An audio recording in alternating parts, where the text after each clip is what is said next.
Well, one page has been turned here in the Bahamas. Ali Najad alongside Randy Liu. Hello, everyone, and welcome to continuing coverage of the collaborative edition of the Triton Super High Roller Series. Yesterday, we crowned a champ in that Triton Million Invitational, and what a worthy champ he was. But before we get to all of that, Randy, I know you got the fam in town. You've been hanging out, being dad. What'd you get up to earlier today? Talk to us. Today I didn't get up to so much, but whenever there's free time, we always try to head out to the pool. It's a great venue for that. Okay. Beach. It's lovely weather. Have you done the lazy river yet? I'm trying to convince my daughter to go. She's a little bit afraid. Is she? There's a part when it goes super fast. I'm like, come on, don't worry, I'll hold you. She's like, she doesn't trust me. Randy, I'm here for you for such escapades, just so you know. And by the way, rumor has it we may be filming something on the lazy river, so stay tuned for that. Now, of course, we filmed all of yesterday's festivities and the 2 days that preceded them, 3 in total, required to eventually award $12 million, a Triton trophy, and, of course, a World Series of Poker bracelet. What a haul it was. Don't want to spoil it. We did come back with 14 players for those that may have missed it. We played down to that after day 2, thought maybe we were going to go to an FT, and instead we pulled up the stakes at that point in time, and then a lot of surprises. All of the research work that producer James did in terms of crazy implications and storylines, people who could have been jostling and jockeying up toward the top of poker's all-time money list and the Triton money list, they ended up out of the door very early. And let's take a look at how things shook up at the FT. Mateos and Chidwick would be left on the outside of the final 9, and Chance Corneth would bust in 10th. That would set the stage for Texas Mike Monchek to find himself all in with ace-7 of hearts against 2 jacks for Ben Heath. 11 million chip pot. The jacks held on the flop. No hearts to worry about in the back door. 7s and aces were threatening. And Texas Mike, who truly rode a roller coaster, had to get off the amusement ride as he was unable to find improvements and would be the first elimination. $1.2 million would go home with him. 8 remain then, as Daniel DeVoris went to work with an ace-king suited, making it 800. Sinan Unlu flatted in bad shape with the ace-10 suited, but in even worse shape was Sosia Jiang, who decided to embrace the variance, as we'd been putting it, ripping it in for $13 million. Her fate hung in the balance, and she was always in a bad way with Unlu out of there. King, queen of diamonds lacked assistance on flop and turn. And on the river, one of those 3 queens that Sosia needed was unavailable, as another invitee bit the dust. $1.6 million added to Sosia's career Triton earnings, as 7 would remain. Alex Ponikovs decided to rip from the small blind with 8-9 suited, and it was an awful time to do so, as the ace-8 suited is what DeVoris woke up with. And then he took a 9 of hearts off the board for Ponikovs on the 4-deuce, 4-2 heart flop. Ponikovs not ready to get on his feet until it was all said and done. And that 7 of spades did end the matter for Ponikovs. $2.14 million going home with him. Now, 6-handed action, and Alex Foxen, always steely, pocket 7s. Would stick $4 million of 5.5 out there. DeVoris would flat with ace-8, flop top pair, and then ask for the rest. Foxen, of course, never loved it, but at this point it was mathematics. He would make the call and get shown the best hand, hunting a hockey stick on the turn unsuccessfully. And on the river, he failed as well. So the 11.8 would go to DeVoris, who continued his ascent up the leaderboard. Foxen out of there in 6th. $2.8 million roughly going home with him. 5 remaining now in the fin. Elias Talvidier, who was an invitee last time he showed up at a Triton Invitational, this time representing the pro side of the bracket, would make a call with King Jack versus Alejandro Lococo, who followed through on a pre-flop raise with a gut shot straight draw. The turn was magical for Talvidier, as he had the Jack of Hearts working along with now top pair. Always had the best hand. 9.2 in the middle, though, and Lococo was not done as he barreled $3.6 million. Elias getting uncomfortable, and that discomfort was cemented on the river when Lococo would announce all in, having somehow found the 9 of spades for a 10-high straight, and Talvidier, a victim of the Argentine, out of there in 5th. $3.5 million plus going home with him. 4 would remain, and then DeVoris with all of the pots that he won would end up on the chopping block with 2 deuces as he got after the very high VPIP of Lococo. The ducks were cooked, and then the barbecue got even hotter on a King Jack 7 board. Running deuces, the only escape on the turn. Daniel would draw dead as an absolutely momentous exchange would catapult Lococo way up to almost 80 million in chips. And then he really went to work on the opposition, who were definitely jockeying for a ladder. Eventually, Unlu could wait no longer with Jack 5 behind the King High. Lococo asked for all of it. Some added outs on the turn, but Unlu would not find escape as he wrapped the table. Never got much going. And he would finish in third for $5.3 million. By the way, DeVoris in fourth, $4.39 million went his way, not to be overlooked. Heads-up battle began, and it didn't last very long, with Lococo holding a 7-1 chip lead. King Deuce against Ace King when it all got in, and somehow Lococo found a deuce. Heath would need to find the ace, channeling all his energies, but unable to escape the freight train.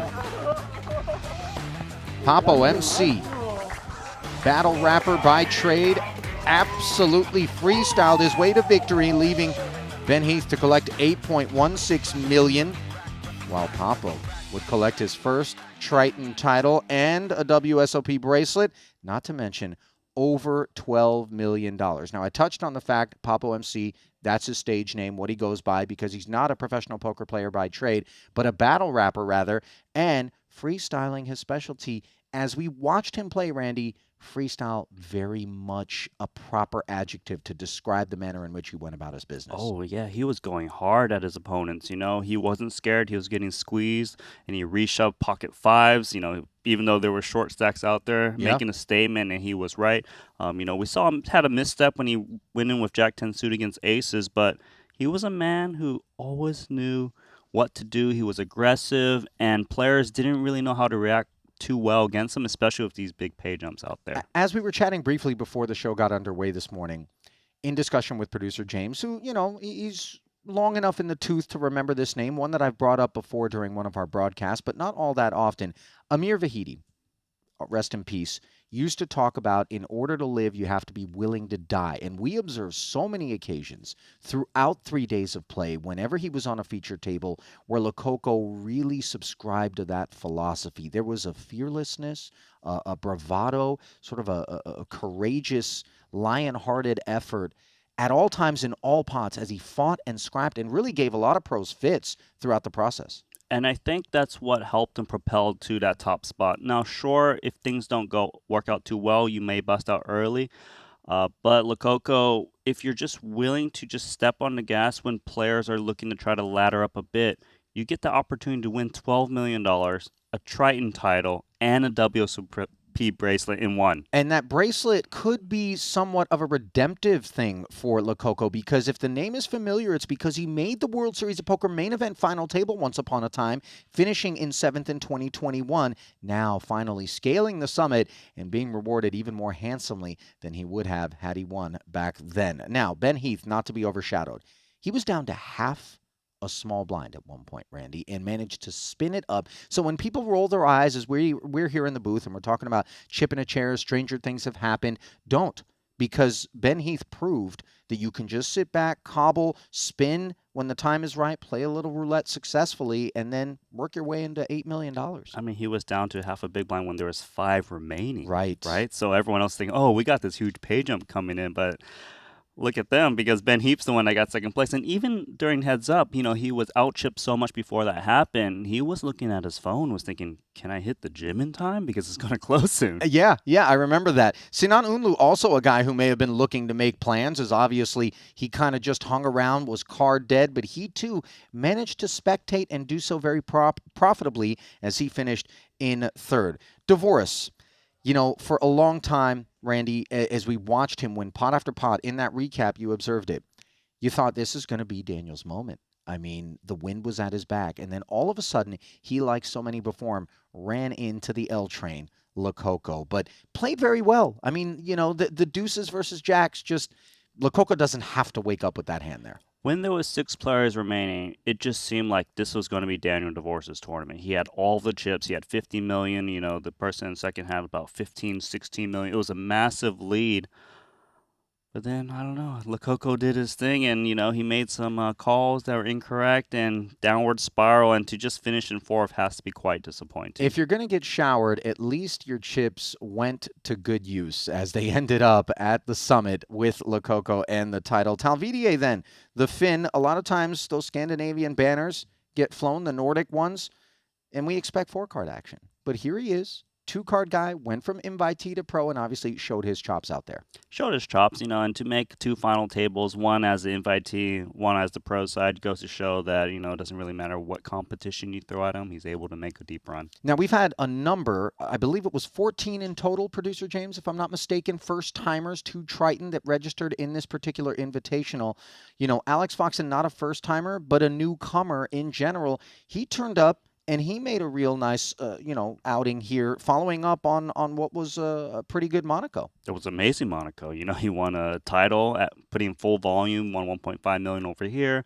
First event in the Bahamas for Paradise, another $1 million score. I don't think there's much more he can ask for. I think he's pretty happy. Yeah, Ponikov's, I'm not sure how happy he's going to be, because in spite of the fact that this is a guy that we continue to see making deep runs and picking up nice cashes, he's just not planted the flag of yet. And it's just got to be a matter of time, right? I mean, we say that every single time we see Ponikov, I but he might be one of the most winningest players without a Triton title, given his scores. Yeah, it wouldn't surprise me whatsoever.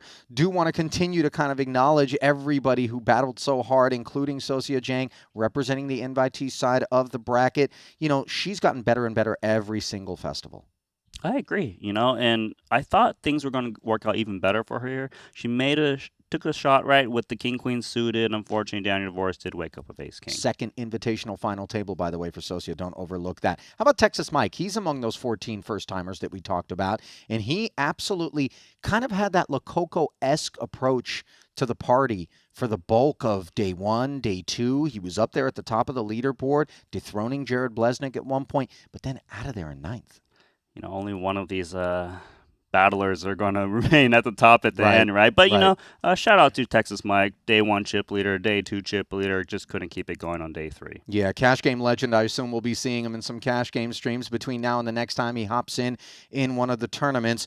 All-time moneyless speculations, it was just Mateos who managed to move up 1 spot into 8th.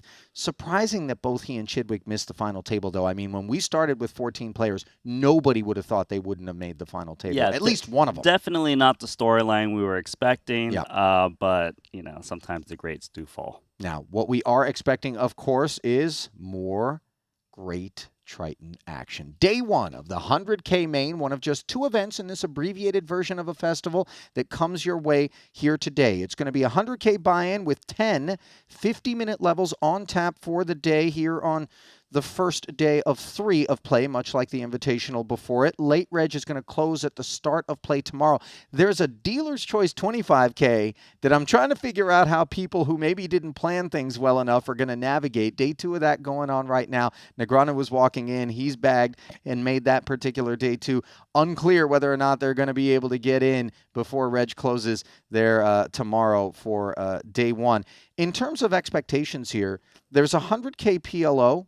That had 88 entries. Some of the people who busted in the Invitational worked their way into there. How many runners do you think we'll get in this main? I think it's possible we get close to our record of Jeju, 216 players. There's a lot of people who are itching to play this Invitational and didn't get an opportunity to do so. They're already registered here to play, and there's plenty more to come. And we have that GG big tournament coming around, so I don't see why they wouldn't also take action as 100K. Yeah, mini main action, and of course, eventually the WSOP Paradise main event also going to be taking place, and we'll be here for the run of that all the way through the 20th of this month. So tons of high-stakes poker and poker's luminaries all coming your way as we're just about set to send it down into the arena to see perhaps some more fresh faces to Triton and perhaps a, Phil Hellmuth cameo. Who knows? Oh, if he comes in, he's come in the very last second possible. That's his thing. there was a rowdy parade going on in the hallway at one point in time. They were kind of warming up their instruments. I suspect that maybe it has something to do with an impending Helmuth, you know, that trademark would be in his entrance. style. Yeah, it really would. All right, three-handed action across 3 feature tables, as obviously some choose to take their time before they head in and park their bones in this particular event. Lines of 500 and 1,000. Everybody starting with $250,000 in chips. Boy, this thus far, I don't think there's a table I'd like to be at as I look out over there. And of course, this is not an insult, but rather an acknowledgement of just how talented so many of our Triton regulars are and how dissuaded one would be to maybe go down to the reg desk. Don't worry, they're not dissuaded. They're ready to battle. They're just still having a little bit of conk, I suppose. Conk. I'm trying to sell the story. You don't seem convinced. No, nobody's at the conch shack late regging because they were feasting on some tire. Well, it's because they're still chewing. It really is exactly. First off, you got to have a strong jaw to tackle conch, first and foremost. You think Patrick can handle it? Second, absolutely, I think Patrick can handle it. Actually, that would be a great prop bet, is how much conch can Patrick eat before he taps out. And the tap out may not be because he's full. It could just be because he's tired. Oh, he's tired. He's like, I can't chew anymore. 8-6 suited here. Johannes Straver, one of the Dutch contingent, has chosen to limp the small blind here against Byron Coverman, who wakes up with a couple of 10s, takes us upstairs here. You know, these are 2 new faces that didn't play the Invitational. I'm sure they were itching to get in. But now opportunity in this main event as we go to a flop. And that flop is Jack 7-3. Big air ball for Johannes. 1 overcard to the 10s. It's got position, looking to seek a little value. Sure. Unlikely to get action.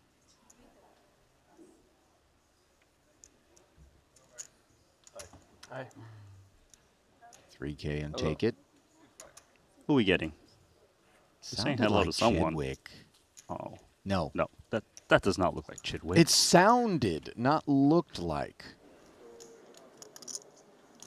Already some 3-bet action over on the red table. Yeah. Pardo, pocket jacks, 3-betting Greenwood's open. Small blind versus big blind. And Greenwood made a 4.5x open. 4,500. Becoming 15,000. Sam. Gonna hang in there. 31 in the middle. Ace Jack 7. A little bit of trouble for Greenwood. The monotone nature of this board could spare him as he's up against middle set for Pardo. Checks over with the flow. Yeah, at this point, Greenwood really needs some nasty turn cards from that perceived to be bad cards, but saving grace.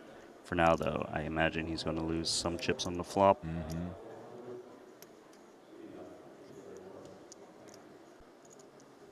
5 seconds. That's 3,500. Looks small. 3,500 is indeed on the bashful side. Yeah, north of 10%. Great news for Greenwood. Perhaps he will lose a lot less.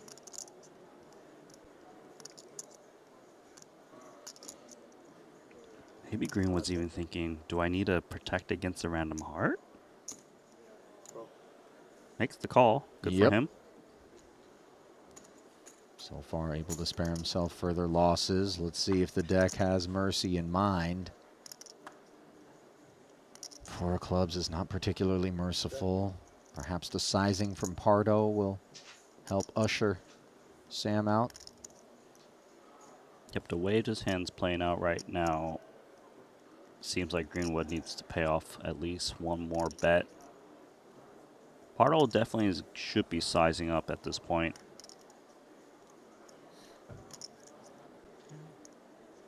Especially unblocking the ace, which is the hand that can pay you off. That's 21,000. 21K?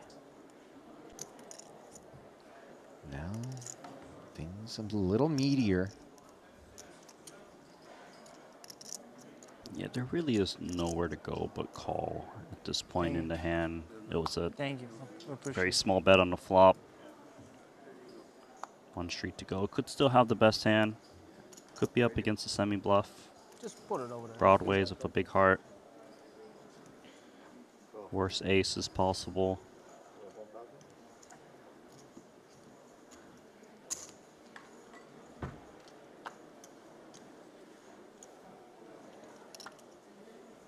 So Greenwood makes the call, and now mercy on the deck's mind, perhaps, as a 5 of hearts puts the 4 flush on board. Of course, Pardo hates to see it. Yeah, one of the best cards for Greenwood, just given that he rarely ever loses anymore. Quick check around. Pot over to Pardo.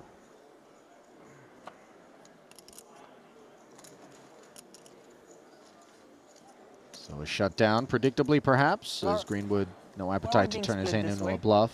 Same story for Pardo. Why are we being split this way? Yeah, we're 400, 300. Why don't we have more full tables? What is the logic behind it?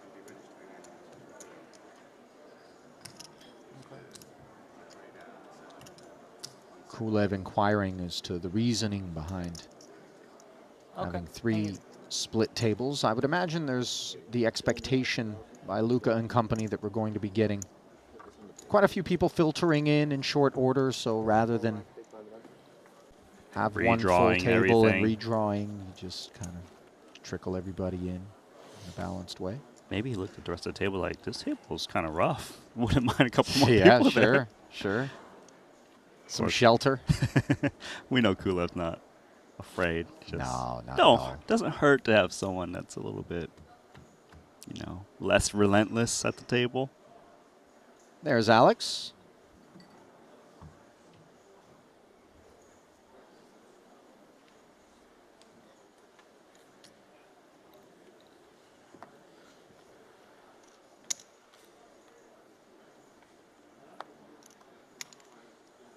You know, this table, every single participant played the 500K. So they're all looking for redemption. Yeah, I mean, you know, these are monsters. Over the bed, as opposed to under it. 10-5 suited. Limps the small. Kulev allows it. And how about this flop for Pardo? Top pair and the flush draw versus a gutter.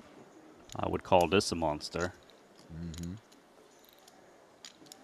It's going to get some action from Kulev, who's got a little gut shot, especially for the 1K price.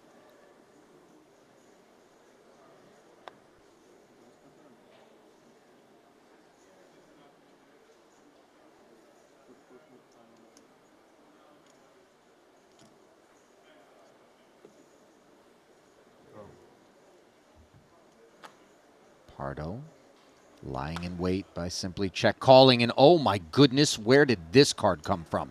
The 9 of hearts giving Pardo the flush and Kulev the straight. That's the money card, as we would say.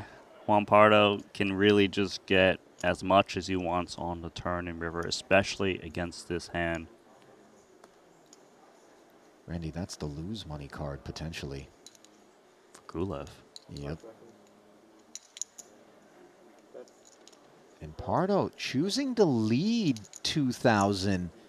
And the thing about limping, check calling, and then leading is you definitely do kind of leave your opponent thinking flushes would not want to risk losing me as a customer. Well, and actually, so Ollie, I believe he did bet 1K himself, Juan. that's what I'm talking about. Oh, right. Pardo leading out leaves Kulev thinking to himself, could this guy really have a flush? Would he ever risk losing me as a customer? Possible. I mean, of course, we can see he does have it. That's a good card for Kulev. Very good card, as Alex manages not to take bait on the turn, flatting, maybe thinking that he's doing some trapping, maybe wanting to see whether or not the river has any problems in store. And as we can see, the problems started on the turn, not here, but with 4 hearts on board, Kulev does not rate to lose chips. Yeah, Kuleb's hand is strong enough where if it does get checked over to him, he wouldn't need to turn into a bluff. Pardo's still going for value. There is a chance, though, Kuleb still pays this one off. Well, especially if it's 1K. Just 1K bet and called, and Kuleb quietly folds the straight. Kind of a block bet there from Pardo. I think it was a block and deuce, a little bit of both. Yeah, although, you know, you don't really want to see the river for me, raise as Queen. any jack, River.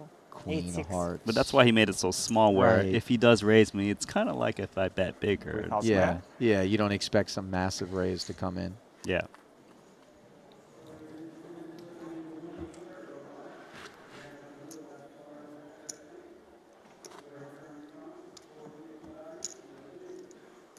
Have you done anything fun yet here in Atlantis? I confess Ollie? I've not, Randy. No. It's been work. I went to Nobu yesterday. A lot of people out there celebrating. I mean, I can imagine who might be celebrating there. Sure. Doesn't take a whole lot of imagination, does it?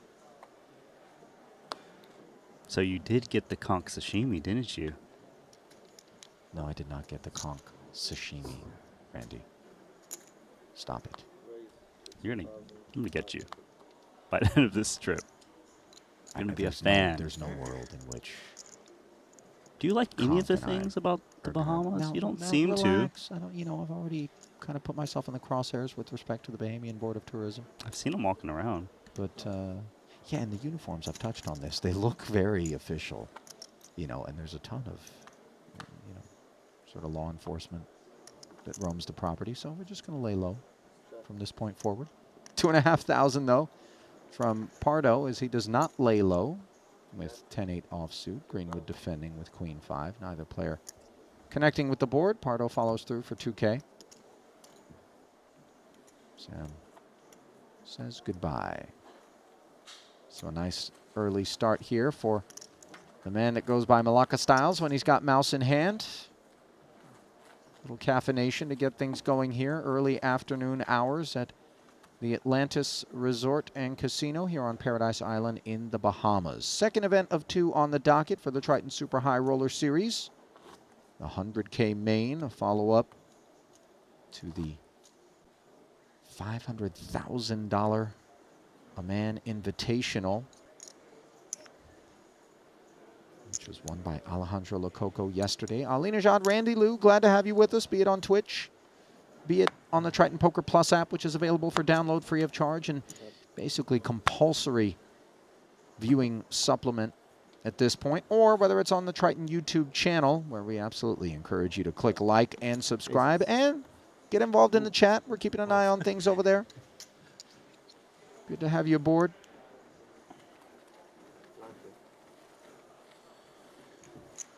We actually reached, I'm told, 35,000 viewers at one point yesterday. Nice. Randy, I mean, that's debt of gratitude owed to the community and everybody who shows so much enthusiasm for what it is that we work hard to put together here for you. And by we, I'm not just referring to those of us who work the booth, but obviously the countless number of people on the Triton staff and our producers at Sharehand who really were behind the 8 ball in this one, as the equipment required to assemble the stage was caught up in transit, shipped over from Europe, and then somewhere at sea for It was a lost. while. Yeah, it was a stage in a bottle.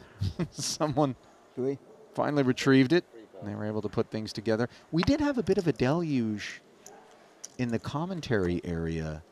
Producer James sent us a video on our WhatsApp group chat today of water simply pouring out of the ceiling. Thankfully not onto any of the equipment, but it's a bit moist. We were hoping to reconstruct the lazy river in here in the booth, so we could be Right. floating around at the break desk, but seemed to miss the spot a little bit. Heart-on-heart violence, and both players have picked up a heart draw on a paired flop here. Greenwood, the button aggressor to 3K pre-flop. He's got the best of it, unbeknownst to Pardo, who checks over. Good spot for redemption for Greenwood against Pardo. Both players very strong. Flush draw, of course. Paired forward, though, may, you know, contain it in case a flush does come in. 2K to start things off. You really could go either way with check raising or check calling with this king high flush draw.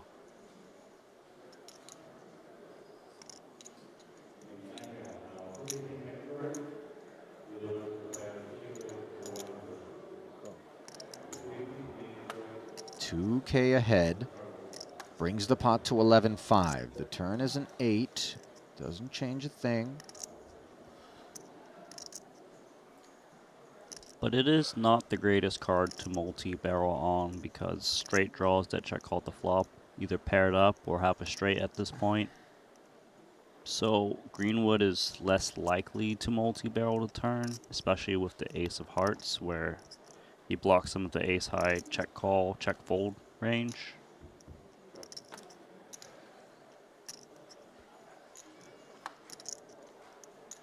Now an ace on the end after Greenwood declines to follow through, given some of the dynamics of that 8, as you pointed out, Randy, and he's found aces up here on the river.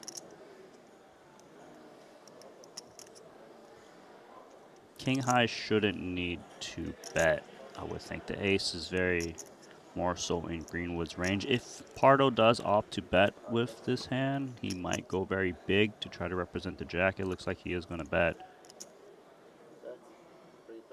He's gone very small, and he's going to get snapped off. 3,500. As Pardo did have perhaps a little showdown value with king high. Yeah, a little Randy? bit. I don't think he needed to bet, but I suppose he was targeting like pocket 5, 6s, something very small. Yeah. Another king high that's better. You can just kind of tell what he's targeting based on the sizing he chooses. So redemption for Greenwood. Yep.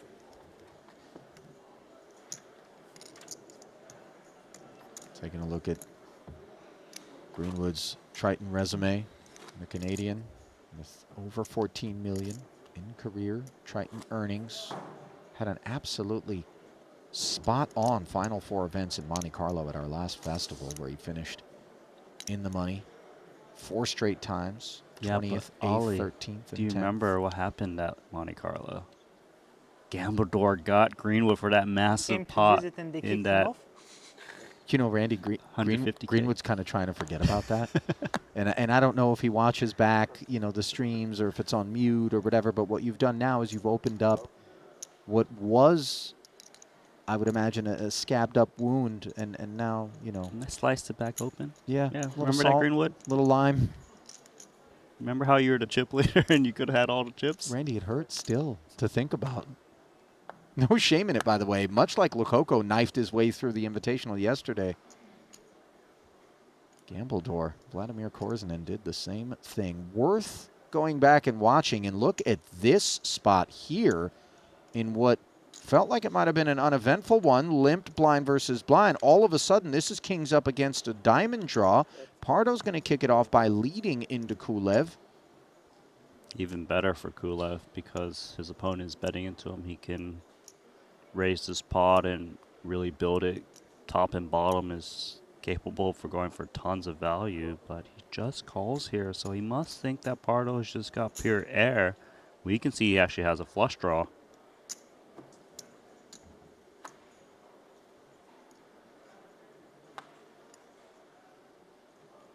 Turn card is red, but not the suit that Pardo was seeking, as Kulev is happy to allow Juan to continue to barrel at him.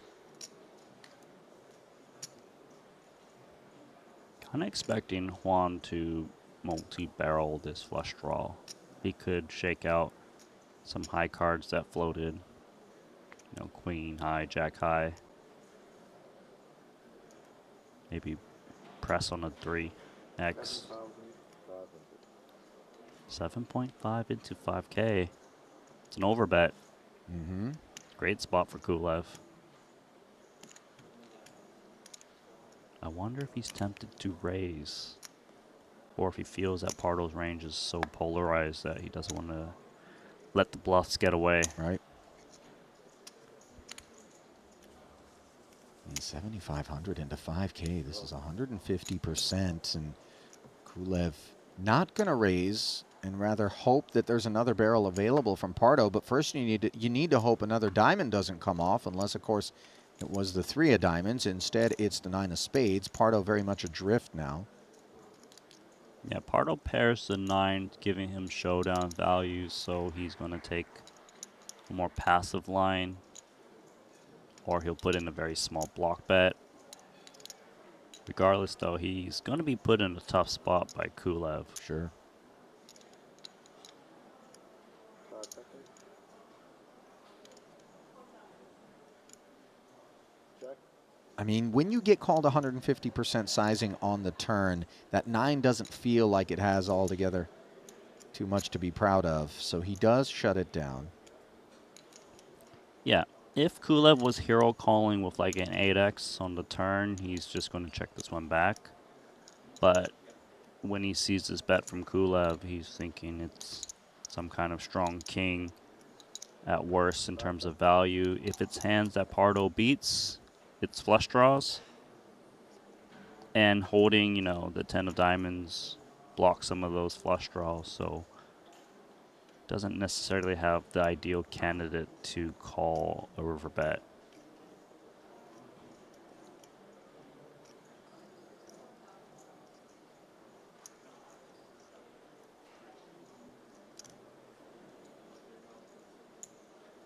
Into 20,000. 30,000. Comes 30 as Kulev returns the favor of 150% pot. Having diamonds in our hand is obviously poor for Pardo because there are no straight draws that would have whiffed on this flop. I'm not sure whether or not this is ever attached to an 8, which is really the only other hand that I assume it should never might have be been attached sticky. to an 8. Yeah, exactly. I mean, even the 150% on the turn, maybe the stickiness of an 8 is unraveled. You're right about that. Yeah, he definitely has a poor hand to hero call with. You know, I would expect that if he was ahead, he's beating like diamond combo draw, like 4 or 5 of diamonds, 5, 6 of diamonds, something like this. Mm-hmm. The thing is, too, is if Kulev had a busted draw, he doesn't necessarily need to bet 150% pot. He could bet smaller. He's going to pay this one off, and Kulev, his image is really paying off here as he wins a massive pot, blind versus blind. It was limp, too. I'm shocked that Pardo was willing to call that one. Now, as you touched on, Kulev does have a spicy reputation, but what exactly is it that we think Kulev has? Just a float that whiffed? I mean, he called 150% on the turn. I hear you, Ali. You know, sometimes we make a call, we see the wrong results, and we adjust. Yep. Well, no adjustment to our suggestion that you head over to GG Poker and sign up using promo code Triton_2024. If you're asking why, well, it's because you get a free $50 ticket to the Weekender with a minimum deposit of just $20. What are you waiting for? Head over to the world's largest online poker room and sign up today.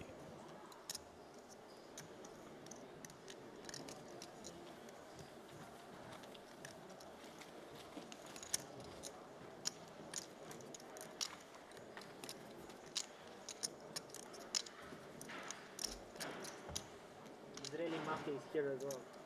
Who? Israeli mafia. Yeah. There he is over there.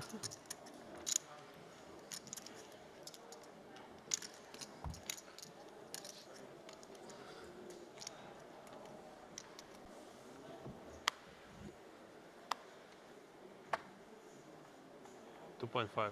Raise 2,500.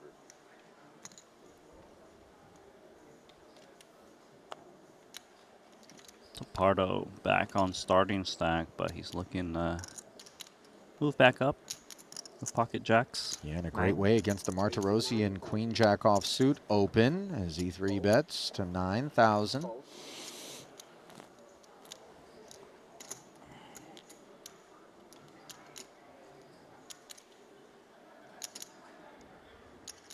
Martirosian contemplating the merits of Queen Jack off for an extra 6,500. Hops in. Here to play. We are playing 250 big blinds deep, so you can get away with calling hands like this more so. Artur, by the way, very much on form as he picked up not one but 2 titles at our last festival, his first 2 ever on the Triton Super High Roller Series after working hard for quite some time. Now here he is with 2 overs and a gut shot, working hard against the over pair.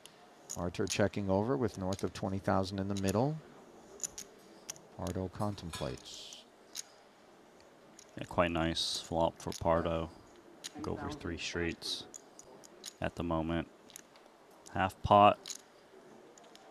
Artur open. Not open it, but 2 overs in the gut shot. Would think he's usually going to check call in this spot. Occasionally check raise, although I wouldn't think Pardo is c-betting his whole range on this texture. 5 seconds. 32. Raise to 32,000. He's going hard. Check raising the 10-5 up to 32,000, and some of this is the product of the deep stacked kind of portion of the program, given that this is level 1. But it's also high VPIP and reputation that precedes for Pardo. 5 seconds. You're right about that, and actually, I think a big part of opting to check raise is the deep stack portion, because if you are playing more shallow and you get check raise, players can just jam on you if they don't have too many more big blinds, and you just, you know, fold away your equity. Right. Double gutter here now. Martirosian.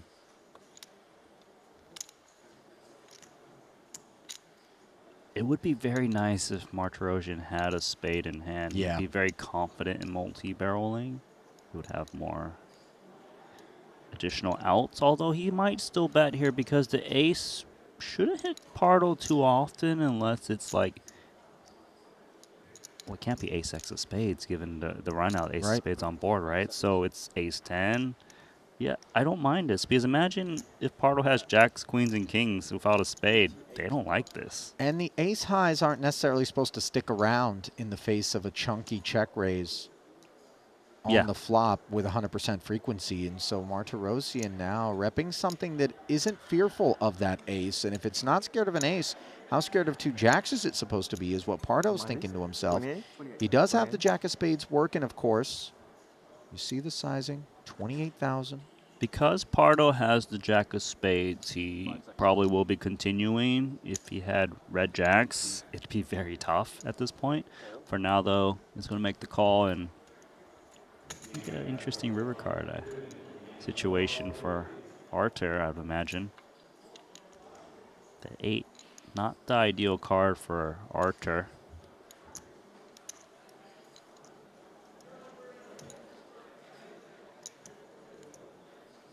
Board pairing. And of course, the fact that Pardo has called not just the flop check raise, but the turn barrel as well, leaves Martirosian keenly aware that he is never good.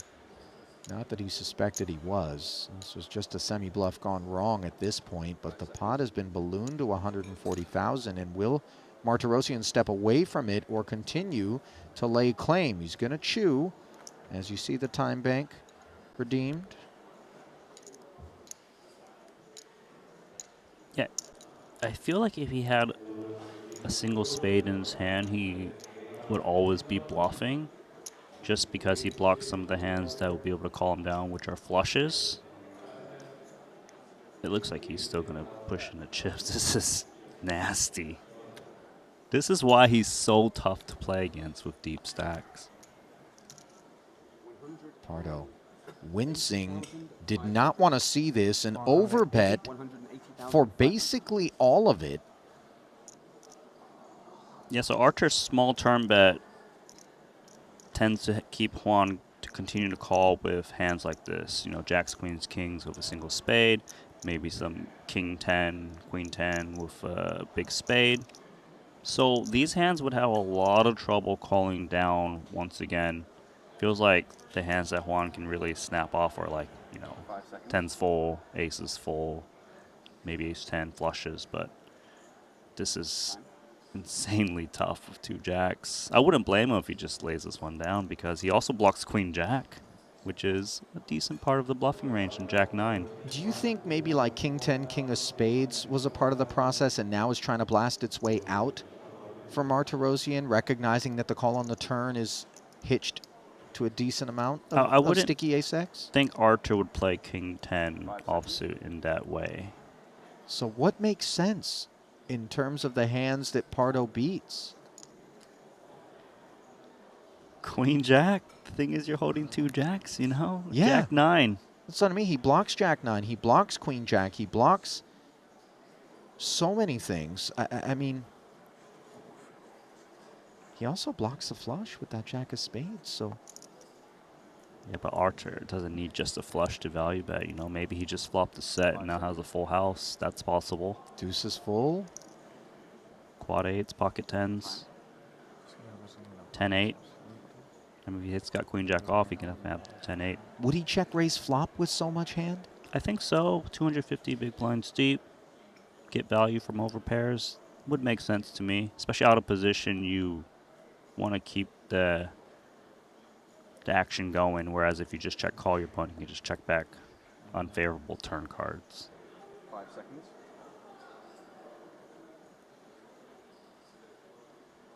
Time.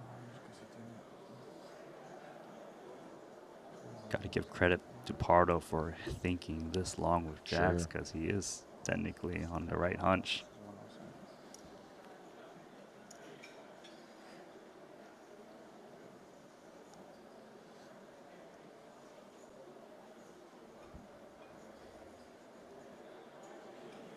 Five seconds.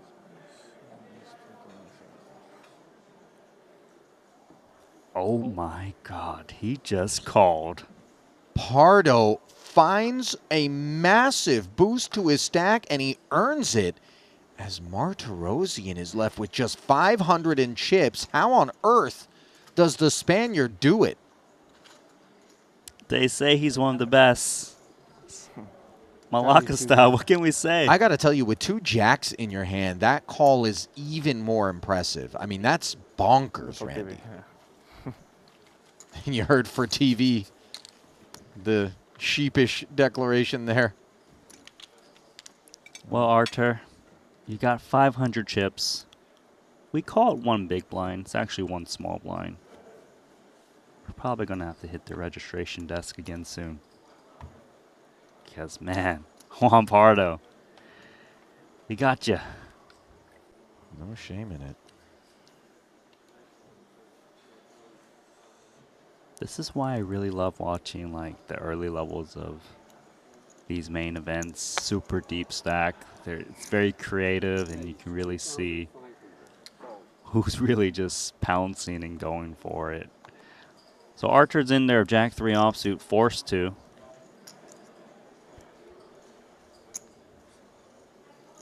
Call. Clear all in.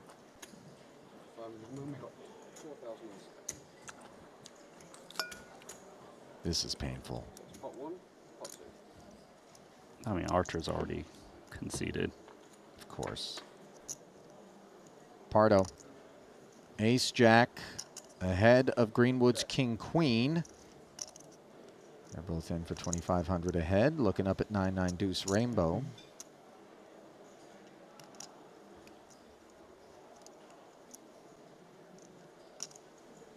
Side pot is very relevant, just given how short Archer was to start this hand. So we're fighting for, despite not even being paired for Juan and Greenwood.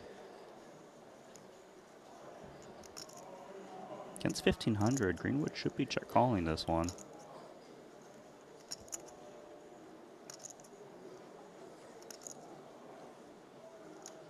Call. Yeah, the side pot has plenty in it. It's just 1,500 in the main.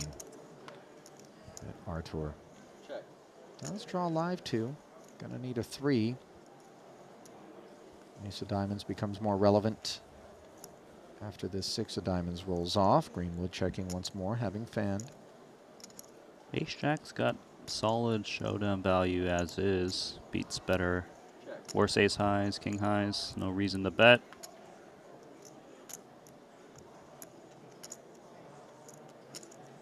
Even King Queen has a little bit of showdown value in itself. Doesn't necessarily need to turn itself into a bluff. Although it could if it wants to target ace-x. But he could be up against some Queen Jack highs that gave up on the turn. Check. Check. So the turn and river both get checked down, and Pardo able to show ace jack high for a winner is Martirosian. We'll have to pay a visit to the registration desk. Hop back in with a fresh stack. You know, that was a quick 100 dimes. It was a quick 100 dimes. I'm looking at the chat, and Jao Cardosa said, Ben Heath came back from half a small blind, so maybe Archer will win this thing. No, it's over. Emphasis on maybe, but also maybe not. Now then, Jonathan Jaffe squaring off against Tamas Adamski of Hungary, who was betting 22,000 here, hungry for a payday with top pair. Arrival here was courtesy of an open to 2,500 by Adamski. Johannes Straver was in there as a flat caller. Jaffe defended the big. Round of checks on the flop. 3,500 from Adamski was check raised by Jaffe to 18,000 on the turn. Adamski made the call, and Jaffe check calling the 22,000 on the end, unconvinced that a pair of sixes was no good here, targeting a lot of the busted straights, perhaps? Exactly that. Jack 10, King Jack, King 10, something of that nature.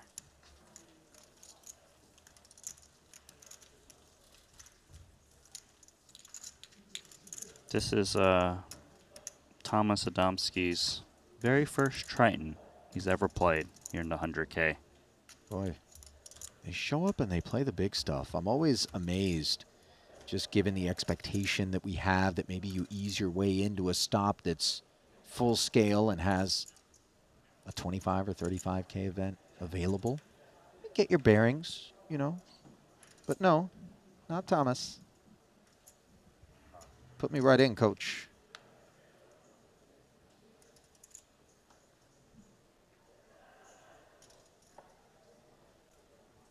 Raised 2,500.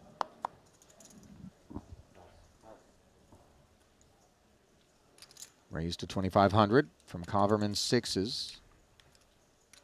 Upside down sixes. Thomas. Yeah.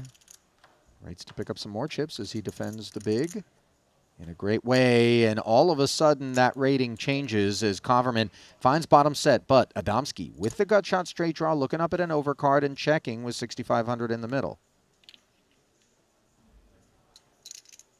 Yeah, this board is quite connected, tends to hit the big blind quite a bit, so Coverman could size up, try to get more value from his opponent from the big. Should be indifferent in terms of check calling sizes. Makes sense that he's going 4,000 larger.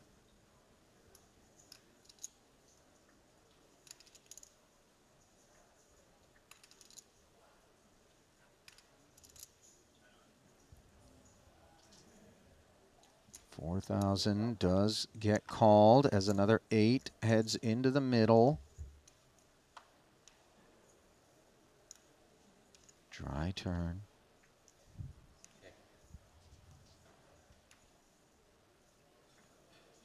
You know, Coverman can even go for an overbet on the turn if he wants to. He's sized up on the flop. He can represent straight draws, you know, even like Queen Jack, 9x, clubs, and really just force a hand like 10x to call or pair straight draw. So he's gone 2/3 pot. For now, though, nines needs to keep his opponent honest at least one more straight. Still decent pair value and a gut shot to the straight.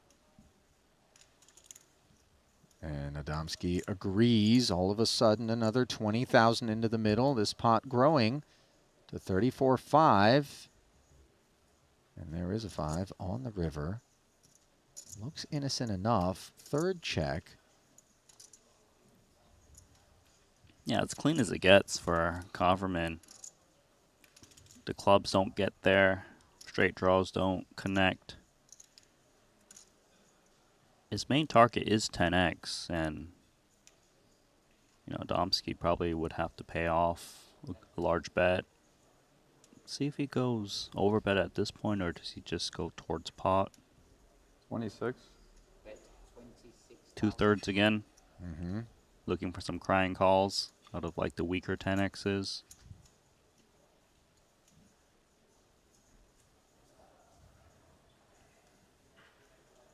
I mean, this is bad in terms of blockers to some funky straight combos. Queen 9, Jack 9. But Quickly called. just keeping him honest, unblocking the clubs. Tomas does pay off, and Converman with a nice pickup there. Getting value out of that set. 3 straights. Mm-hmm.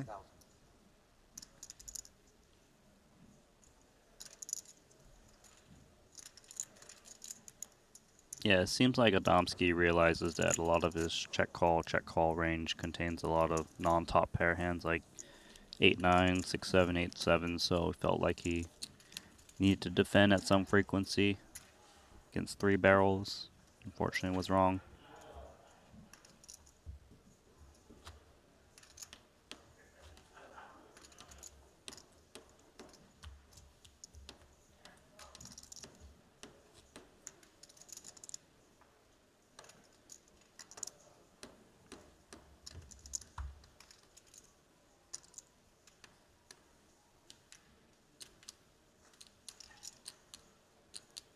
Converman, by the way, has not played a ton of Tritons. Randy, the American, fairly limited resume under his belt. 77,500 in earnings. This is his 4th ever Triton Festival, but limited participation. First joined us in Monte Carlo 23, then again in 24. In between, he played exactly one event in Montenegro, which he cashed 10th place in. That was a 25K.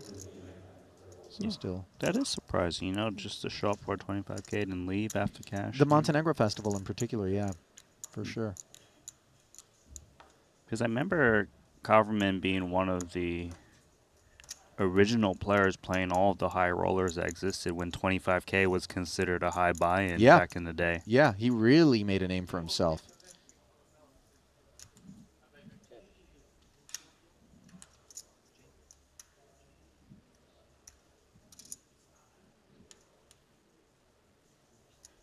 Ace is up. Straver with all of this one.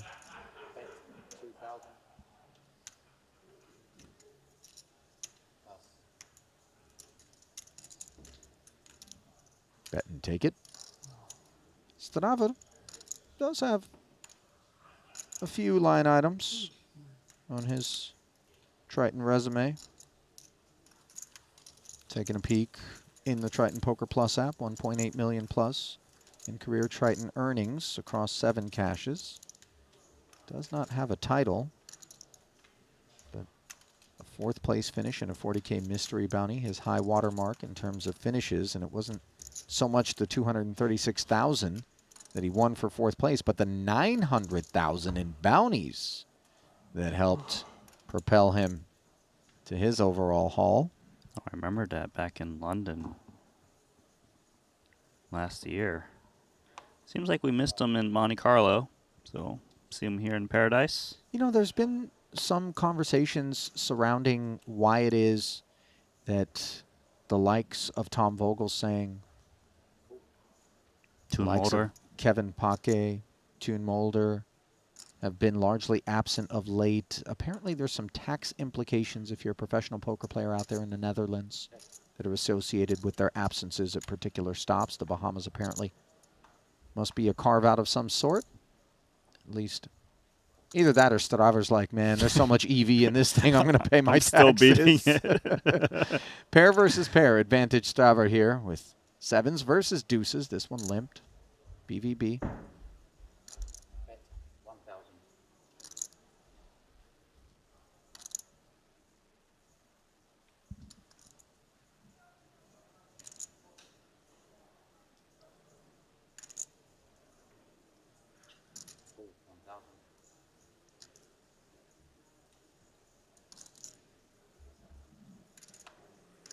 Betting a call of 1,000. Board pairing ace on the turn. Both players sort of dig that card. Yeah, this is troublesome for Caverman because Straver's got a pretty nice opportunity to go for more value, especially with his kicker. And Caverman's going to feel a bit compelled to continue if there's another bet because the flush draw is present. Does get checked over to him. He might even want a little bit of protection with this deuce against random overcards.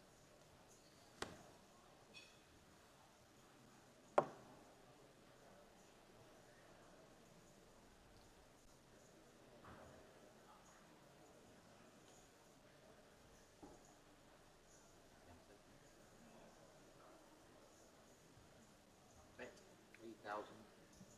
3K on request now from Strava, who does have a nice kicker with his 7. Sorry, 3K from Coverman. Strava contemplating it. Call 3,000. Makes the call quite comfortably. And Byron kind of can get himself a check back here on the river. Check, check. Yeah. Snap check back. We didn't even get the camera on him in time. Kind of shaking his head. Straightforward exchange. Yeah, I would say that's pretty straightforward. Felt like he was going to lose one more street, whether he checked a turn or bet it himself. Small pot. Well, for those of you who are streaming us and doing so with the Triton Poker Plus app in tow, A, you're doing it right. B, look through those seating charts and weigh in. Let us know, what tables do you want to see as this thing takes shape, brought to the feature? Looking out at it yourself right now, Randy? You see any candidates that you want to call I up? like that you're giving the power to the YouTube chat to Well, now hang on. call on which table we Listen. can bring. Randy, I didn't give any power. You did. No, see, what I did is I made them think that maybe, you know, like Jim Carrey, so you're saying there's a chance. Now, I don't actually decide, nor do you. But, you know, maybe there'll be something democratic afoot. Adamski has got a pip afoot over Straver's King Jack. This is King Queen suited. Took us to 2,500. Johannes with the flat. Punsry comes along dominated. I'm distracted. I'm looking at the tables right now. That's all right. But no, I think you can pick either any table out there. And 2 clubs out here. This is all Adamski, who actually has the best hand with King Queen high.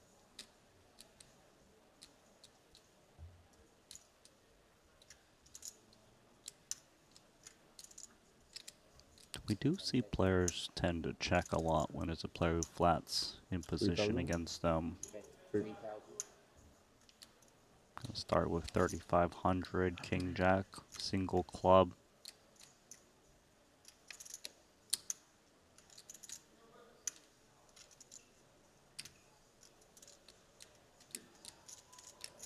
Call 3,000. Some of the key cards that Straver's looking for would be very troublesome for him, as Adamski's got clubs and the king himself.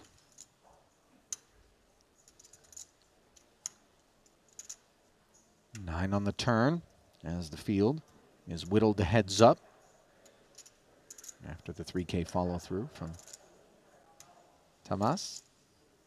Should be quite a bit of ace highs that are lurking that he can fold out with a turn bet. I would have floated the 3K flop bet. 22. 22,000 bet. Max pressure. Yeah. Way to summon. The overbet. 2,000 bet. Not that Strava was going to be hanging around, even if the sizing was more timid. Adamski showing his appetite for a little big pot poker.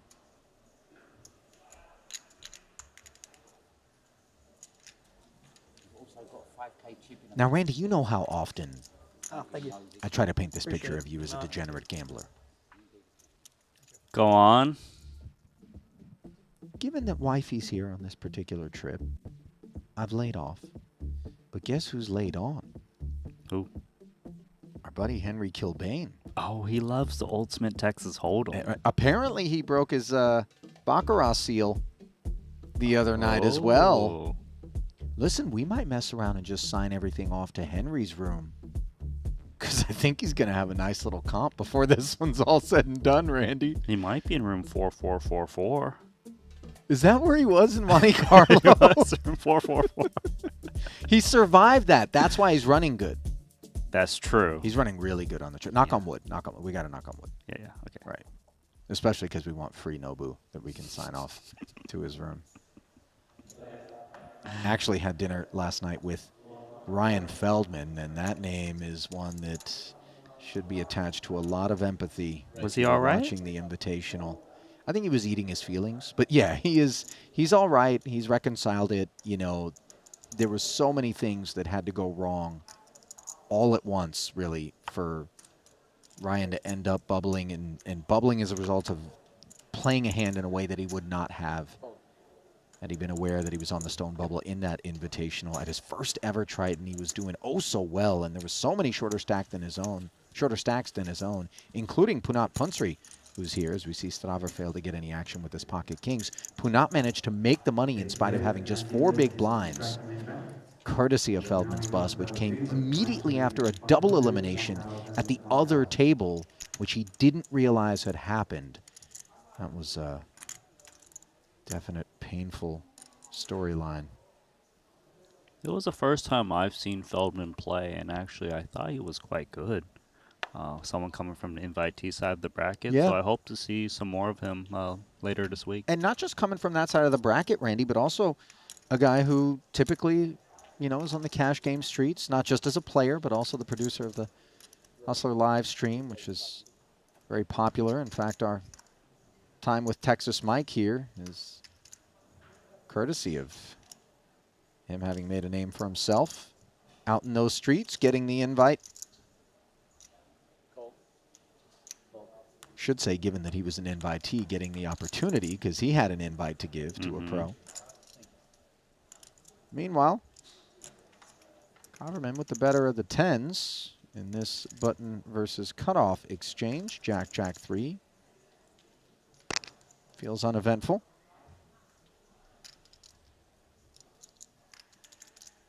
Yeah, Punsri flatted the button with 10-9 offsuit. Mainly because they're very deep stacked. So no follow through from Coverman. Punsri's got the suit blockers, so block some of the continues that will be looking to check call. However, Coverman's got the same suit blockers.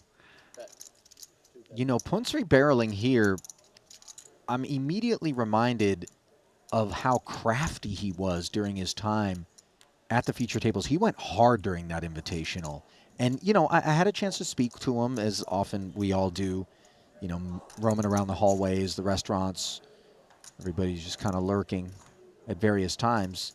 And, you know, it seemed that he very much understood that he was doing things that were a little bit different than what we typically observe from him. But these guys get into the lab, they try out some new things. Granted, we don't expect it necessarily in a $500,000 buy-in Invitational, but an Invitational is obviously a good time with a mixed bag of ingredients to maybe employ some different looks, different pitches from the mound, if you will. As we see Coverman having peeled, not having found any improvement. Same story from Punsri, who can definitely rep some Jack X combos as a flat caller pre-flop, and now dials up 12-5, full pot. As things getting serious for ace-10. It feels like game plan is still on for the main event. Go hard with these deep stacks. There you go, Punsri. Yeah, Coverman unblocking the Jack X combos with that ace of hearts, 10 of spades. Just concedes, and Punat's a Triton main event winner. Make no mistake, there is heaps of talent behind that mask. But then they made it. Just waiting to show off. And then it only got like As we still 190. take our first steps down the path here on day 1 of our 100K main. Juan Pardo, he's taken some real steps up the leaderboard, and that's largely due due to dispatching Martirosian's first bullet. Found a massive call with pocket jacks not long ago. Now he found a raise to 2,500 with Jack 8 suited. Greenwood flatting with the better iteration. Donchev, part of that Bulgarian delegation, which always makes its mark and tends to pad its frequent flyer accounts when we pop up worldwide. Coming along with the 2 9s.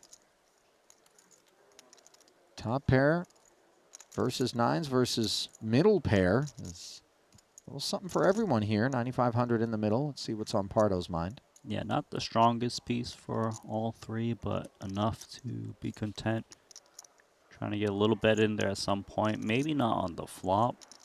Greenwood is the most likely to put in chips, just given he's got position and top pair, backdoor spades.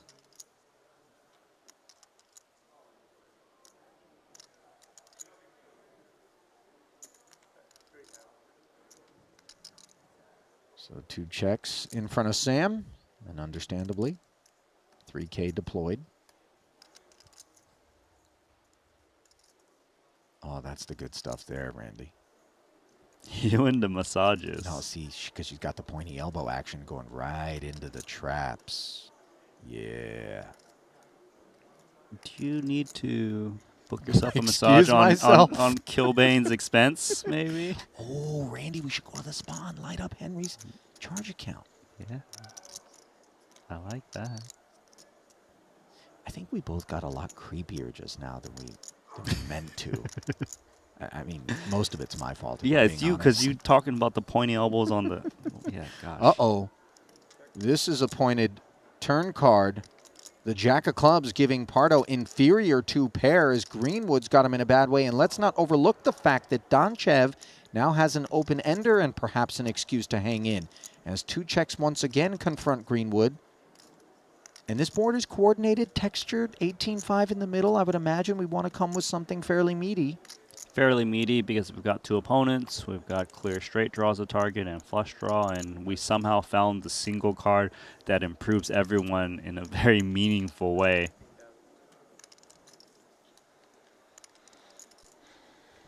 $15K is meaty. Donchev open-ended straight draw. The thing is, Greenwood usually isn't just blasting away mindlessly, given its 2 opponents on this texture. And also, if Donchev happens to hit the straight, it's very obvious he hits it, and it's hard to get more value, so does lay it down, which is even worse for Pardo, because he's going to think this Jack 8 is certainly good. It's not. You know, for Donchev, having Pardo behind him obviously is somewhat inconvenient, but credit to him for bowing out here. And now Pardo, in turn, much like Greenwood, Randy, I would imagine is going to be looking to provide some cover to this Jack 8, or does he just flat? There's your answer. Yeah, he's flatting because they're super deep, mainly. Don't And the bet was inflate it. big. It was big. What's not big is a 4 of clubs. It does nothing other than complete 6-7, which one doesn't necessarily expect to be involved here unless it was in heart form. If someone's got 6-7, it's Greenwood, because if Pardo had 6-7, he probably wouldn't be looking to take a check call line, whereas the 9 would make a 4-liner where that straight wouldn't be so good with the queen out there. I'll be first. Just big problems here for 48. Pardo. He's going to be forced to pay this full pot size bet off, I would think. You can see he's not happy about it, because he doesn't think Greenwood is messing around. But his hand is so strong, and there is a little bit of a chance that Greenwood's even betting a hand like 10-8, and then that would be a disaster to fold against. I mean, obviously we block the 8, but we also block the Jack, so I don't think like 10s and 5s somehow would be a part of the process. I mean, remember that this was... No, 10s and 5s, let's throw that out, because that's a button flat from Greenwood. Exactly. Where I was going with it, it was a button flat pre-flop of the Pardo open. Boy, this would be such a big fold. can see on his face that he is not happy. I mean, he knows the bill of goods that Greenwood is selling here. It's just whether or not the merchandise is actually lurking.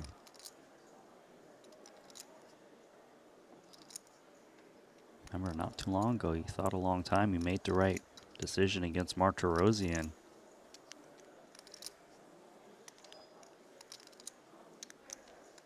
Sam not giving anything away.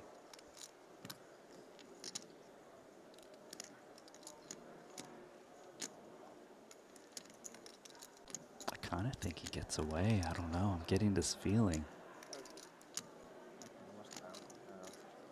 Randy, you know,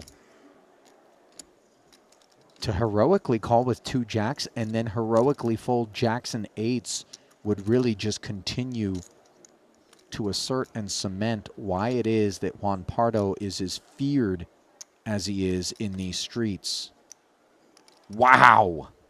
That's Juan Pardo. Bravo, senor. Malacca styles, not payoff styles. I think he might be taking a little note on that one. We like. Put a guarantee on the. I got a time bank change if you need. Yeah, Do you putting think the he's looking over timestamp at the on. dealer? He's like, "Could you leave the board out? I was just gonna, I was gonna log that." So they put a guarantee on the flight that was separate from the guarantee on the tournament. And the way they did that was they had the number of people who would cash fixed if it didn't hit the guarantee. Okay. So if we got 200 people, 30 cash. If we got 100 people, 30 cash, Yeah. right? And they got 190, but in the client they just had it as like 15% of the field cash. So there was no hand for hand on the bubble, and they just manually paused it once it went down to 30. That's funny. So it was just like Mad Dog ended up like cashing with one stout exact, but he said it was just like the biggest shit show. Yeah. Seth Davies has joined the affair. 4-3 offsuit. No, thank you. That's good here.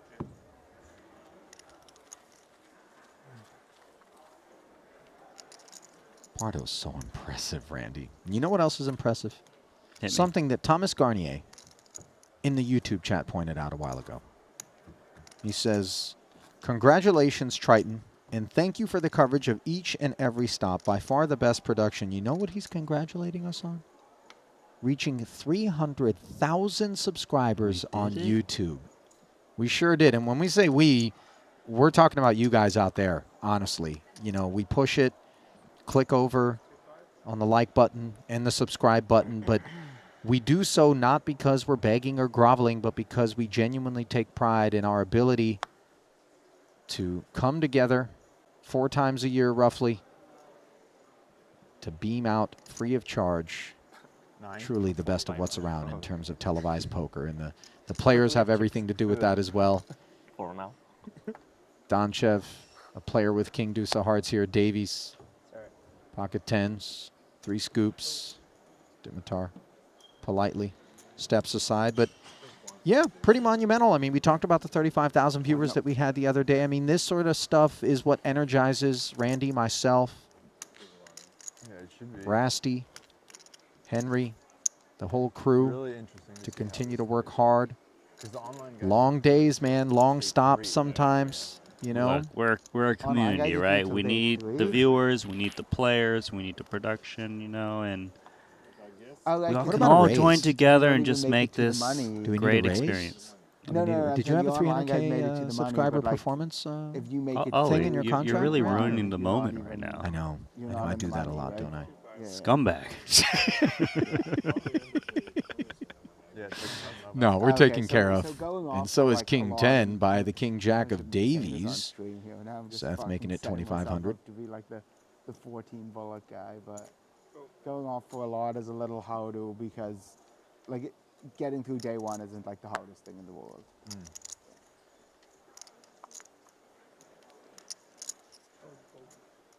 Yeah, they have a couple, like they have a 10K PLO on one of their days. They have some stuff like that.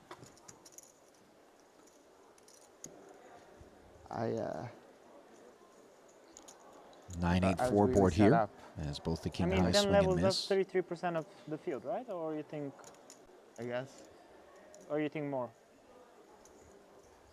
No, well, it's. You play 10 levels on day one, Yeah. and then how many on day two before reg closes? I think there's a couple on day two before 2 levels. two. But then also you wouldn't want to like, you might not want to max. Like if you busted in like level 8 on day 1A, you're better off waiting, probably. Davies with no follow through. Pardo decides, okay, I'll ask for the pot then. If you bust day 1A, If you bust day 1A in like level 8, so why? would you rather re-enter right away, or would you rather play 1B from the start? Oh, I'll play 1B from the start. Yeah, exactly. So I'm saying getting in for like a lot of bullets could be like a little harder than And it it's looks. capped to 1 per flight, right? Oh, it's a 1 per. I think they might have made it 2 per flight now. Yeah, 1 re-entry I meant. Yeah, 1.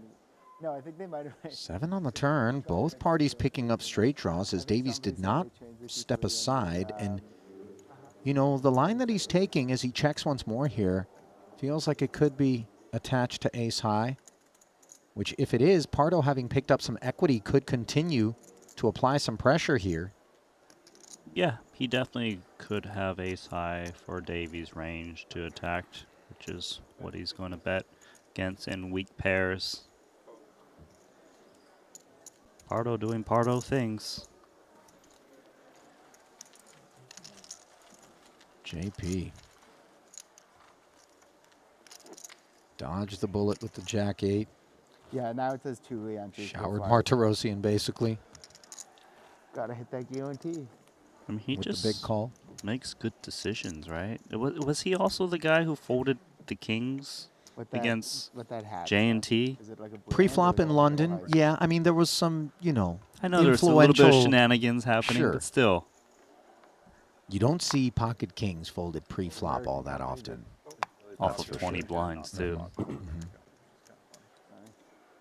By the way, earlier we were Who are they based asking as we see Kulev receiving pocket aces for those of you in the YouTube chat to kind of weigh in as this thing continues to take shape.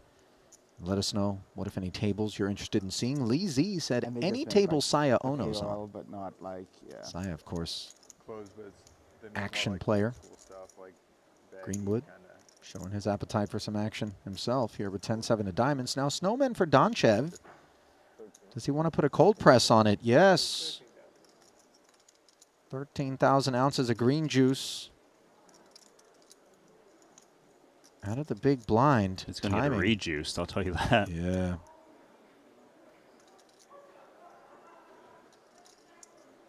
Yeah, double check those cards. Really? This is what's happening right now? Squeezing? I'm on the button, the best position to Yeah. make it look like I'm stealing? It's like it's not even my birthday. 35,000. Now, 4 scoops up to 35,000. Back over to Donchev as Greenwood dispatched with ease.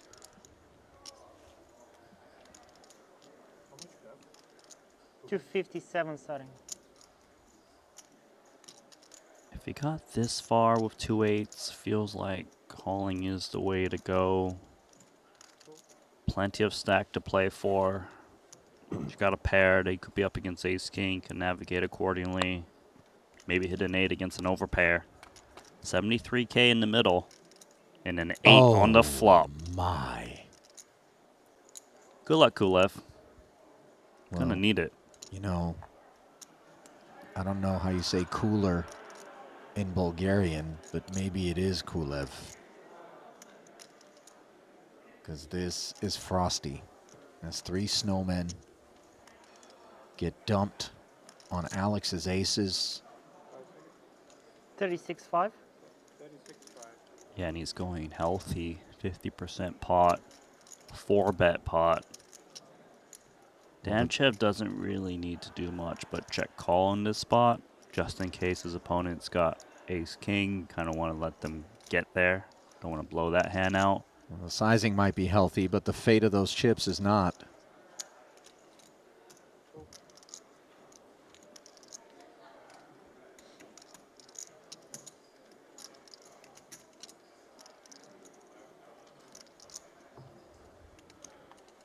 Kulev Gets flatted.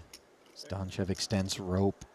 The king actually a nice card for Dimitar to check once more and hope that Kulev will barrel just in case it was, you know, one of these king-queens that was trying to 4-bet with blocker effects. More so is Ace-king. Ace-king is a huge part of Kulev's range, right? Just Yeah. smashes in. If Kulev had some 4-bet bluffs, they're going to try to represent that king with like ace-5 suited and stuff. So this 78,000. is bad. And another half-pot bet. No flush draws out there. It's got to be the easiest check call on the turn right now with 2-8s. Yeah, and it's rainbow, so obviously Donchev doesn't feel like he needs to charge a price. We don't expect this from an ace-queen, ace-jack sort of hand pre-flop, so those straight draws not really something he's worried about. And if your opponent has ace-king, they're just going to value jam it for you anyways on the river. No. 78 flatted. Or not yet. Yeah, these chairs are great. Yeah, those ones are really Those are just the like flat, like WSOP. Still mulling it over, I take it? Yeah, we got it. He's trying to thought- pretend, you know, he's got some 10x trying to hero call or jacks or queens. There's there the was, call. yeah, there was the call, which is what we anticipated. And now look at the SPR. 105 effective with an absolute rag on the river. 302 plus in the middle. That's a lot of pot already, Randy. Do we have to jam if we're Kulev? I mean, I kind of feel like we have to with aces. I do There's a little too. bit of fear of pocket tens and kings, I would think. Even kings as a flatter pre? To some degree. Not a 100% frequency. You know, of course, kings could just 5-bet pre-flop. But tens is a decent part of Danchev's range. But then again, aces are aces, and there's only a third pot remaining.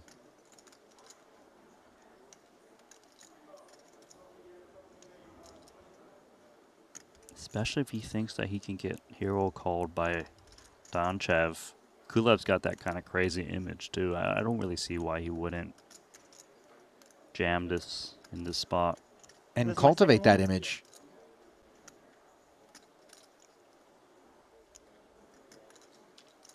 Boy, these are 105,000 soldiers teetering on the brink of disaster. Can you keep them off the shores of Normandy? They don't want to go to war. They Nope. want to go home. It's going to be a bloodbath. He finds the check back. Excellent. Bravo, Alex Kulev. Showed it, too. You know, it's weird. He's just lost a massive pot, and yet he's smiling. And he's doing so because he preserved a 100K buy-in, and he kind of owned his man on the river there in a weird way. He saved himself 105,000 Yeah. chips. That's very playable. That's good for 100 big blinds. So already a couple of big folds have shown off just how talented these Triton regulars are as we flip it back over to our other table where Adamski finds involvement versus Jaffe. King 8 limped and now is asked for 3,500. Kaihan Mokri has joined the festivities. Jaffe makes the call. Gets himself situated. 8K in the middle and an 8 in the window, putting Jaffe ahead with top pair. Sorry, middle pair. Adamski has it checked over. Ace of clubs working hard. 10 dangler, not a bad one. Not a bad one in the sense, you know, of course, backdoor straight draw, but also blocking some of the straight draws that can give you resistance if you opt to bet. He does check it back, and that relevant ace of clubs is materializing as another club drops on the turn. Jaffe's hand doesn't look too shabby himself. King of clubs, pair of eights. He could actually go for value on this turn card if he wants to. Check. Checks it over.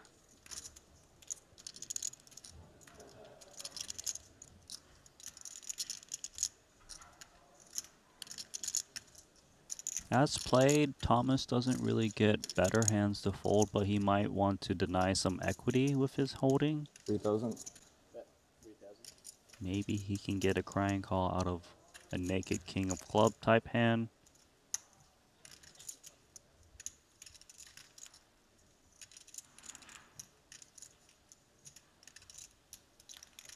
Go. 3K follow through. On the turn, delayed by a street. Jaffe there for it. Obvious with the king of clubs and the 8. River is safe for Jonathan, and Thomas took one swing at it with that nut flush draw. And no further. Nice pickup there for Jonathan, who actually moonlights sometimes at Triton festivals here in the booth with us, in particular down the late stages of the tournament. Heads up. He loves the heads up. Loves to talk about heads up. Absolute specialist, beast, 6.2 plus GG chips, but Triton button.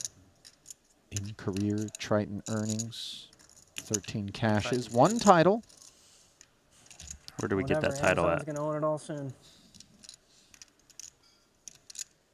Oh, you're scrolling, my friend. Yeah, I am scrolling. Monte Carlo, but not this past festival, 2023, and he did it on the 50K Turbo Bounty. Did have a second place subsequent to that. So crossbar, as Kilbane likes to call it. That was in Jeju earlier this year in a 40K mystery bounty. Now Mokri with 10-5. the Ducks. 10,500. Jaffe asking questions. Oh yeah, 10-5. In my club, I Yeah. will splash. You have 10-5 suited?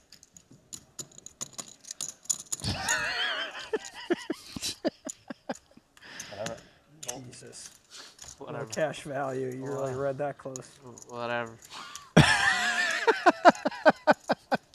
No cash value chips. Oh, that was terrific. Second pair here. Not bad on a king high board for the man with the betting lead, who has it checked over after Mokri went on the duck hunt. You can take the orange vest and beanie off, though, as no deuce to be had. 13. Bet 13,000. 0.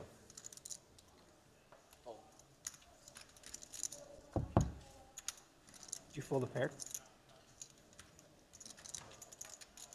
Yes and no. Turn, Yes. pair on the turn? Yes and no. I'm trying to figure out the no part of it. What did you have? I had a pair. Yeah. Deuces. Yeah, deuces. Pair. He knows he's lying. 3. Design. I didn't have deuces. Oh yeah. Threes. You had 3s? Really? 4s. Wow. Progressive, huh? If I'm being honest, I didn't look. That was the line. Anyway, even though you tell me, I wouldn't understand.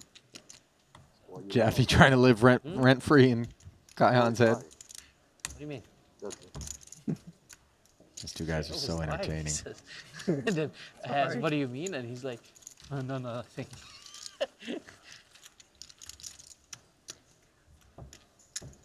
Calling me a liar for nothing? Good joke, bro.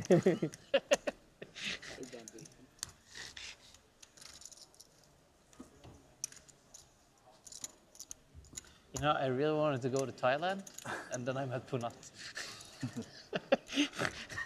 Everybody says Thailand is so nice. Then I met him, and I'm like, yeah, if you like him. Yeah, how's it possible? Punat says everyone really wanted you to come to Thailand.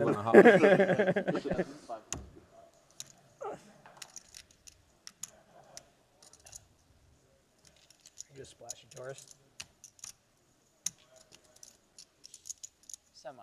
Not like absurd, but I'm not a nit either. You Airbnb or you? Hotel. Exclusively. Adamski. Actually, Ace-5 raising. I do Strava Airbnb hopping in. sometimes, but it's very On the rare. button, feeling sticky with the suited king. If I'm gonna get something from me and my family, I would get an Airbnb. Better king for Punsri in the big. Yeah. He That's, joins. Yeah, that's not a family trip when you're siloed 2 off. clubs, 2 8s, and a 6. Nothing interesting developing. Yeah, I'm not Airbnb much now. By the way, did you say your name Kayan or Kayan? Kayan. Kayan. Okay, yeah. I've been saying it wrong the whole time. I heard a few people say Kayan. Yeah, I mean, it doesn't matter really. Kayan is correct too, kind of. So, wait, which is correct? I mean, it's kind of correct. Like, it's different in every language, you know? Fair. Yeah. Is it not a Nordic name? Where is it from? It's Persian. So, but the way you say it is fine for sure. So, I mean, it's a technicality at best. So, where have you been? You been here? Have you been here? Everybody check the flop. Now on the turn, having hit the 3. Big one? Strava I don't think I would've faces gotten someone, but I never tried. 7K from Punsri. Close friend's wedding. Punsri going hard. Just king 9 I high. would have guessed him about 30% to have found one. Yeah. And Not Johannes a high effort guy. just when it comes to decides that. he doesn't want to get curious. Oh, me neither. And that's a little glimpse at kind of the zest that Punsri has been employing here. I mean, I wouldn't say it's exclusive to this stop or something that was kind of not in the toolkit before. It but feels pronounced at this stop. though. yes, yes, I would agree with that. Hit me with the music. See, but this, I think I would disagree with, the music in particular, given that obviously we've tapped into a robust part of the library with the EDM, but nevertheless, whether it's the horns or the funk, the mothership lands at GG Poker. Head over today if you've not already done so. Sign up with a new account. Use promo code Triton_2024 and feel the funk of a $50 ticket to the Weekender. Do you think we Free ran of out of charge. skips on Spotify? Is that why we had to use that? What do you think? We got a free account, Randy? Do you think we can't? Isn't that Pandora? I don't remember which one's which, but yeah, I thought maybe. Spotify's nutted, by the way. Pandora's dust. Remember, was it Jay-Z came up with one called Tidal? You remember that? I don't know that one. Yeah, exactly. Exactly. Do you remember when we had to use Napster? Well, we didn't have to use Napster, but those of us who are musically kleptomania. Okay, you did use it though, right? You have a club, don't you? Bro, you know how much stolen music I had from Napster? I was like 20-something mashing. People out there right now are going, what the hell is Napster? Watch The Social Network with Justin Timberlake, you know. Sean Parker. Yeah. Ooh, and Mokri finds a 4 for the lead here after being dominated pre-flop in this 2,500 ahead affair. Started by Jaffe under the gun. Okay, Han checks over. What was that? Did you see that? What did you do at the wedding? I did see it. Jaffe likes to have fun out there. Early rounds especially. Things not too intense. Uh-oh, he's in character. Mokri making the call. Turn doesn't help Jaffe.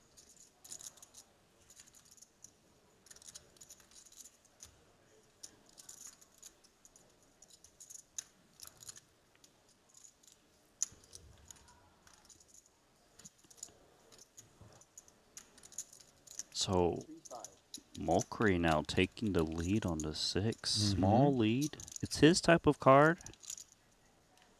Looking to fold out 2 overs. Contain the pot. You actually see this a bit more nowadays on cards that improve the big blind check call range. Have you done that?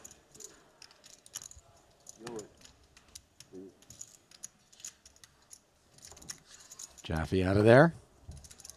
What did you do at that wedding, bro? You're acting all crazy. Like, I don't know what to call the mother or your police. You know? I mean, didn't you call like the loony bin before the police? Not very considerate. Aren't they the guys, the ones taking you to the loony bin? I guess. That's true. What did you have? Good hand or? Kings. That's why I said the ace of clubs, man. That was good. What did you have? And a bad turn, innit? Too many 2.5. straights. 2 pairs. Pocket kings now for Said, do I want to try Tomas, who takes us to 2,500. And our Not Ben on level 2 against Cahan Mulcahy.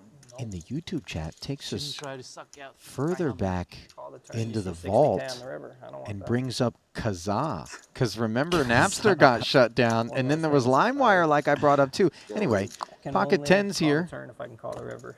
as I there's won't no call the debate river, so as I to have what's to- better in this spot. And we're really going back in the days. Yeah. Remember ICQ? Wow, that was dusty. ICQ was like before AIM. AOL Instant Messenger, man. That was... Anyway. Kings here. Paired flop. 2 hearts on board. Mulcahy with that 10 of hearts working hard. 7,000 in the middle. He's checked over after flatting the small. 5,000.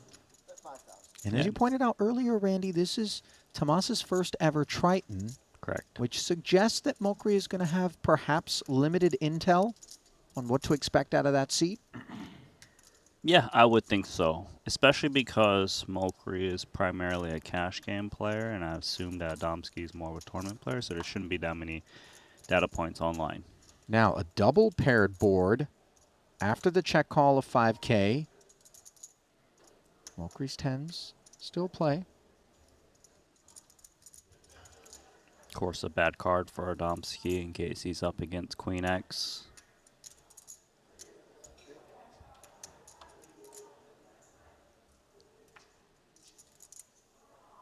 Hearts do come in. 10s could target ace X. That might get curious because Mulcahy could represent pocket pairs that got counterfeited, 8s and lower. And ace I would probably have to keep those hands honest. And this one's probably going to get snapped off by 2 kings and going to see the bad news. Especially for such a small bet of 4K. Yeah, the check back on the turn, kind of leaving Mulcahy targeting what he thinks might be an ace high. Adamski just keeping things snug. Try not to get in any trouble.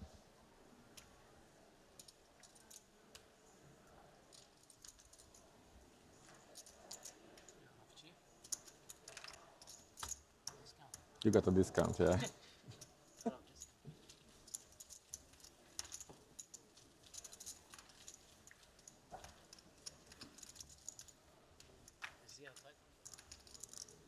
Impressive. Must have been very happy today.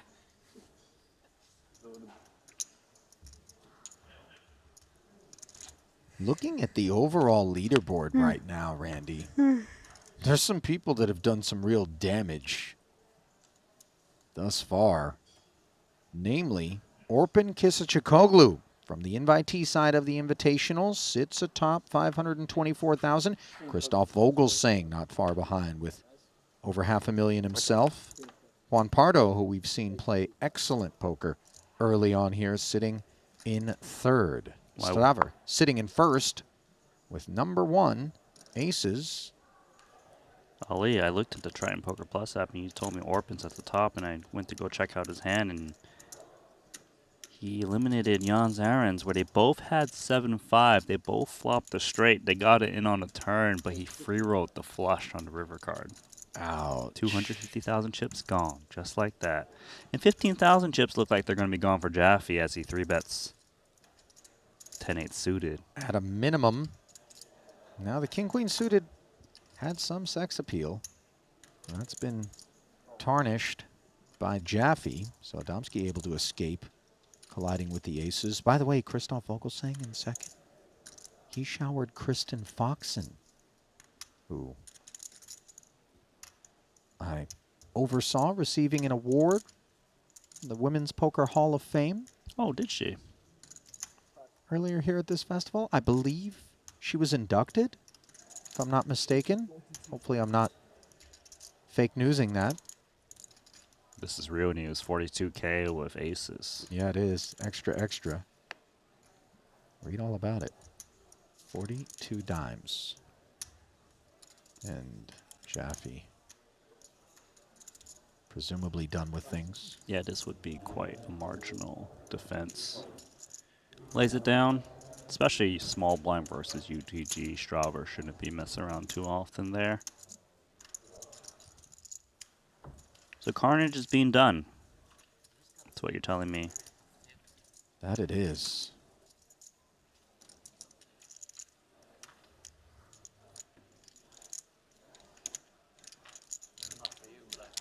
Vogelsang had pocket kings against Foxen. Opened. She 3-bet, he 4-bet. She called. 9 high flop. Bet call. Well, check call from Foxen. Way lower. Both on 200? flop and turn, and then on river when Bang. Vogelsang jammed. There's a lot of players here that will sure play. Chrissy did not show her hand. The board was 9, 3, 4, 6, 8 with no flush possible. Gonna assume she had like queens or jacks based on the run out and the action for Yeah, that pot. does feel like it could have been overpair versus overpair in that spot.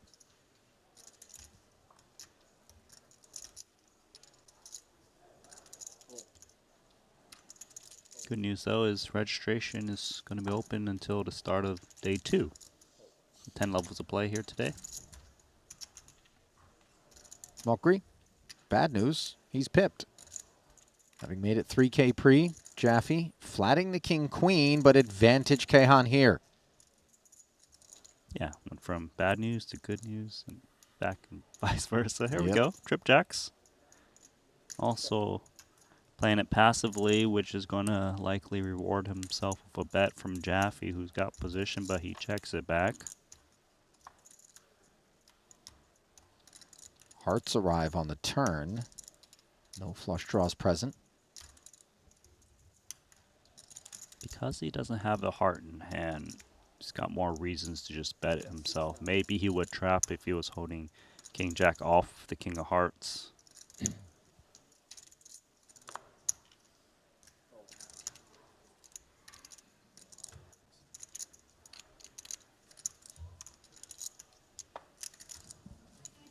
During the break, we will be moving this table down.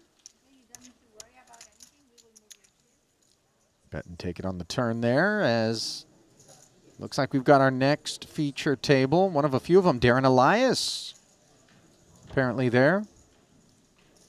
Luke Greenwood, Wayne Hyung, who's at the top of the leaderboard as well. Towards the top, rather. Is that Sean Winner? Stephen Chidwick. And Vogelsang, along with Orpin. So 2 big stacks there. And Adri, the Conquistador, Orpin? also present. Look at 150. How many did you So manage we'll to get get to see some the big record? stack Record action. JG was- JG, 219 or something.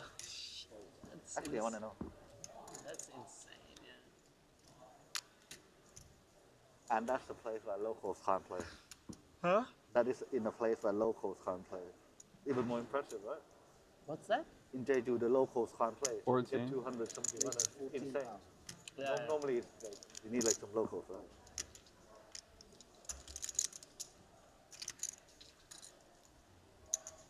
Three bet intake. Coverman. Ace Queen. 216. The The Bahamians responsible aren't holding showing up as for us. Jaffe's dispensed. It's illegal. I don't think they're like legally allowed to. I know they can't. Oh, they can't? I know they can't gamble in the casino. I don't know if this counts. I guess it does, I guess. Well, we talked about the players at the top of the leaderboard. Obviously, Pretty Kulev smart having law. I lost like the idea of aces a developing nation, have casinos, but don't let your locals play. Similar to Singapore. I to mean, Don Singapore does Chev's that? set of yeah, but eights. no, you have to have Second shortest an stack. entry fee. In Korea, it's like that. The locals can't enter casino. That's why we don't have local players. Gotcha. 83.5. Chance Corneth, the very shortest of stacks with 65,000. No reason to panic, though. That's still plenty of big blinds. As things stand, Jaffe himself With 197 bigs, 197K is the third shortest stack. You ready so to enter the mystery house? big drop off. Yeah, let's do it. We're going to black out Mokri's hand as it's mystery time. Brought to you by GG Poker. Pocket Kings we can see for Punsri in the big blind. As he reacts to the 2,500 chip open, making it 17-5. This is a big 3-bet, you know, to 17.5 BBs. Big blind versus under the gun. These positions, you know, even though they're deep stack, Punat Punsri's range isn't supposed to be too wide in this spot, given he could just flick in 1.5 BBs pre-flop to close the action. So let's go to a flop. 8-6 tray. Mokri hanging in there. Doesn't feel like the kind of texture that's supposed to be interacting with him, although Punsri does unblock clubs, and there will be some suited combos in Mokri's range. Mokri has more nutted hands in terms of he can have all the sets, whereas Punsri cannot, as he wouldn't be 3-betting from the big blind with those hands. Although Punsri's got all the big pairs, and Mokri rarely ever has aces or kings.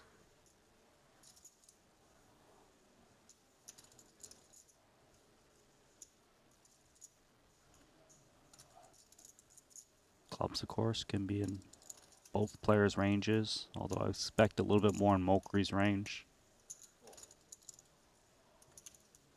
And if Mokri had a big hand like a set right now, he doesn't necessarily need to raise, so I feel like it's a bit undefined at the moment going into the turn card. Which is a 7 of hearts after another 36,000. Worked its way into the middle. This card is much more advantageous to the flatter. Mokri's got suited connectors that hit 2 pair. He's got straights like 5-4 and 10-9 in his range. I strongly think that Punsri doesn't have too much of this from these positions.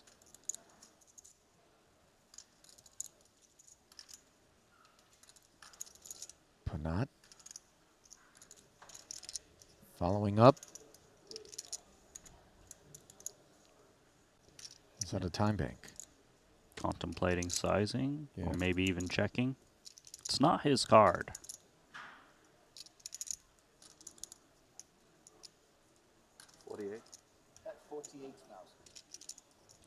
And this second barrel does feel quite a bit like it is skewing Punat toward the overpair part of his range, which, you know, given as you mentioned there, Randy, it's not his card. We're playing deep stack. Mokri is going to have combos that are looking to crack overpairs in 3-bet pots such as this, able to play in position. If all of a sudden he should decide 48, he right? could try to make things uncomfortable. Instead, he just flats. Yeah, with the action right now, it does kind of seem like Punsri's range is mainly aces, kings, and queens. 5 is a terrible card for Punsri. 4-liner on board. Any 4, any 9 is bad news for these two kings. And it isn't just the straight, but also the fact that connectors are going to be in the range, stuff that may have made 2 pair. Yeah, this run out is very in favor of Mokri. Punsri, I feel like he just needs to check here and see what's up.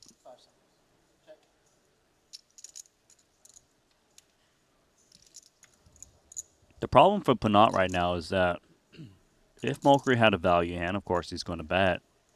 But Mokri has a lot of incentive to turn hands into bluffs and represent a board that rarely hits the big blind range.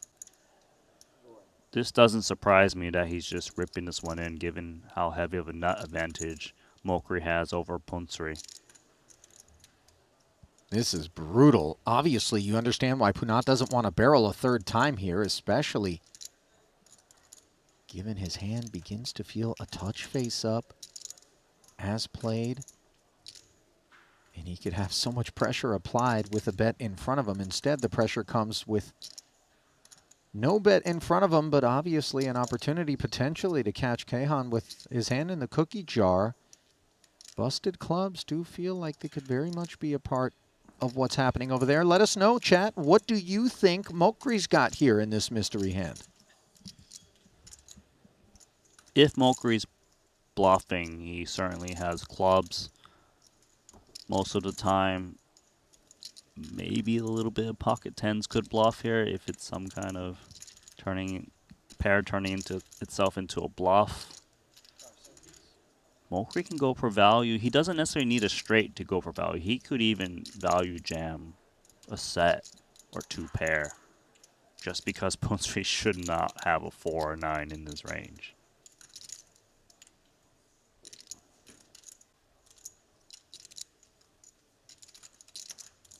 Some in the chat surmising that Mokri himself has an overpair, but that doesn't feel like it would be all that probable as Punsri makes the call, and Mokri went ham with ace-king.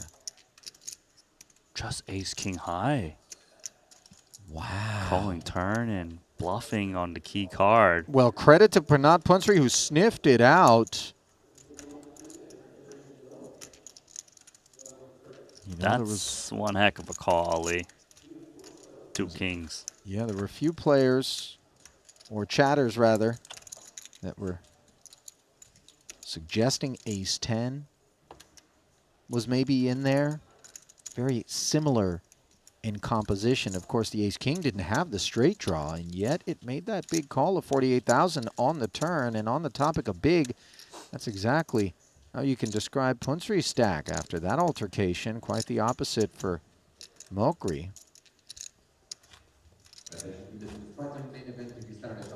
And he catapults up the leaderboard. Man, that was a great call. Maybe Punat felt like, my hand kind of looks like what it is, and you should be blasting against me on this board right now. Felt like he knows his opponent too. Mokri is capable of just floating there and trying to make moves. Whew. Good hand. This was some really nice hands in this first frame.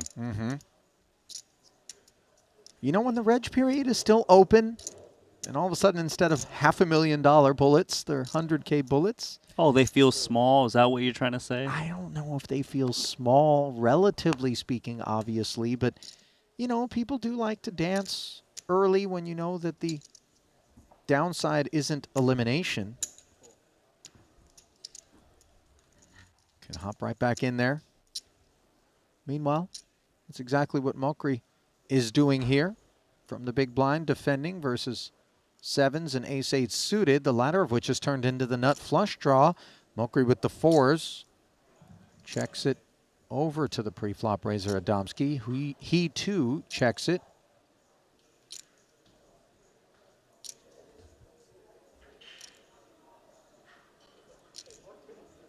Now if you're Coverman, obviously flatting the pre-flop opener on the button, you're supposed to interact pretty nicely with that board texture, yet he checks back, and on the turn, he hits an 8 to take the lead over Adamski's 7s.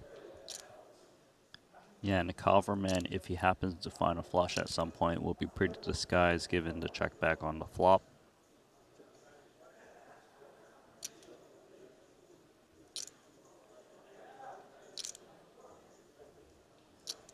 We'll see if Coverman wants to maybe sprinkle in some chips to protect himself against some jack or 9 runouts.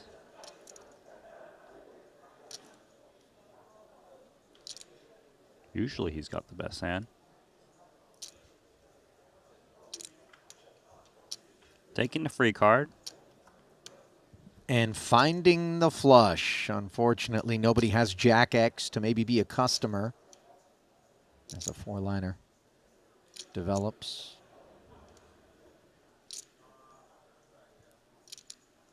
What do you think? I think Mokri just blasts in 91,000 here. I know he's blasting in some chips. He is barreling. He's like, these 4s are never good, but 5,500 is an overbet, Randy. An overbet No, of what? Sorry, forgive me. You think he only bets in It's 55? over the amount that's warranted right now, given that we can see Coverman's got the nut flush. Yeah. Mokri's going to have a very salty break, I'll tell you that. 2 7's gone, and raise incoming for Coverman. Yeah. Especially with a 4-liner out there that you can target. Force flushes.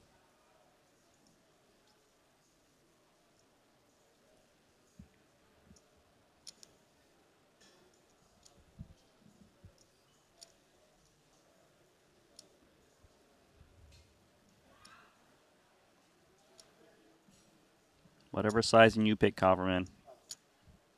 Mokri's not calling. 30.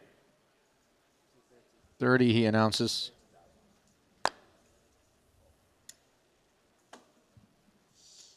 And that'll be that. So it does come a bit undone there toward the latter portion of the first frame here at Atlantis for Keihan Mokri, who can use this timeout. And you get a look at the features that will be giving way to a couple of new ones momentarily. Blinds will head north to 1,000 and 1,500 as we're going to bring you back to the desk here momentarily. Ali Najad and Randy Liu. There we are. Back with you here. Talked about Orpin Kisachoglu and Christoph Vogelsang at the top of the leaderboard. Punat Punsri punching his ticket to the top of that leaderboard as well, sitting 519,000 deep. Pardo and Wayne Hyung rounding out the top 5. Still early portion here of the program from this 100K main, but guys are going hard at things. There's been a lot of blood in the early goings of this Triton main. You know, people are getting stacked for 250 big blinds left, right, and center. You know, Punat Punsri making a great call with 2 kings. We have Juan Pardo calling down Artur Martirosyan. The early levels really is some of the most exciting poker you'll see. We'll see if the harpoons will still be out once we return. It's going to be about a 10-minute break, and then we'll get it back underway from here at Atlantis. Keep it close.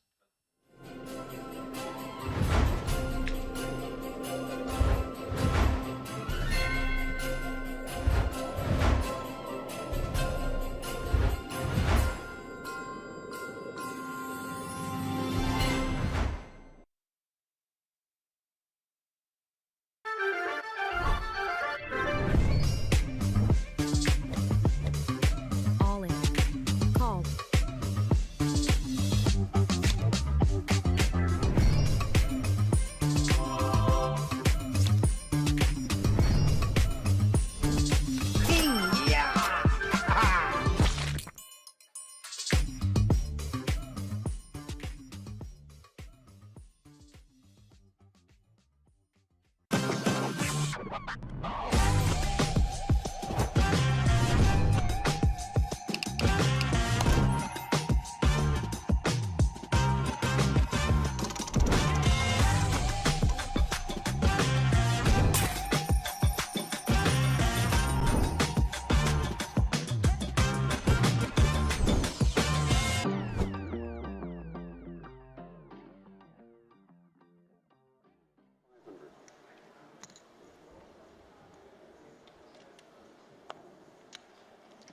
Pardo back on starting stack, but he's looking to move back up with pocket jacks. Yeah, in a great way against the Martirosyan Queen Jack offsuit open as he 3-bets to 9,000.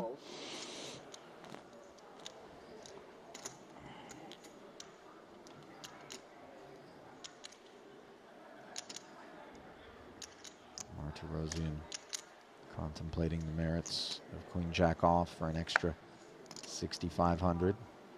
Hops in. Here to play.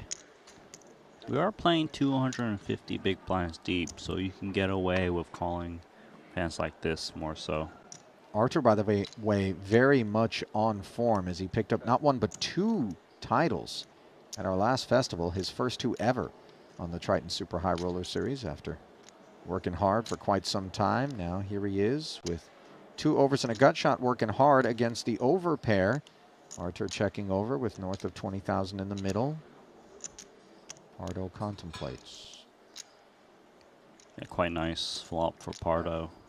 Go over 3 straights at the moment. Half pot. Artur open. Not open it, but 2 overs in the gut shot. would think he's usually going to check call in this spot. Occasionally check raise, although I wouldn't think Pardo is c-betting his whole range on this texture. 5 seconds. Hit it too. Raise to 32,000. He's going hard. Check raising the 10-5 up to 32,000. And some of this is the product of the deep stacked kind of portion of the program, given that this is level 1. But it's also high VPIP and reputation that precedes for Pardo. 5 seconds. You're right about that. And I think a big part of opting to check raise is the deep stack portion, because if you are playing more shallow and you get check raise, players can just jam on you if they don't have too many more big blinds, and you just, you know, fold away your equity. Right. Double gutter here now. Martirosian.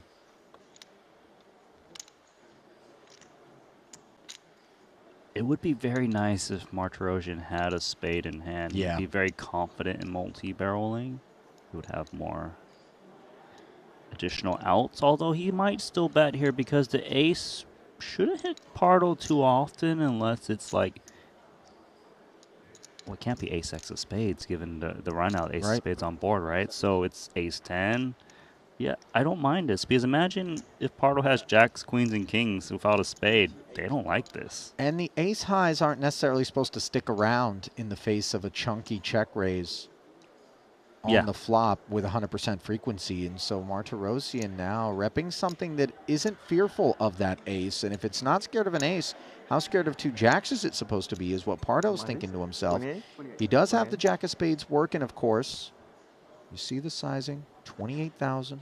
Because Pardo has the jack of spades, he probably will be continuing. If he had red jacks, it'd be very tough at this point. For now, though, he's going to make the call and get an interesting river card situation for Arthur, I'd imagine. The 8, not the ideal card for Arthur.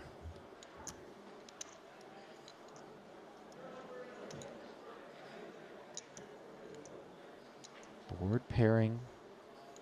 And of course, the fact that Pardo has called not just the flop check raise, but the turn barrel as well, leaves Martirosian keenly aware that he is never good. Not that he suspected he was. This was just a semi-bluff gone wrong at this point, but the pot has been ballooned to 140,000, and will Martirosian step away from it or continue to lay claim? He's going to chew, as you see the time bank redeemed. Yeah, I feel like if he had a single spade in his hand, he would always be bluffing, just because he blocks some of the hands that would be able to call him down, which are flushes. It looks like he's still going to push in the chips. This is nasty. This is why he's so tough to play against with deep stacks. Pardo wincing, did not want to see this, and overbet for basically all of it. Yeah, so Archer's small turn bet tends to keep Juan to continue to call with hands like this. You know, jacks, queens, kings with a single spade. Maybe some king 10, queen 10 with a big spade. So these hands would have a lot of trouble calling down once again. Feels like the hands that Juan can really snap off are like, you know, 10's full, aces full, maybe ace 10 flushes, but this is insanely tough with 2 jacks. I wouldn't blame him if he just lays this one down, because he also blocks queen jack, which is a decent part of the bluffing range in jack 9. Do you think maybe like king 10, king of spades was a part of the process and now is trying to blast its way out for Martirosian, recognizing that the call on the turn is hitched to a decent amount of sticky ace X? I think Archer would play king 10 offsuit in that way. So what makes sense in terms of the hands that Pardo beats? Queen jack. The thing is, you're holding 2 jacks, you know? Yeah. Jack 9. That's what I mean. He blocks jack 9. He blocks queen jack. He blocks so many things. I mean, he also blocks the flush with that jack of spades. So Yeah, but Archer doesn't need just a flush to value bet. You know, maybe he just flopped the set and now has a full house. That's possible. Deuce is full. Quad 8s, pocket 10s. 10-8. I mean, if he's got Queen Jack off, he can have 10-8. Would he check raise flop with so much hand? I think so. 250 big blinds deep. Get value from over pairs. Would make sense to me. Especially out of position, you want to keep the action going, whereas if you just check call your opponent, you can just check back unfavorable turn cards. 5 seconds.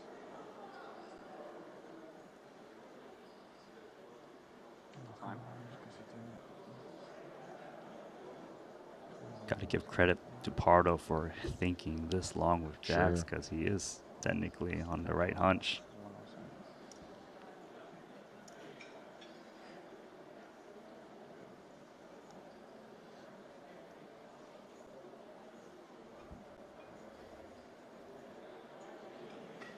Seconds.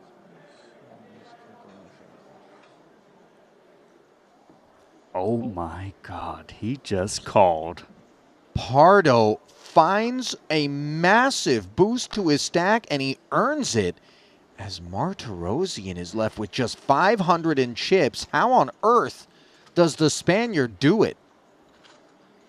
They say he's one of the best. Malacca style, what can we say? I got to tell you, with 2 jacks in your hand, that call is even more impressive. I mean, that's bonkers, Randy. And you heard for TV the sheepish declaration there. Well, Artur, you got 500 chips. We call it 1 big blind. It's actually 1 small blind. We're probably going to have to hit the registration desk.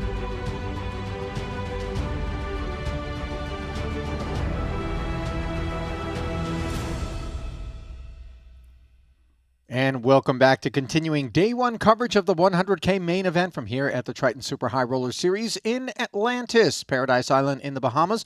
Ali Najad alongside Randy Liu, and of course, those who were bright-eyed and bushy-tailed in terms of registration. Thus far, 46 total players of 50 entries in total. Blinds are going to 1K and 1,500. Let's dive into the Triton Poker Plus app for an early look, if you will, at our 2 new featured tables. There's the first one, and it includes Big Brisket, as Brent Hanks christened him, Darren Elias, looking to barbecue some heads out there. Big Brisket, is that what he goes with? Well, he likes to smoke meats and stuff like that, apparently. Okay. I thought it's because he's just kind of a husky dude. I was like, man, that's not... No, but it is that. And Elias, by the way, this is a guy who's made real waves, mostly at the World Poker Tour. Obviously, he's been playing pro for a long time.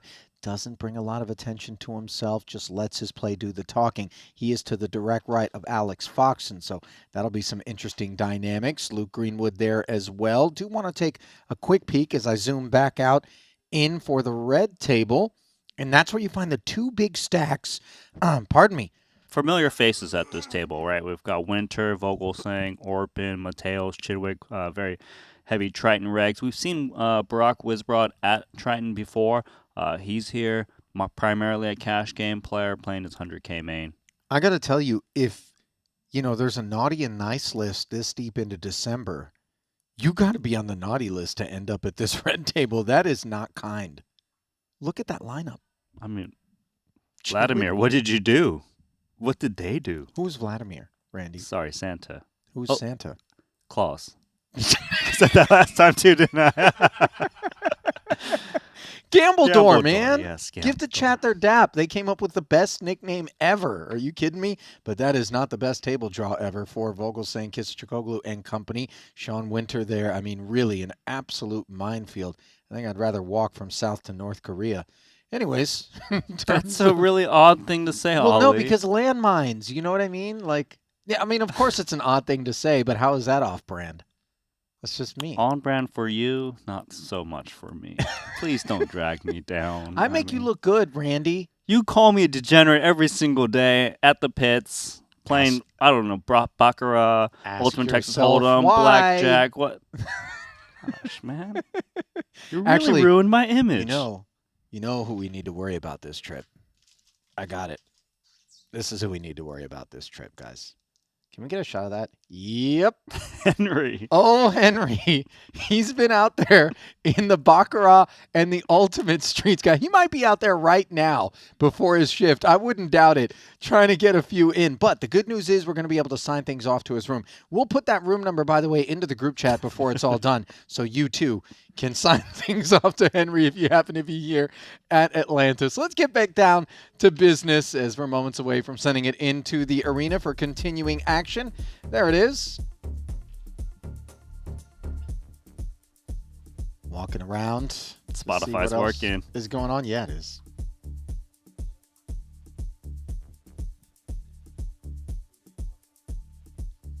There's our Triton photographer, Drew Amato, up on the set, responsible for all of the images that we post to our social media, Twitter, Instagram, and such. And there's a look at the 3 feature tables.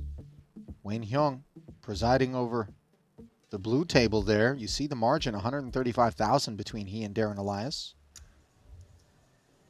Nice spot for him. There is Wayne. Vladimir Minko. That seems like a new name for me at the Triton series. Indeed, Is it? First ever Triton Super High Roller Series for him. What about Chris Nguyen? Feels like a first time as well. Efforting. Playing under the German banner. No, he actually showed up in Montenegro earlier this year and cashed. Oh, okay. 1 for 2. Played a couple of 25Ks. There he is. Involved here with the inferior ace, but has the betting lead on the button. Barrels. 4,500.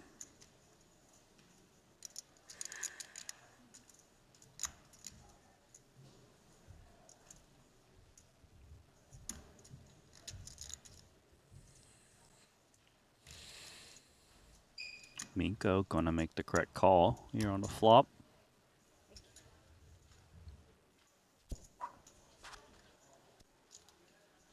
Turn is a 4. No backdoor straight draw for either player. Yeah, a bit of a blank.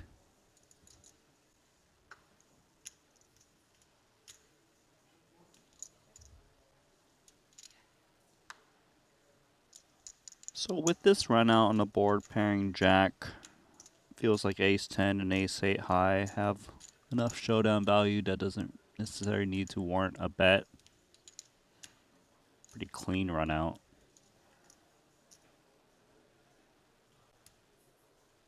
Plus, rarely do you ever get a better hand to fold, especially for Minko.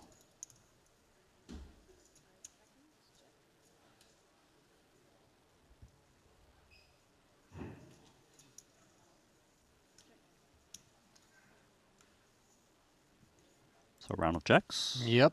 Turn and the river, they both shut down. And this one ends uneventfully with Wynn conceding.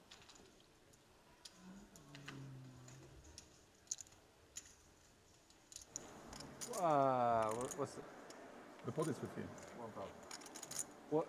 What's... why is this good? You give one back. Just one.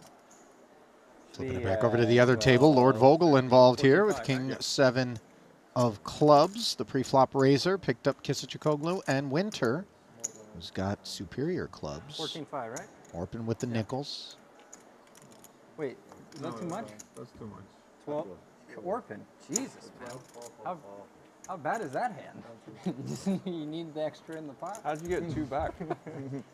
Wait, I don't know why that was there. I mean, the pot is right. The pot is right, Maybe finally. he paid...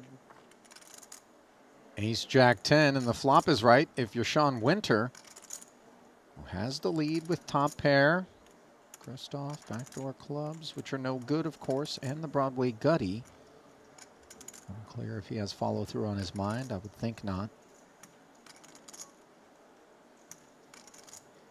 Actually, all 3 of these players have double starting stack, so they've done damage so far. Yeah, I overlooked the fact that Winter was among the 500,000+ stacks. So focused on Vogelsang and Orpin.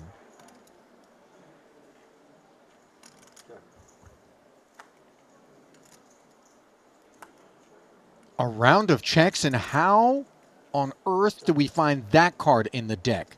Flush draw acquired for both Sean and Christoph, while the bottom set acquired for Orpin. Yeah, and that turn card really, obviously great for Orpin, but Vogelsang and Winter are loving it too with the clubs. Vogelsang's clubs are covered, but he's got a gut shot to go with it. Reaching for chips.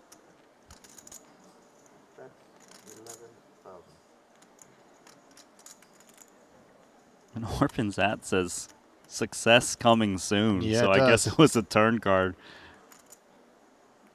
Or success does come for him. Could come for a raise, although it's strange, right? If he comes out raising now, it kind of looks like what it is, pocket fives or ace five.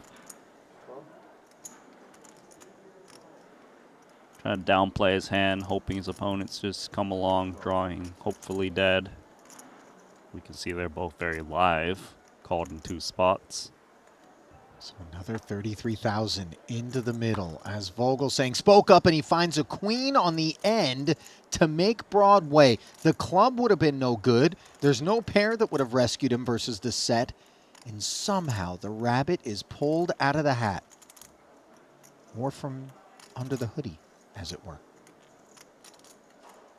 Yeah, success has come soon for Vogelsang, it seems, on this river card. Go for value. He is betting into 2 other opponents, so betting here looks stronger. Will be more difficult for his opponents to make a crying call. Sizing down, hoping the 2-5s just say, please. But Orpin still has to worry about Winter. Quickly passes. Pocket 10s or pocket 6s?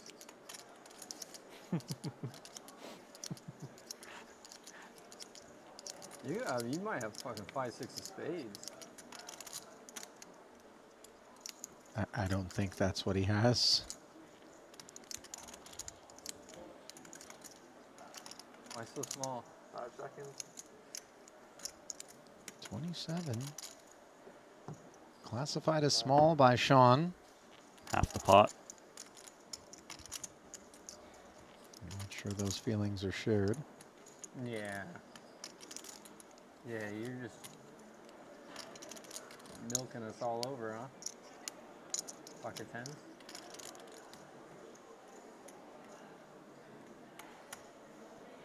It's pocket 10s I should probably raise, right? King 7 of clubs. Throw 6. You wanted me to pick that one.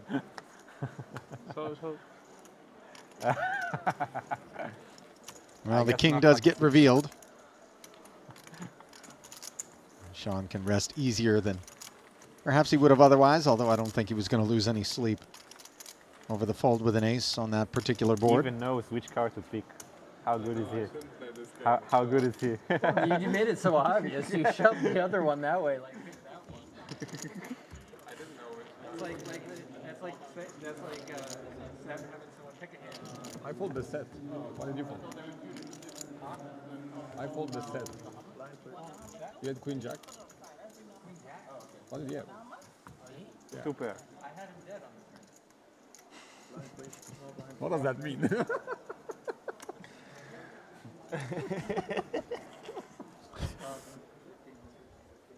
You flop a set of 10s? I fold the set. Where? There's no sense. Confessing. Having folded the set. That's what, oh. I don't know. Raise. 4,000. You overbet, I call.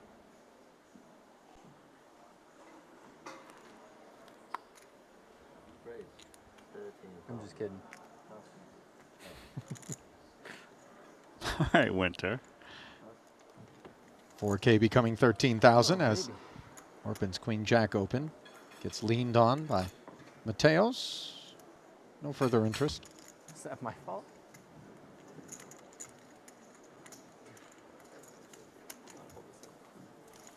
Well, if you have five, it's an easy fold.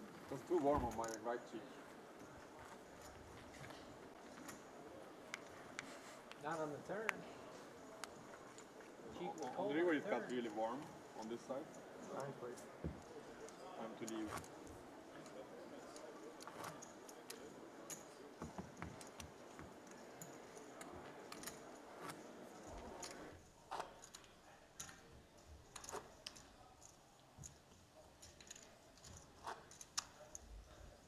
Back over at the other table, checking in on what's afoot.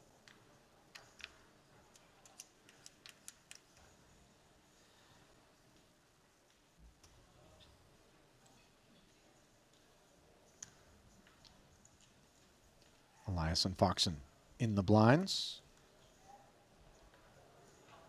Elias, by the way, did show up in Jeju earlier this year. So this is his second ever festival.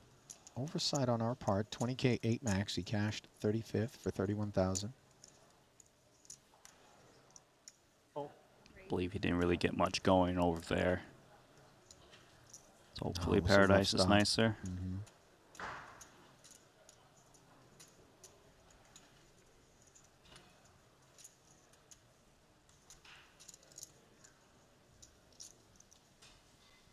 Ace Jack suited for Elias.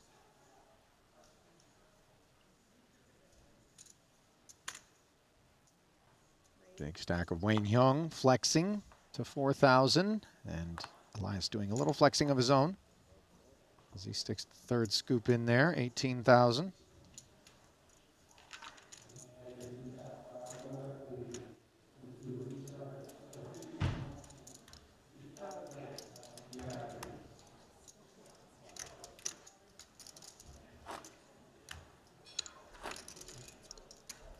No further interest.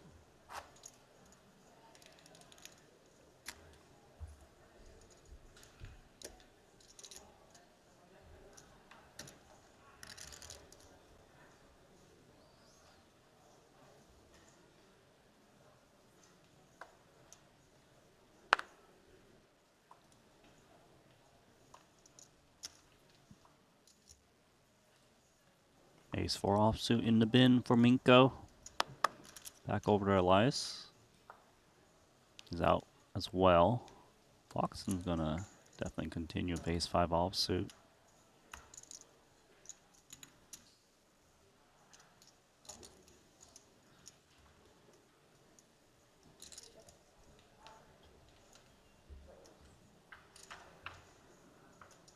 Onto a flop. And Nine. the ace high is looking quite nice. Yeah, 9-3-4 after Wynn defends with the King 7. Chris's hand is not too shabby on this board with King high. A little bit of 3-card action.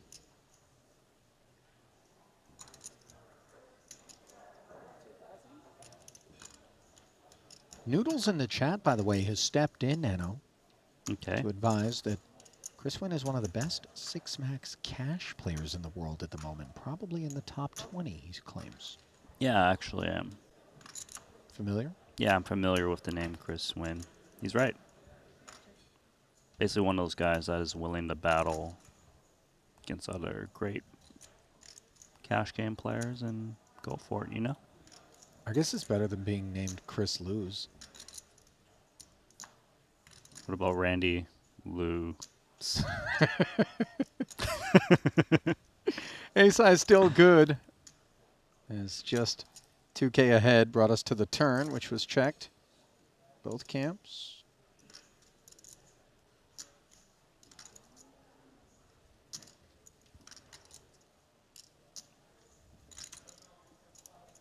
I guess we just check if we're Chris, although I'm not too sure we're winning too often, but maybe we just never get a better hand to fold. It's a little pot over to Foxen.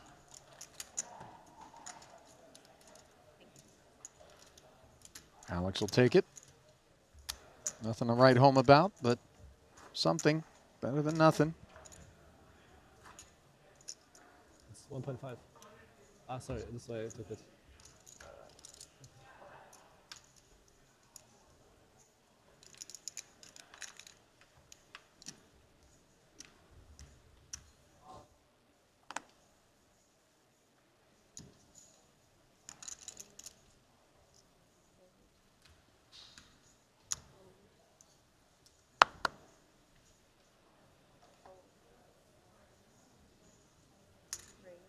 Boxing.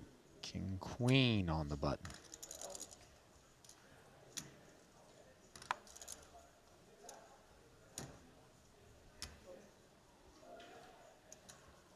Raise and take it. Some discussion as to where Daniel Negreanu is, and during the break, we walked out into the tournament area and we found him parked in day 2 of what I believe is the Dealer's Choice World Series event. So obviously unavailable to hop in just yet to this 100K main, but as we alluded to earlier in the broadcast, registration is open until the beginning of tomorrow. So we'll get some Daniel at some point, just when. Yeah. I would imagine he's hoping we don't get any Daniel, because I think that would mean that. Well, Are they playing down to a winner of the Dealer's Choice today? I would think so, okay, right? So It's not like it's a massive field. yeah, you're right. Not everybody plays all the games. Minko plays the 8s. Understandable. Click here to 3. Yeah, as the day goes on, we're going to get more and more entries. Those that like to come in late, those that are still playing some other side events, like you mentioned.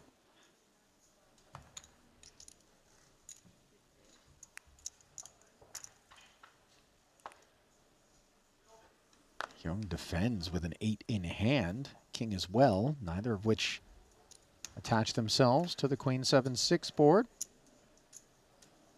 Checking over to Vladimir. It does have that 3 hearts, 3-2 straight with that 8 of hearts for Hyung. For him. Could see him potentially attacking if a C-bet comes in from Minko, which seems to be coming in right now. To the tune of what, 2,500? That's exactly right. If Wayne is to continue, he probably will come with check raise rather than check call. Otherwise, just stay away. He is up against undergun range.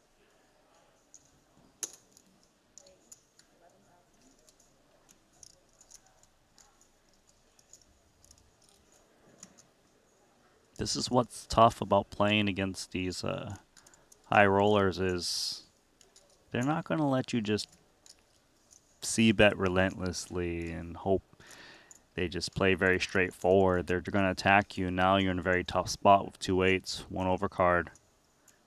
Making the right call, though. Yeah, up to the task. Minko defends against the aggression. Another 8,500. Charged by Wayne. Let's see what's on his mind here on the turn with a completely dry deuce of spades. The standard protocol is to multi-barrel on cards that give you added equity. You know, like a 5, a 9, maybe a 10. Maybe some hearts. But on the deuce, hands that bet call flop aren't really looking to just give up, especially if it's a Queen X. Wayne does step away. 8s are pretty vulnerable, so wouldn't mind seeing Minko bet. A lot of times when players check raise a Queen X or value on the flop, it's the stronger Queen X's, and they wouldn't be looking to slow down on the deuce. So I do feel like the 8s warrant a little bit of protection.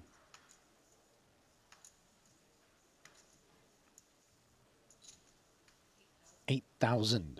As Vladimir agrees. Young with never any desire to proceed.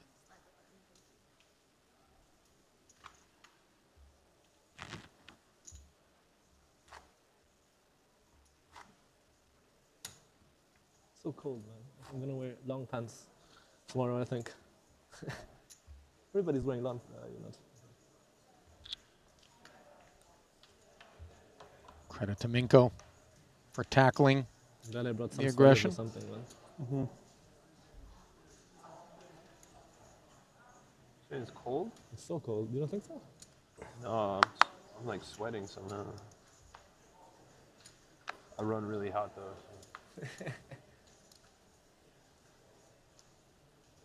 Maybe Vegas is colder. Huh? Yeah, it's like, I guess for you it'd be like it's like 2 degrees there today. Did you break that? What? Like 36 Fahrenheit, so I think that's like 2 Celsius. No, I meant in the casino. Oh, yeah. Colder there.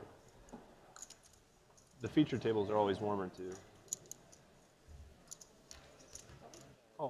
Call? Young Yeah, limping as already, round 2 yeah. takes shape. This time Minko with the king 8.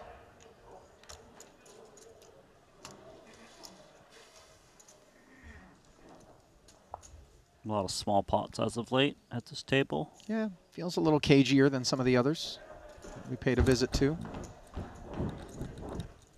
Obviously, it's a golf course with a lot of hazards. Wayne dominated, but he and Minko both find open-enders on the 5-6-7 board. Nobody with a spade.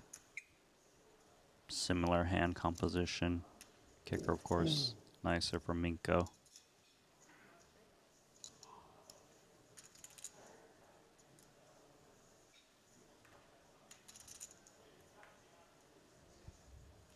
Doesn't hurt to just bet when you're holding open in a straight draw in these wide range scenarios.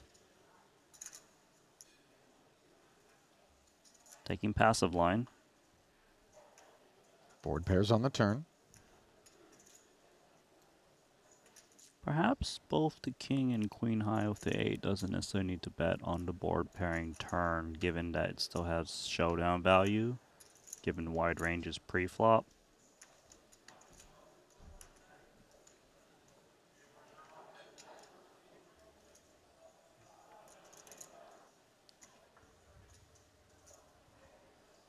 Once again, Wayne checking.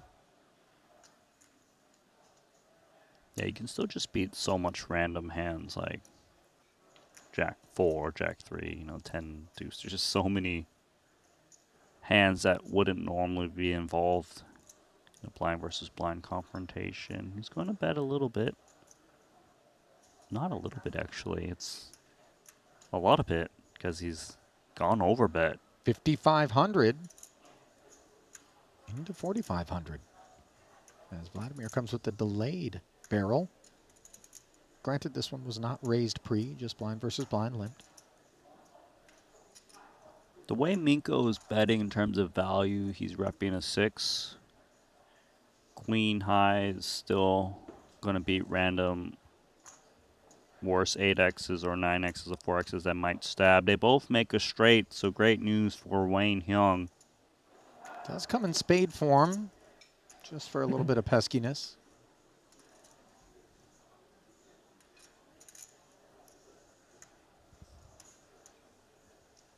I suppose whatever size Minko bets is just going to get snapped off when the flush comes in, paired board.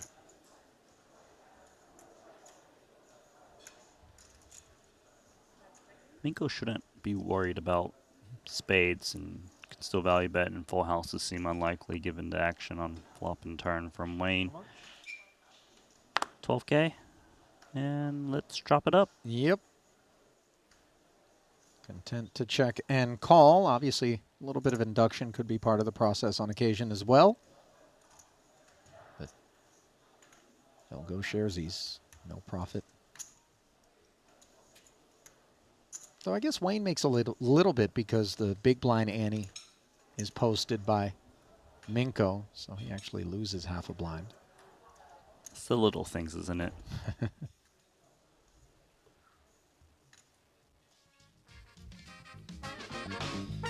Well, it's also the big things, like the world's largest online poker room, GG Poker, that are trying to give you $50 for free in the form of a ticket to the Weekender. All you've got to do is head over Sign up as a new player. Use the promo code Triton_2024. Deposit $20 and 50 is yours. What could be better than 2.5x ROI from the comfort of your own home? Or someone else's home. Or a hotel. outside. Outside. In the pool. In the rain. On a cruise ship. You don't want to use a laptop in the rain. I mean, although Play there's on your phone these days, you know. They're waterproof. You know, I know my phone's waterproof, and I never want to put it in the water. It's weird. Can I try? Wow. No, throw your phone out there. Let's do a lazy river phone lasts longer. You ever put your phone in a bag of rice? Yeah, I've been down the I've done that streets. too. Yeah. Zarzubov with pocket fives. Made it 3,500 to go. Vogelsang. Ace King. 3-bet to 23,000. Zubov hanging tough, hunting a 5. Instead, he looks up at 3 overs, but Vogelsang hasn't found a pair here. Vogel's whiffed it, but, you know, he has blockers to Queen X's that would be able to continue. He's got 2 overs to the Queen, which is helpful. Cases up against, like, Jacks and 10s. Clean outs. 3 to a flush. Should see him just start with bet, but he does check it over. I don't think he's looking to check fold, though, with his hand. Does have the king of diamonds, which is relevant. I've been a good boy this year. Please come back. Get a glimpse there at Alex Theologus, who was very impressive at our last festival in Monte Carlo. Several deep runs, consecutive in nature as well. So Zubov must feel that if Vogelsang had value or some decent draw, he would have just c-bet the flop. He's expecting a lot of just check folds on this texture. Vogel still no pair. It makes sense, right? Small fields. I mean, smallish field. Just lays it down. That was a very easy maneuver there for Yeah, Zubov no kidding. with 2 5s. Especially considering that 23,000 was already invested by Vogelsang. Maybe there was something that he thought he picked up on. Randy, I don't know how to tell you this, but there's a bird in here. Sorry, what did you say? No, there's an actual bird. Oh my God, there the is? booth. It just okay, flew well, it away. just flew away.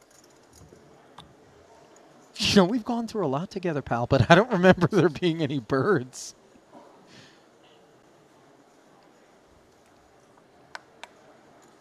I wish there was a predator that would come here and just eat you, take you down. Alligator would be nice. Why, Randy? I You don't want know, to do the sometimes broadcast by yourself? Sometimes you just say some silly things, that's all. Well, you don't have to say sometimes. All of the times I say silly things. Nothing silly about the open, of course, from Mateos. Ace-King trying its luck once more, this time as an opener. After Vogelsang simply check-mucked the queen-high board. This time he's got king-queen with Theologus in between, having flatted the ace-5 of diamonds.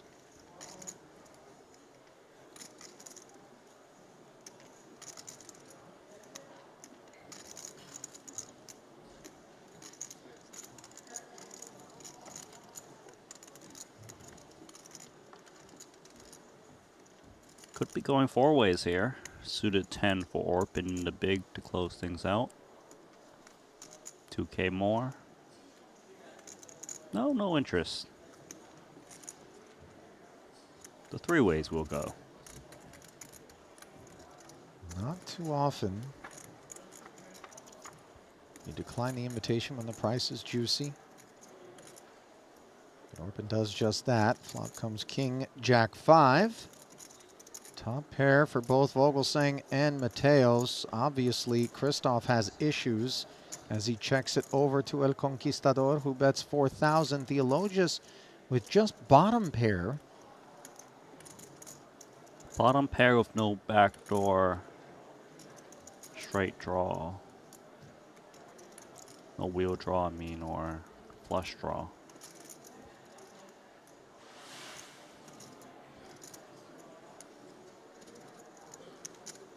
He tosses in 4K and Vogelsang.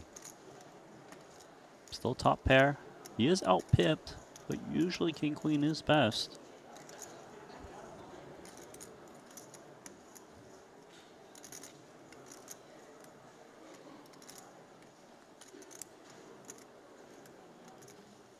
$21.5 in the middle. Christoph never one to get hasty. Takes his time before flicking in a call of his own, another 12,000 into the pot. Now, Mateos would rather be playing heads up from this point forward, I would imagine, just to make things a little easier on him. 9 of hearts on the turn is wet. Yeah, I don't think Mateos was worried when he got called in 2 spots, of course, though the 9 does improve some hands. Queen 10 is the main concern. Jack 9, King 9 possible as well. Flush draw does arrive.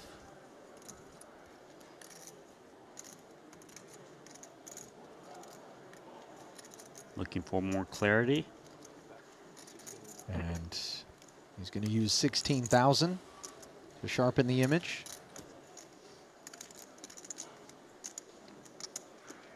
The Vogel with this hand is just got to play defensively. It's picked up a gut shot, could still have the best hand. There are multi-barrels in Mateos' range that he needs to keep honest, namely hearts. Gut shots like ace, queen, ace, 10 come to mind.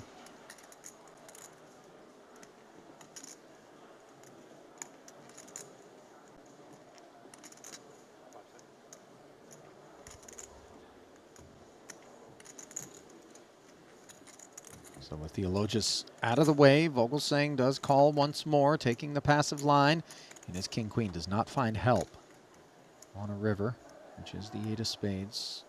57.5 in the middle. And I would imagine whether or not Christoph pays off is going to have a little something to do with how greedy Adrian gets here on the end. Pretty coordinated board. The hearts didn't come in. I'm not sure how often Mateos gives Vogelsang better than one pair. If ever. I think he will definitely go for more value. The 8 doesn't really change anything for Vogelsang's range to check call turn, as Vogelsang's not check calling like 6-7 somehow. You know, like Jack 8, these hands are just folding turn probably. But he just plays it safe. Gonna feel like he missed the value when he sees the king queen. Sure. Conservative approach. Yeah, you can kind of see him rocking back and forth like, not sure about that one. So did not hunt the value. Obviously, it was available in a major way, just given what Vogelsang had, which of course Adrian didn't know. Oh, okay. I just thought but I don't see the...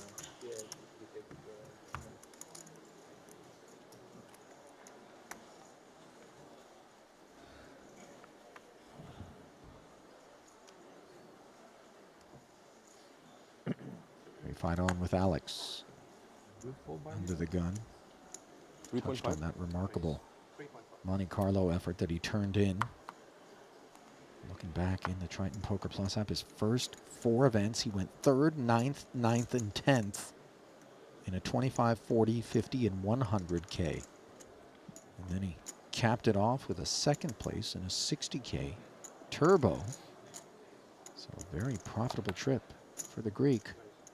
So he takes it to 3,500 and picks up Chidwick for the ride thus far in the form of a 3-bet. So all of a sudden, Alex made the passenger by this baby-suited connector. And that 3-bet does bin the 7s of Orpin, as well as the open from the ace-10. Nice timing there from Stevie. He got both pocket 7s and ace-10 into the muck. You know, Stevie's one of those guys that he was in our final 14, and we thought he was going to make the final table the other day, and he was out really early. You would really do me with an alligator, Randy? Just thought about that. I'm more like a crocodile, actually. That's even more brutal, man. You know, gators will actually get skittish. Yeah, I think A croc is just chomp, chomp. I mean- You into scuba diving at all? There's a shark tank around. Now, Randy, I don't know how to tell you this, but there may or may not have been some evening escapades once upon a time, many years ago, when visits were paid down here to the Bahamas, as we pay a visit to the mystery hand. Vogelsang going to get blacked out. And, you know, unauthorized dives into some of the aquarium exhibits involving manta rays and sharks for, you know, prop bets were achieved. Why don't you relive the experience with some filet mignon tied around Yeah. you? Yeah, is that what you want? First off, I'm not wasting filet mignon. All right. Maybe something out of the mess hall that we have here. Although I'm not sure the fish would go for it. Let's go. King Queen making top pair against the mystery hand. So Vogel made it 4K to go. Orpin flatted on the button, 12,000 in the middle.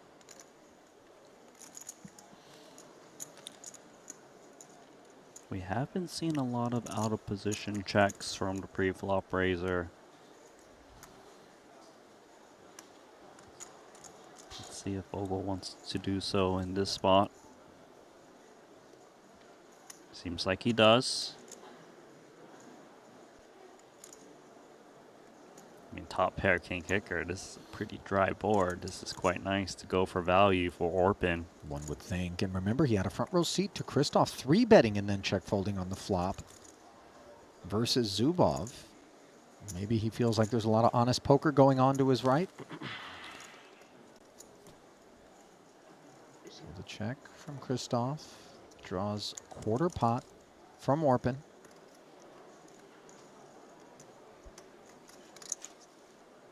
Oh, he's opened the door for Vogelsang.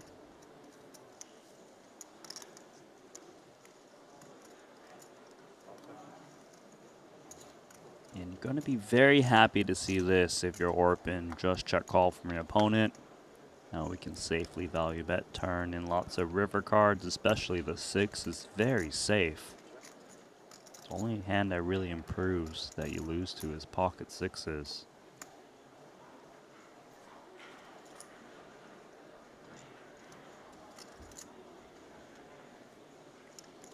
Orpin knows a thing or two about hitting a set on the turn, of course, as we saw him make the 5s. Unfortunately, wasn't able to get to showdown. As Christoph won that battle with the ace-high straight. Unclear who's winning this battle, though. Weigh in if you would, chat. What is Christoph working with? He made it 4,000 pre-flop, then check called on flop, has checked once more, and that's left Orpin barreling 18,000 now. That's full pot. I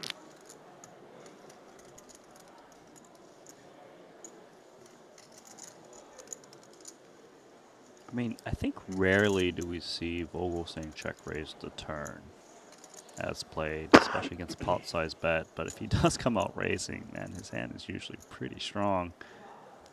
Looks like he dropped in the call. Even the call has some strength attached to it here, Randy. Sure. Jack of diamonds on the end, so Orpin happy to not see a spade. Yeah, it's above average river card. You know, of course, he didn't want to see a spade or an ace or some kind of straightiness card. Problem is, one of the hands he is value betting against is Queen Jack. That got there. So there's only so many worse queens still remaining, maybe mainly Queen 10, Queen 9.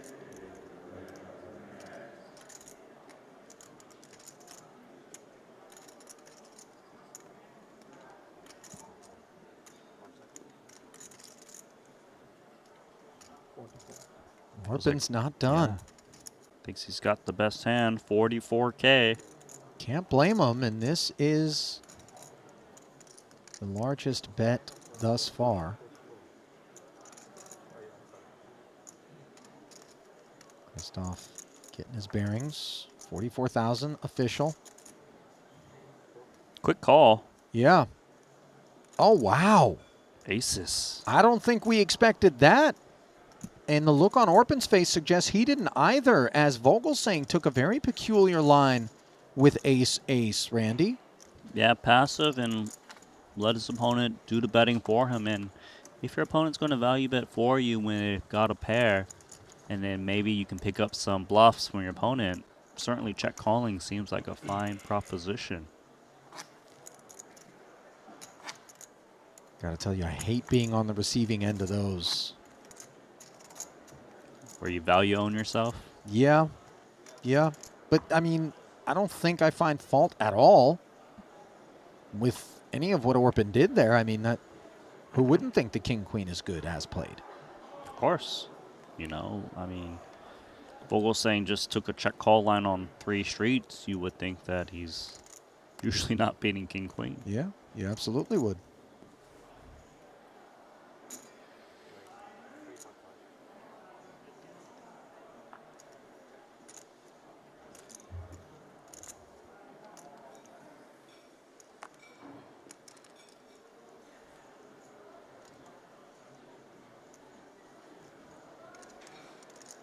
Chidwick, suited ace. Takes it to 3,500. Orpin, suited and connected, hops back into the saddle. Still perhaps a little perplexed by Vogelsang's choices moments ago.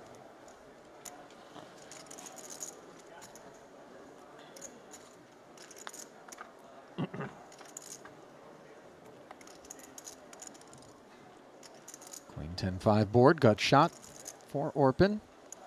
Only customer. Chidwick with air basically here, 11,000 in the middle. Also that type of texture that kind of hits that flatting range a bit.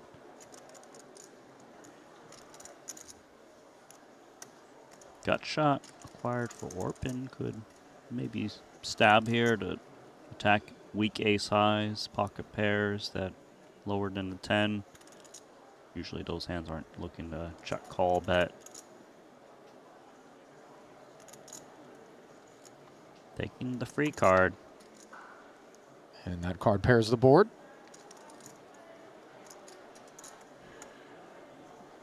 So feels like it'll be uneventful. Yeah, it's a acceptable turn card for Chidwick. Pairing the 5 ace high is looking much better.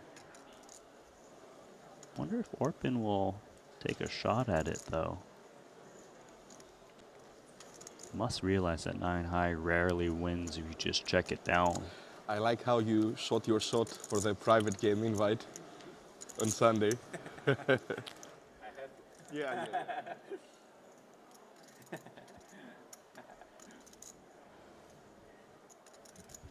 It's crazy how everything goes towards that way.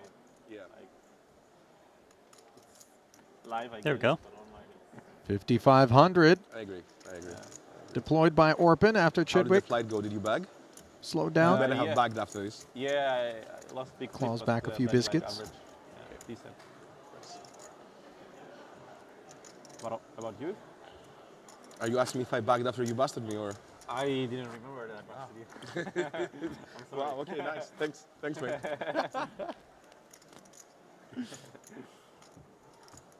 I don't think what Orpin's thinking about is that last hand versus Stevie. I think he's still chewing on Christoph. And remember, he did something funny with the ace-king as well, Randy, which points to maybe Everything else is just sort of a strategic shift of some sort. Yeah, I think that Vogelsang likes to take a little bit more passive lines, more so than other players. So you need to give his defense range, you know, just being a bit more stronger than others, and you got to play cautiously. I mean, we got a couple of data points thus far here in short order. If people's eyes are open and they're logging this stuff, you might think that you're going to be checking back some stronger hands down the streets versus Vogel. Yeah, so the counter to that would be needing to value bet a little bit less thinly against them because he could show up with the goods. pretty fun. Not quite the goods, but ace-6 of spades will do for Yeah, Mateos. it's fun if you bag. Getting after I had, like, Orpans. probably King Jack suited open. 4 That's a bullets durable total enough on my hand to take this heat. Another 9,000 okay. required. Not the first time Mateos is 3-bet Orpin, so But King I Jack guess it's a bit- suited's got to defend, even out of position. But it's a bit unfortunate now because you have like 5 days off or something, right? There's nothing to play. Yeah, but I mean, imagine just playing 3 bullets every day or something. Yeah, exactly. More see, At least you have something to do. you maximize your bullets, you maximize your EV. Yeah, that's one way to look at it. Yeah. Famous saying from Jesper. I played like one of the slides like in the previous one, and it was like not like us, but like this very last one had like so many Yeah. Orpin checks the 7-5 deuce board. After calling, Mateos. Yeah. That's 17. Well, last minute, when later was about to end, you had like 15 accounts show up with 0 earnings in tournaments. Yeah, and like, I mean, the overlay. The EV was just insane. Yeah, I didn't realize that like in online 25. Mateos, healthy bet 17K, looking to take it down here and now, which he does. And you play way more hands too. And the fill are good. In the online Mateos, so sound and so surprisingly out the door before the final table was reached yesterday. Late day 2. Yeah, and then you probably Or get actually, some rollback, right? Like, day 3 as we came back with 14. It was earlier. How long does it take to reach the money? Online? It's super late. It was yesterday, and it was It's alongside 25 Chidwick, minute who also levels, and got it took, dispensed like, without a trip to the FT in that invitational. Yes, Sinan Unlu got all of Mateos' chips into blind versus blind, all in confrontations. Okay. Yeah, it was like. Like 9 hours, or what is that? Yeah. But the bubble took like longer than it should take, like the small the short stakes. Ace Queen suited soft now. bubble was Mateos fast, will get kind of, involved and then again. The actual bubble was very slow. Yeah.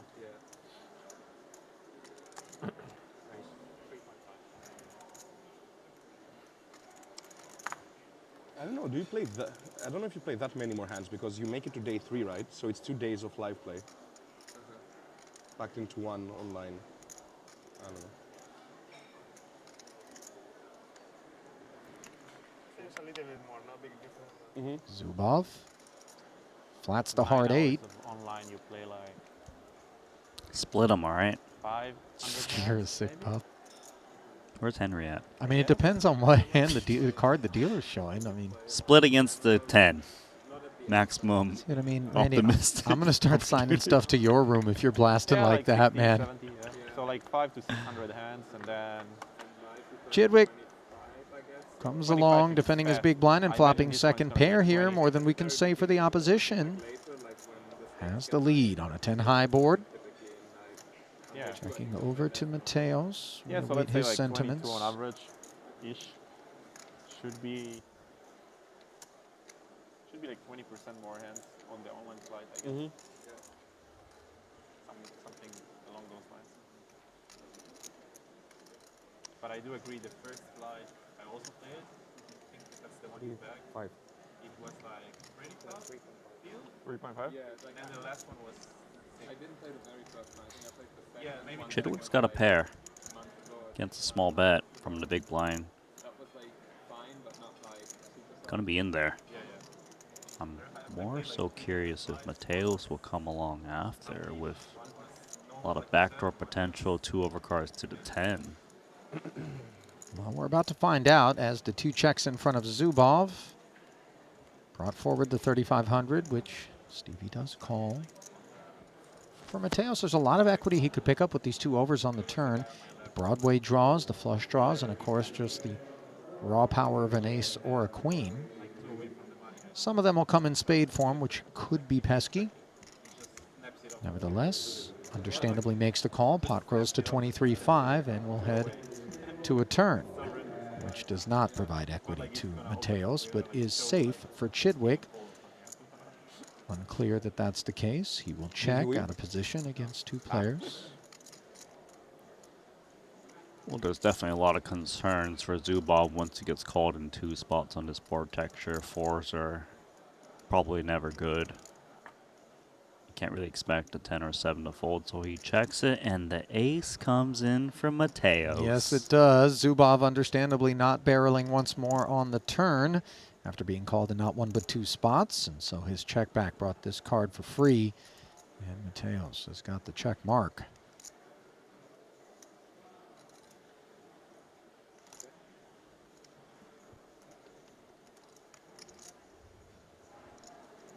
What's also nice about this ace-queen is ace-x of spades would have got there and hit an ace, so he can get a lot of value against that kind of holding.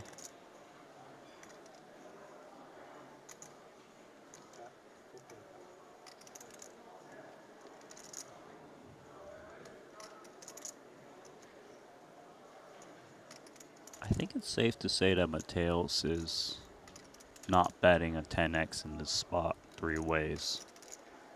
So his value betting range tends to be ace-x plus.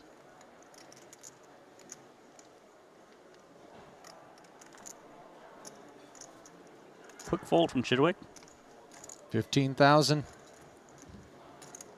Bet and recuperated along with new friends by Mateos. We flip back over to Foxen and friends. Suited 1-gapper open. 18,000. Is 3-bet by Chris Wynn, who is leaning back on the button aggression. That would be outrageous. And now Strava looks down at ace-queen. Like 3 for 3rd. 18,000 with a raise and a 3-bet in front of him. I like a 4-bet in this spot cold. You know, it's button versus small blind. They're going to be very aggressive against each other. You're just going to take it down so often pre. And even if Nguyen happens to call to 4-bet, you're going to feel very good if you happen to flop an ace or a queen. So nicely done from Strava. 45,000, vanquishing the opposition. As we vanquish the dealer in favor of a new one. Blinds headed up to 1 and 2,000 with a 2K big blind ante. 5K in orbit. The price of poker here. Early stages of day 1 of the Triton Super High Roller Series main event. A 100K buy-in, which thus far has attracted 64 total entries, 57 remaining. Overall chip leader is Punat Punsri with 577,000. Vogelsang not far behind in second. Donchev in third. Shortest stack in the room at present, belonging to Nick Schulman, 48 bigs. See, Nick's like my main squeeze, Randy, and you're like my side squeeze. You know what I mean? He's my main pot, and you're my side pot. Oh, nice. He came before you. Thanks. You don't really need to tell me this, buddy. I mean, the thing is, like, you know, I like you. I really but do. you like him more. But I love Nick. But I like you. But I love Nick. But I would love you, except you try to feed me to crocodiles. He never does that. If you take it back, I might reconsider how I feel about you. But I have a question for you. I might not have an answer. Does Nick love you? No, you know, why would you do that? Sometimes, most of the time, he just puts up with me. Kind of like you.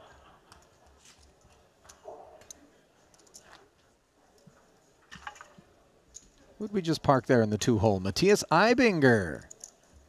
Oh, joy.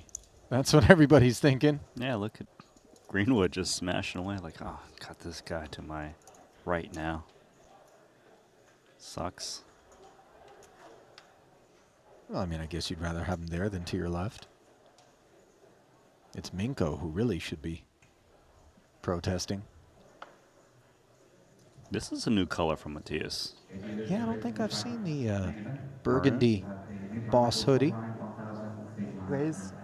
You know, Tiger Woods used to wear like the red polo, I think in the final cut or something like that. Producer James can verify this. It was like a thing for him. I think Mateos goes to the Poker Code orange hoodie when like it's day 2 or like deep run. I don't think he wears it day 1. Ah, so it's only business time. Yeah, business time. Greenwood got some business on his mind. Ace Jack at diamonds opens to 5,000.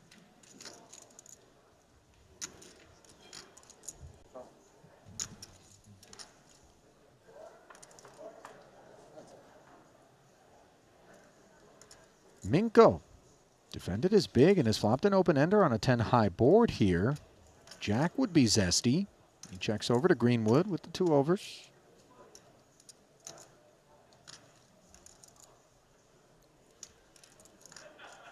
Should be a lot of check back for Greenwood on this board texture. He did raise from early position. He's often unpaired, not his type of texture. He is going to fire and he's going to get some resistance. Might even see a check raise from open in a straight draw, but it's a 10K to 13. It's quite healthy. Yeah, it kind of takes the check raise out of Minko's arsenal, which it's designed to do, I would imagine. Yeah. Just given these textures favor the big blind defense range more than the early position open from Greenwood. You definitely guarantee yourself to see a lot more turn cards than average with the bigger bet. That turn was never guaranteed to help Minko, and it did not as the board pairs.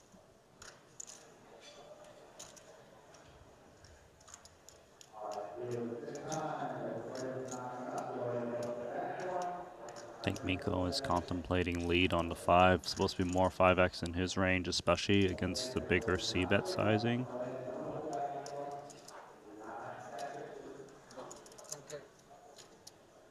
This starts to get very uncomfortable for Greenwood. Sure. Check call, now lead. The 5x's belong to Minko. He has to respect this. And Minko can do this also with 7x and 10x, so it doesn't necessarily need to be just trips or nothing. Here's the thing, though. Greenwood can call, get down to the river, and just find out whether or not another barrel is forthcoming. Now, that's a pretty bad card for Luke. Granted, the draws don't get there. Minko's sitting with 9 high. We'll see if he wants to blast his way out of this 53,000. But if it was 7x, it's 7's full now. If it was the 5x, it's still good. And if it was 10x, it's still there. We don't expect maybe the 10x to barrel once more. Unclear, maybe if it came in kind of downsized, we would think that's what's going on. But TBD, what Vladimir wants to do. The Triton first timer squaring off here against the veteran. Yeah, I think it's unclear where Greenwood's at in the hand as played. If Minko could see Greenwood's cards, yeah, he would be betting again to try to shake out the ace highs, but Greenwood could easily have like a 10x or an overpair at this point. Does fire once more. How big does he go? 20,000. Now this is credible sizing here in terms of the boats. Let's just look into milk and target something like ace high plus. I think what's a little bit confusing for me, if I'm Greenwood, is maybe if Minko had the 5 or 7x, he goes a little bit larger to get value from hands they're going to call anyways, like 10x and over pairs. Wow, Greenwood finds the call as he's like, I don't know you, but I'm about to get to know you. And what he gets to know is what Minko's chips feel like when they're being pushed toward him. Yeah, I think Greenwood was mainly not convinced with the bet sizing. Like, I suppose if he was beat in that spot, he would expect to see the 10x more often than the full house. Mm-hmm. Nicely done, Greenwood. Oh, you haven't played a hand? Yeah. Or did I play? How have you not played a hand? I played one. You definitely played. Oh, yeah, he definitely played one, right? You played at least one hand. I think you played 2 hands. I don't think I played 2, but 1. I mean, if he was big blind last hand, you have to have been dealt something. No, I came in the middle of the hand, and now it was the first hand. You can check Yeah, on that. I remember. Yeah, what no, I you're had. right. It's one Okay, hand. okay. No, you're right, because I said hi to you when you sat down, Exactly, and yeah. after I opened. No, but I just had this hand and I folded under the gun 6. Oh. You did fold under. One hand. Yeah, that's okay. Okay. Sorry. Good. Then enjoy the rest of the day. Wait, did Ibinger just pop his head up and out? Yeah. Yeah. Neither Greenwood or Ibinger wanted to leave. Is this table that good? They look like sharks to me. Maybe they just didn't want to deal with relocating, especially if he had already just done so. So Ibinger will find another pasture on which to graze.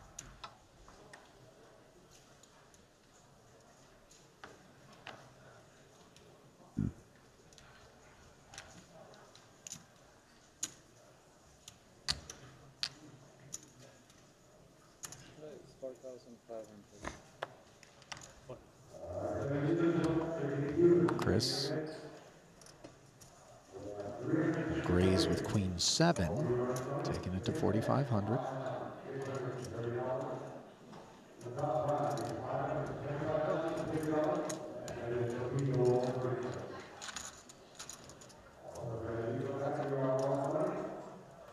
Luke defends the ace, does not connect with the king 6 deuce board, nor does Chris.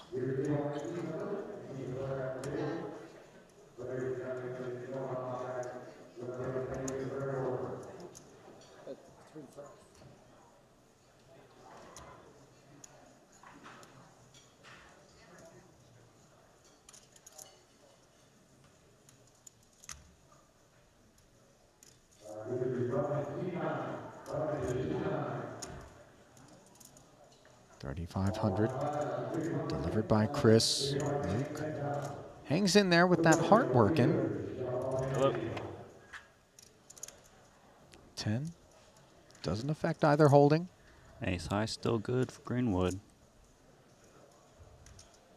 Haven't seen Chris really make a hand yet, trying to blast his way through. Just queen 7 high at the moment.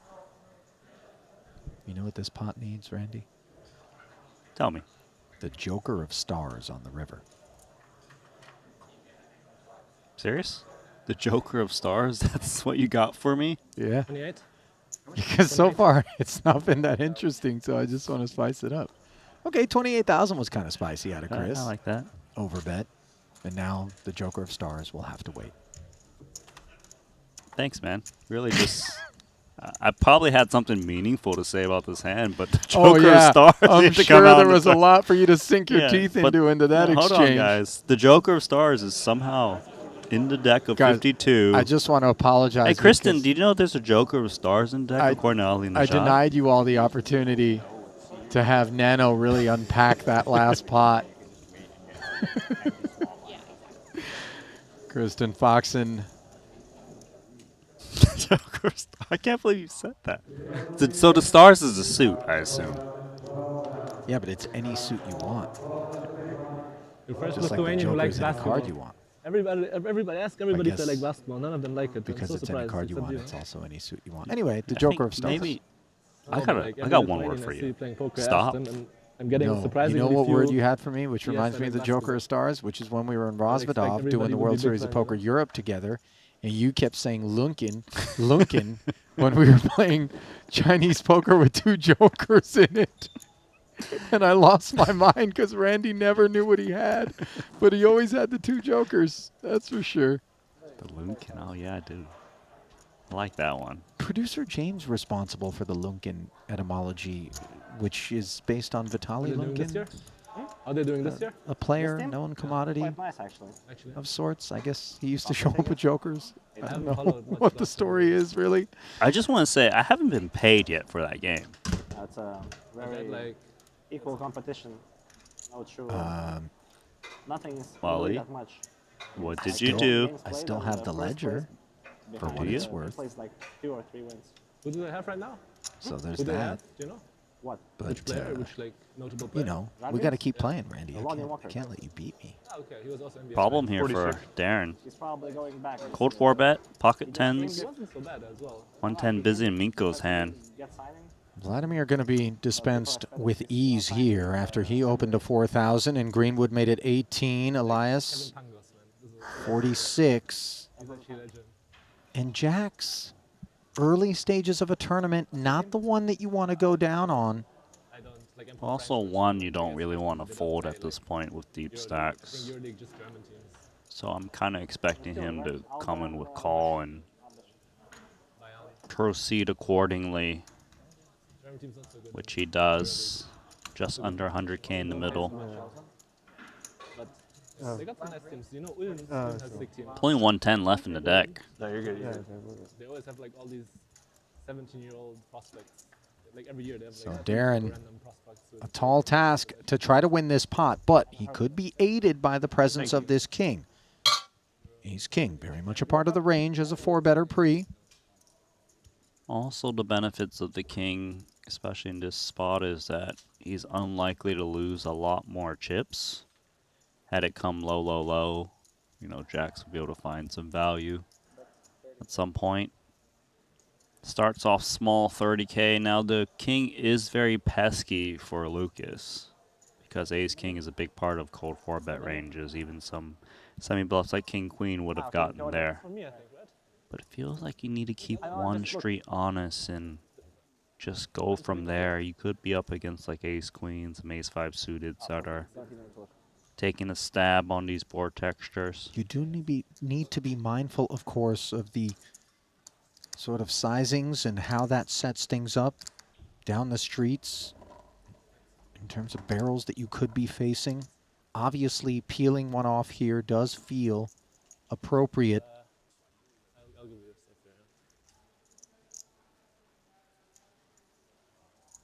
safe Wow. That's a crime. Maybe in the big pots.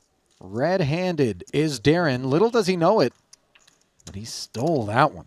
Yeah, Darren just thinks he just had the best hand. Certainly he doesn't think 2 jacks or queens are folding for one small bet. Misstep. And let's flip it on over. 5-5 deuce, 2 spades. Barack in position with queen jack off.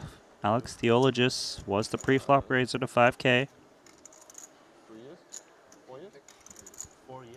Theologist We got it at the end does not follow through, Christmas present deferring to V-Sprod. One of the first. Neither player connecting with this very dry board. Single suit blocker blocking some of the backdoor. Continues. A Theologist might have. Although ace 10 is still good. 5K more to continue. Wheel draw action. Spades potential. Raw power of just ace 10 high is good enough. For a nickel. 10,000 more into the middle as Barack politely asked for the pot and Theologist politely declined. 7 of hearts doesn't change a thing. Yeah, it's like consistent cardio. Yeah, 7 doesn't change anything. Hands that are coordinated with the wheel action doesn't interact with 7. Check, check. River does bring ace 3 in. Ace 4 as well, although Theologist blocking that. Theologist doesn't need to turn his hand to a bluff. It's still ace 10 high. Check, decide, see if Broadways want to take a stab at it. Hopefully it just goes check, check, which you'll be most comfortable with. I think high intensity interval training is probably Big part of Theologist's range is ace high as played. which tennis kind of is. But it's also very hard for Wizbrod to rep value with a turn check. Max effort, like run to the ball and hit it, basically, right? And then like some like slower periods and stuff. Yeah. 19. He's found a bet. But yeah.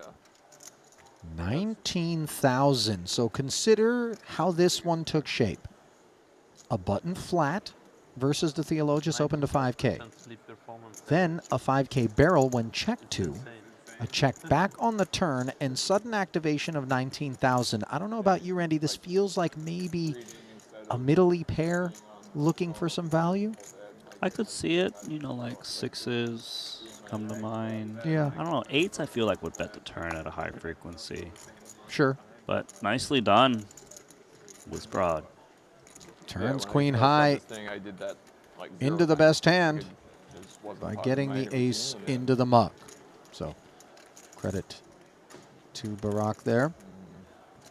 Theologist's a tough customer too, man. I mean, he's got the call in him for sure in that spot. This is the first time, by the way, that Wiesbrod is joining us beyond the borders of North Cyprus. We had a warm-up event there in 2022, then a full-scale festival later on that year. He failed to cash in both of those, though he played limited events, 1 and 3 respectively. Among them, though, the 200K Coin Rivet Invitational, so the big stuff is on the docket for him. Then Cyprus 2023 he came and he played a schedule of 8 events, cashing only once, 4th in a 25K. Also played the main that year, but haven't seen him since then, so good to have him back. So Brock primarily spends his time playing online nosebleed cash games. So I suppose the time off from Triton series that he didn't show up, he was battling it out with the best, taking some of that money over to the 100K tournament scene. I was just going to say, these buy-ins, you know, they got to come from somewhere. As we see blind versus blind entanglements, 10-9, turning into backdoor diamonds and a gut shot straight draw. Martirosyan on bullet number 2, of course, as Juan Pardo did him dirty when he ripped in almost all of his chips with a bluff, and on an ace-high board, Pardo found the call with jacks. That's part of why Juan finds himself toward the top of the leaderboard. Meanwhile, Vogelsang, with bottom pair, has the action checked over to him.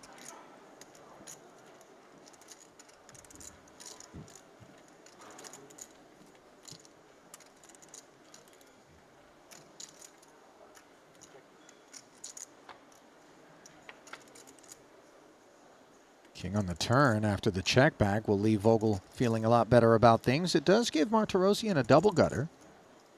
And that double gutter is enough for Archer to activate. You know, he can rep that king, put a lot of pressure on other unpaired hands. Little pairs like 3s and 7s would have a lot of trouble. But he checks it on over. I wonder if it's to check raise. Because I would think 10 high wouldn't mind shaking out like queen highs that would exist blind versus blind.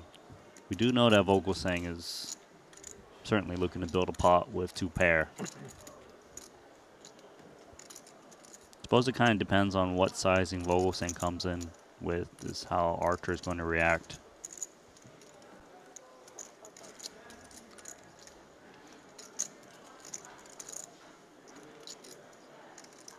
$5K into 6.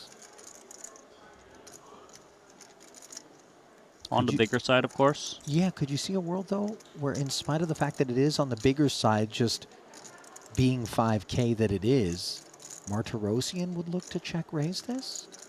It happens less likely the larger someone bets.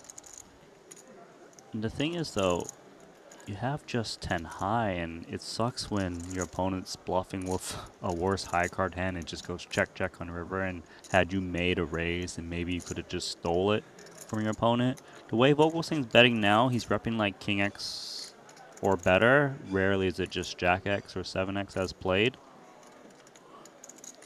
So Artur does flick in 16,000. 8 or queen needed, but not delivered. There's a breezy deuce of clubs. Finds its way to the board. Martirosyan rates to be done with it, as he does check. See how greedy Vogel wants to get. Going to be irrelevant, I would imagine. Yeah, irrelevant, but he's going to go greedy regardless. At least 75% pot. Could even go upwards of overbet.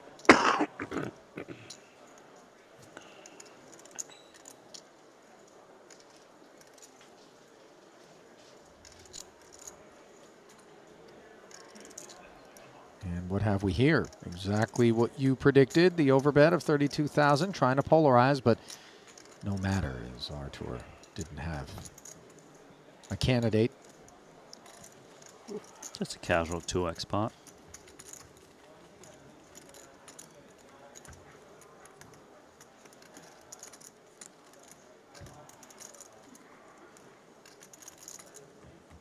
Out from under the hood comes Vogelsang. Some people in the chat were asking where they can get one of those hoodies. I confess I don't know. That's very unique to Vogelsang, that particular style of hoodie on the Triton circuit. Anybody else with the more conventional stuff? Do you think we can get a Triton Vogelsang merch? You know?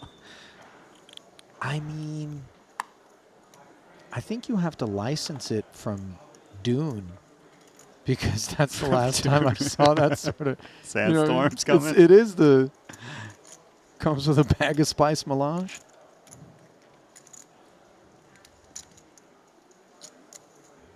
There we go, up and under. Yeah, he is quite protected, isn't he? Sunglasses too.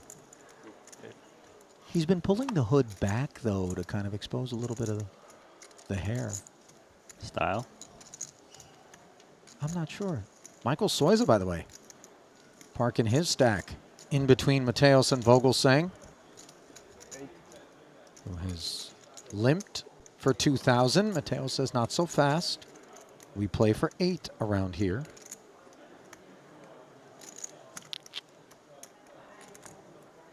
Tend to see more raises from ace deuce just because it has so much less playability. Deuce gets counterfeit a lot, so try and take it down pre. Obviously not going to happen against queen 10 off.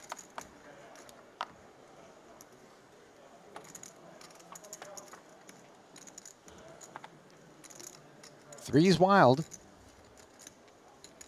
Vogel hanging in there for the extra 6.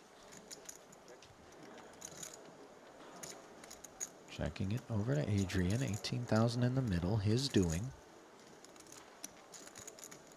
It's dry. Equity denial time.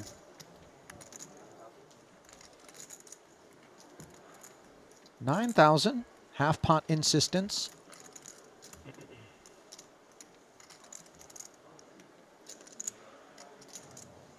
Queen 10 could be the best hand from time to time if your opponent is isolating very wide. Like, 10 deuce, 9-4 offsuit, these type of hands that might take a shot at it. So he's gonna check call, hunting the 10, the queen. You see Mateos looking over at him as if to say, what's going on over there? Jack is a swing and a miss, as Vogel's ambitions are unsatisfied. One more small bet might be possible for Mateos to target King X, and he's chopping against other ace highs anyways. Check seems fine too.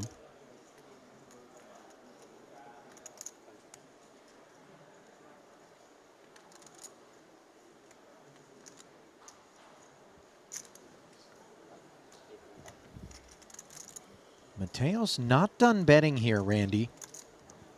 Is this the kind of hand that's thinking it's good and also is denying equity, or are there better hands that Mateos thinks he can put into the bin with 18 into 36? Now, just the former. He doesn't expect a better hand to fold, but his kicker did improve with that jack. Mainly just denying these Queen X, King X hands. No free pull. And no further contest. Let's see. Vogel concede. Zubov always packs that Triton scarf, doesn't he? I think that was 2023 Monte Carlo where we stuffed that into the goodie bag for the players who really loved it. It was kind of chilly that time of year. And Theologus has his number pulled. All doubles, only doubles. Yeah, because race social, especially like singles only 2 people can play, right? So yeah. My wife is super addicted. Plays every day. Twice a day sometimes. I don't think so. I don't think so. You're on camera, I'll be honest, but she has become very good in the past 6 months. But she plays every day, so she should become good, She just won some ladies' random event yesterday. It's like a random draw, like a bunch of ladies that play together, that draw partners randomly, and then have a tournament. It's called draw your partner, and she ended up winning yesterday. Which game? Pickleball. crystal ball, right? Not in terms of EV, right? But like draw a random partner and say by like together, like a low buy-in tournament, no rake or something. Yeah, it'd be quite fun. So rake. like, reduced in half. 75% rake.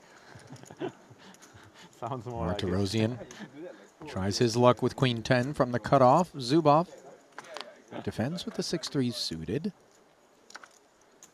The two Russians intertwine. Advantage Zubov on a 4-3 deuce board. Gut shot and a pair. I think that's no good than any average pro is not even gonna play, right? Yeah. On that pro. In football, we usually A little bit of a think here for Zubov. Maybe he's thinking about leading, which, yeah, type of board for him. Also doesn't mind if a 5 drops in and an ace he can get a lot of value against. They're both holding straights. Archer's out. I actually ordered a proper one. I only bought like the wooden one from Amazon for like 40 pounds, like 4 rackets, and now I ordered a nice one. Yeah, good. 40 pounds, come on, Christoph, you know, like you go for a meal and it's 40 pounds, you know, like you Christened Alexander Zubov Tsar Zubov after he first rocked that king hat. Tsar, I believe, is Russian for king. Chat, back me up. 40 pounds, you know, you should say 40 pounds, get a good one. Maybe it's wrong. Some sort of, you know, regal salutation, but he authorized it. It's been nice to have him around Remember the good one? for some time now. Is it the Tsar Rast? King Rast? Yeah, sort of. Okay. How about Queen Chidwick? Or Queen's Chidwick? 4,500. Not sure if that works so well. No, Chidwick, what do you think about Queen's Chidwick? 4,500 to go, he says. With the mustache going on too, yeah. Fits well. Yeah, kind of an ugly queen, if we're being honest, which I don't think Chidwick would be offended by. Something different. You have around scouting? An even uglier princess. Okay, thanks. Because, you know, queen, if she kind of lets herself Like go 210s or later in life, sometimes like if you don't get the wax, you can maybe, I mean, I don't know if you can end up with the Chidwick mustache, but you've seen some older Anyway, 10-4 suited, Barak Visbrod defends, finds the gut shot straight draw versus the overpair here. Backdoor hearts, a thing as well, 12,000 in the middle.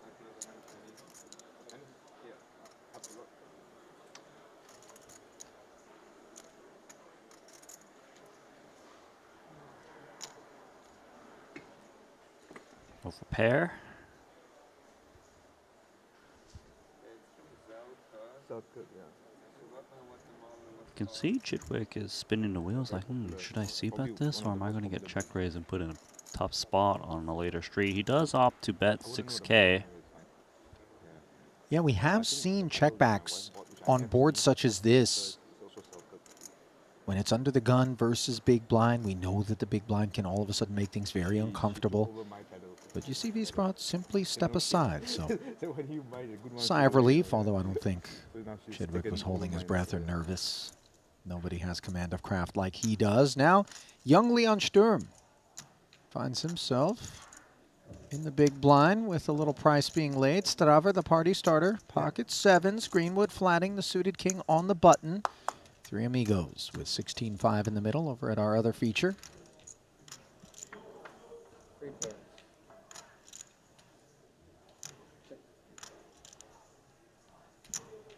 Sevens are best for Strava. Not too much for either player. No pair elsewhere in the field.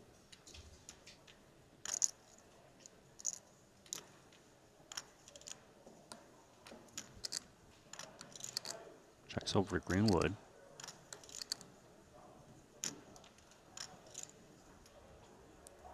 In position bet.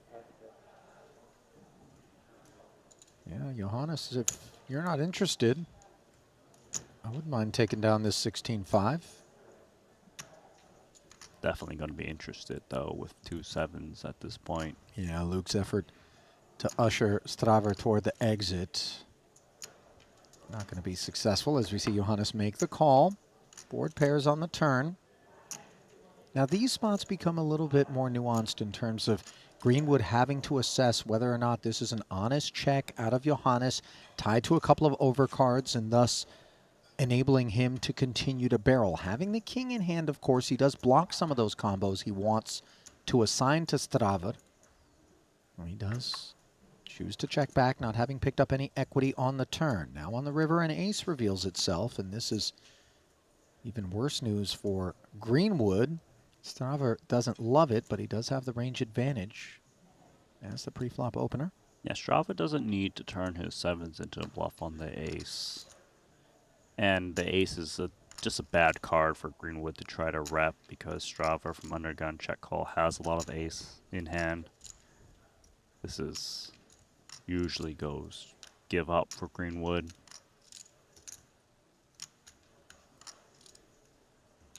Because Strava doesn't necessarily need to bet an ace. Like if he's got a weak ace, he's probably not betting and just slipping on over to protect his weaker range of sevens and so. And Greenwood thinking maybe the king high has a slice of showdown. And also a bet doesn't bode well. Checks back, shuts it down.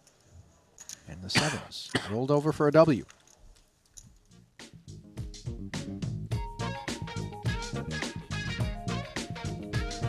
Randy Lou on the bass. We would make a terrible band, but I'd do it. I just want you to know that. You do it for me? Well, GG's trying to do it for you guys. Free $50 tickets to the Weekender are available to new signups that deposit a minimum of $20 at the world's largest online poker site. Head on over and use promo code Triton_2024 to get yours today.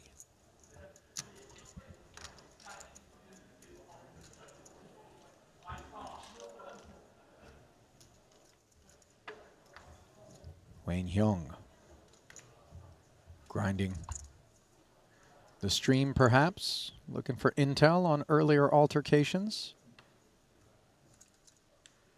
Might be just swiping his way through Bahamas Tinder. I don't know what's on offer out here. All right, and you got Bahamas Tinder downloaded or something? Have you taken a peek? Man, you know I'm happily. I know, but you can look. Unengaged, but you know, I got my person. Yeah, you can look. I want to create a profile on there with one of those swimming pigs. See how many likes I get. That's Instagram bait right there. Ace-4 suited for Dominicus Michaelitis. Made it 5,000 to go. A better ace for Vladimir Minko as he takes it to the third floor over top of the Lithuanian. Sturm with nines. Just promptly folds. Yeah, it's because of the early position raise and medium position 3-bet that nine's just quickly going amok. Maybe if it was button, small line, big blind, he gets involved. Really liked Michaelitis' play back in Monte Carlo. Good to see him here in Paradise. Ace-4 suited. Let us take 3. Investment made with the baby-suited ace. Pair and backdoor hearts acquired against middle pair. Advantage Minko. Action checked over. Yeah, both players with a different type of backdoor. Not flush draw. Slightly better pair, of course, for Minko. 11,000. 11,000 declared. If Michaelitis didn't have the backdoor heart draw, he might just lay down the pair of 4s, but here seems like a mandatory continue. Can still beat ace, queen, ace, jack, queen, jack.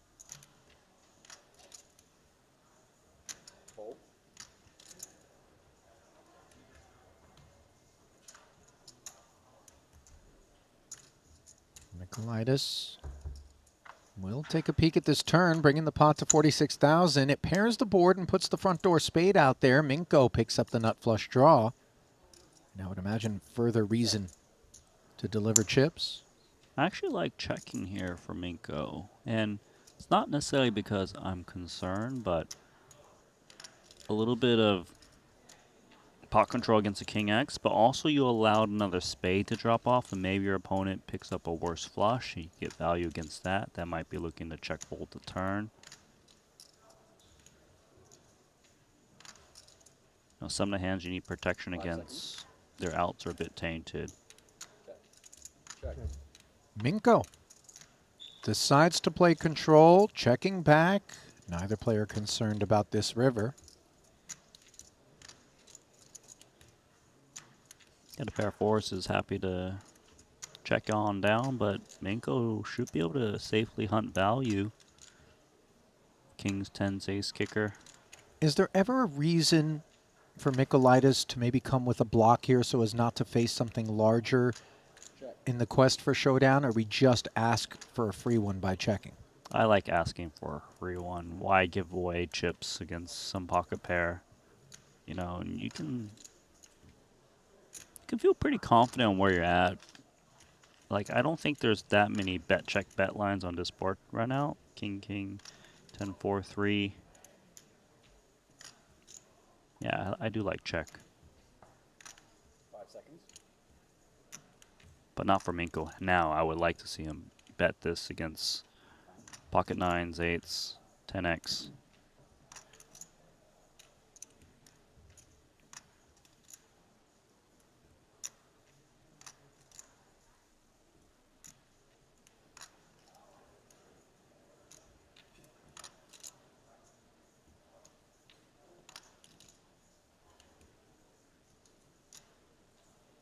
Seconds. 38. 38,000. Vladimir with a healthy 38K.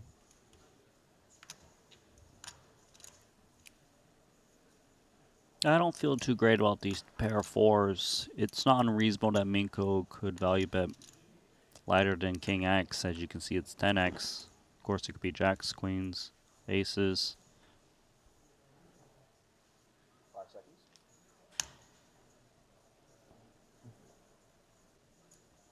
Kind of feels like some of the semi bluffs that would bet the turn at a decent frequency, like ace, queen, ace, jack, especially with a spade. And we don't expect those hands to all of a sudden decide to bet here with showdown value. Yeah, especially the ace, queen. They don't necessarily need to turn themselves into a bluff. I kind of like fold here, ace 4, but he says otherwise. Pay off. Mykolaitis appears surprised. Maybe the presence of the ace of spades in particular in that holding leaves him feeling that way. And I would imagine, Randy, we're going to see a few of these involving Vladimir Minko, just given that he's new to Triton.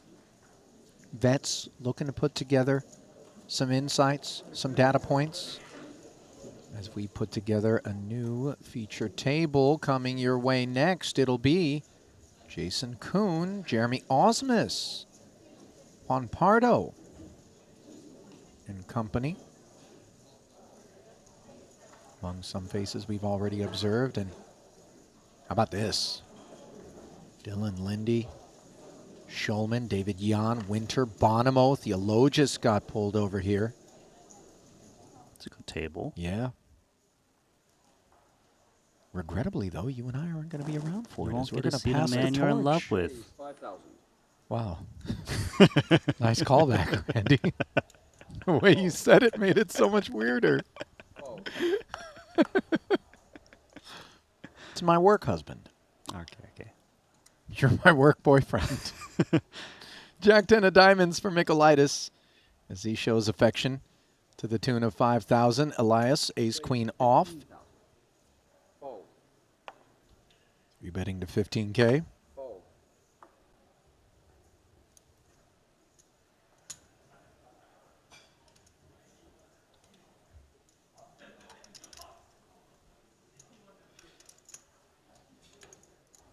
More thousand for Dominicus to proceed. Back-to-back hands getting 3-bet. Just early portions of a tournament, these Jack 10 suiteds, they love to get involved. So many ways to pick up some equity, make yourself a hand that can maybe snap something off in a big pot. Advantage Mykolaitis on a jack-high flop here. After he made the required investment, Darren swings and misses.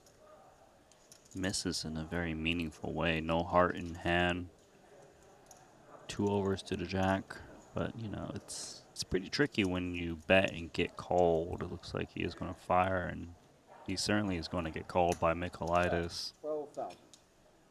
12K to start things off.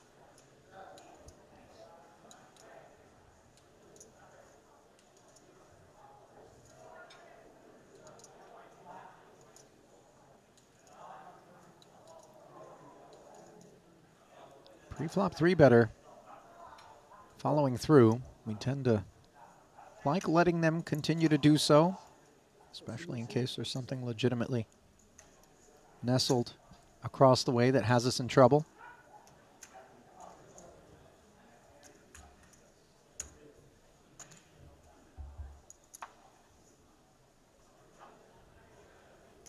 $59,000. The deuce dry. The ace of clubs becomes a bit more relevant. It does, because it blocks some of the check call, ace, X of club type hands. If Elias wants to multi-barrel to turn, maybe even another club comes in and can expect your opponent not to have a flush too often.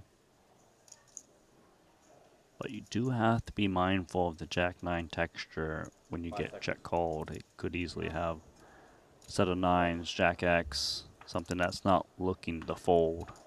So a check back from Elias, and now the board pairs with a 5, so the texture doesn't get complicated. And given there's so many combos that would have hung around here that were draws like you talked about, hearts, clubs, straighty cards, he does block some of it with the queen. If Dominicus decides to put a barrel out there, which is unclear and TBD, Elias may very well find a call. Yeah, I do like Michaelitis betting here with the jack. You should see better hands bet the turn, so you can safely value bet and rep a busted draw. And he's repping it hard because he's going full pot, which is a little bit problematic for Elias because he's looking to pick off draws, and if your opponent bets full pot, they're not really expected to do so with worse than a jack. So you might think ace high is good. You unblock hearts. Queen is not the best card because you do want to pick off king, queen, and queen 10 suited, and he's out. Good decision there from Elias. That's the 62K on the business end. Bit too rich.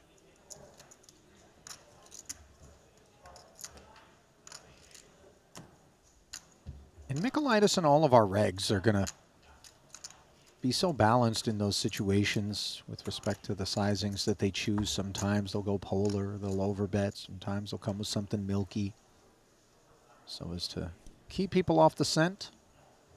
Very important attribute for any player. Yeah, obviously these guys have mixed sizings based on the hand they have and the texture.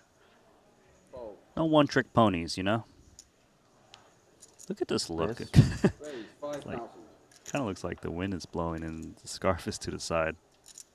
Leon just got off of work. He was renting surfboards by the beach at the activities hut here at Atlantis. You know, this is the place where that would exist. It's just a pair of sunglasses, but it does so much. Jack 9 for Leon. Cut off open. We'll have to play out of position against Straver. The stopper with king 10 of spades, which turns into a Broadway gutty versus middle pair.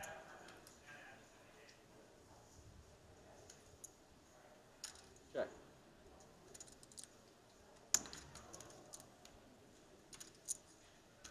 Gut shot should be enough to start betting in this spot. Check. Doesn't think so. Checks it back. Two pair now. Good for Leon Sturm. He can really go for some big value now. Note double gutter for Straver as they both enjoy this card somewhat. More so Leon, of course, who no longer has to worry about just a naked ace.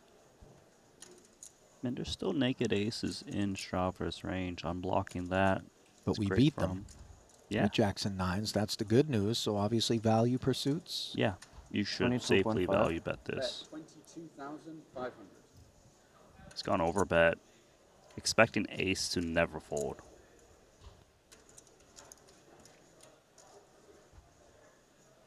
It's always tricky chasing draws when you're up against an overbet. But you are in position, and there are dreams of finding the queen and really just stacking your opponent.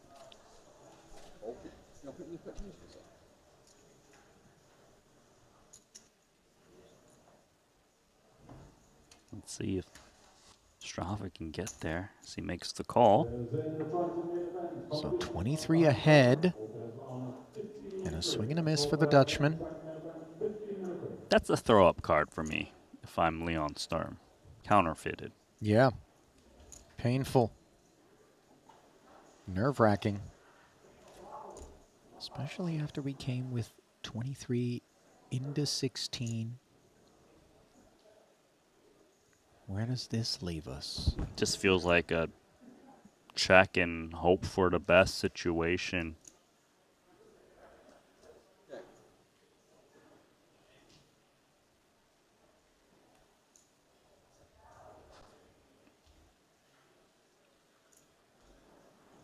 Tricky spot here for King 10 because King 10 is usually not going to be the winner. If you just check this one down, there's 60K in the middle. You also lose like King Queen, diamonds that might have taken this play. It does feel like a bet should come in here because you would expect Leon to fire the ace unconcerned about a 7, right? 42. Yeah. And ace, queen, ace, king perhaps would have been heard from pre-flop on the button in the form of a 3-bet versus a flat. So in comes the bluff effort of 42 into 60 from Strava. You know, there's a lot of options on the table for Leon. You know, of course he could just fold if he feels like his opponent's got it, but 3-pair is a big candidate for bluff raising as you're blocking hands that can bet call, blocking all the full houses mainly. He could check call if he thinks his opponent's just pure on diamonds, and maybe they wouldn't value bet thinly with like ace 10 or like ace queen, for example. It just wouldn't surprise me if he happened to raise in this spot. Makes the call, and that's also amazing too. Nicely done, Leon Sturm. Wow. Leon digging in there and giving us a sense of exactly why it is that he has garnered a reputation early in life as a very formidable adversary, and Strava getting his taste of the young German, one that he didn't care for. As he got caught with his hand in the cookie jar, king high falls.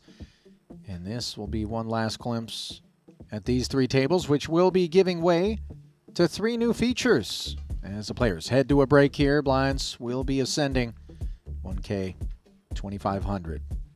Back here at the desk, Ali Najad alongside Randy Liu, and they're kind of pawing at each other out there a little bit. To be expected, I would imagine. There's some different attitudes, I think, toward the early portion of the program. Some utilize it by thinking, what's the worst that can happen? I can head back.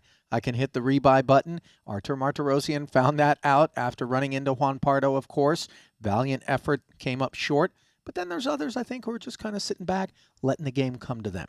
Yeah, you know, obviously this is poker. Everyone has their different approach on how they think is the most positive for their outcome, right? And some are willing to go for it, like you mentioned, and some are willing to sit back. It's all right. There's no right way to play this game as long as you get the money and you send Ali to the Shark Tank with some meat. Listen, careful what you wish for. I might mess around and get in there, but then I might get banned from the property, and you'll have to sit here alone. I got Henry.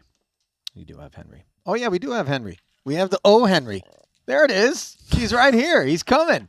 Oh, Henry. Yes, indeed. We're going to step aside in about 10 minutes' time. We'll be back with continuing coverage of Day 1 of the 100K main here at the Triton Super High Roller Series. We'll see you.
who's got superior clubs. 14-5, right? Orpin with the nickels. Wait, is that too much? That's too much. 12. Orpin. Jesus, man. How bad is that hand? You need the extra in the pot? How'd you get 2 back? Wait, I don't know why that was there. I mean, the pot is right. The pot is right, finally. Ace Jack 10, and the flop is right if you're Sean Winter, who has the lead with top pair. Christoph, backdoor clubs, which are no good, of course, and the Broadway Gutty. Unclear if he has follow through on his mind. I would think not. Actually, all 3 of these players have double starting stack, so they've done damage so far. Yeah, I overlooked the fact that Winter was among the $500,000+ stacks. So focused on Vogelsang and Orpin.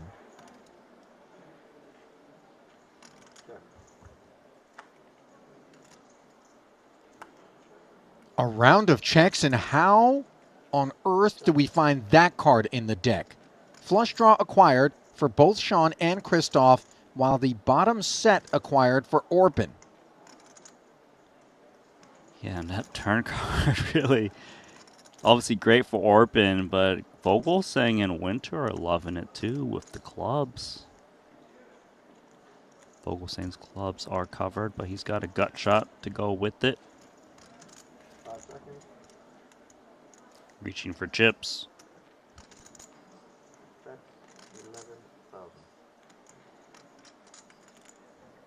And Orpin's at says success coming soon. Yeah, so it I guess does. it was a turn card.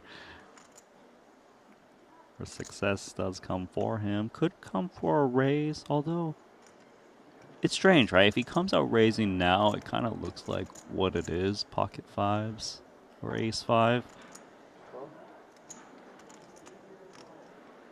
Trying to downplay his hand, hoping his opponents just come along, drawing, hopefully dead. We can see they're both very live, called in 2 spots. So another 33,000 into the middle as Vogelsang spoke up, and he finds a queen on the end to make Broadway. The club would have been no good. There's no pair that would have rescued him versus the set. And somehow the rabbit is pulled out of the hat. Or from under the hoodie, as it were. Yeah, success has come soon for Vogelsang, it seems, on this river card. Go for value. He is betting into 2 other opponents, so betting here looks stronger. Will be more difficult for his opponents to make a crying call. Sizing down, hoping the 2 5s just say, please. But Orpin still has to worry about Winter. Quickly passes. Pocket 10s or pocket 6s?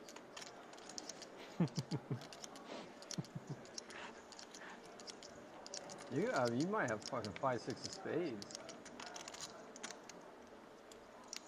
I don't think that's what he has. Why so small? 5 seconds.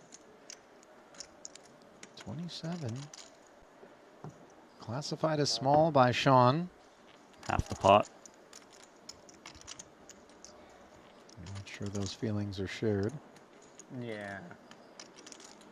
Yeah, you're just milking us all over, huh? Pocket 10s?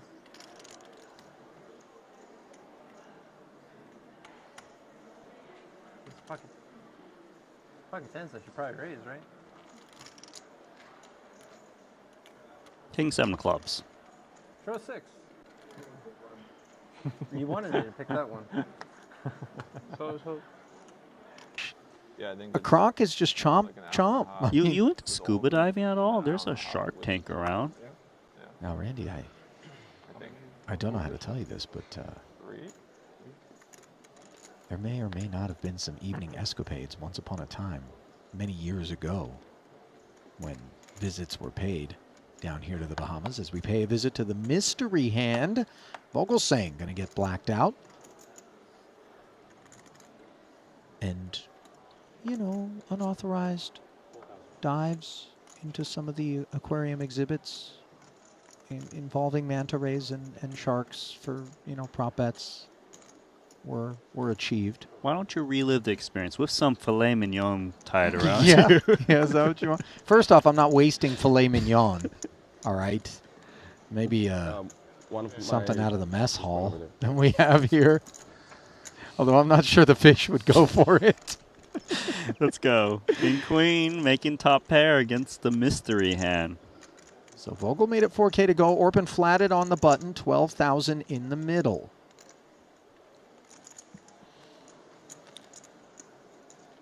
We have been seeing a lot of out of position checks from the pre-flop raiser. Let's see if Vogel wants to do so in this spot. Seems like he does. I mean, top pair king kicker. This is a pretty dry board. This is quite nice to go for value for Orpin. One would think. And remember, he had a front row seat to Christoph 3-betting and then check folding on the flop versus Zubov. Maybe he feels like there's a lot of honest poker going on to his right. So the check from Christoph draws quarter pot from Orpin.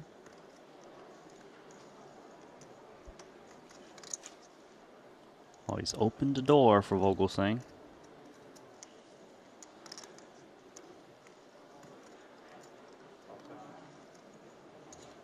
And you're going to be very happy to see this if you're Orpin. Just check call from your opponent.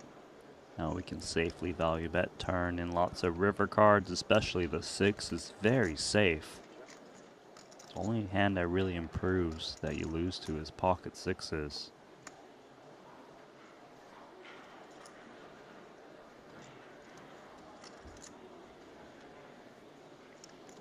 Orpin knows a thing or two about hitting a set on the turn, of course, as we saw him make the 5s. Unfortunately, wasn't able to get to showdown. As Christoph won that battle with the ace-high straight. Unclear who's winning this battle, though. Weigh in if you would, chat. What is Christoph working with? He made it 4,000 pre-flop, then check called on flop, has checked once more, and that's left Orpin barreling 18,000 now. That's full pot.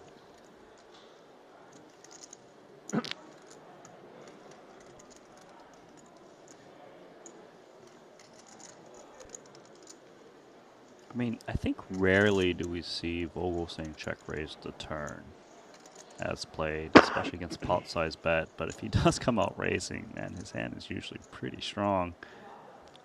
Looks like he dropped in the call.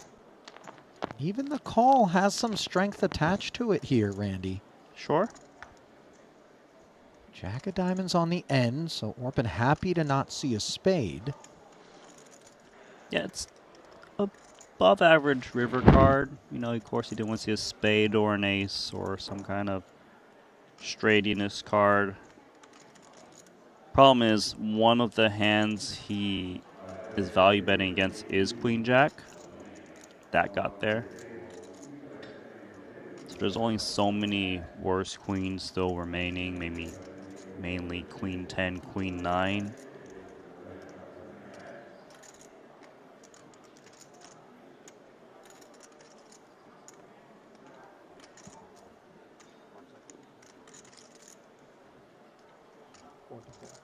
Orpin's not done. Yeah.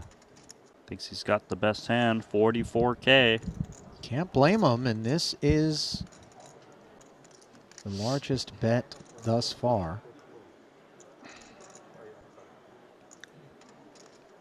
Christoph getting his bearings. 44,000 official. Quick call. Yeah. Oh, wow. Aces. I don't think we expected that. And the look on Orpin's face suggests he didn't either, as Vogelsang took a very peculiar line with ace-ace, Randy. Yeah, passive and let his opponent.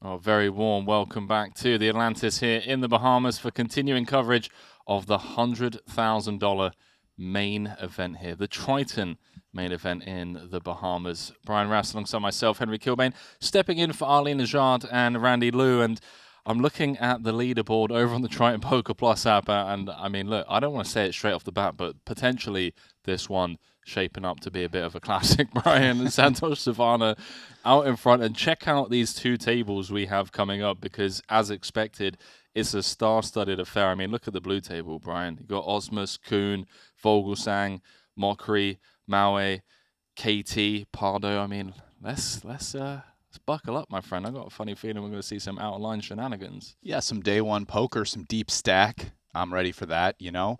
A lot of times we see these guys playing short stack, but let's get that 100 big blind plus, you know. I mean, look at these top stacks. We have over 200 blinds. So meaty action, 3-betting suited connectors, larger sizings. I'm here for it, Henry. And, you know, that's why we had to sub out the B team so the A team could come in here and give you guys the goods. There's 74 entries so far. I'm expected to see that number continue to tick up over into, you know, 100 plus runners. I'm going to say I'm going for the 150 mark. So I'm saying double this 74 by the end of late reg tomorrow.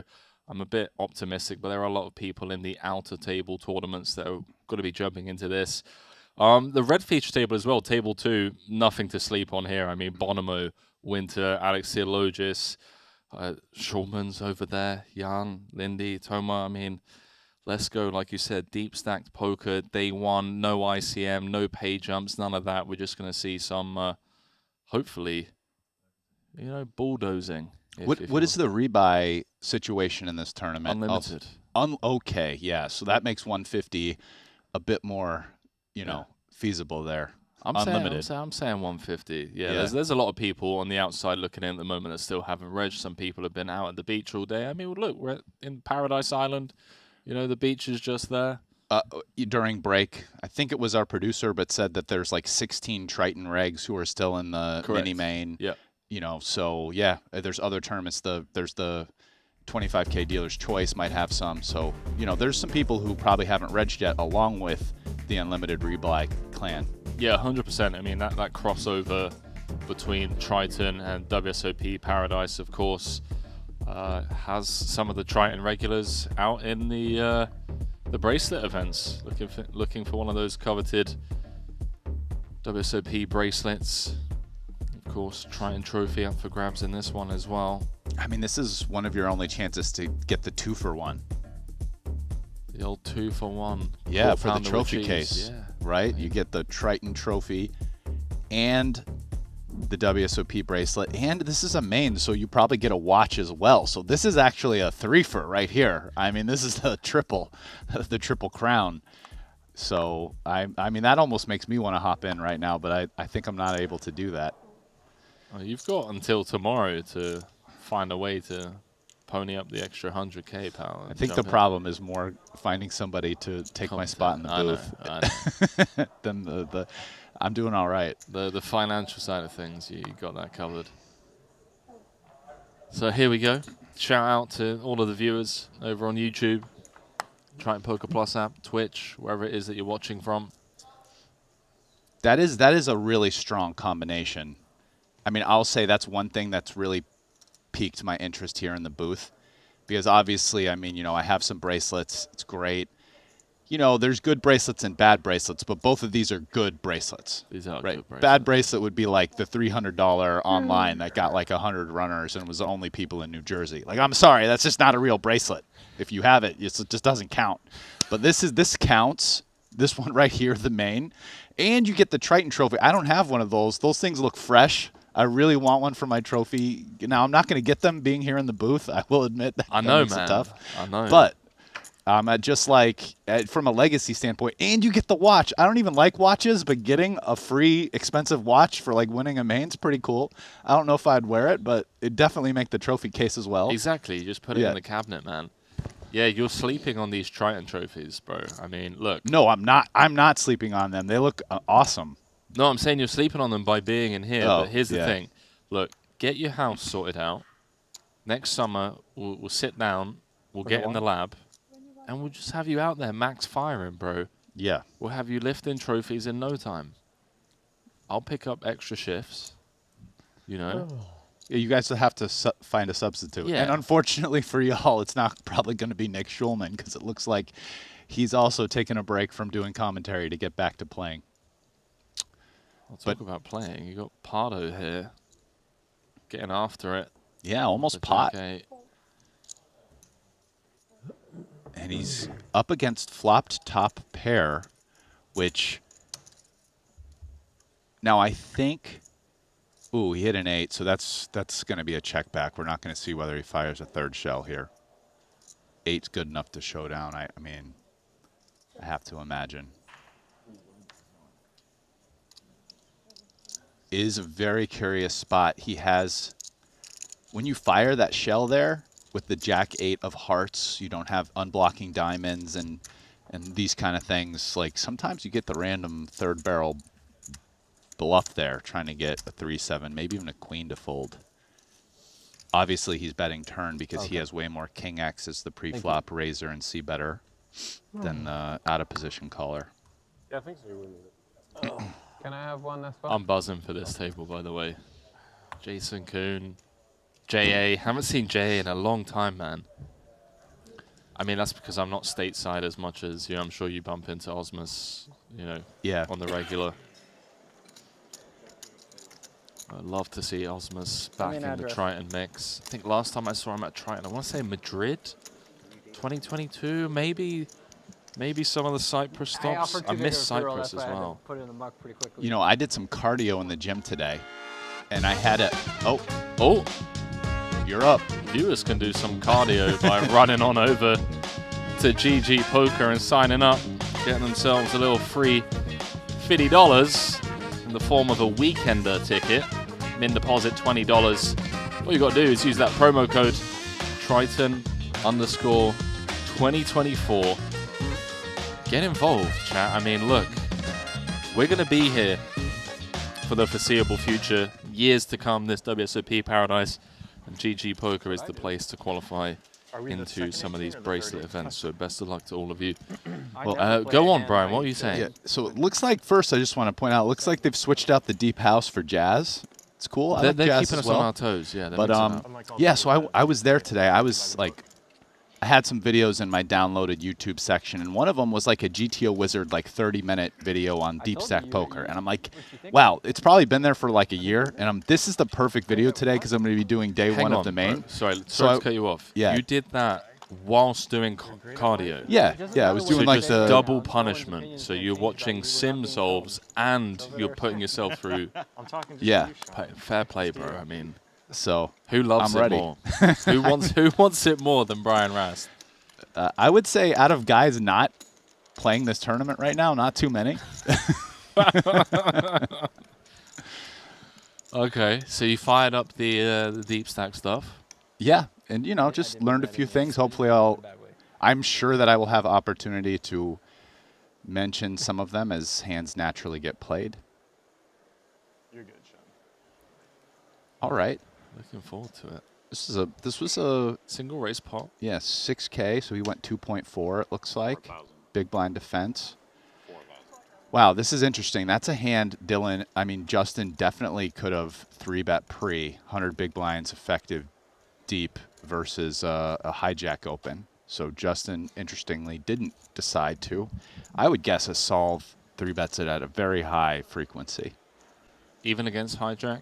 Yeah. I think cutoff it's pure against hijack. Maybe mixing.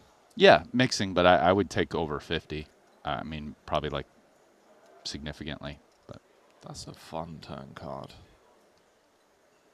Perhaps a turn card that Dylan feels it can continue firing on.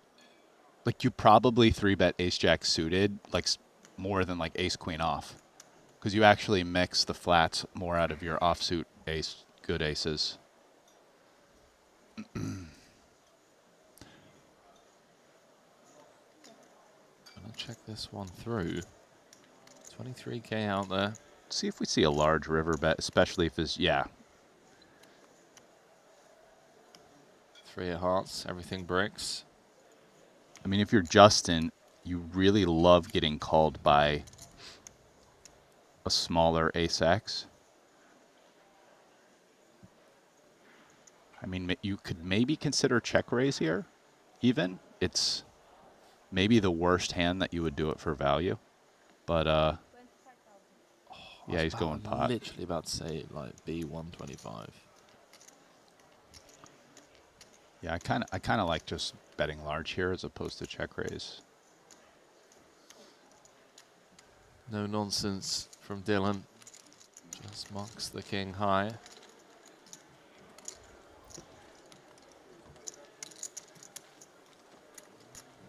Dylan knows that Justin can have some ace-x as well as some 4x that didn't check raise flop, although he's probably check raising most of his 4x. Well, other than that, This is a fun table as well.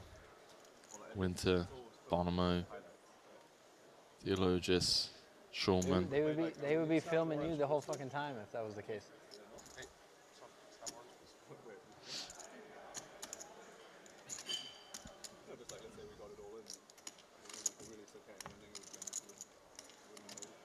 No, because like they'll shift it over and they'll say, "Oh, it looks like we lost someone while we were here." Or something.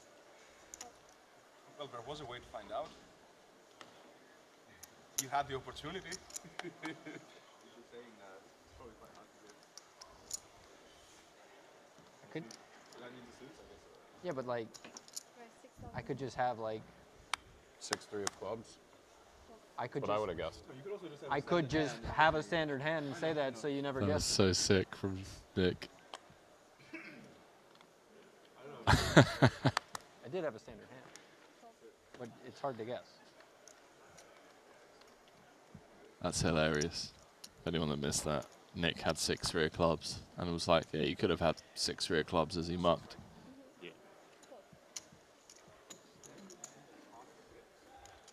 King 9.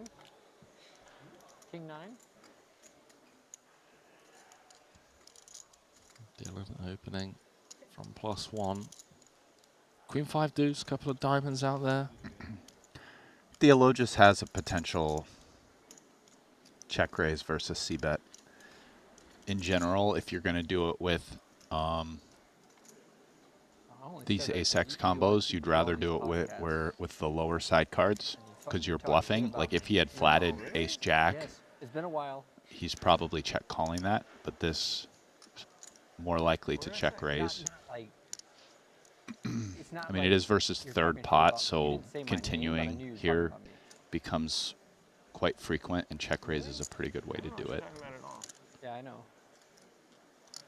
My guess is he's probably going to mix with like a weight towards check raising. No, it's nothing about disliking. Sicko. There he is, right on cue. Or something about me at the poker table. Right, now it's like this has the immediate benefit of bluffing out higher ace-x hands. I don't recall. I'm sorry. It was nothing. It was nothing terrible, but I took offense to it. It motivated me. Winter is Winter is big. He's like deliberately trying to get under Bonomo's skin.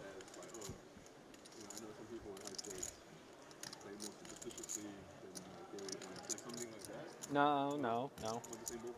Worse.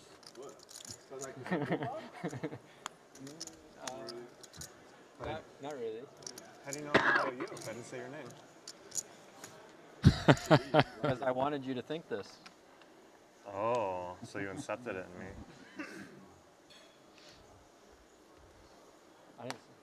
Winter's a menace, man.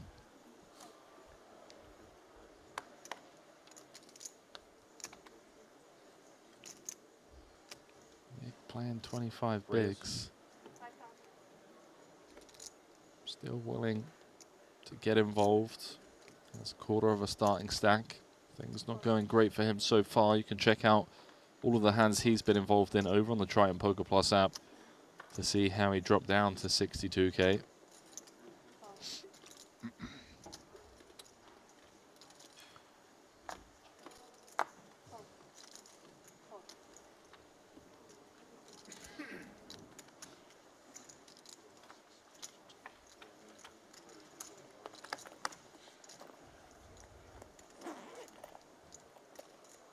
see how Nick proceeds here on a flop that he completely whiffs versus an in-position flat.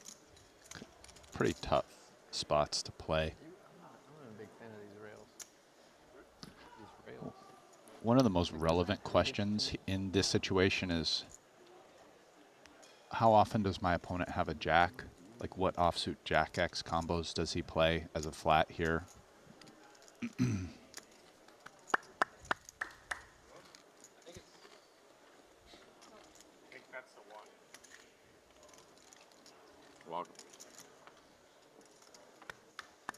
Hello, King Bull. Right on cue. Needed that one. They have exactly 2-to-1 SPR here, which is probably just an amount that Nick feels uncomfortable betting turn shoving river, but it's close as to whether or not that will can work out for value. But he's going to play some pot control. Real comfy river value bet versus check back. Yeah, especially on that river. Had a fourth spade rolled off, perhaps. Just goes to showdown. Curious to see how Bonomo perceives the old bet check bet line, should it come, which we expect it to. Yeah, not to say Nick will ever mix in some kind of trap checks here, but I think bet is expected.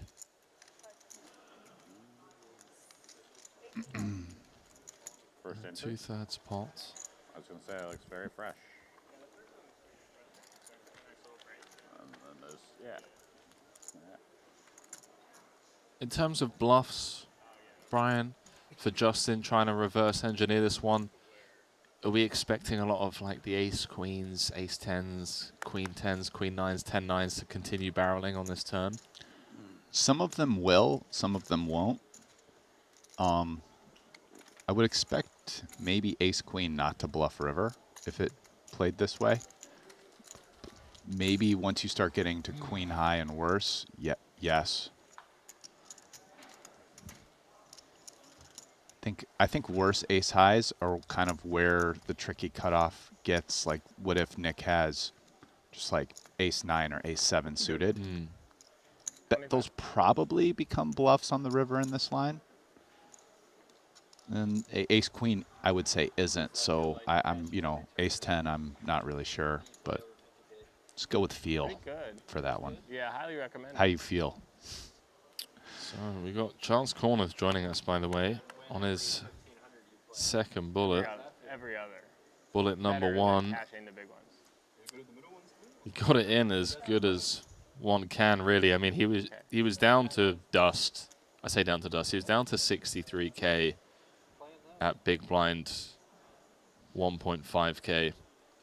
They got it in with queen 6 of diamonds on the 10-6-4 2 diamonds board against 5-7 of hearts of Wang Yang, and he spiked the 3 on the turn and managed to fade the flush on the river to shower Corneth.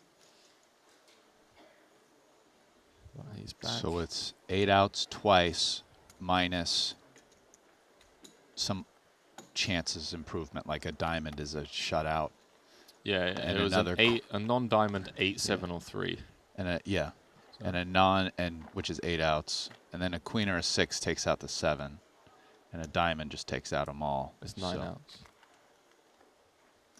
No. He had 7-5 of hearts, so the 7 of diamonds doesn't count. So there's 2 sevens. I'm never going to question a 6-time bracelet winner ever again. How about this for a flop? Corneth. Flop in the joint. Winter. With an open ender. Queen high flush draw. Does Chance just raise it on up now? Try and build a pot. They are incredibly deep. There it is. It's like 28,000 to go. Comes with the 5x.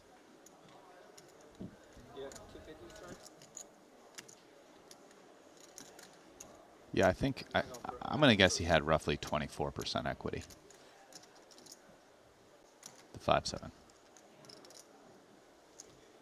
24. Yeah. We'll have a look. Sounds about right. I think it's about basically 3/4, or sorry, 3/4 of 1/3. Oh, hang on, because Winter. Oh, Winter's 3-bet the flop. Chance Corneth on his second bullet. Literally just sat down in the big. Flops the second nuts. And I mean, does Winter just call it off if Corneth says run it? I think Corneth re-raises here out of position. The problem is you call, you get a lot of checkbacks, turn, and then bet river. You get checkbacks from a lot of hands that you don't want to check back. So out of position here. I think if he's in position, it's a little different. Can divvy up his range in all kinds of interesting ways. But out of position here with 9-6, my guess is he raises it back. Oh, let's go. Corneth jams. Snap call from Sean Winter, and out of nowhere, in a single raise pot, we have ourselves a little $500,000 chip pot to kick off our shift here in the commentary booth. All in paradise. It's actually one of the best hands Sean can see. We could see he's basically flipping with it, only a 1% disadvantage. It's kind of hard for him to be better equity than that. 244? Oh, he's going for the prepay. Yeah, I know. Sick. 242, because you have it 240, 239.5. Gets it done. The prepay working out for him. GG's Chance Corneth. That is brutal. Do you think they're going to show that one on the stream, Tom? Good question. No. Actually, has it been 18 minutes? Man, literally just got mic'd up. Just sat down. Have to head back to the rebuy desk. Sean busting out all the live tricks. Prepay. Everything. He's tried everything. You know what Chance should have done right there? He should have instantly stood up and started like taking his mic off to try to fight back. Oh, you're gonna go for the prepay? I'm gonna go for the stand up. Take the mic off. You know, we gotta fight fire with fire here, fam. Can't let you out. You know, muscle me on the like live tricks for the poker gods. Yeah, that's. I mean, he still could cash. It's not like you're stopping him. To be fair, this could be in the middle for him. Yeah. Yeah, there's a middle buy-in. That's the series. It feels like it's very much a That was the second bullet too. Really. private game, cash game kind of Sometimes you gotta mess with the territory, you know? Don't know if you agree with that. I'm not sure about Chance's cash game background and private game background, but I know Sean obviously plays a ton of like high stakes cash PLO. Yeah. And I think those tricks tend to come from like 3 ways or something. that kind of background. Yeah, definitely. Way more from a cash game perspective, where people try all the voodoo. More animation and whatnot. Yeah. It's definitely more a part of that culture than tournament culture. Tournament culture, unfortunately, has been a lot more kind of robotic. Yeah.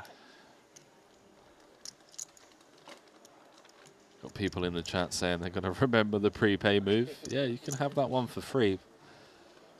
Not only that, you get all of this content for free as well, so I'm glad to see that the viewers are at home taking notes. The prepay extends to a lot of things. People try to, you know, you're at the table, you bet on a game, right? Someone's like, oh, Yeah. let's chop the vig, whatever, the game's on.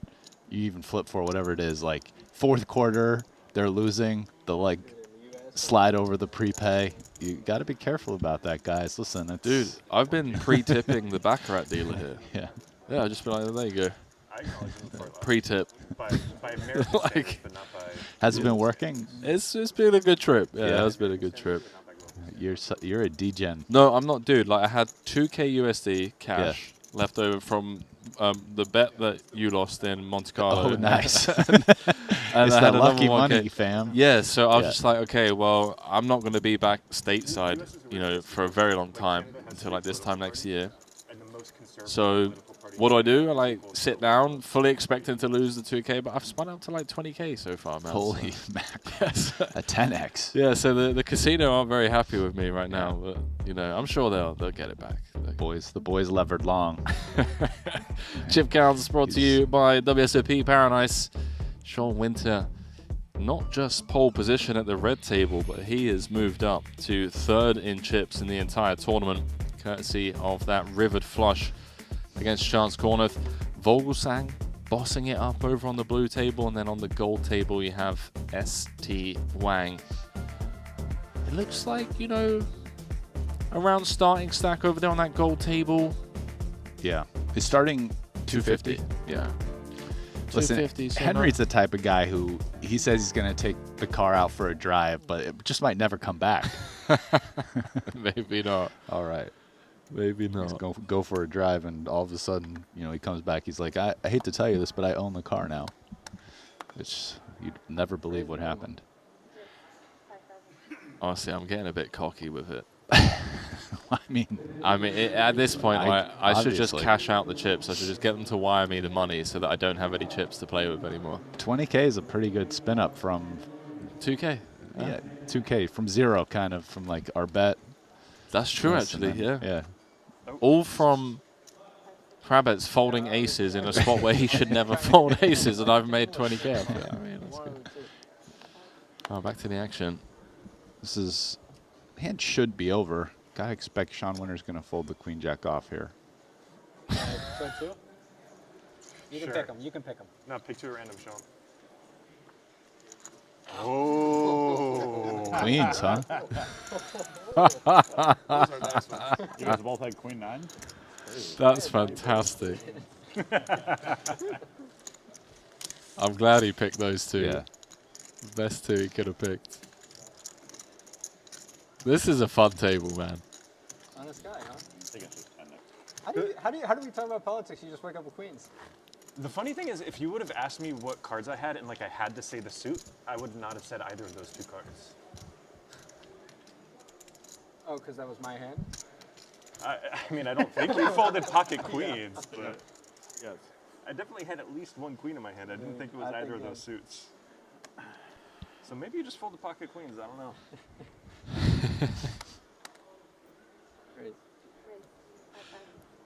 Winter's trying to get Bonomo to talk about politics on stream, man. I'm telling you, Winter's a rebel. He wants to tilt a very good player directly to his left. Yeah, of course, yeah. So far, Bonomo's dodging that bullet. Hey, listen, pal. We're here for the next 2 hours, okay? Winter. Which 2 are we doing? You can pick this time. No, it's okay. You go for it. All right, mill 2 again. What? Come on. It's the same suit. Okay, this is the most insane thing I've ever seen. Oh my God, I can't breathe. I can't breathe. I can't breathe. We live in a sim. You really want to be on TV, Sean? Are you just like doing some magician tricks right now? Yeah, there's something going on here. What is this? It's like David Blaine up in here. I showed my fucking hand again. Yes. Hold on here. 2 hands in a row. When Sean went to fold, he like combined his cards with his opponent's cards and like flipped over 2 at random. Both times it was Queen of Hearts, Queen of Clubs, 2 hands in a row. And I folded queens twice in a row. Kuhn is in the full Bahamas outfit right there. I thought he was going to pop up in seat 5 there. Yeah. Sean. Sun's out, guns out. Yeah. He's been working on the old shoulders this morning.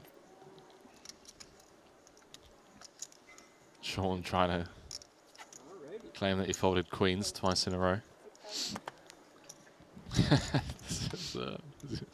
This is great for morale. Don't do it, Tomo. Come on, stop it. You've still got 16 bigs. There we go.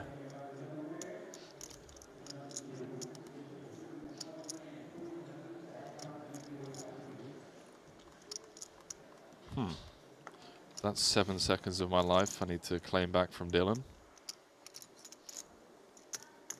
Gonna have to have a word with him about that one. I mean, it's not the craziest thing ever. I know. 100 bigs. I know. He's thinking of 3-betting to 18K with the 5-3. Not continuing there is not solver recommended, but I don't know. Man, I'll tell you, back in the day when I played more deep stack than this, but in Macau, I loved the suited 1 gappers. See? Look, it would have flopped bottom pair and a flush draw. This was pre-solver days, of course, but like 500 big blinds deep. Dude, biggest pot I ever won for 5 years was 5-3. Seems like you're there most of the Yeah. time. It was my favorite hand for years. It's going to check through as Jan boats up. I mean, we can see the cards, but I just pray he gives them another free card and lets someone river a boat. There we go. Maybe there's just 12 queens in the deck. That would be an interesting game. Actually, boring game. Give me a million for roll the Rivers Queen Hearts. I will not.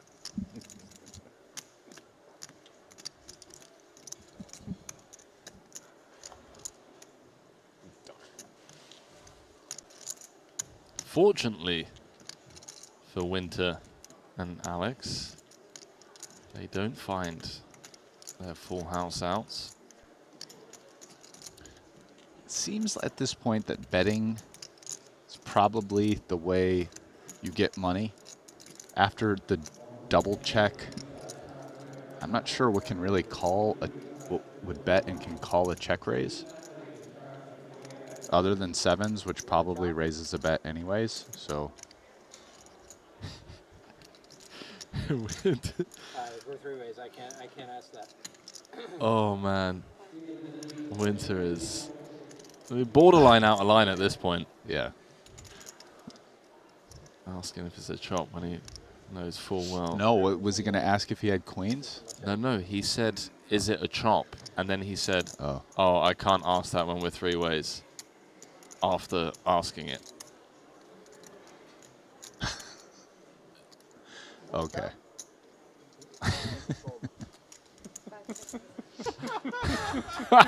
This is, I mean, is this a 100K buy-in? Or a $20 around the Christmas table home game? It's holiday season. Sean Winter is the gift that keeps on giving. Jan's just sat there with the nuts, just like praying for the overcall.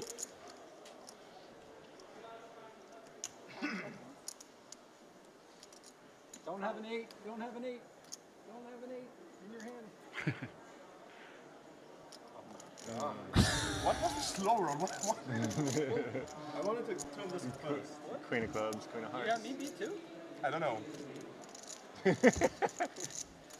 We might have been chopping. I can't believe it wasn't a chop. No wonder you didn't want to chop.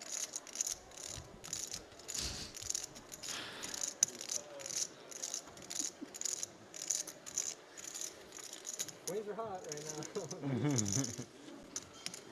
That was funny.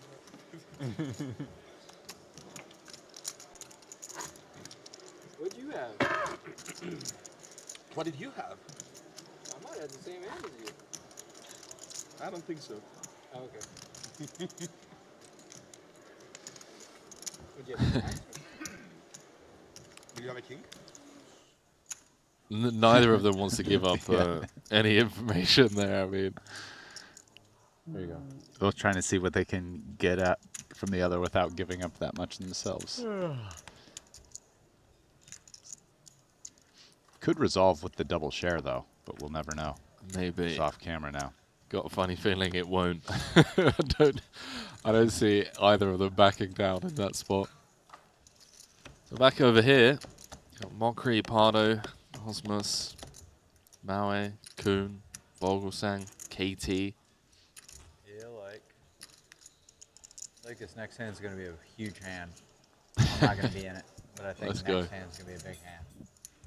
I hope so. Like over 40 big blinds in the pot. This hand. Really hope I don't get any cards. It's going to happen. Might be you, Christoph. Not Christoph, it takes 10 minutes. What odds do I get on it being me? What did you say, Leonard? He can play in when my food is there. Just wait a little bit. Might not come. Honestly, I think you have a bad rep for. I don't think you take that long, honestly. The hands I play, I don't think Play him heads up. It's a challenge. I think he called you out. Play heads up. No, I don't think you. No, but I mean, you're not. We're at Like, 25? I don't think you're that slow. I mean, I think that whenever I have a hand, I take a lot of time, but I look at my hands before, so at least I fold fast. But I mean, I'm sure I take a lot of time on average. Yeah, but I know at least 3 people who take more time than you. Really? I think your average for raising first in is the highest. Yeah. So just raise first act. That's Jason just called the big pot. There's a 3-bet pot. I've heard multiple people say And he's probably right. Get over 40 bigs in this. 100K, that seems very feasible now that he is King 8 suited versus a 3-better who probably will put in more money. yeah, even for folds. Yeah, just. Okay, who's taking over? I prefer not. It's But I mean, people are allowed to take their time. If you, Kuhn gambling a little bit here. We're all different. Calling the 3-bet with King 8 suited. Yeah, level 5. You know, late reg open. for Unlimited another day. rebuys. There we go. Yeah. Let's build a stack.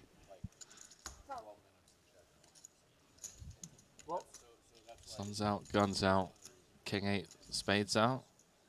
Wait, what Ooh. happened? No, what happened? It's kind of an interesting card. Elaborate. Yeah, I mean, the 25K Really doesn't help I mean, anyone. it takes a lot of time for like some hands, but So how will KT play this?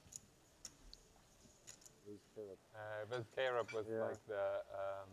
He doesn't have a spade or a heart in his hand. Versus K-Rap? Yeah, I mean. So like, is unblocking the flush draws. 55. I think I acted actually quite fast. I didn't like take a long time to pre-flop open raise, but I think haven't really played heads up without NP at that time that much that I don't know. I took too much time. Yeah. Would love to see Jason find the jam here. But I mean, he could just call. I feel like all 3 options are kind of on the table. Yeah, for sure. Even call and then the plan being you're probably bluffing the river when it's checked to you. Yeah. Like, it was not like, you know. The That's probably problem my with favorite jam, option, actually. the problem with jam is like, do you get like ace king or ace queen to fold at this point because of the price they're getting? No, I mean, there were. Okay, see now, yeah, what a card. Jason's gonna bluff this for sure if it's checked to him, but will KT check it over? Sometimes you just get lost in your own mind, though. I mean, it happens. He will. Some more than others, maybe, but. It was really silly. Like, I took forever to like c-bet in one. KT's got a really nice bluff catcher, by the way. Oh, okay. I'm blocking both spades and hearts. Blocking like king jack, ace jack suited. Just blame the age. Blame the aim. Blame the age. Blocking ace 4 suited as Getting well. older, you know. Somewhat relevant. Kuhn has like no showdown here. I mean, it's really hard to come up with hands that he's beating. I mean, it'd have to be like 9-8 suited or queen 9 suited that's giving up, right? That doesn't 3-barrel this. He's losing to all ace highs, right? Even if he just got 3-bet from just the ace 5. Yeah. So. See what the 10-time Triton champion decides to do. River to, I think you river to 10. Wow, I just. Nice. No, I did went call the away. big pot. I could feel it. Is it club diamond? Fair enough. Fair enough, man. Fair enough, brother. Was it 40 bigs? It'd be way over, right? It was? Huge. I mean, he bet, what did he bet? 65,000 on the turn. I didn't follow. Yeah, it was like huge. Knows when to wave the white flag. I hope I didn't interfere talking. No, you didn't interfere. It's fine. I'm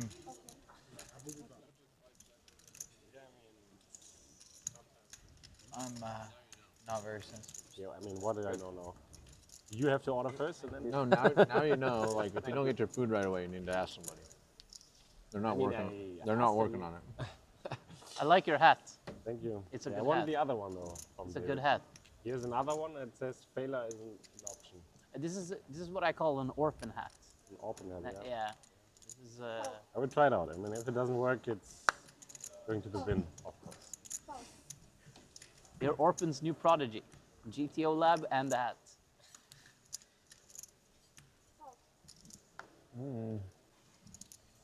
Bravo, papito. Papito, vamos a jugar.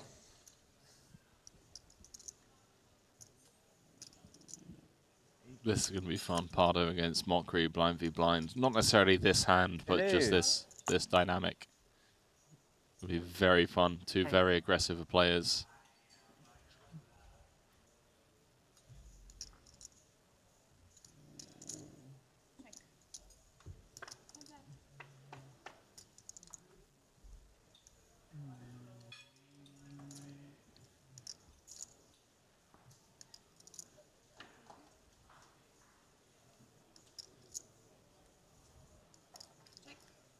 Two very showdownable hands, Rusty.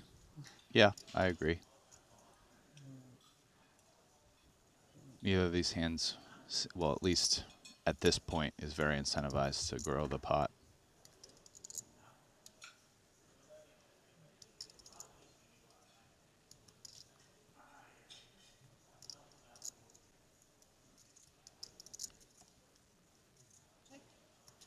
So this is interesting. Mulcree has the King of Hearts. He should bet sometimes when he has the King of Hearts, and it's like, what's the better side card to bet? You'd have to think it's probably better to bet the lowest ones like a deuce some of the time, but Mulcree just checks it back.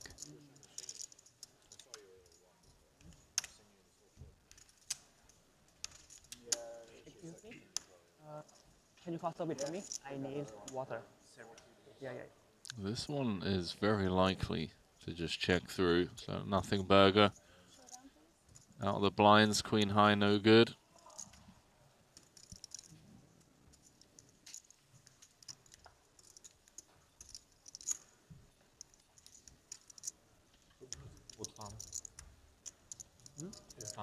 Later, buddy. Have yourself a good time.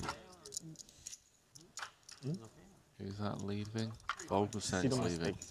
I don't watch him. Well, the fans in the chat were asking for Sean Winter's table. We're back on over there. Looks like he's raised it up to 6K and got 4 calls. And we got a 9-4 deuce. Bottom set for Alex. Andy's on the button. Pretty good time to have a set. Yeah, this table has been more fun as well. Mostly due to Sean Winter. I mean, 5 ways, bottom set, board as dry as 9-4 deuce. Feels like you're supposed to bet bottom set most of the time, though, unblocking the 9. Even the 4 to a certain extent. You can still get called by plenty of other hands. Like, here's 6s with 3 people behind potentially coming along.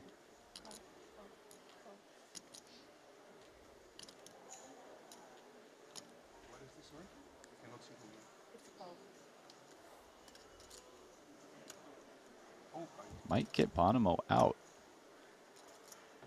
Versus the bet and the call from the small blind.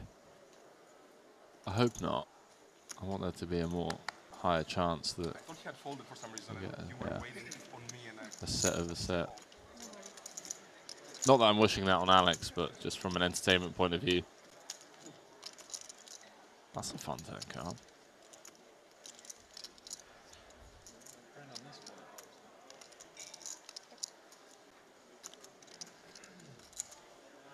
Did you really think I was talking about you in that thing? There was something you were talking about me.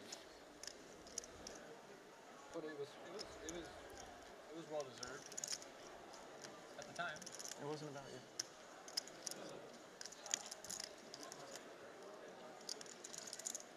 you. Sean is still trying to get under Bonomo's skin. Don't do it, Joe. Joe's a wild man. Plays the highest stakes PLO games, the highest stakes no limit hold'em tournaments. 6 is not nearly as good as 5s here, though, in terms of semi-bluffing. Really like you. I mean, because you are blocking 6-5, but not ace-5. Which is Yeah, he just lets to it be a go. quality that makes me respect people. Dude, what a turn for 6-5 if you had it. You know?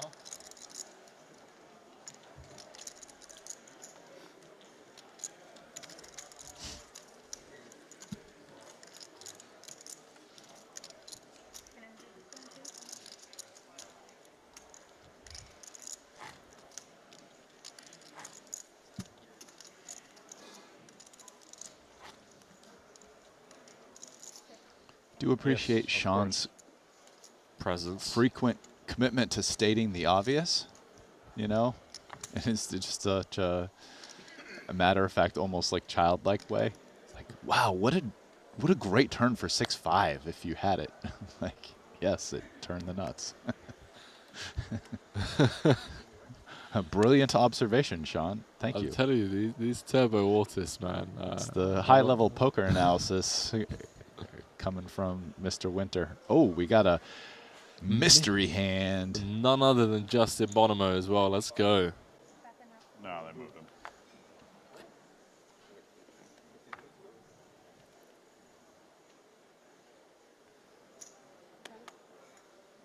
I thought he just decided to go again.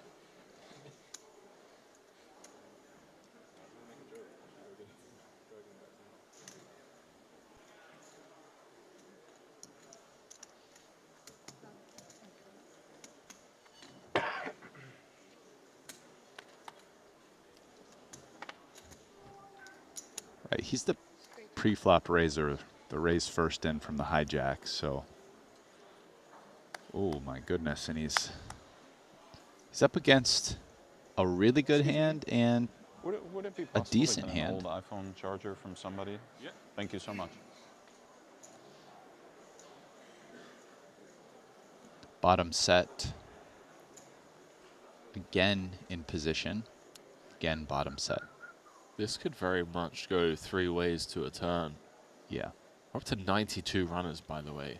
It's closing in on the 3-figure club. Love to see it. Wow, and he chooses third pot, so. Half pot. 11 into 21. Oh, 5. sorry, yeah, yeah. They had already added it. I think it's close for Dylan, but I think this makes the cut for continuing. Yeah, I like this continuing. Especially with backdoor nut flush. Yeah. I think without it, then we pitch it. Yes. Let's see what Justin comes with. It's a mystery hand for a reason. We love these. Open from the hijack to 5.5k. Picked up 2 customers. Joe's 7s on the button. Dylan in the small, and he's come with the check raise, Brian, to 38k. This doesn't feel like an overpair, my friend. Yeah, it's hard to say. I wouldn't rule it out.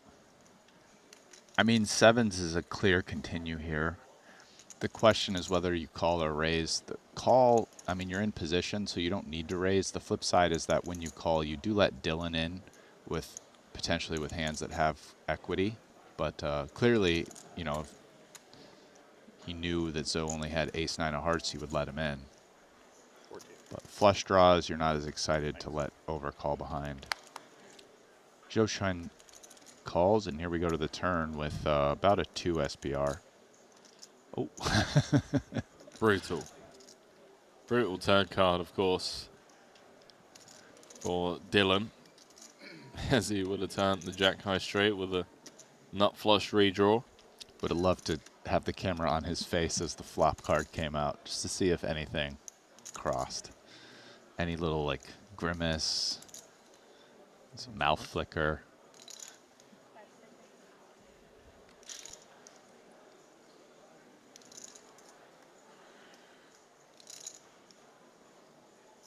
Bonomo check raise flop. See if he continues on this 10 of hearts turn. You could easily have nut spades.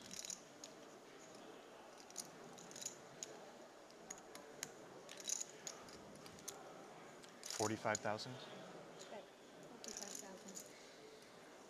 Unfazed, even with the 4-liner on there. Now say over pairs seem pretty unlikely, because if he ever took that line on the flop, it's like, are you really betting kings here? Wow, snap call from Joe, no nonsense. He knows what he's looking for. It's a board pair, 198k out there. He could easily still have the best hand. Wow, and ace-9 of hearts just made the stone nuts. Showers Dylan. It's tilting because regardless of what Bonomo has, this hand could have played out in so many different ways where Bonomo just c-bets, Joe calls button, and then Dylan just gets to see a turn. Yeah. But it's because of the flop check raise.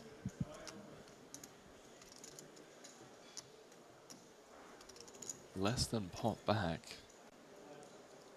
Where do the bluffs come from, man? I mean, I'm going to guess if he bluffs, he has nut spade. If he bets, I'm going with he has nut spades. Well, let me see what he chooses. But if he goes all in, I'm going to go with nut spades, and it's a bluff. So I'm answering your question and calling. Oh, so you think it's a bluff? Okay. I don't know yet. Let's see what he does. But I feel like he's going all in. All in? Okay, so I owe you 100, right? Do you want to double that? Well, what do you have? Well, you're saying ace-9 of spades. You're saying... No, I said nut sorry, spades. nut spades. So you're saying bluff, I say value. Well, I'm not going 50-50 on that. He's supposed to have a value more often than a bluff. And I don't feel that strongly about it. You have to lay me a price. I can't because the 9's been folded, bro. So it reduces the amount of pocket 9s combos. And 9 He doesn't need 9s. He could easily have 9-10. jacks for a value bet. This is only a 100 big blind pot. What price do you want? Look at you trying to hustle me on stream. I'm not hustling anything. You're trying to hustle me. Just from a poker theory perspective, going 50-50 on bluff versus value bet here would mean Justin is wildly unbalanced. And I'm not going to bet on that. So the other time I did actually think I did bet you. Well, no, I bet that he had value, right? Or what was our last bet? I can't remember. Well, let's forget about that. We'll talk about it later. I just think if Justin has value, he could have jacks, and he could have a 9. Maybe 8s. 8s is like getting to the cutoff, I think. He can't really have 10s because he's not check raising 10s on the flop. And bluffs can be stuff like king, queen, spade, heart, nut spades.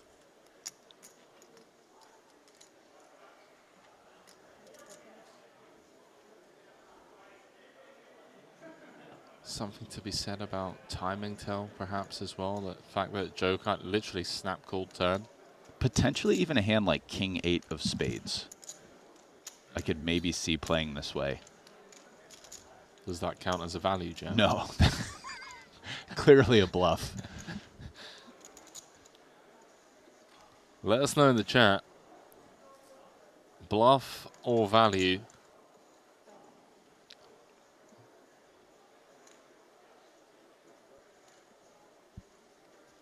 I'll take 2 to 1 if you want to lay it. That's about the right price given that he's shoving for a pot. I can't when Joe's got 2 7s and Dylan folded ace 9. Justin can't have 7s though. Why not? No. At this point, bottom set on the flop, no. I think 8s is like the cutoff, and I'm not sure. And he can have jacks and a straight. That's why Zhou Xuan hasn't just like snapped here because he's not beating value. So you're saying the value is Beating jacks, a straight, and no, maybe 8s, and jacks and a straight. Yes, no. So folding the 9 was relevant, sure. But I'm just saying the 7s aren't that relevant for it.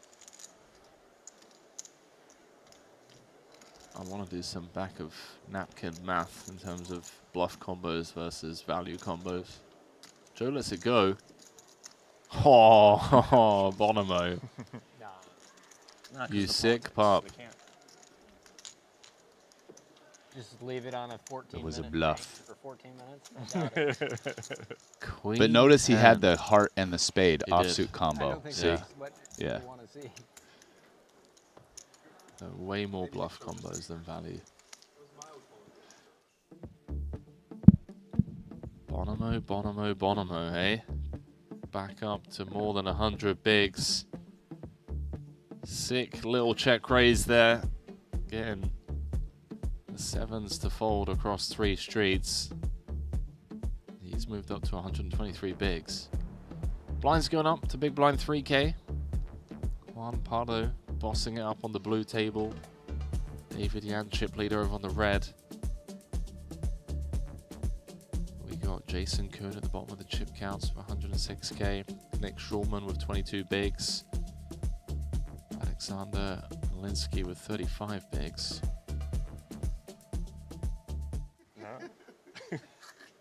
Out to tables, we got Santosh Savana, chip leader.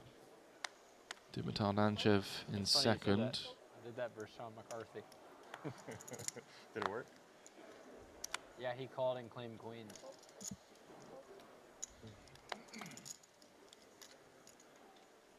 You know who that is? No. You ever Gator Kid 26. Blinds are supposed to be up. Until but like probably too late. One of the first rigs. Blinds work, Is he a yeah. bump hunter? No, well maybe. They announced it, but I think too late. We played live heads up. Our table broke to heads up. We both had like 80,000 from us at 2550. It was like I was 18, 19 years old. It was probably 21. There was like 4 people, a bunch of people folded. I feel like there was some name that Yeah, always you had called like the 4, I mean. 2550 heads up tables on full tilt would never play anyone with There was too Gator. many. There was 4 actions before I raised. Yeah, but I need that one. Yeah. Those guys would play you for like 15 hands, and if you didn't punt in the first 15 hands, they would quit you.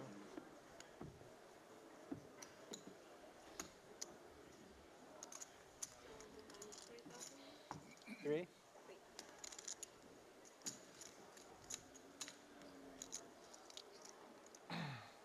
If I'm thinking the right guy, could be a totally different person. I did not see it. I didn't ask you anything. Kind of suspicious that I said something, isn't it? Yeah, now that you say that. My opinion is that in those situations, you should always get a new card. some If a music card going. flutters, I don't think you're playing a game for a lot of money. It shouldn't be up to your opponents saying, "Oh, I didn't see it," or "They did." It's just you get a new card. Just there's no questions asked. It's not a big deal. They have 52 of them. Doesn't really matter. Are there any restaurants open at like 10? But- Normally I would raise, but I'm going to check. Yeah, the... Sean's not lying, by the way. It's done. The chopsticks places, I don't recommend that place. No, yeah, outside of that, like... Cafe Martinique? You gotta be real quick. They open late? It might be, yeah. I know, Seafire, the grill place. Open? They offered me a reservation. We went last night at 8:30, so... Was it? I showed up at It was pretty 8:50 good. last night because a It was bunch of all- people told me the Indian Cafe food there was really Martinique good. and that place, so the- but they didn't have any Okay. meat left. Okay. There's like a big tray of butter chicken. Fish is open also, but... Tian honestly, I check had a raised the pretty king bad 6. experience Wow. out there. Yeah, I wouldn't Snap know. call from Winter. Oh my goodness. Yeah. Jan's play is a Just bit pretty out well, there. but it had some weird passion King fruit 6 sauce, off, and 6 I of love diamonds. That's an interesting. He does have 2 overcards to the deuce and 5 and a diamond. I loved and put them So together. Yeah. seems kind of like a wild combo to do it with, but king over to the queen. You got coffee at Dilly Club? I didn't, but I went there too. They make some fucking good coffee. They do? Oh, really? Yeah. I wonder if he like randomized and it's like kind of a lowish frequency play. That place is What? cool. This hand's probably over right here, so there's likely not going to be more to see. I think if Jan's going to continue bluffing, he probably goes ahead and bets turn. Just seems like at this point, his hand has way too little equity to check raise as a bluff.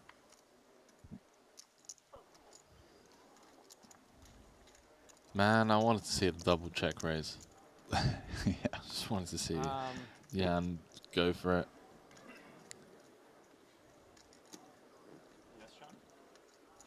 I can't even say what it. Like. Wow. No, I think I just picked up on something. Is the pot right? It's 3K. Oh, thanks.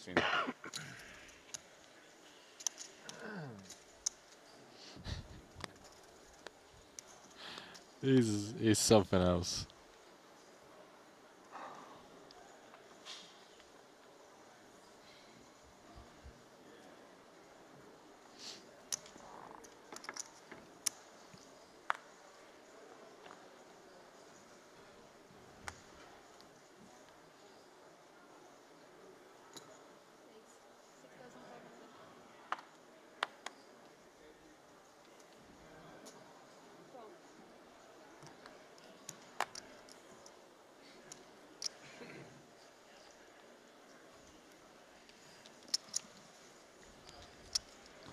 Looks like we're going to get a family pot. Multi-way. Who else wants to come in? We still got 4 more players left. See if anyone wants to get their squeeze on.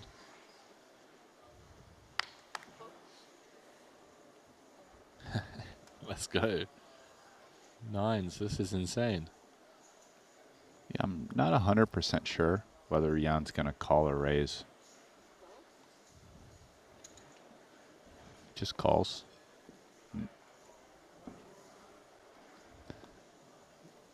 This is why I love Triton, man. We just get, from the start of day one.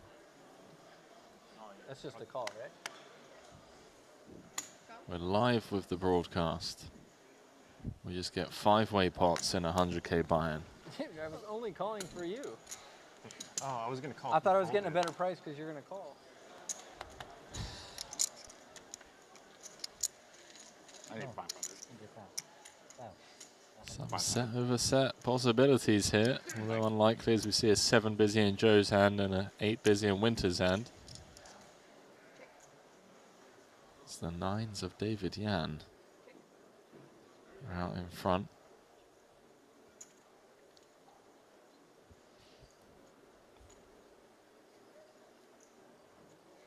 See if Lynn takes a stab. He has a club. Some clearance value, but he doesn't want to do it 5 ways. Neither does Jan.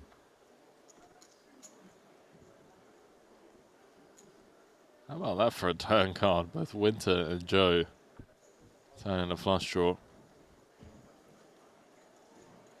Fairly sure. The bottom fold Queen 6. Chat, was it Queen 5? I think it was Queen 5. Yeah. But I'm not sure. But that would, yeah. Sean and Bonomo were yapping. I mean, Bonomo's response is fantastic as well. He can hold his own against Sean.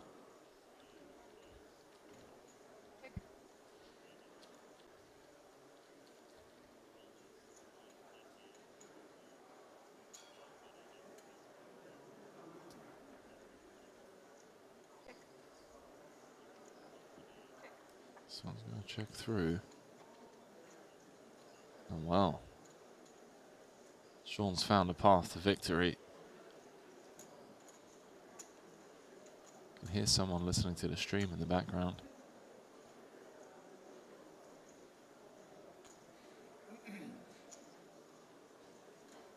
What if he ever just like blocks one big blind? No, you think? Like 15%, so like 4.5k. Everyone just content to try and get their hand to showdown. Even Joe now chopping with like ace 10, ace 9. Joe Schwinn, I'm sure, knows he's not winning this at showdown. Not in a 5-way pot. Somebody has a pair. I hit. Wow. No, I actually did hit. We noticed. Win the pot, win the button.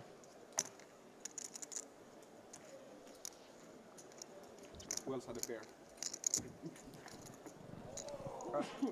Harrybox saying the Dude, gossipiest my local people on earth are 5100 poker game. players. Growing up. What do you mean 1, 2? 6-way pop check down. Local 1? What do you mean 1, 2? That was my local 51 right there.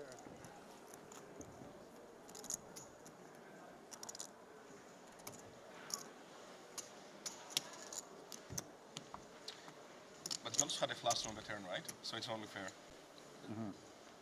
Hmm? You also had a flush on the turn, right? So it's only fair that you hit? Flush draw. Yes. Yeah. Honestly, back in the day, I don't think I probably never didn't 3-bet there. Or bet turn.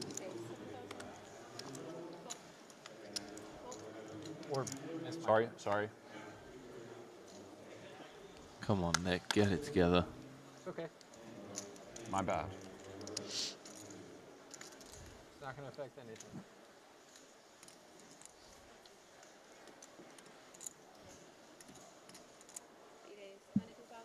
You don't want me in there with Jag 8?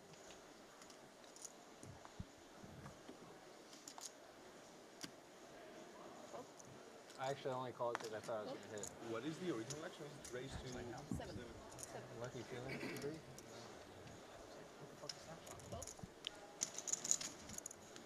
Folded a queen. King, queen of spades here for 60 some odd blinds. Call and see a flop.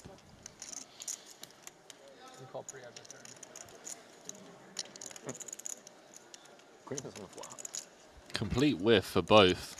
Not a spade in sight. 2 overcards for Jan, and of course, the betting lead. Seems very unlikely Zhou Xuan will win this hand. Oh, this is how we get started. Oh, especially now that he's picked up a gut shot. This is what Spooky stuff, spooky stuff.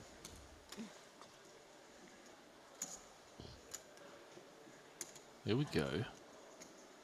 Straight off the bat. As soon as he senses weakness, just comes out How firing. long do you think it takes them to put the stage up? Decent sized bet, by the way. 38.5 into 50. If you're going to bluff catch here I think more than a with full ace fold. high, you don't really want a jack Yeah, less than a week. in your hand.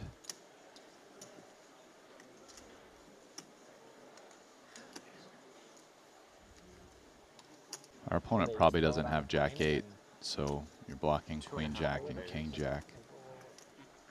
How is it the same set every time? What do they, how do they do that? But the flip side is that you have a gutter, so you can improve. They probably rent a lot of this stuff locally. Like there's probably just a lot of companies that sell scaffolding or whatever you want to call that stuff. Zhou Xuan finds another barrel. He will probably win this pot, but not certainly. Oh, you sicko.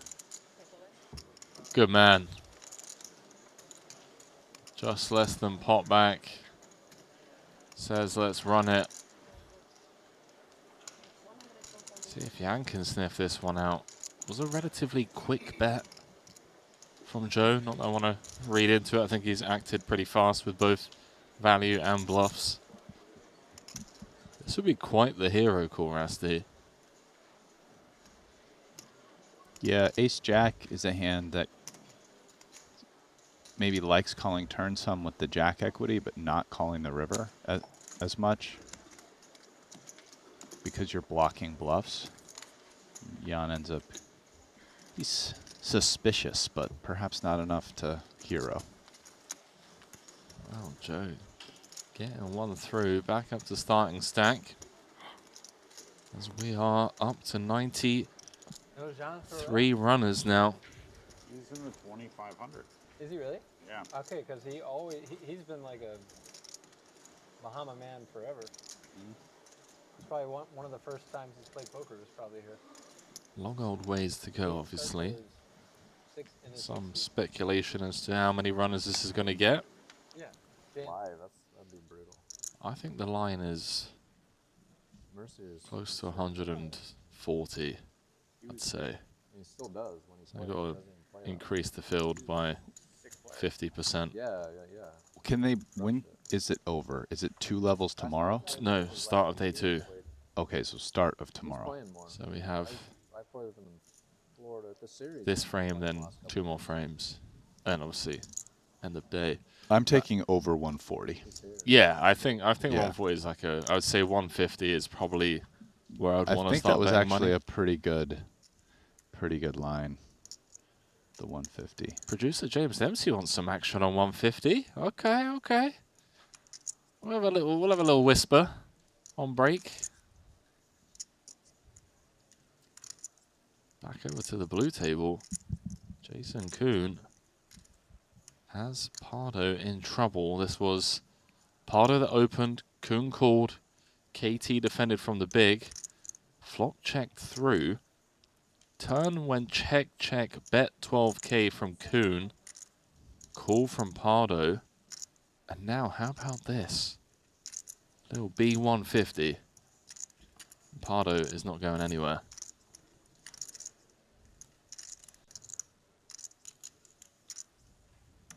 Everything bricks. Don't think he's ever folding. Yeah, the 8 seems like a pretty good card with his queen. It's not sort of better than a 9 or a 10. Yep. In the sense that 9 or a 10 are more likely to block bluffs, and an 8's less likely to do that.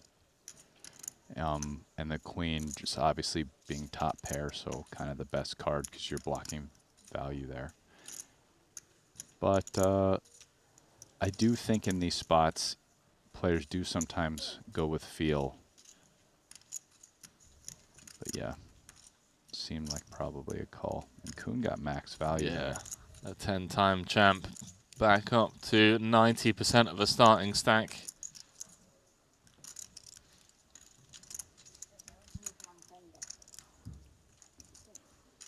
Beautiful run out for him.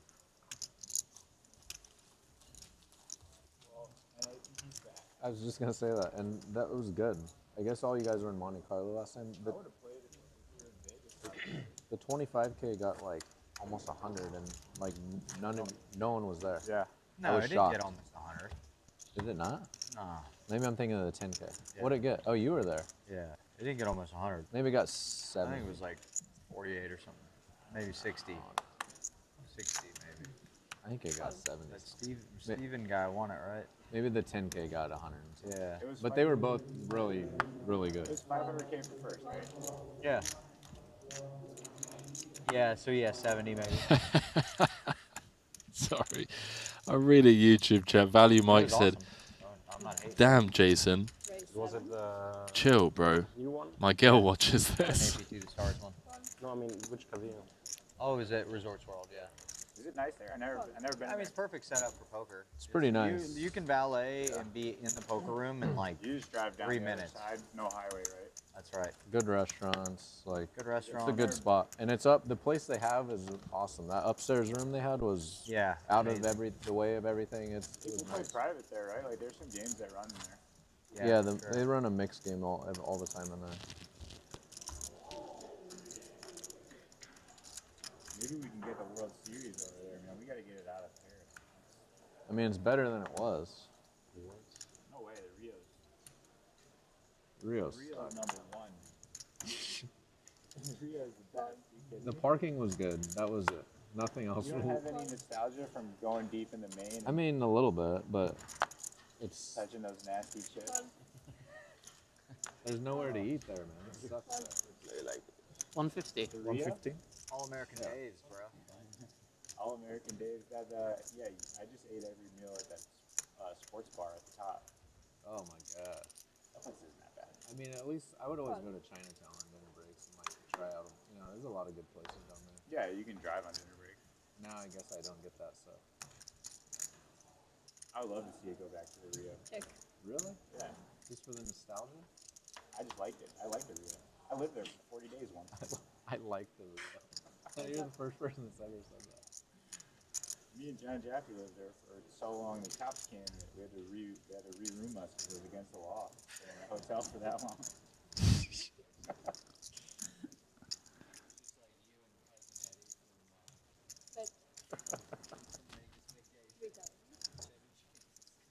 What about the whatever in the water? Everyone got sick, remember? Oh yeah, there was like Legionnaires. Legionnaires. Somebody was talking about that the other day. It's not a place you want to be. Although walking through all that smoke is annoying at Horseshoe, the Horseshoe area. Yeah. Really smoky. Oh, the Horseshoe is tough. It would be so cool if they just like somehow had a live convention center where it was no That wasn't. That was just with, yeah. you know, you just walk in and play. The wind setup's pretty sick. In December, that's a nice place. A little bit of smoke, but yeah, it's nice. Way back in that conference room? Oh, in the conference room. Yeah. That's great back there. And it's close to the parking. That's You're right, that's that a is- legit that's a spot. sick setup. You can order from the table, food. It's good there. Last year it was like the bubble of the million, and they had this set up like they treated it like anything else. There was like final table of like Choctaw. So like there'd be pots going on the bubble, and you'd hear Vince Van Patten and Tony Dunn doing the take over and over and over again in the background. I heard That's about tilting. this. I heard about this. That's pretty so tilting. funny, dude. Like you're just on the turn versus Makita, and you're about to bubble a giant tournament. You hear Vince Van Patten be like, and Dan Smith. And you're just like, damn, like Dan had to get earplugs. Oh, I bet he did. I bet. Then Gil Martin's doing the same thing on a different take, like 10 feet to the left. Yeah, that's annoying. Otherwise, it's Otherwise, yeah. the wind's probably the best. Yeah, it I is. played a tournament there. It was like a charity tournament, but I played a tournament there a couple months ago at like it was in a nightclub with a waterfall. It was so sick. We were playing poker, like the windows were open, there was a waterfall. Like, this is how we got a poker tournament. In a nightclub? Yeah, I mean it was converted to like a poker space, but yeah, it was usually a nightclub.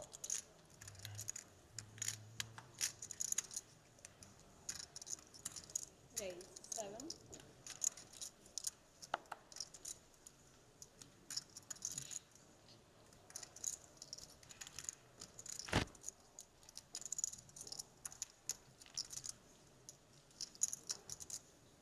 Always do our best 3 days.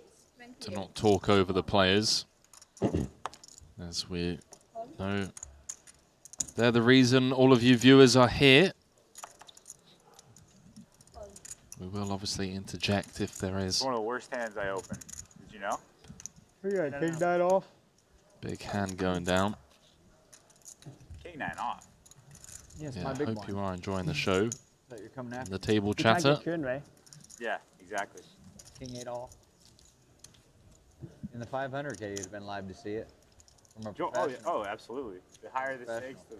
the worse your King 8 off and the hijack, limp re-raise, King 3 off, 150 BB deep. That happened. I know what Did you're you win the talking hand? about. Yeah, you won the hand. You won the hand. Fucking live tell, I guess. I don't know. He was right. What did that to you? Can't say. I can't say. It's so embarrassing that he beat me, you know? It was Paul. Yeah. Paul and free raise, Jason, King 3 off, 400 BB. 7. Yeah. No, We've Paul all was been there, pretty good. Jason. He wouldn't he wouldn't show up with something like that. He would just have 6-5 clubs. You know what I mean? Paul's like kind of nasty.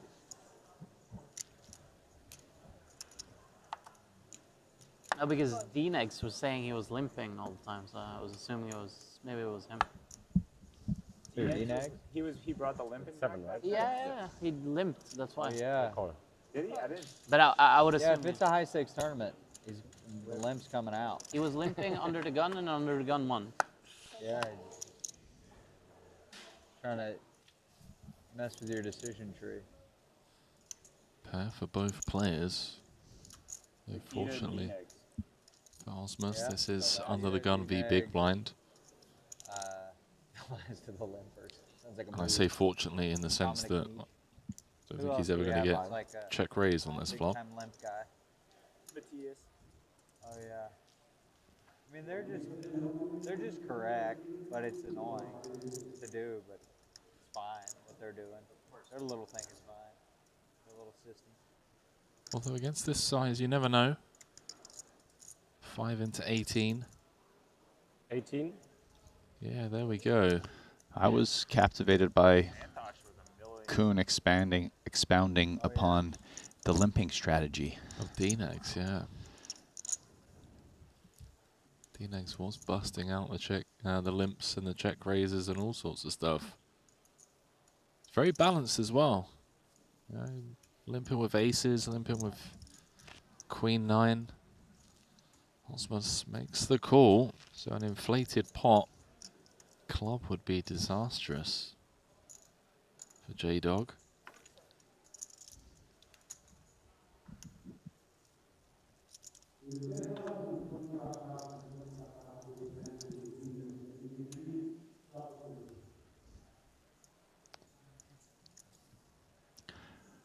Well, Mao's hand doesn't seem good enough for check raise flop and then bet turn, bet river for any kind of large sizes on both. So let's see if he either mixes in small bets or checks. Yeah.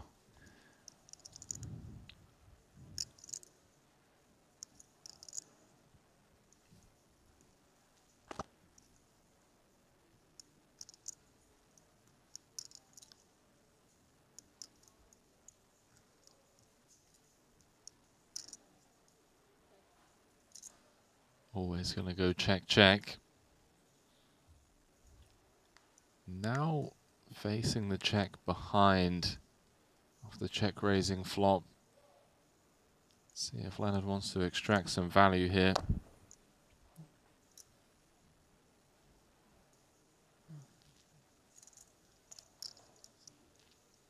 It's always a bit dicey.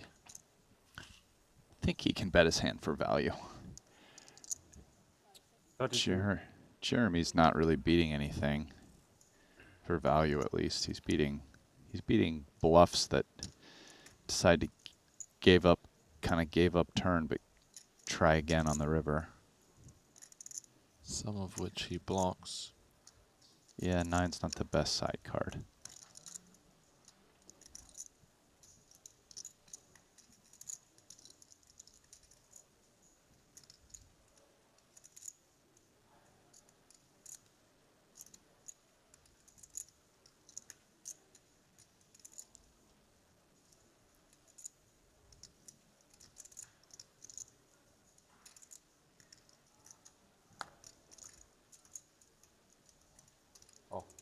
Non-believer.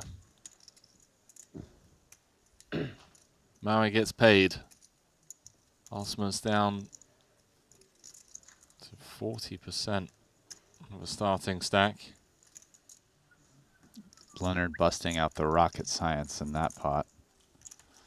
Winning about the most he can win for middle pair. Always ready.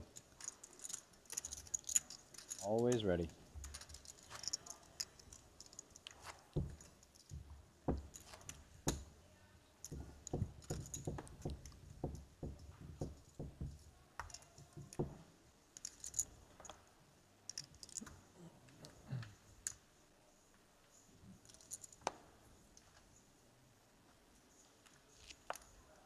They're betting on something. I don't know what.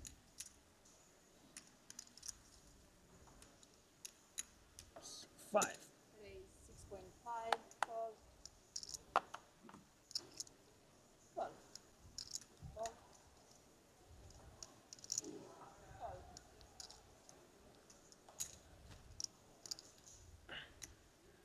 No, maybe not. I thought Kyan and Jason were playing like red flop, black flop or something. Although Jason doesn't strike me as the type to prop. Not in a tournament. No. Maybe in a cash game if he's in a good game. I think Jason might do some of that if he thought it was like good business. Give action in a cash game, right? Oh, I mean, yeah, just but you gotta give action, but not in a tournament. Although Kyan's someone that's good to give action to, I think. He's a very fun guy to have at the table.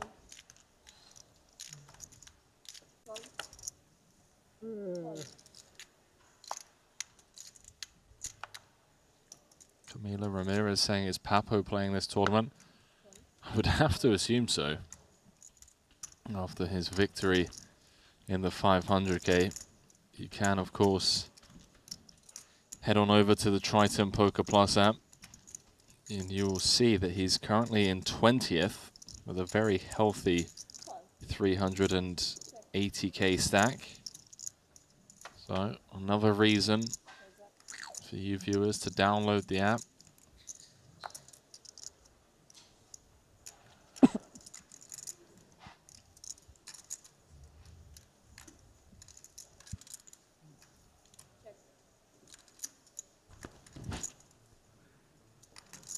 Vladimir Minko. Who is that? Yeah, I saw that name as well. I don't know who that is. Do you know who Good Vladimir job, dude. You're in Minko ninth is? place. Pretty sweet. It's a pretty good start.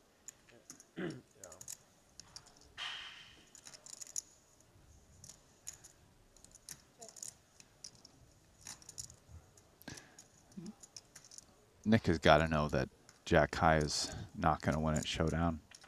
Will he bluff? He might do now.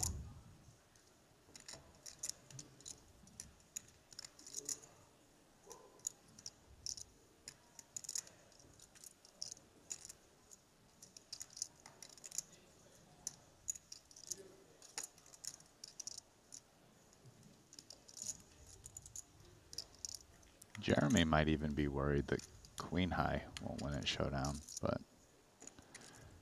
so the problem is that if Queen High's good, other than maybe versus another Queen High, Queen 10, Queen 8, you're probably getting bluffed, right? Like here's Nick, who made it to the river with Jack High bluffing, which is tricky for Jeremy. His hand kind of works okay as like a check raise. You'd probably prefer to do it with Queen 10, Queen of Diamonds, or Queen 8, Queen of Diamonds for like the double blocker, but it's not the worst.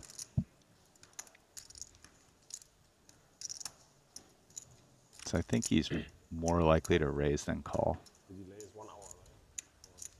I have no idea, probably. I don't know if they ever get it exactly right or.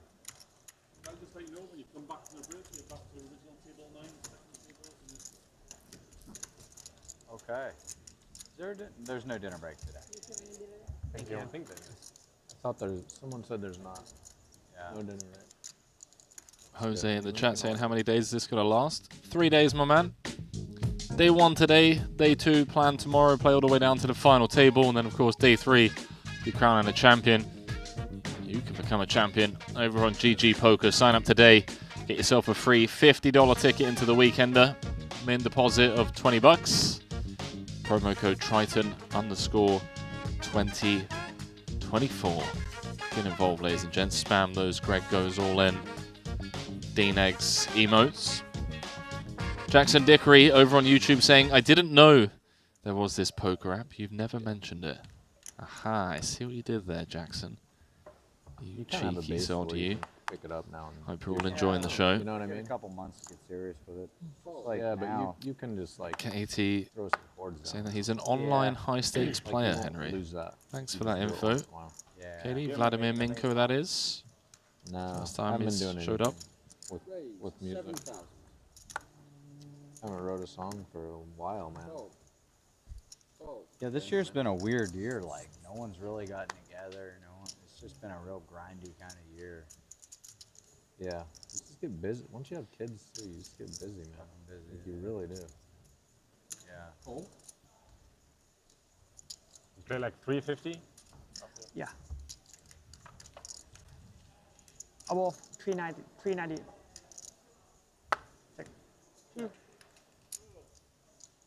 Bit of a, not sure about defending the 10-6. I mean, I'm splitting hairs, but feels a bit ropey.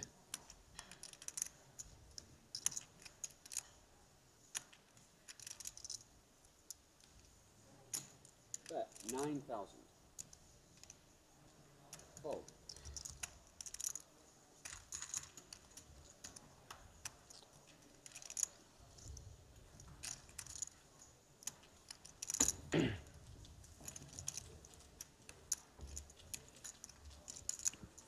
Maui reaping the rewards of a loose defend. Jason's saying that he's never, or he hasn't written any songs this year. I didn't know it was a songwriter, or is that Jeremy he's referring to? I can't really talk about the kid situation, but it has been a weird year. I'll give them that. I can imagine that once you have a couple of kids, the time for writing songs and playing poker on the highest level, takes it. One of them's got to take a back seat.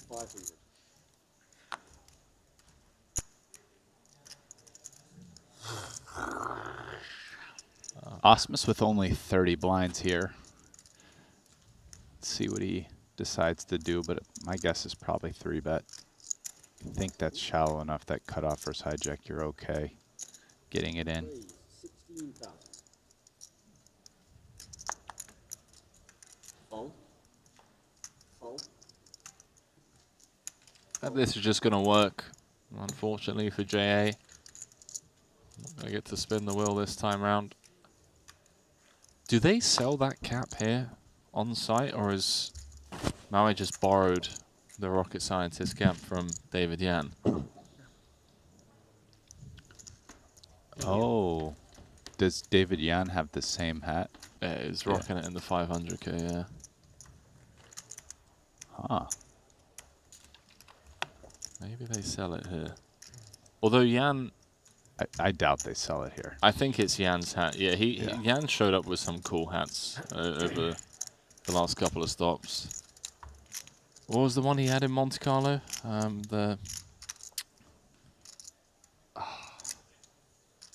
Gutted. I can't remember it. Oh, Kill Phil. The Kill Phil hat. Do you remember that? Oh, no. No? Okay. I don't remember the hat, but... Whoa. You were the one that was telling me it's to do with the book. Yeah, to kill the Phil Helmuths and Phil Ivies of the world. Back in the early 2000s. 7,500. By the way, we're up to 100 runners now, according to the app.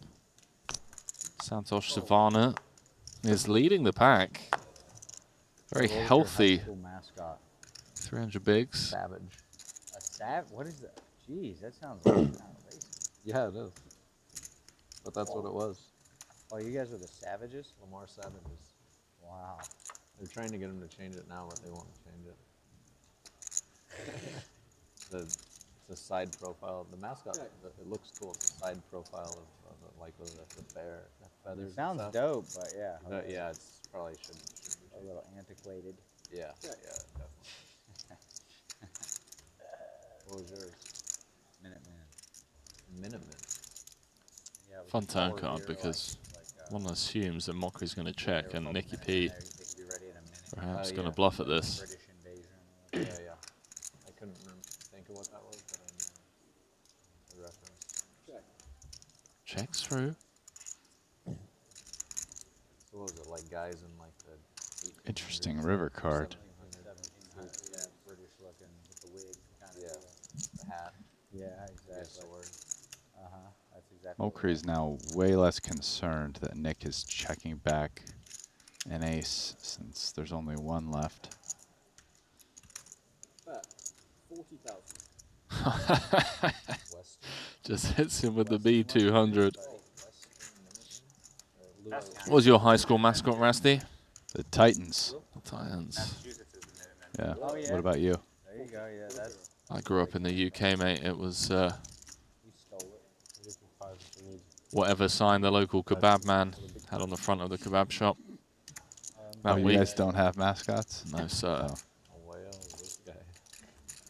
It's got perfectly, does it? But you know, the kebab shop only would have like, you know, buy 2 Diet Cokes, get 1 for free. Call me a whale. You'd mix it up with the promos. Yeah. He was Kebabs. like he was like our mascot. Kebabs are a solid snack food. Like, cool. Definitely want to buy from the shop as opposed to the truck.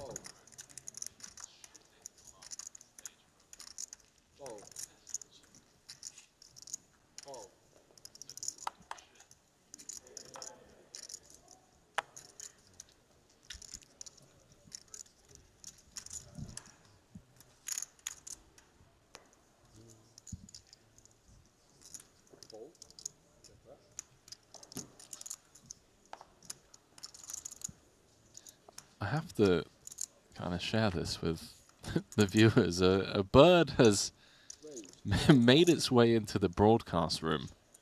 It's just flying around the stage. We've got producer James Good one, Dempsey bad one. trying to. Good one. He's done it. He's got it out somehow. Well played, sir. Not the bluff. James, it flew all the way through. Well done. Brian and He's I still very far away from getting free because we're deep in the heart of the hotel. Yeah, but we're deep in the the hotel. There was a bird flying around set, but the producer James is poor little guy. I was enjoying him. Yeah, until he started taking a dump on our stage, Brian. I mean, Only 4 more out. like I'm not trying to And catch tomorrow.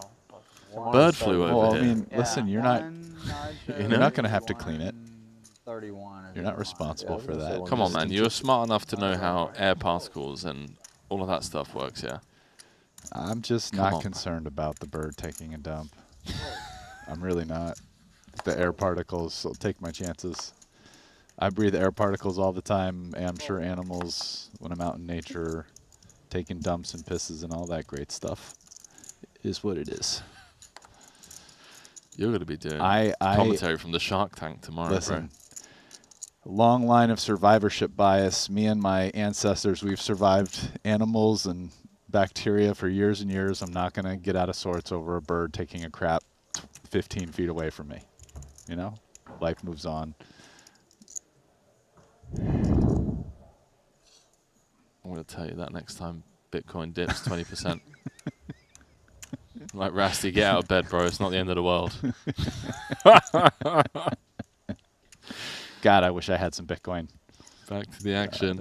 Jason's flop top pair. Blind view blind. Osmus might continue here. A little king high, backdoor spades.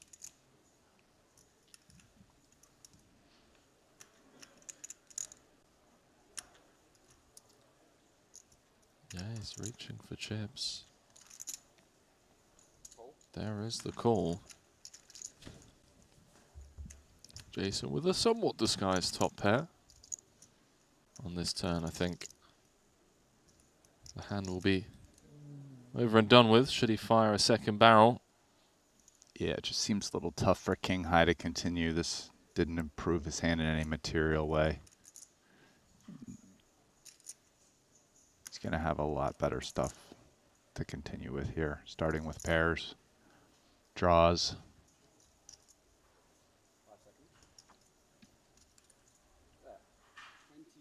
Wow, Jason with the overbet.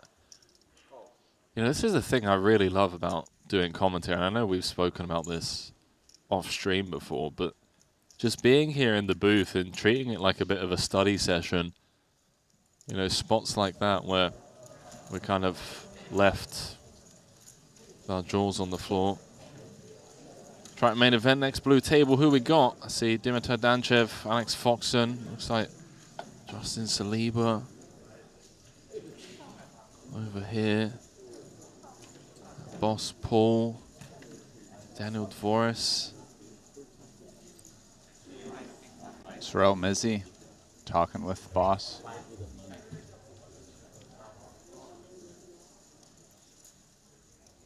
Looks like Greenwood as well, going to be coming on over. We are coming up to break. A couple of minutes time. Mockery now. A couple of kings. Raise 6,500. See if anyone runs into him behind. Not going to be the short stack Jeremy. Oh, it's going to be Nicky P though with the 9s. It's nice having you around. We've been playing a lot of poker together lately. Got played some 4-card together. Yeah. 2-card. High stakes. What is this? 50 bigs? Yep. Yeah. Probably Just a the little bit too much. Really got me yesterday. Yeah. Although it is a cut-off open, but I think if Kyan had, Not only let's do I say, bust 35, them, I 40 have, like, bigs, we 4 might have million heard from Nicky P. 4 left. Like, wow. Foot on the gas. Here we go. Yeah, well, it's a big deal. It's a bigger deal than. I know. Bet I think his pre-pot plan is bad. What happened exactly? Antonius is same stack as him, maybe a little shorter. Folds him on the button. He has 4.5k. Called by Nicky P. Understandably so. 10 free, right? Eight of spades on the turn could be trouble for Petrangelo. He has like 13 bigs. Undercard to his 9s. And he pots and you repot small I blind. repot small blind with the chip leader in the big blind. So him and I are 1 and 2 in chips. Like, Who so was his it, potting Ben? range. No, it's the 21,000. Yeah, the other guy. other guy. Potting range is like pretty strong. Just with the chip leader being in there and with the, it was pretty flat payout. So like the ladder is a really big deal for him. I mean, it's not like he's thinking about that. But Yeah. I repot the small blind. Like Jack 9-7 with the Jack high suit. I think that's a pretty good pot fold. Mockery getting a sizable piece of value on the turn, and one would have to assume Like when I repot him there. this now goes Yeah. I'm with check, you. check. But I'm not expecting him to like. So they are going on a 15-minute break. We've got 2 new tables coming up for you. Obviously, as always at Triton, with the power of TV production, we're literally going to be stepping away for maybe not even 2 minutes, splicing the delay down, and then jumping straight back into the action. So, I don't know, put the kettle on real quick. We're going to splice that delay as Kion scoops in a Oh, nice the house little pot music's there. back. There it is, man. We've been missing it. We need it, you know. The night shift is coming. 100 runners so far in this one. Santosh Savannah sailing that Indian flag high as things stand. Chip leader. 20 eliminations so far. He's out in pole position as we welcome you back to the break desk. Brian Rass alongside myself, Henry Kilbane, for day 1 coverage of this 100K. Brian, fun frame, a lot of table talk. The vibe is very chill out there, understandably so, given that it's so early in this 100K. I expect that's going to be the same story when we return from break. And yeah, you and I bounce out. We go away for 2 minutes, and we'll go. Well, yeah, we'll see everyone in about 2 minutes' time. So don't go too far.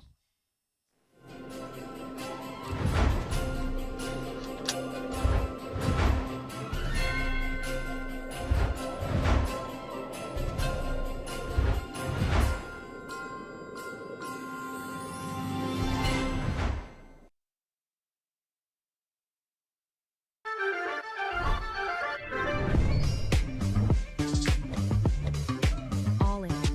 Call.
hello guys.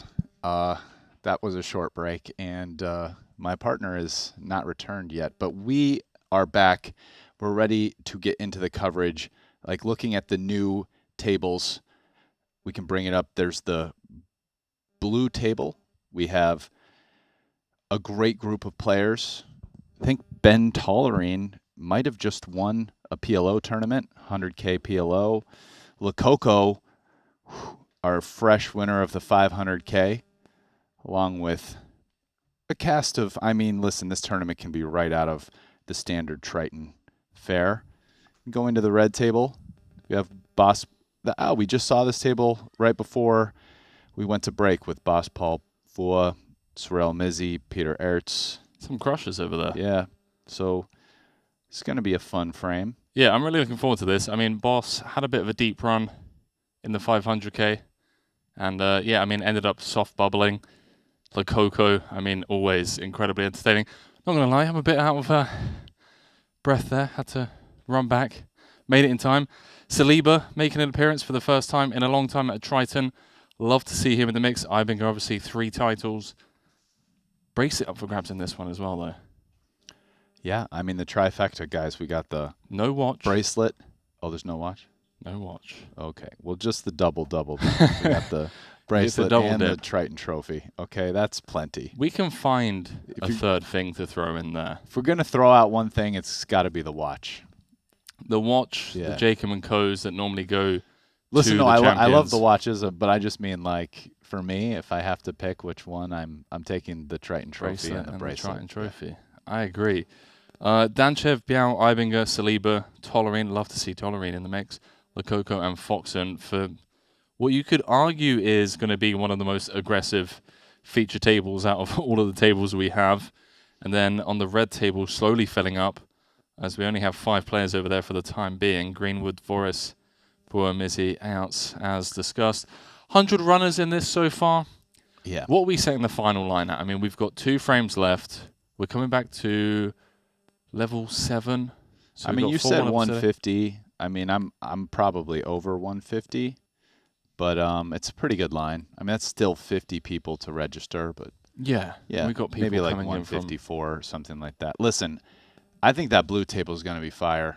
We're going to get interesting pots. I think that's where we're going to end up spending a good chunk of our time. Well, let's look to throw it down to the main stage once more for level 7 of the 100K main here, the Triton main event, part of the WSOP Paradise schedule here in the Bahamas. We've got bracelet events coming up. Bracelet in this one. Some 100K action. Santosh leading the pack. And yeah, as you said, you know, a lot of chattiness to be expected. Very light-hearted out there as Late Reg is still open. 5-handed on the red feature. 8-handed on the blue feature.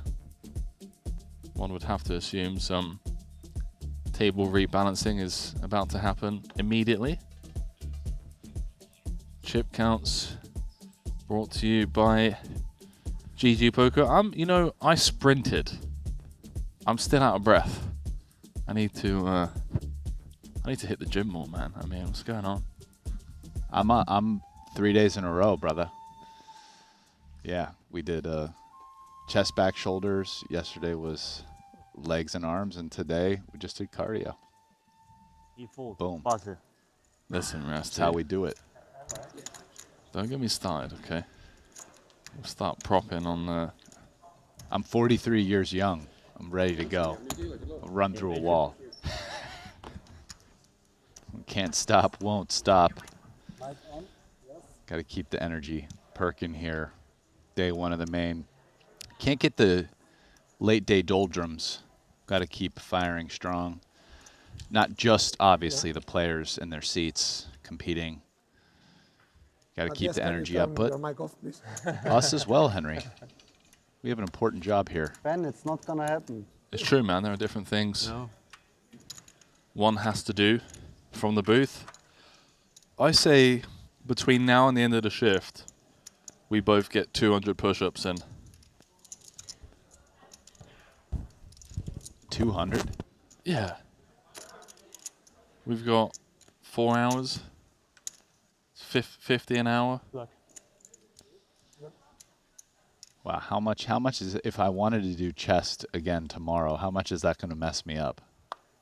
Well, you can mix up your push-ups, right? You can do back-specific push-ups. You can do tricep, bicep, forearm-specific push-ups. I'm going to do sit-ups. What, here in the booth? Yeah, why not?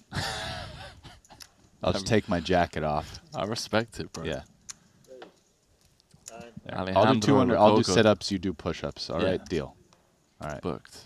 200. Wow, bro. I'm going to break it down, man. I'm not going to bang it out in one set. Well, of course not, but you're right. Those end-of-day lows. I had a really good day, man.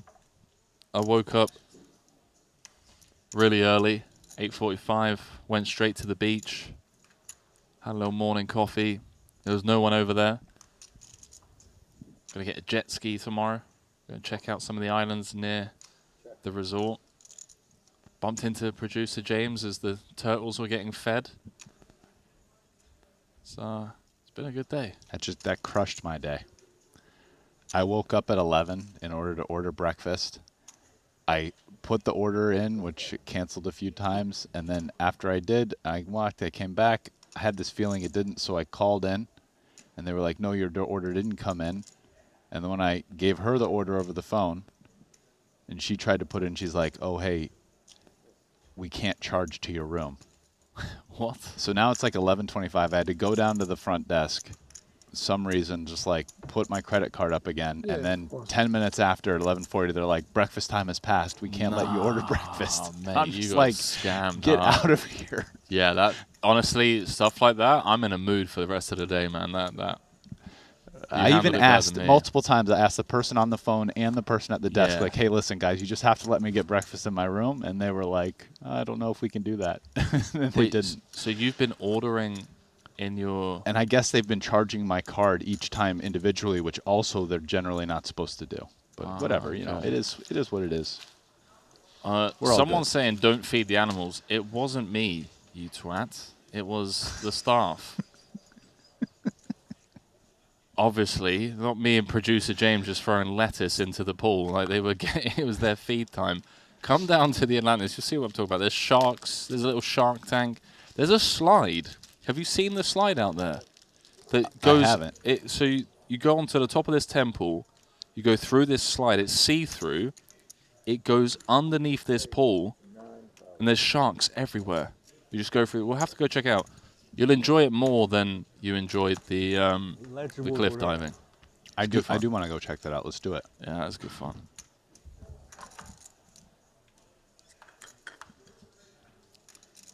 Tell you what, Daniel Nielsen has been on a bit of a heater out in Asia. I bumped into him in September. APT Taipei. He came second in a 25K out there. He then traveled around some other Asian stops, I want to say in Vietnam, Cambodia. He's been doing well, man. Great to see him venture out to the Triton series for the first time. We actually stayed up till about 2, 3 a.m. playing Baccarat the first night here. You know, these guys, man, they're teaching me the bad ways.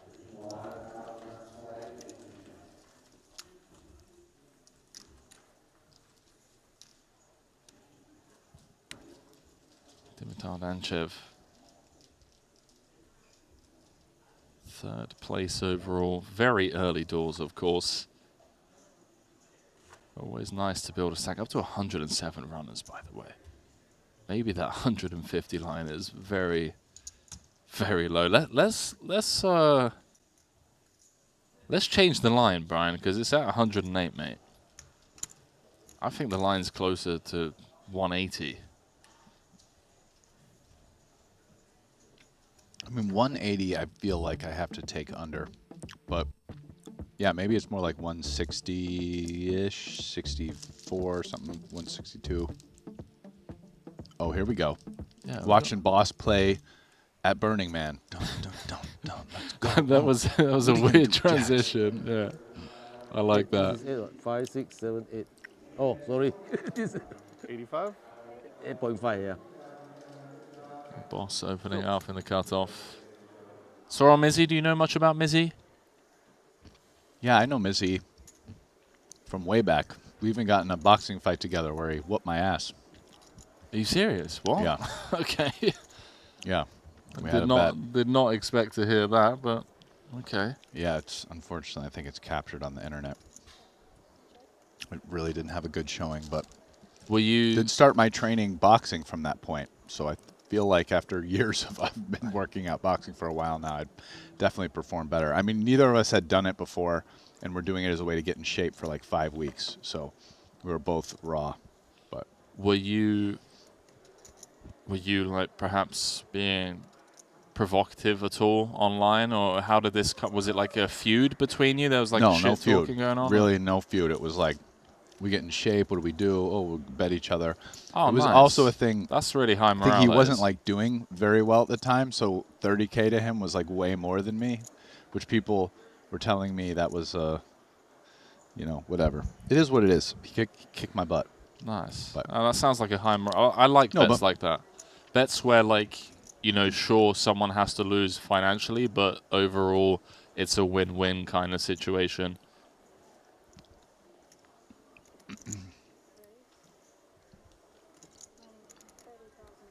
Yeah, no, I'm back. Like both of us know Antonio well. There was a period where we were the naders. I was the rastinator and he was the mizinator in our little friend group, Antonio's little group of friends. So yeah, it's been a long time. And here's Ibinger, look, just popping boss with the 9-6 off. Yeah, he hasn't come to defend. Let's go. We need to put the house music back on. So just add that extra vibe. Ooh, okay. The 10.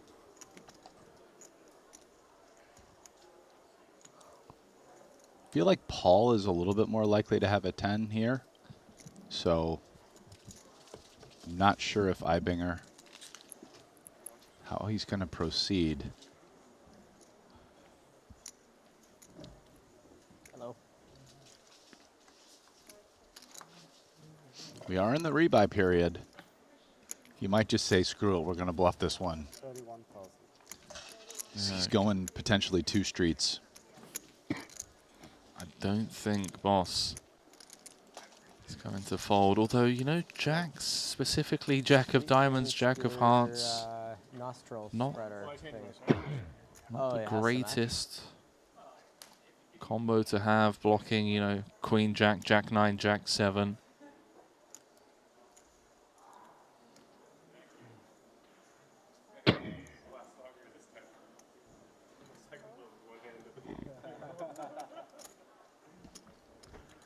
Now let's find out if he really means it on the river. About the, what is it, just under 2/3. Feels pretty damn mandatory with this combo. I just played musical chairs, so Pharrell could have the 5-seat, and then I got moved after like 5 minutes of moving everyone around. Oh yeah. Oh yeah. I thought. And the river is where we get a feel also, not just for Matthias's inclination to bluff, but also Paul's to bluff catch now. Oh, I guess, yeah. Because the river is when it's like Jack's is just not beating value. Yeah. Sick, sick pump. That's how you become a 3-time champ, regardless of whether it works out or not. What's One of the Triton crushers, Ibinger. Hitting boss with the flop, check raise, turn, and river barrel. Oh, my bad. Not to state the obvious, but you would rather cool with I don't know if he'll play any poker, but kings. Just with his Even wife and ace kids high. for like 4 or 5 days. Yeah. Feels better than jacks. At least he doesn't have a club. Poker is running like when he gets here. But yeah, Jack's is. But it's sort of weird because Jack's is a rough one. If he calls here with Jacks, then he's really suspicious of Ibinger. He's like, this guy's up to no good. Because this is a hand that it's not one of your better bluff catchers. 100%. It just opens your airways a bit, or just physically, right? Like there's not like a rub that's in it as well. Okay. Little Mac or. Wow, Ivinger's really upright here. Gotcha. Yeah, he's very stiff. He's been working on the posture, man. Yeah, fair play to them. And how about that? Gets boss to fold the winning hand. Oh, God. Oh, he showed it as well. Listen, man, I'm not sure how I feel about windmilling a bluff in boss's face, my friend. Look at that guy. You think that looks like a guy that has a hand? Come on. You should know better. I jest, of course. The most bluffing face ever. Ibinger and Boss have played hundreds of hours of poker together. Ibinger, a big supporter. The Triton tour, him and the Poker Code crew. How many are you? Okay. I like it, man. Listen, that's the beautiful thing about the poker table. It's really democratic. Everybody is equal once they sit down at the felt, especially in a poker tournament, right? Like, there's no shenanigans, no, like, this guy's the VIP, you got to get in. Just everybody buys in.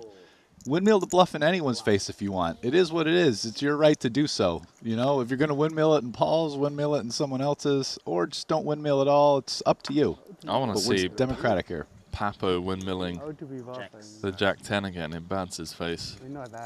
That's one of the sickest bluffs I've seen in some time. Yeah, let's get out 10. Yeah, very suspicious. Yeah, that was also just like so deep in a tournament. I didn't know. Playing down to the final table. It was soft bubble as well. It was like 24 Yeah. left, right? 17 paid or something. It's nice to dodge the snap, huh? Yeah. No snap and suddenly. Oh no. You got a little breath of relief. Yeah. Yeah, Elton didn't get that against Sorel.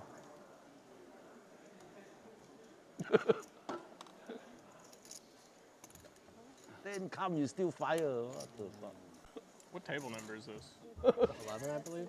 Thank you. Sick, man. Sick guy. Listen, for those that don't know, Sorel Mizzi played a lot of tournament poker back in the day. He was a tournament poker beast, but hasn't been playing as much in recent years, but showed up in the Bahamas to compete in a 100K, and I saw him in the 100K PLO yesterday when we were walking around out there, so he's here firing. I think he's the guy that stole your watch, too. Maybe.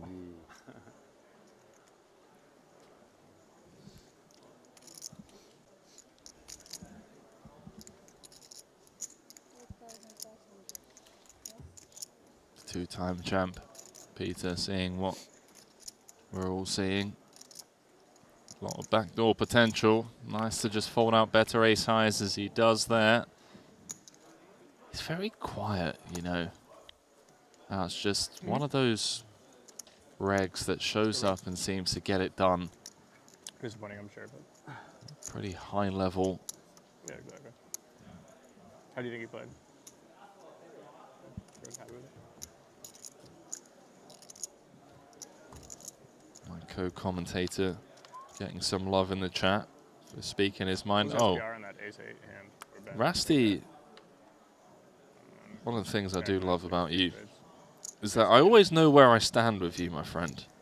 As do most people. You're not afraid to speak your mind. Sometimes, you know, you do lead us astray into murky waters that we have to, you know, back ourselves out of. But for the most part, and it's poker related, we're keeping it real in here. This is a fun one. Mizzy, ace three of spades, hijack, facing it under the gun and +1 flat. Potential squeeze here. Oh, he passes it up. Wow, no call either, though. But I can see it being. I feel like call would have been totally fine, too. Fold was the least likely. But, yeah. Listen, man, anything other than keeping it real, ain't got time for that. Okay? Maybe seen that meme. Yeah, we're only here for 181 a behind. moment. How about this for a flop? For us asking Boss for a count. Boss said, look, pal, I got 181 back and I've got middle pair, second nut flush draw on the King Queen 7. I'll play as much as you want. Thank you. Did you happen to grab my sheet? Forrest with, yeah, there we go. Quarter pot, feels like a mandatory c-bet. Backdoor hearts, ace high.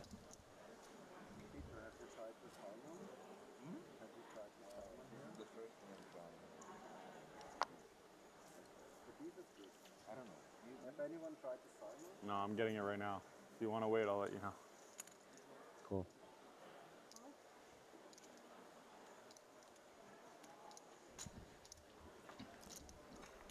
Paul's got a lot of hand here. I Does feel indeed. like always a tricky spot as Dvoris. They're out of position in a single race pot. But probably he's going to give up here. He doesn't have some kind of massive range advantage on this board. I mean, Paul can have a lot of hands with a king and a queen in them, even if not as much specifically, you know, pocket aces or kings. Did I see that for But a second? Bro? can even have king queen. So yeah, just check fold. Paul might not bet though. He has one of his better club combo hands to check back here because of the showdown. He has a bunch of other clubs that he can semi-bluff that have no pair. So kind of, you know, not that betting with all this equity is a bad thing, but it's definitely, yeah, I like this check back. No, I'm gonna wait. I don't like eating on the TV table. Does check through. King pairs on the river. Tough for Dvoris to be beating anything though, other than specifically Jack 10.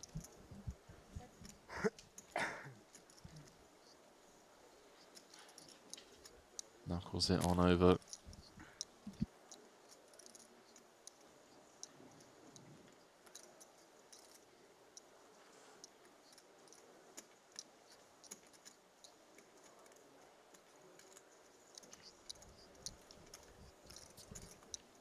Facing two checks now on turn and river.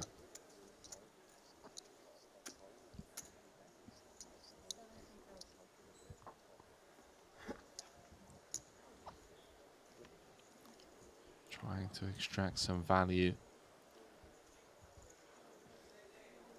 For us, I mean, surely ace 9.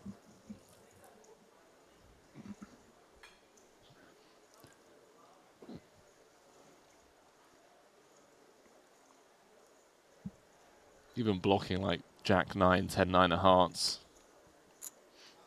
Yeah, I wonder if he's thinking about check raising as opposed to. He's paid it off. Oh well, he called. Paid it off. Nice. Oh, I was gonna. Okay. Everything.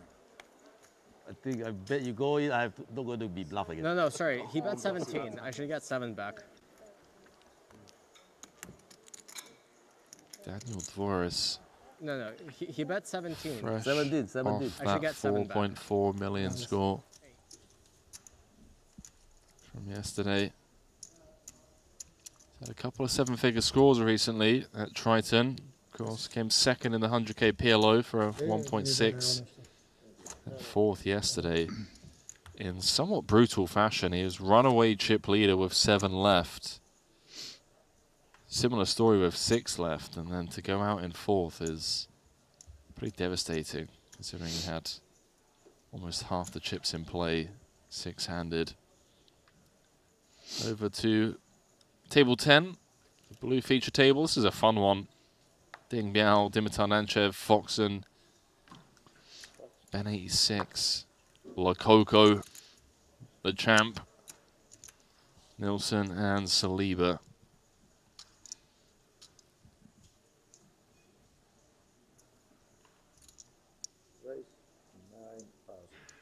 I mean, this is a producer's dream TV table from an entertainment point of view.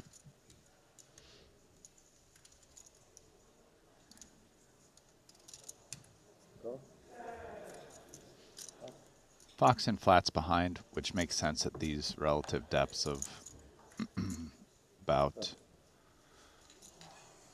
65 blinds. I think if Ben had as many chips as Foxen did, he would consider 3-bet. But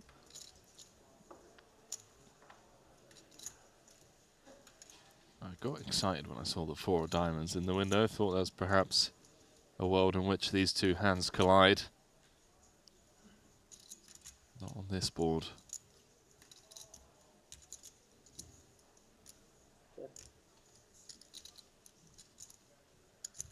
Ben checks it on over. Let's see if Foxon mistakes his hearts for diamonds. You ever do that, Brian? Just pretend that you have other suits? No, that one's not really in my playbook. You never just look down and think, okay, well, they look similar to the cards on the flop. All red. There we go. I'm going to start repping it.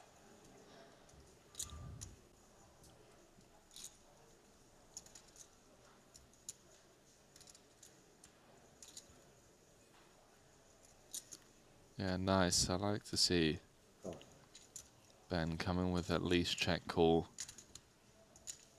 The wheel draw. Always tough to navigate these monotone textures. Oh, how about the 3 of spades on the turn to make life a lot easier for Tollerine? This feels like one of the cards Foxon might barrel with, assuming he was doing a lot of one stabbing on the flop, but like a 3 or a 5 offsuit are all cards where he at least picks up a gut shot. 5 seconds.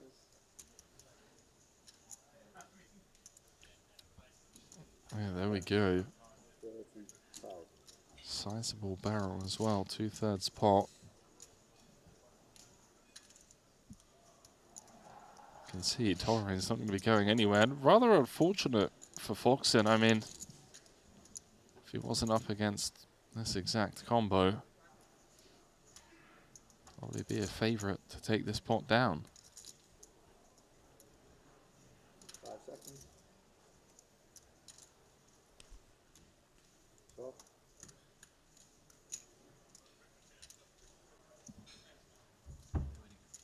Gracias.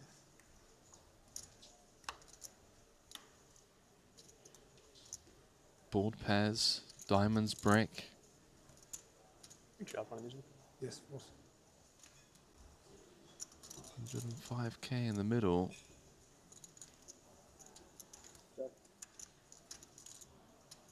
Does Foxon wave the white flag?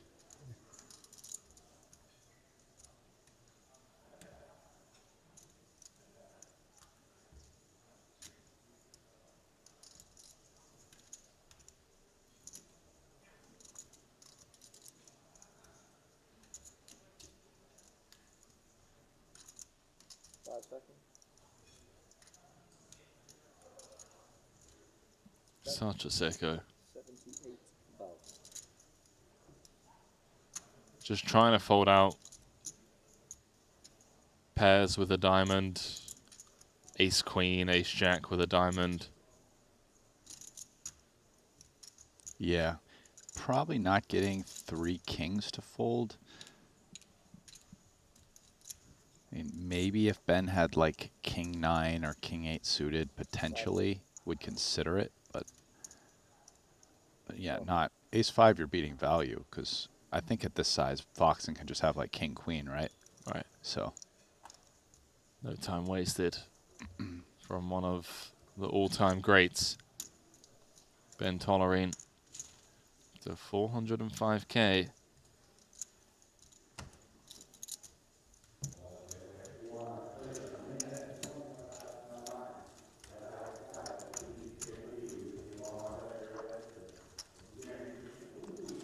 He's another one at the table, just very locked in, you know, never really engaging that much in table talk. Bit of a silent assassin.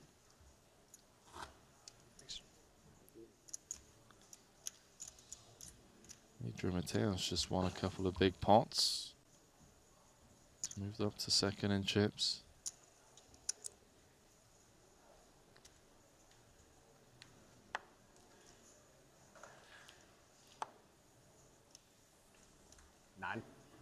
Raise 9,000.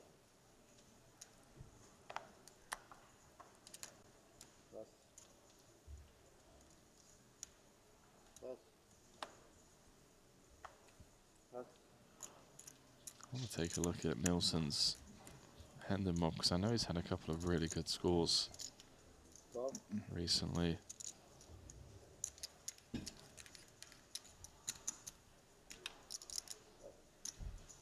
All right, Saliba with a little suited two-gapper. Not very deep, but he is in the big blind, and it's only 2.25. Fortunately for him, clubs are covered.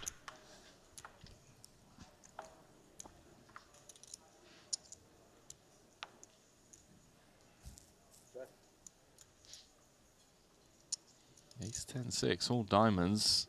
Everyone not fond of this flop. Let's see if Danchev takes a little stab here in position, decides not to.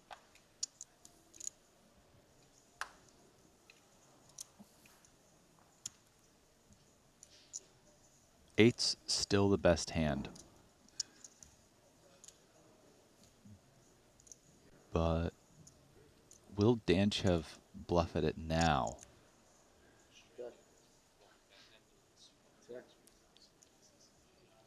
He actually has a pretty decent hand because he has a draw where he can beat like an ace if somebody check calls him with an ace, for example.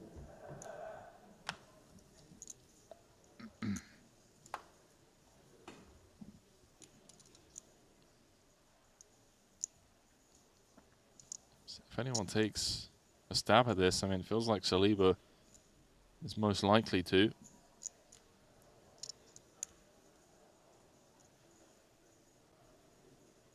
He's going to have the most offsuit combos, right? King X, Queen X, Jack X. Yeah, and the big blind. Yeah. Or even, especially more that are smaller than that, right? Like 9 or 8.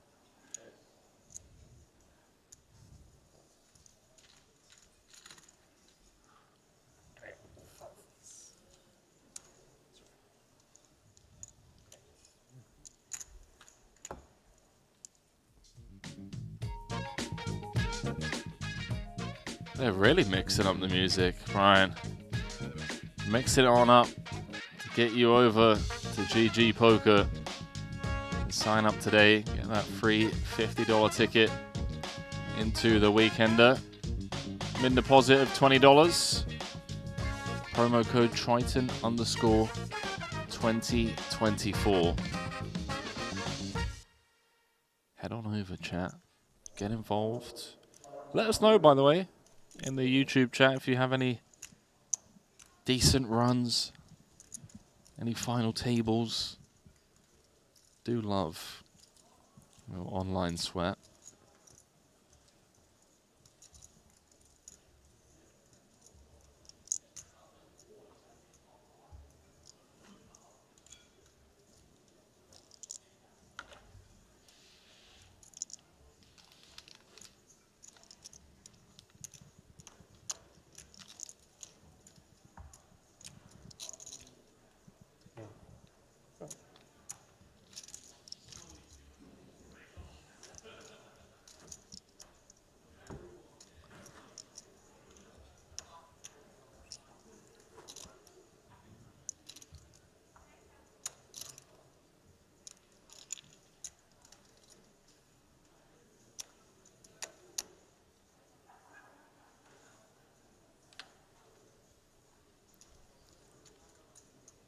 Look what he's rocking on his left wrist. I would be too. Lococo with the WSOP bracelet on display. Will be one of the proudest moments in Argentinian poker history. Community just buzzing that victory yesterday. He won it all. $12,070,000, no deal made. Bracelet and a Triton trophy, along with an 8-figure score. Shout out Alejandro Lococo once more. Daniel Nilsson not afraid here. 3-4 offsuit overcall in the big.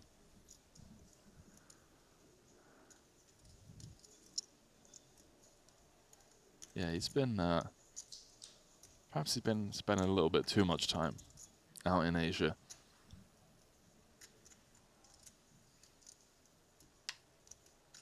Saliba with 88% lock on this hand.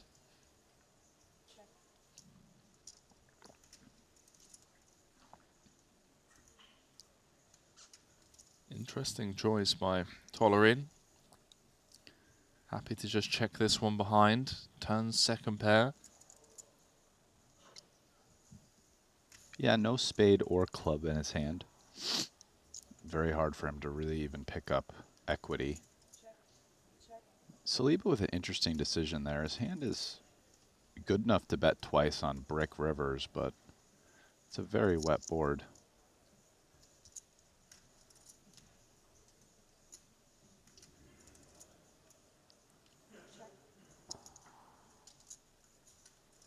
Up to 116 runners now, by the way.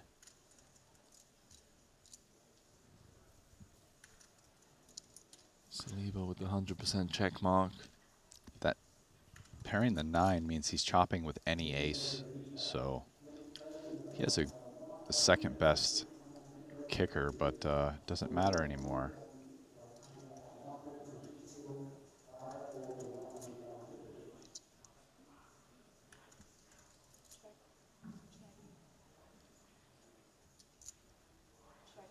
This was going to check through. Ace Jack is good, my friend. Saliba with a bit of a bounce back. Playing around 75% of a starting stack. But he knows all too well that he's got plenty of time to battle back into this one. Only 7 levels played so far today.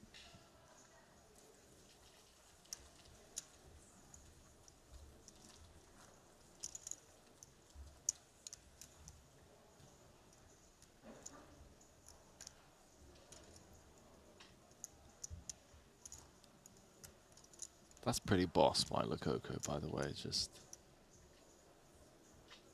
wearing the bracelet the next day in a 100K tournament buy-in.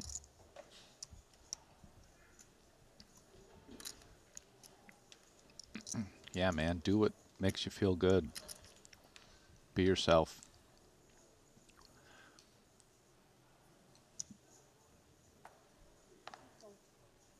Those who mind don't matter, and those who matter don't mind.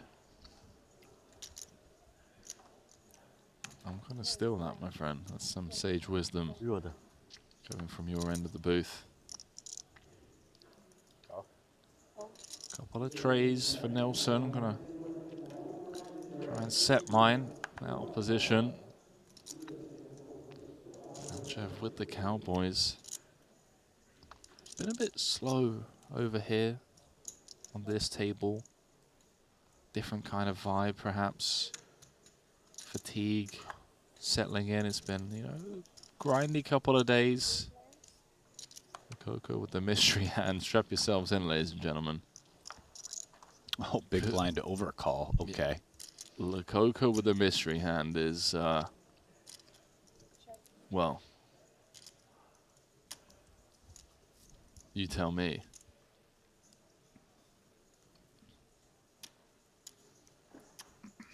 I won that $100 off you off his last mystery hand, the 3 queens. You had bluff, and I was like, value. Well done, Brian. I'm still up 1,000 on you, pal. So you keep mentioning that. Mentioned it less than you've mentioned that 1,000. It's the first time you already shot out. Oh, I think I hit a nerve, baby busted doll. your balls, mate. All right. Hey, listen, I gave you the chip last night, and you very smartly said, well, no. We've got dinner bill to pay. Just write it off. Giving me a chip is giving me work. I was very happy to find a way to incorporate in something else. Anyway, Lococo's coming with check raise. Here we go. And just what the doctor ordered. I mean, these guys are 100 bigs deep. So king's probably not going to raise it back. Going to imagine in position he's going to just call.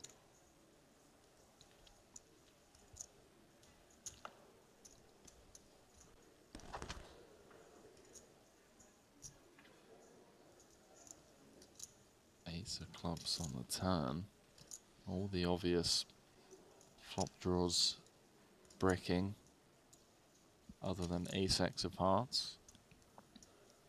Or even potentially an ace-x with just the ace of hearts, right? Like ace-8 offsuit with the ace of hearts. He's reaching, ladies and gents. This man feels like he has one gear and one gear only. Comes with half pot. It was a relatively quick bet as well. I mean, he does play fast.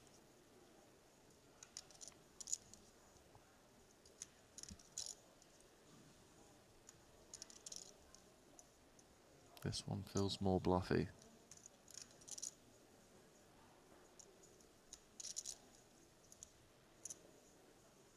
I'm going to wait till I see his river size to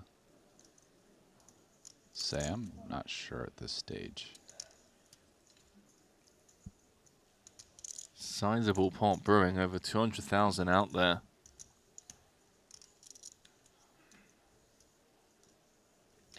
Ace run out, so now the flop 2 pairs would be losing to Danchev's kings. Hands like queen 7, 7-5. That ace-x of hearts and ace-x off with the ace of hearts hands all still very live.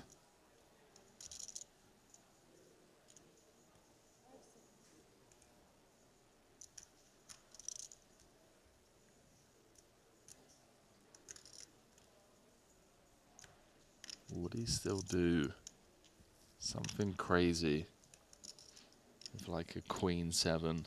Feels like it has enough showdown. He's reaching for chips, ladies and gentlemen.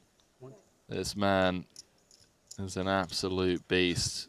That's the exact pot, so he's good at counting as well. 200. Check raise flop. Half pot turn. There we go. Danchev with a quick fold. No nonsense. And Le Coco. Es muy loco, Brian. As you like to say. With the 5-4. Yeah, wow. Danchev didn't really take much time with it either. Perhaps we're starting to see the pieces of the puzzle emerge. What makes this guy so tough to play against. How he earned himself that Triton trophy. It's a pretty big laydown, actually. Honestly, at this point, I think Papo's just doing it for the fans.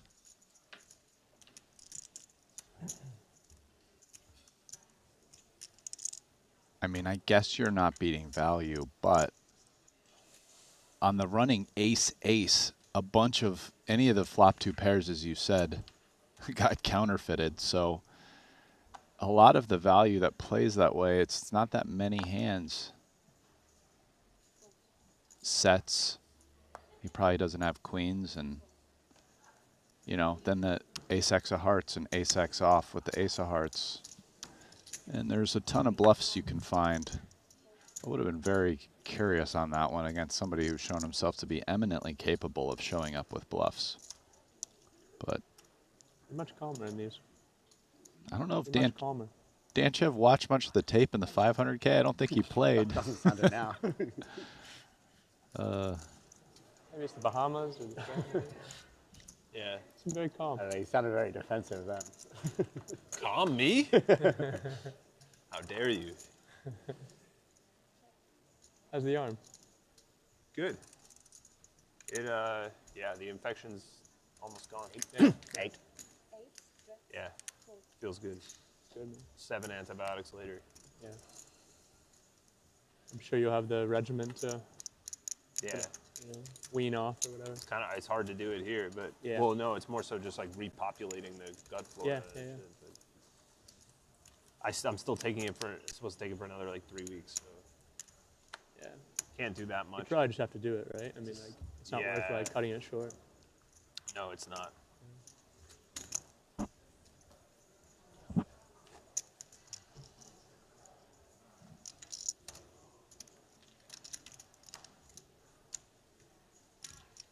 But I do worry about like, I don't know, so it's hard to pin down exactly how bad it is for you. Yeah. No, I know. That one. I know that it done. Did this not flash? It looked like it could have. Just turn it over, I think. I was watching. No? Okay.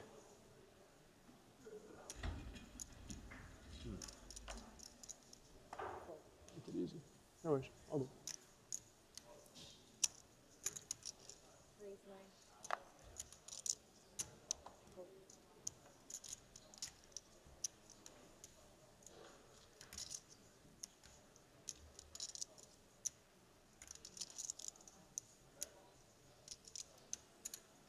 Ben's going to take his chances.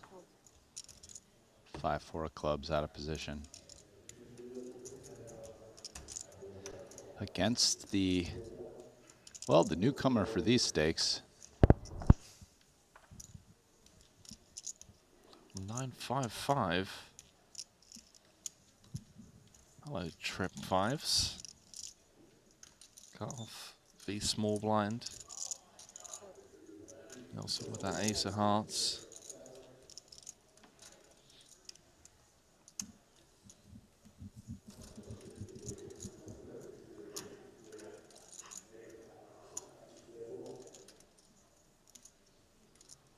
Interesting because it is a small blind flat, whether or not Ben opts to hit him with the check raise.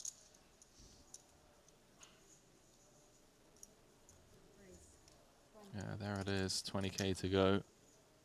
Little 3x. Well, Nilsson does have the ace of hearts in his hand, which gives him some equity, but does take away some of the hands he's potentially beating.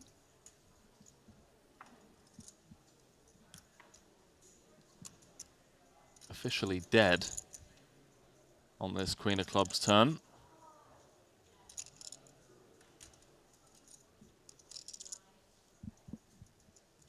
$66K out there.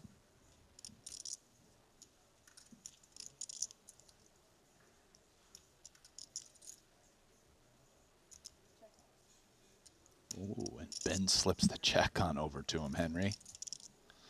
Spicy indeed, sir. Spicy indeed. Exactly what you would do if you were against ace jack off. Okay. Wow, maybe now Tollering gets paid. Double paired board. Ace high for Nilsson.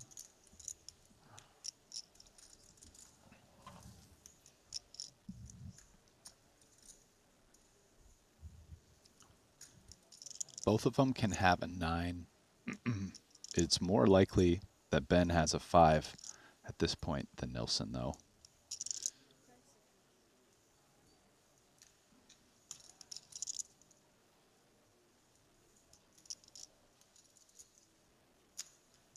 Ben's also more likely to have hands that play the board.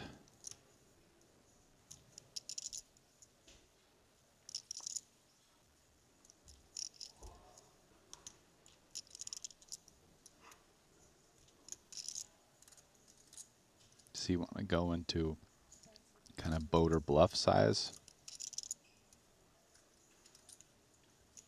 I guess with 50, it's potentially queen.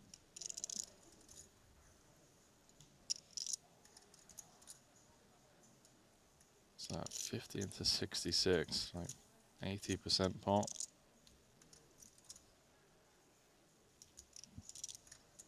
feel like Nilsson's going to call. It's just one of these spots. Okay, he finds the fold. Gets away from it. He's giving him a bit of a look down, isn't he? Suspicious. Naturally so. Ben unable to extract value even on that run out. Feels ready to be here.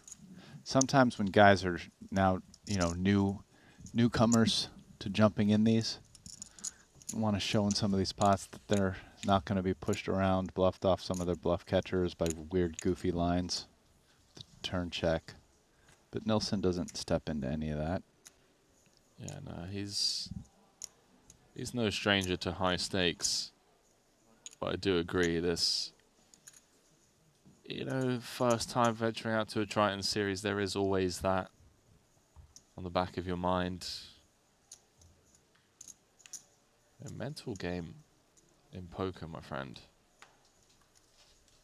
You let these seeds that you plant, self-doubt, slip into your mind, you end up getting cooked.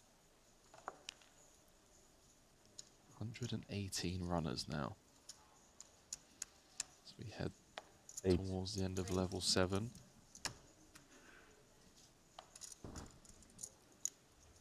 Dingao gonna pop it up. Saliba 1 seat over. Ding's something else, man. He's never gonna pass up the 9-7 suited from under the gun.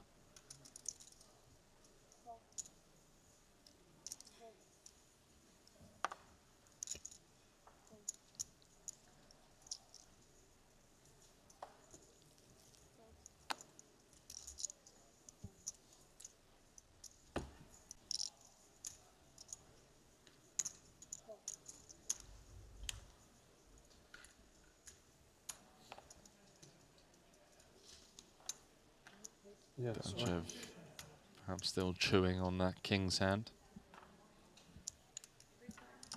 Does come with defend. Has Ding dominated. So it's come ace 9-8.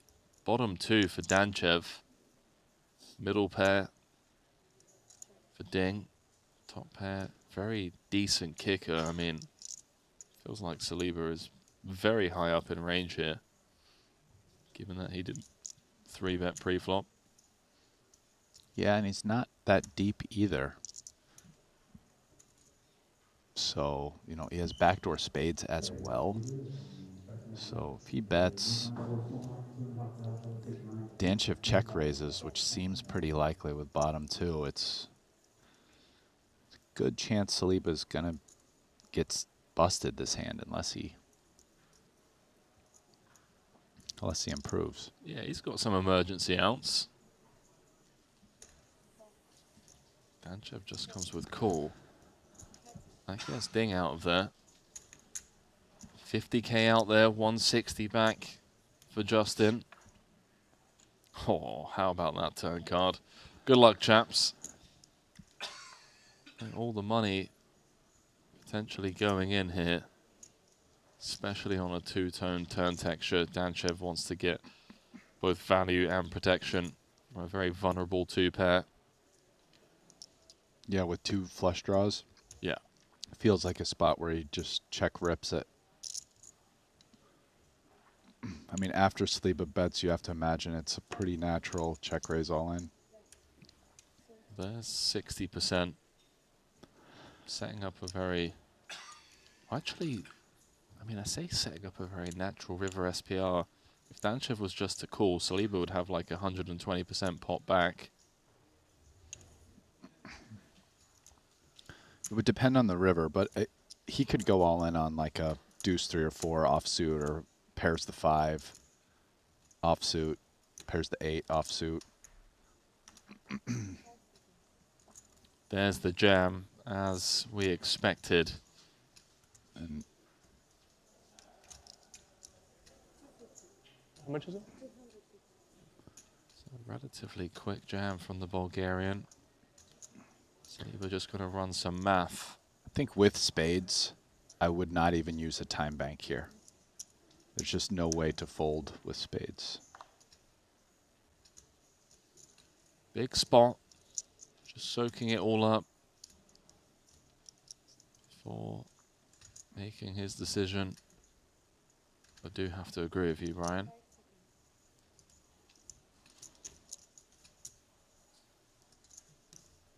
Saliba needs an ace, queen, 5, or a spade. Otherwise, he is going to be heading to the re-entry desk. Gonna time the RNG. Here in Paradise. Seeing if I had Boxing the with right a odds. slide. I'm just fucking. Little needle. Saliba just responding with you. Look, hey, listen, pal, just wanted to make sure I'm doing the right math before calling it off. Can he get there? This 36% equity. One of the biggest pots we've had so far today in this main event. No, he can't. GG, sir. Danchev holds with the flop bottom 2. Showers for Justin. Danchev vaulting back up to second in chips as Kyan Mokri has taken the chip lead. Adrian Mateos in third. Samuel Muller in fourth. Boss in trouble over here. The blinds have now gone up to big blind 5K. And then for those of you who haven't been watching the stream for an hour and a half, Ibinger bluffed Paul in a check raise bet jam line where he had 9-6 on 10-8-8, 10-6, and then wheeled 9-6 off in his face when slightly when Paul folded jacks.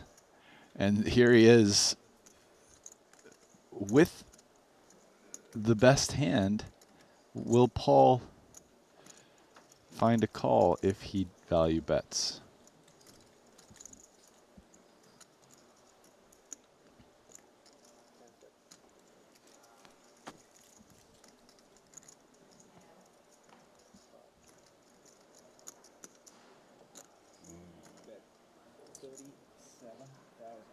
Bluff me again.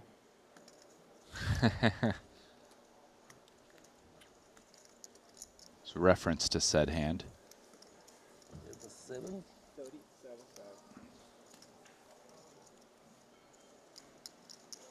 Hearts. And flop.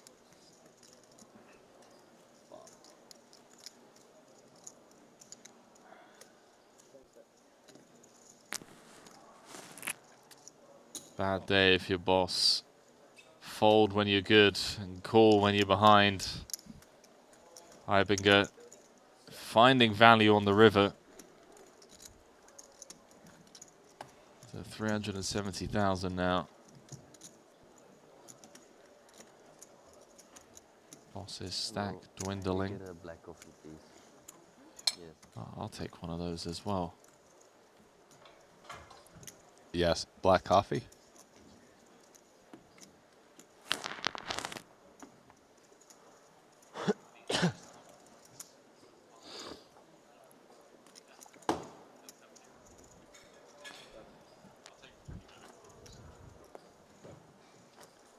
Boss ordering a black coffee at Hey, what do you have on the hand you threw that says here? 8 o'clock.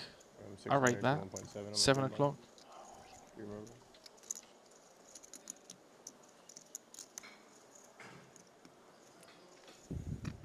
She folded 8s.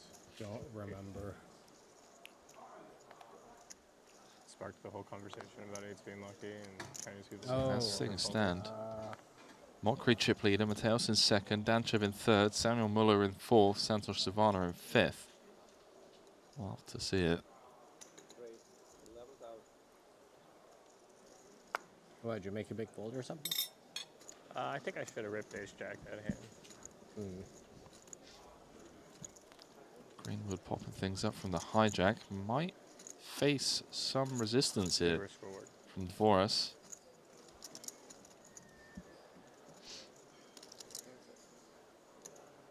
Yeah, we might see a 3-bet here.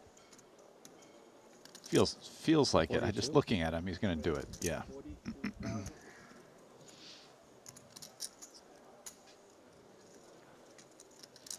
It's It's music to Lucas's ears. When you have ace king, and we're talking, what, 320K, like 64 blinds or something. I just think you're All in. pretty happy to dance.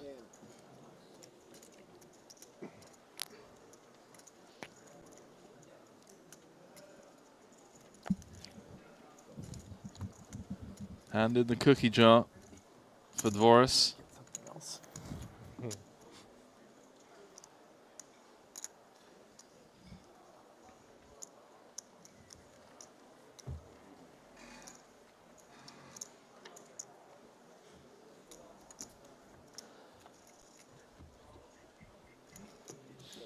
Man, I might have just been way out of this 118, 150 rather. We might just get like 180 runners, you know. If you want to be a runner, potentially satellite into future WSOP Paradise events, you can head on over, sign up to GG Poker, kick off your little bankroll booster. $50 ticket into the weekender, min deposit of $20. Use code Triton _2024. It's easy as that. It's a very snug Negrano emoji right there. That's what I gotta say. He's like, come and get some, come on. Yeah. Looks like he's about to bust out some karate or. Next time it comes up on the TV, I'm gonna walk over there and shut him up, man. He's gonna smile at me and wave me on like that. I can't take that. Can you imagine you're in a tournament and someone just like, let's go, bro. Like, come on, bro. Let's go. Let's rumble.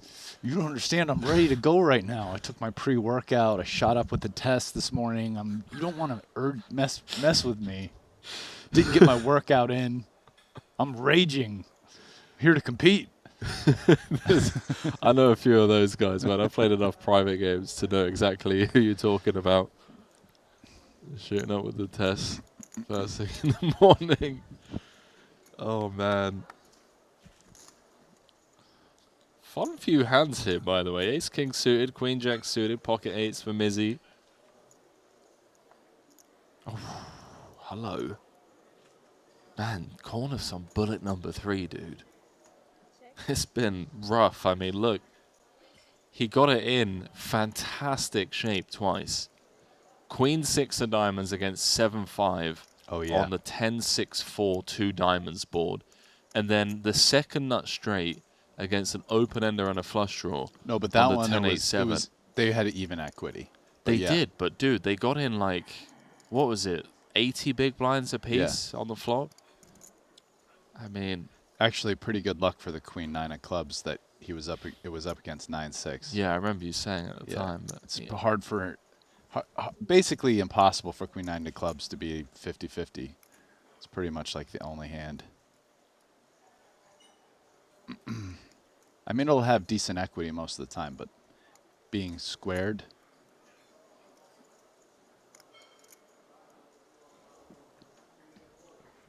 See if Mizzy announces himself here. And I'm just going to play it as a call.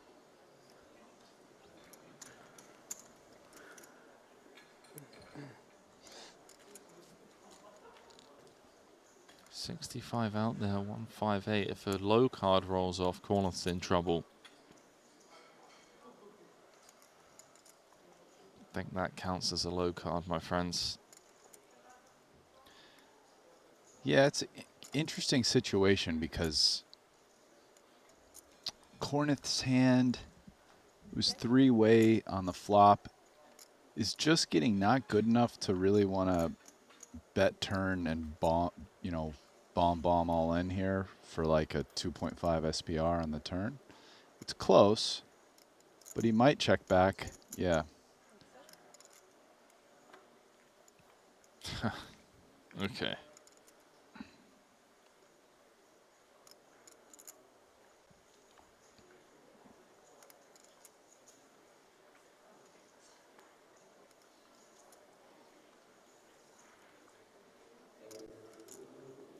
Rivers trips. Backdoor spades do get there. Mizzy boats up. See what size he comes with, if any. Taking this long, he feels like he's likely to bet. Feels like maybe he's even used a time bank. 44? 44? 44 comes with 2/3.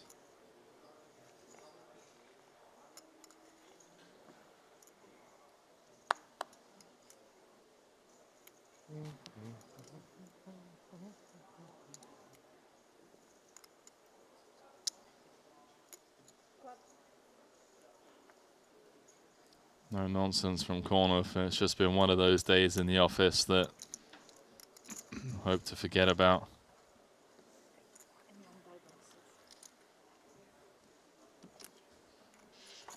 Eights are good, man.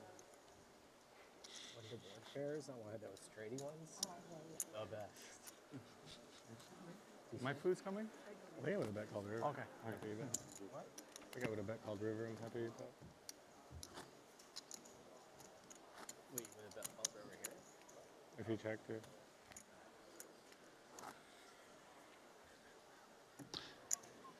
Cornith commenting that he Even would if have I bet bet river over free there. check Sure, too, I would've which bet that. checks out, and might have even called a check raise.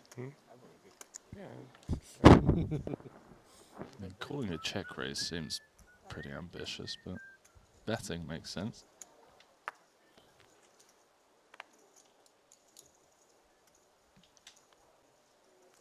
Thank you for not check shoving. Check shove would have done it, huh? Okay, I'll keep that in the brain bank for next time. Check shove would have done it. You must have had tens.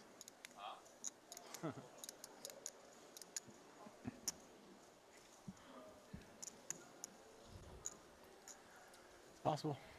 Don't think Harris has folded 10-9 suited in his life on day one. 60 big blinds. 43. Hell yeah.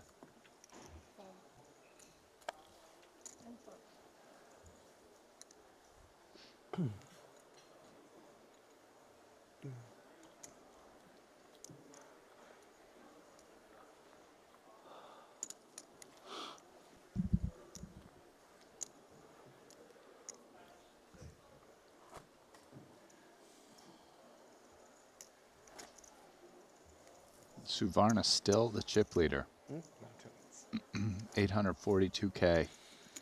The last time I remember looking, he was close to $1 million, but he's lost 100 dimes plus back and still in the chip lead.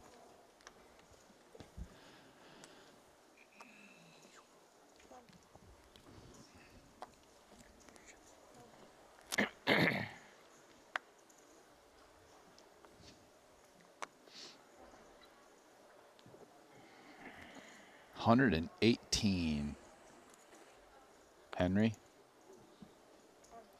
Cruising on up. Yep.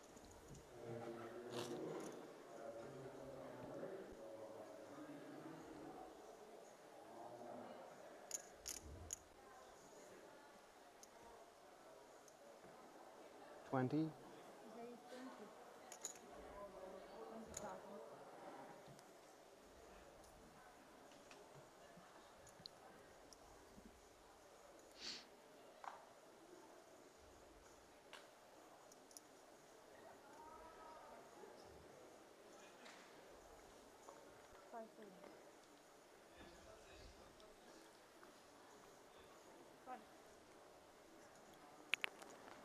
Interesting that Greenwood wants to 4x the King 7-0 here.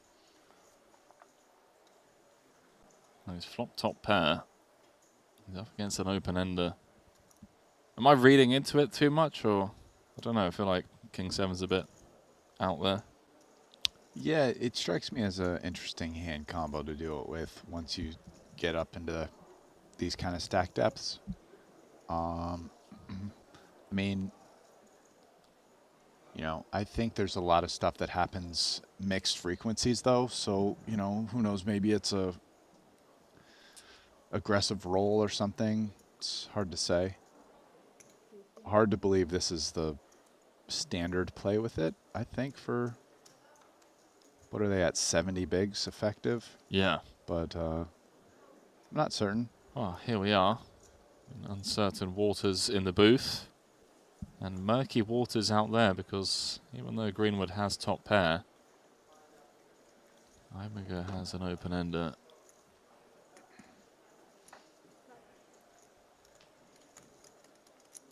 The only open-ender on the flop, and a heart. Trips now for Greenwood. Talk about perfect timing to 4x pre. What do I know?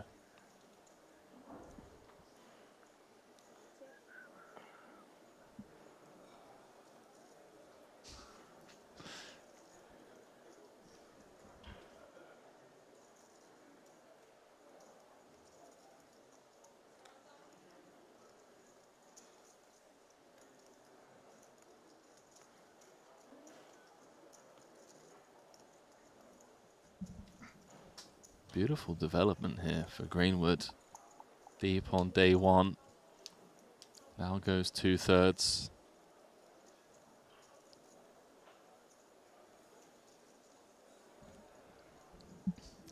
And this is kind of tough situation for Queen 10. I mean, it sucks to give up this kind of equity. One of the problems is, I mean, if you're up against ever Ace 10 or like Ace X of hearts, you just call and lose and check lines at showdown. Ibinger not going anywhere. Big river incoming. Close but no cigar. I feel like a 9 or an ace would have been very disguised. Yeah.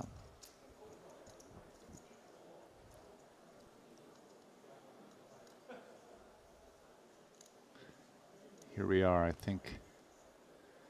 Lucas with 3 kings. His kicker doesn't play, but we still have 3 kings and it's a heads-up pot, so seems good enough to value bet. Our opponent can easily have a jack, potentially ace high heroes, 5. And if we're beat, we can still rebuy, but you know, being beat is, if you only value bet when you cannot be beat, you're not value betting enough, and this doesn't even really come close to the cutoff, in my opinion.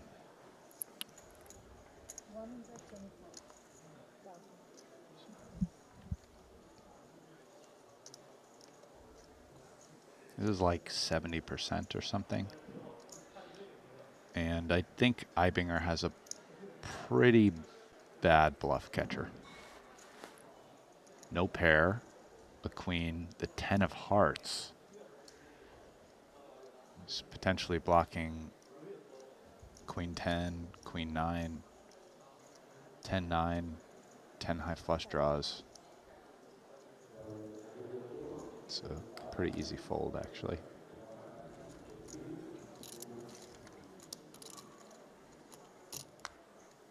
Back to more than you paid for. What did you say? Back to.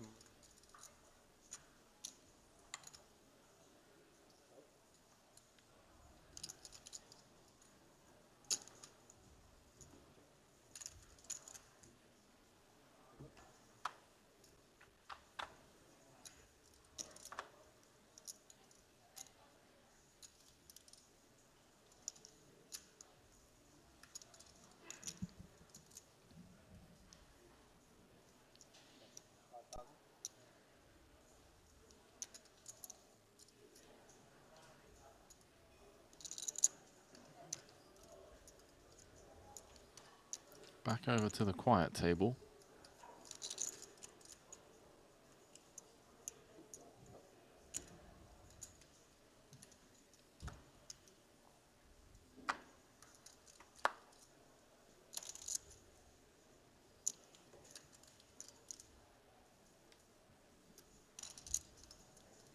This went limp check.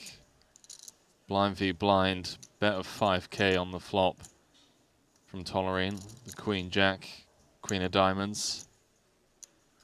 Foxen obviously making the call with middle pair.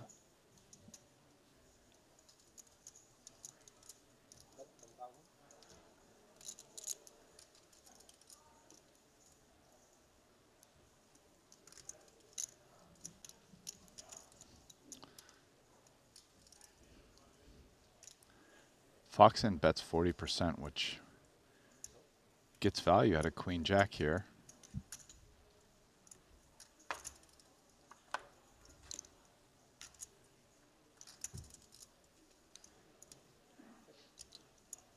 I think Foxen is right around the cutoff to bet the river again. It's close, isn't it? I was just thinking that. Feels like if your kicker plays with your 8, especially like King 8, it's a definite value bet. But this is murky.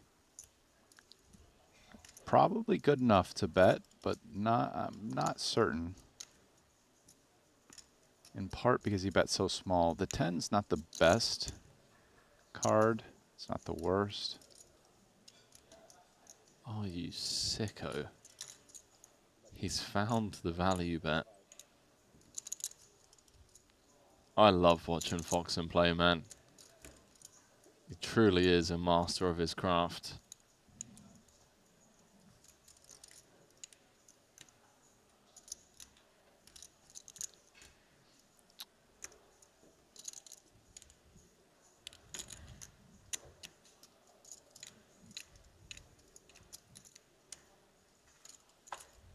Doesn't get paid. Before we came over here, Lococo tried running a massive bluff against Ben Tolerine. Unsuccessfully. Tried hitting him with the B150. Somebody called Lococo. Yeah. I mean, to be fair, Lococo had a pretty decent hand to do it with as well.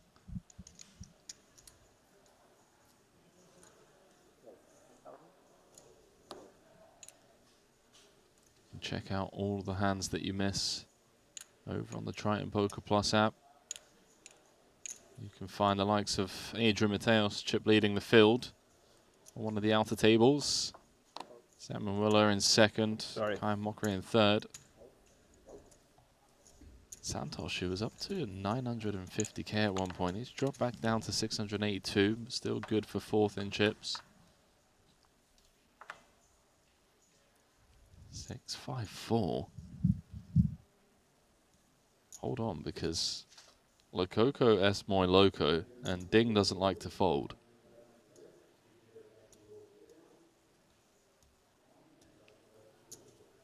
Especially if Alejandro decides to play this one aggressively. Seems like a flop C bet is probably coming here. It was opened by Ding. Lococo just flat in position. Yeah, he's got equity, and he'd love to get king high, even ace high to fold.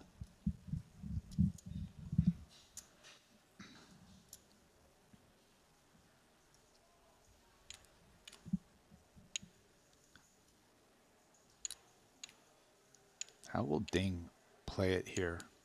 He did only start the pot with like 50 blinds. His hand is good enough to check raise, in my opinion, but he decides just to call.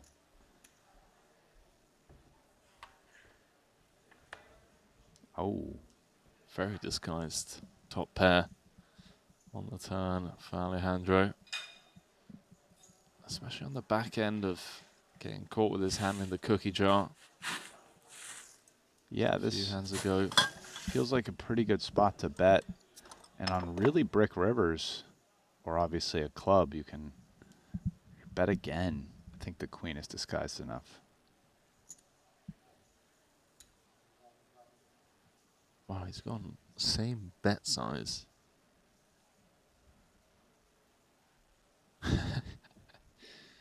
$10.5 on the turn.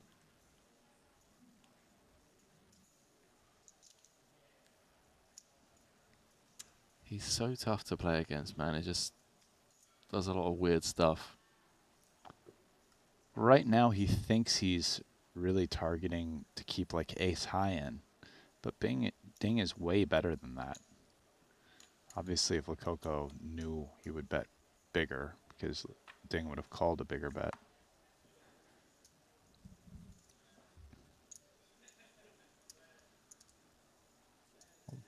Improves on turn. Improves on the river.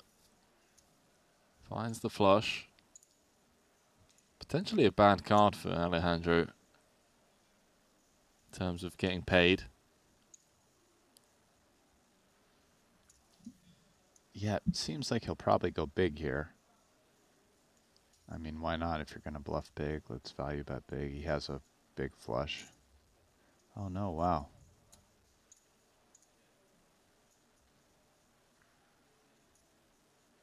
Ding might pay this off just thinking he beats value. It's small enough.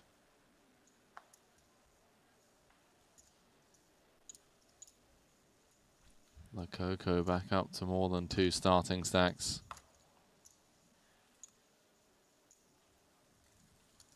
Not in the typical bulldozer fashion. That pot, a couple of small bets. See, up to 120 runners in this.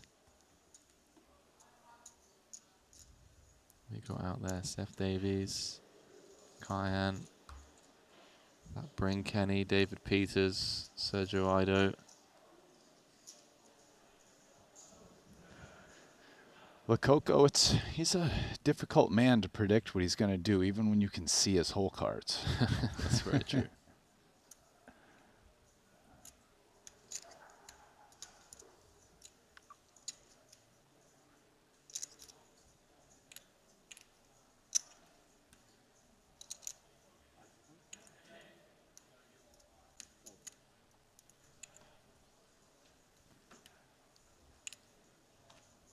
Dude, we're slacking on the sit-ups and push-ups, by the way. Might have to just bang out 50 right now. Get the blood pumping. All right. Wow. He brought it back there.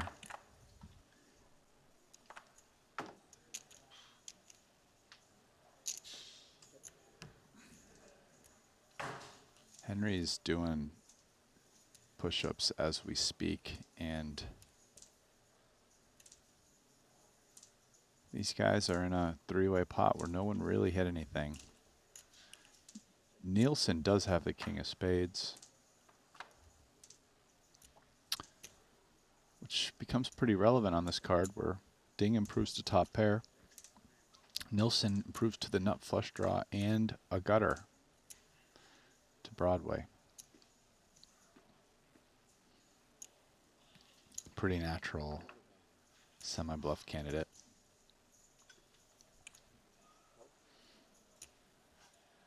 Immediately uncomfortable spot for Ding Biao. In part because he has a bad kicker. So he can easily be losing to like ace king or ace queen here. This is the pre-flop under the gun razor. Yeah, has to respect that. Obviously, we've only been here for 2 levels, but Nelson's played some fairly honest poker thus far.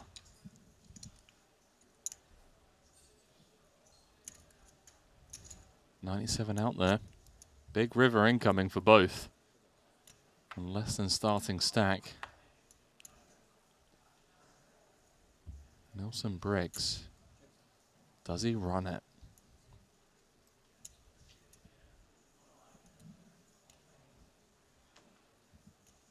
If he does decide to run it, Ryan, how thin would he be going all in with? All in? Definitely aces up. Does ace king go all in? It's hard to say.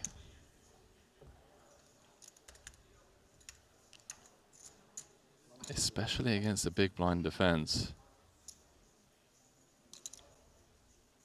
This would be a sick hero call. under the gun open.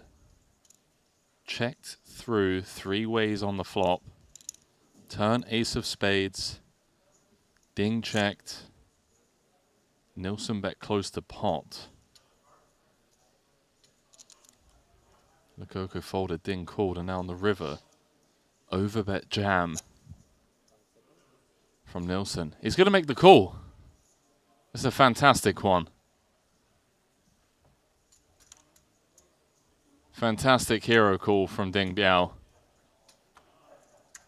Story just didn't make sense to him. Blocking 2 pair, maybe not giving Nilsson flush draws. Giving him a bunch of 1 spade type hands.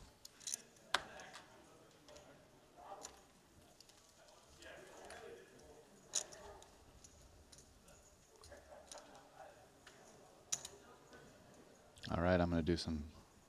You crack on, mate. Nilsson's going to take a swig of whatever that is. Much needed.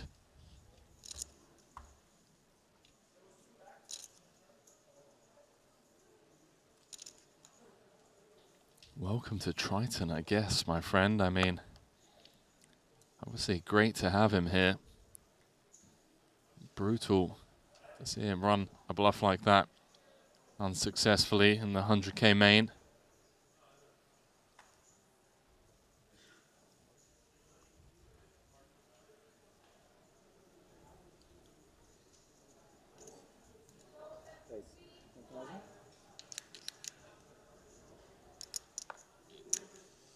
I'll call. It's all laughs at least. Foxon with the best of it. 5 to come. What's happened here? We're going to do this for 1K. See a king in there. Dim the lights. Got 2.5K, man. Well, the pot's 2. 2.5, right? The small blind. But you only have 1. So, right? So you 1 from you. Oh, you're right. Yeah. Sorry. What's going on, boys? What a sweat. It's 2.5K out there. And Nilsson. I mean, doubles up. This is going to be the most Could be a good history to tell. insane comeback. Yeah. we were all wrong. Pot's hard to figure out, man. Yeah. Timesing by straight is pretty difficult.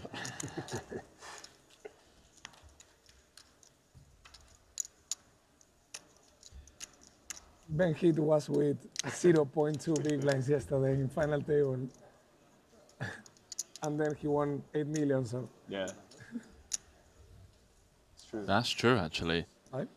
Lococo just pointing out that Heath was down to 25% of a big blind. I want to say 5-handed. And managed to spin it back up and come second for 8 million.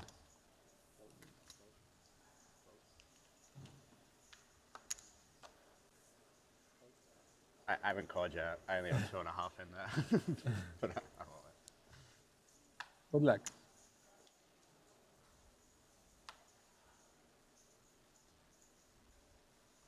So he's all in and ahead. Would be quite the spin. I'm not really. Lococo said he's rooting for Nilsson. Nilsson saying he's not rooting for himself. I mean, nice. There's the jack. Does Nilsson just want to rebuy for an extra? You're good at this. An extra 100K. Yes. Oh look, our man is back up to 11K. Was down to 1K. You're in trouble now. 2 big blinds.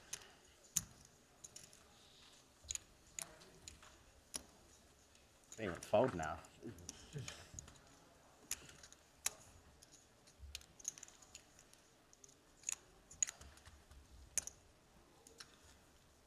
What's Nilsson back up to? He's up to 11 at big blind 5K. Look, I don't want to call it a comeback just yet, but look, one more double up. He's back up to 5.5, 6 bigs. That would be huge.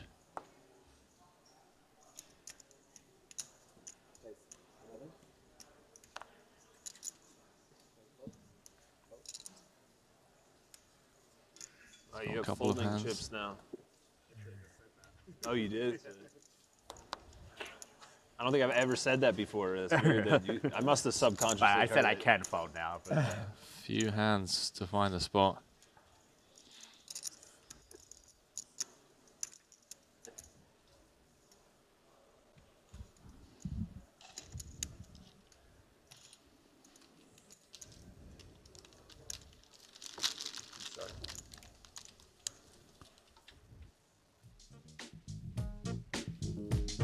Does have folding chips, but he's going to look to get busy sooner rather than later as that big blind comes round. Hopefully you don't have folding chips. Hopefully you got chips so you can push people around over on GG Poker. Sign up today, that $50 ticket into the Weekender using the promo code Triton_2024. Min deposit, 20 bucks. GG Poker placed to qualify into the WSOP Paradise. It's that 25K super main 50 mil guaranteed coming up later in the week. Up to 120 runners in this. Have a new chip leader, Tamas Ademski of Hungary.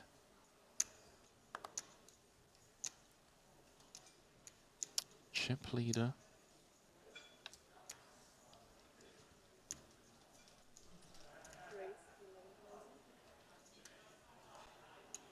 Well, Coco getting busy on the button.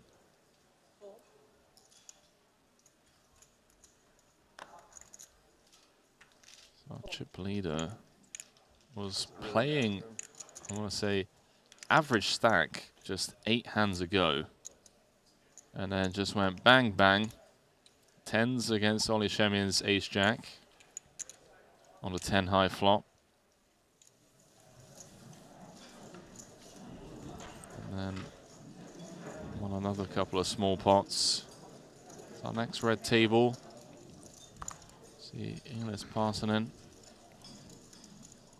And then back to this table by the looks of things. Next blue table. Jan Schulman still in the mix. Dylan, Winter, Bonomo, Alex. Let's go. I'm glad we're getting that table back. That was a fun one. Those guys deserve the TV time as El Conquistador. Adrian Mateos joins the table. Have an extra card. Quick raise.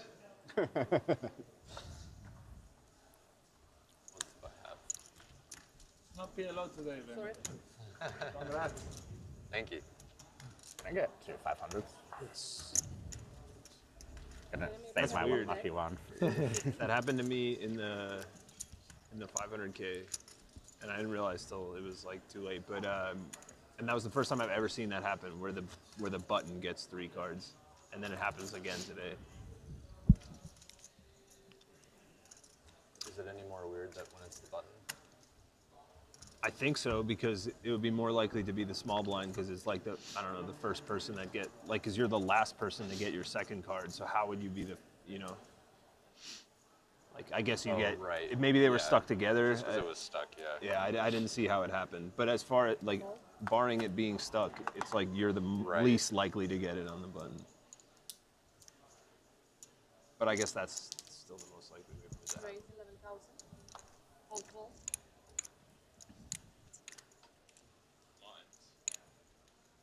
When they're talking, we don't talk. Just so you know, you're looking at us. Yeah, they're just in a conversation.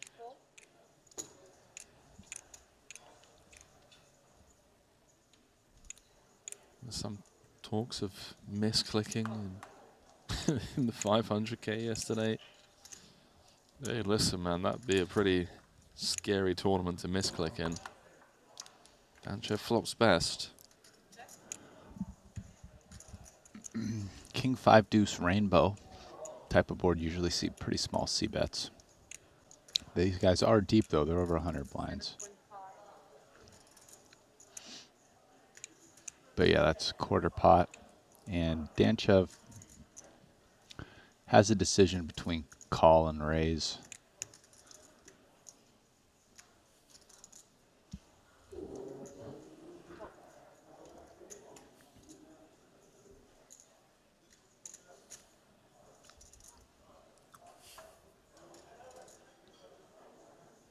But he wished he raised now. Rainbow completing turn. Man, Adrian's got heaps, bro. 710K. Yeah, he was third in chips going into this hand, it looks like.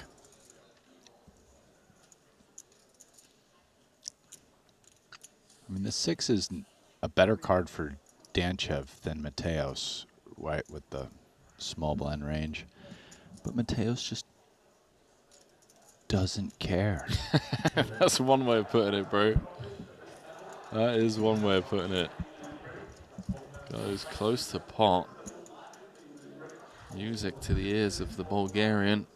I mean, Mateos isn't going to have enough semi-bluffs with equity on this run out, like ace-3, ace-4, 7-8 suited, 8-9 suited. That's about it.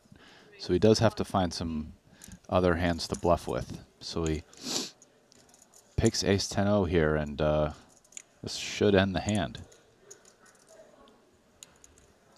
Two of the larger stacks colliding. Adrian making an entrance.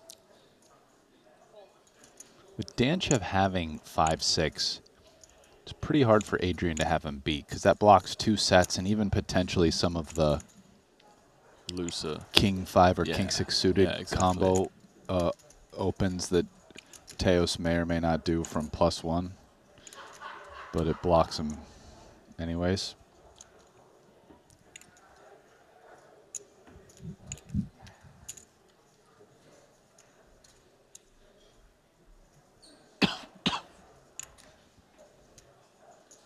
So our chip leader that I was mentioning, Tomas Adamski from Hungary. First ever Triton event. Personally unfamiliar with the name. If anyone knows anything about the Hungarian, please do let me know in the chat. That's 1.1 million in earnings on his Triton track record on his Hendon mob. Best live cash, 425K. That actually came this time last year. EPT Prague, 50K high roller. Seems to just show up for the big stuff. TBH has a bunch of online scores on his Hendon, but then everything else is just kind of, 10K high roller there, 25K high roller here. Doesn't really show up for anything smaller. Who is this? The chip leader, Tomas Adamski.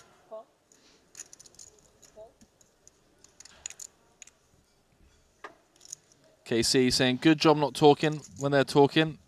Appreciate the feedback, KC. Yeah, Brian and I mean, everyone, the whole team, we're all poker fans ourselves, And as a poker fan and viewer myself, I personally get frustrated when people I'm a big fan of are chatting and the commentators are talking over them. So we do try to be mindful. Bob and weave. Hope you guys have been enjoying the show. If you haven't already, do drop us a quick like. The more likes we get, the more YouTube rewards the algorithm, pushes the stream to a wider audience, and who wouldn't want more people to be checking out this epic coverage from the Bahamas, the Triton 100K. We had the 500K yesterday. You can watch that one back later on if you missed it, where Alejandro Lococo emerged victorious for 12 million and change, plus the bracelet. Straight now for Ding.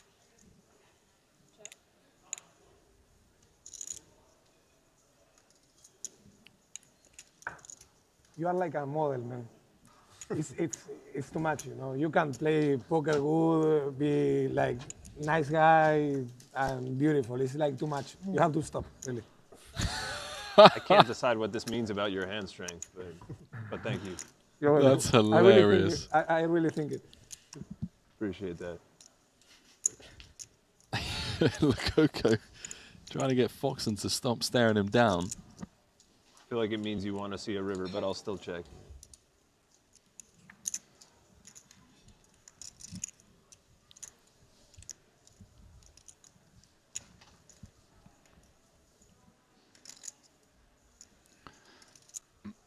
Well, Ding's straight improved, but his relative hand strength definitely didn't, with flush coming in, and now King 9 and Ace King make straights. Yeah, one of the worst possible river cards for Ding. Yeah, not surprised to see him just go into check call mode. You know, perhaps just a little induce as well. Yeah, will Foxon find a bluff here with essentially the worst hand he can have, King High. King being a semi-relevant blocker.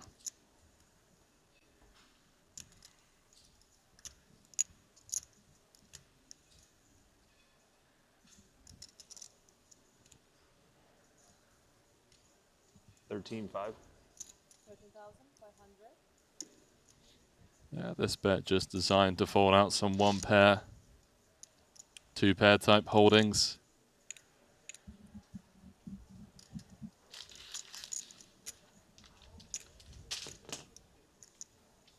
Not going to work, obviously, against Ding's hand. Only a matter of time.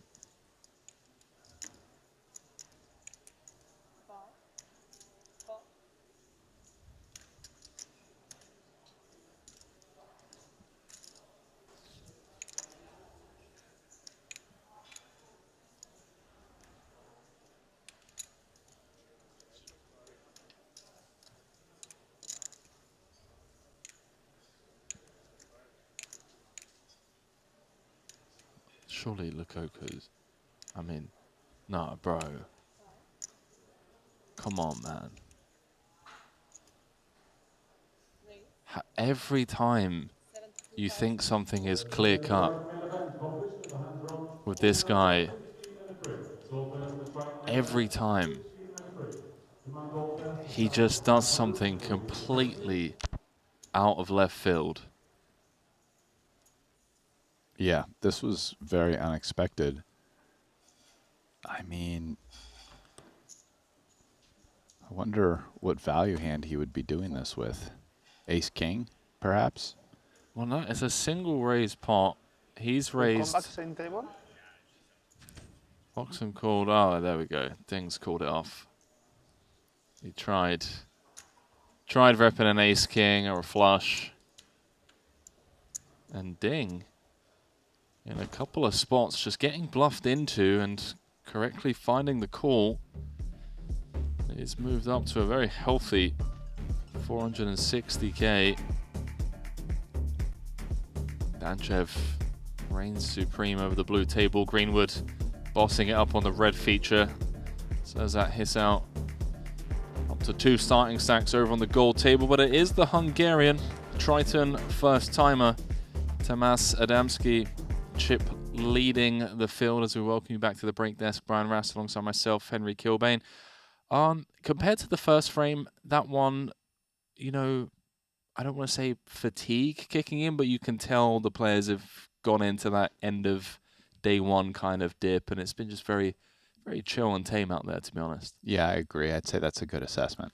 Very quick turnaround with the power of poker production. We're going away for just a 2-minute break, so don't go too far. We'll see you very shortly.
I don't think any of you even had enough time for that kettle to boil, as we are back for continuing coverage of the 100K main event here in the Bahamas. The Triton main, the last of the Triton trophies that will be awarded here in Paradise. But of course, we do have bracelet events to look forward to later on in the week. But for now, our attention on this main event. A couple of new tables with some fresh faces. We do have that chip leader, Adamski, in the mix over on table 7. He's got the likes of Shemian, Lunlun, Elis Parsonen, who took down that PLO main in Monte Carlo, trying to show us that he knows how to get it done in the 2-card streets. We've got Sturm and Kudanov over there. Brian, last level of play, late reg through to the start of day 2. So basically the players have got 2 more levels to either spin up a stack or hit the re-entry button.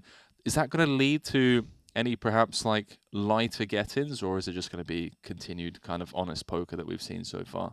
Probably not with most of the players, but there might be a few who push the envelope a little bit, trying to build a stack. But I think for most, probably a 100K buy-in will deter them from that course of action, I'd say, Henry. Hey, listen, man, you know, Bitcoin's at 100K. We've seen some crazy prize pools over the last 2 events. I mean, we had Monte Carlo, 150K was insane. Had 96 runners in that 500K yesterday. Maybe people take a lighter 3-bet jam off of 30 bigs, click the re-entry button for 1 Bitcoin. Who knows? Going to throw it down to the main floor for a final frame here. The Atlantis got Jan, Schulman and co over on the blue table, and Kudanov, Shemian and Scott Seaver over on the red feature table. Absolutely buzzing for that one. I personally have never had the privilege of commentating on Scott Seaver, who for me, growing up as a poker fan, was one of my all-time favorite people to call the action on. So looking forward to seeing him yeah, me too, man. emerge. I mean, what's he been up to? Listen, I have not really commentated on Scott Seaver, but I have played a lot with Scott Seaver. Over-unders on 5,000 hours. Playing with Scott? That's got to be more. I mean, 5,000's a lot, man. I don't know. 5,000 is what, 200 24-hour sessions. So call it 400 12-hour sessions. Yeah, maybe, actually. Yeah. Probably close, I right? mean, there were years where Scott and I were 2 of the regular players in Bobby's room and in the Big Bet Mix game that went Big Bet Mix and later became hybrid at Aria. So, you know, plus I've played with him in tournaments here and there. Obviously, that's not as much because there's bigger fields. But actually, Scott and I were heads up at the end of the first Super High Roller Bowl. So, you know, I mean, we played a pot that was, I think he had like 5s and I had ace-8 suited for like 80% of the chips in play. And I banked like all in pre. So, you know, I mean, I lose that one and he's probably the first Super High Roller Bowl champion. So. How many were left when all the money went in? No, heads up. Oh, yeah, heads up. We played heads up. Yeah. Sorry, my bad.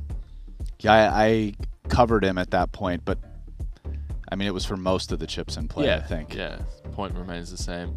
We got Aussie over there, Tom Fuchs, looks like. Mario Mosbach. Is that someone? So I'm pretty excited. The other fun thing about Scott, by the way, is he likes talking. He does. He's very talkative, so he's a fun person to be covering because he'll, you know, keep the table talk, use it. I mean, there's an epic hand from One Drop. I believe it was the second One Drop, I want to say in 2014, where he talked, I forget, I think it was a German player out of calling him with aces. Yeah, where he had the King 10. Yeah, one of the most epic kind of table talk hands ever. So, yeah, Scotty is, he's a great poker player. I believe, in fact, Nick Schulman is on the blue table and Scott's on the red table. I think both of them turned 40 and will be 40 by this year's WSOP. And they're both, it's only one a year, but they're the 2 favorites to be the next Poker Hall of Famer. So, you know, I have no idea who's going to be selected, but I feel pretty confident it's going to be one of those 2. Yeah, that's tough. I remember that hand. I mean that hand has got to be one of the top 10 all-time televised poker hands. And I remember when Seaver turned around to, I'm gonna forget his name. We need to do the German justice. Yeah, it was Rankemeyer. Tobias Rankemeyer. Producer James chimed in there. Producer James coming in. And Siva just goes, do you have king queen? And he goes, no, better. Aces. And Siva's like, ooh. It's just like, so I should stop talking now. And then he ends up folding the ace. It's incredible. But he didn't, though. He's like, wow, well, you're going to have to call me with that. Yeah, he did. Yeah, brilliant. One of my I'm going to watch that back tonight. That was fun. But yeah, Siva rocking up with a fresh stack. I mean, you just can't fold aces. That's exactly what he said, wasn't it? Just like, it was good. Yeah. No Siva on this table. This is a great table, though. I mean, Jan, Shulman, Dylan, got Hunachan, Zubov, Bonomo, Winter, Alex Villalobos. I saw paint, spade, club. It's this table. Jack Sean club. Winter, this is from our first frame, Henry. This guy's got the eyes. A couple subs, but Definitely take whatever Sean says. we're going to call this Sean Winter's table.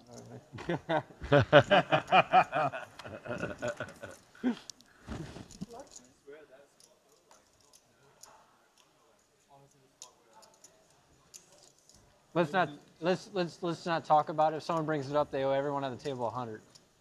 Let's do that. Let's do that. I'll bring it up.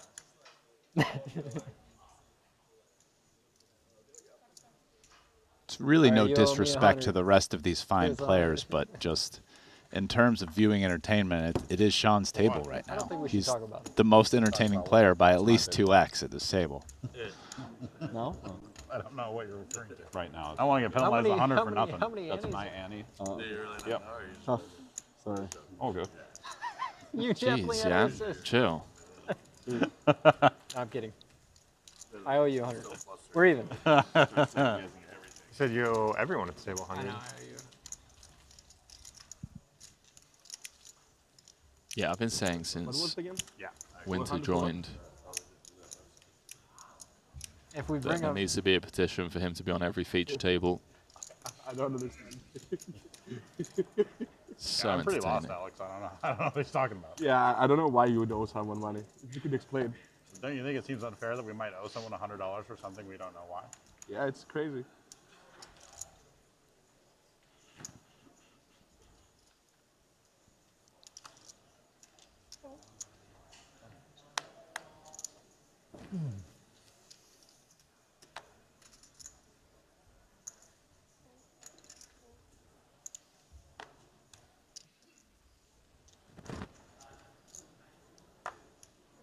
It's King Zubov.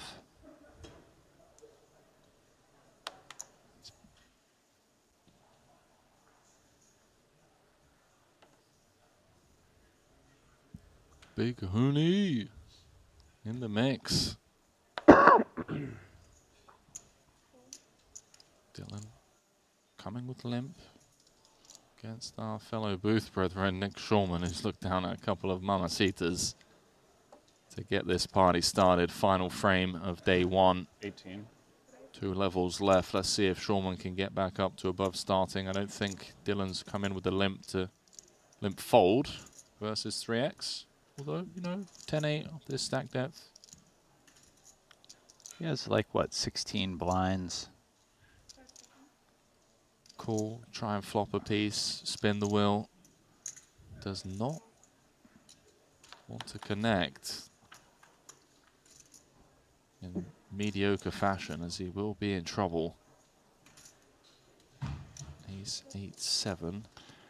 Can really severely discount, perhaps entirely, ace-x from Dylan's range, because he's just going to open jam a bunch of ace-x off. If he did limp some ace-x stuff, he's probably jamming almost all of it versus a raise.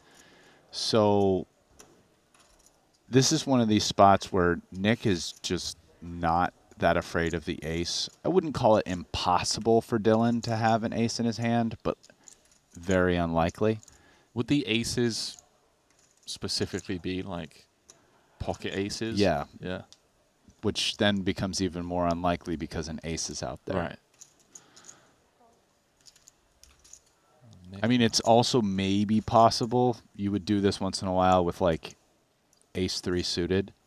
I don't know. I mean, you could also limp jam that or jam it yourself. So or even like 3x call. So I mean, there's a bunch of ways you don't end up getting here in the limp call line off of 16 blinds with like a weakish suited ace.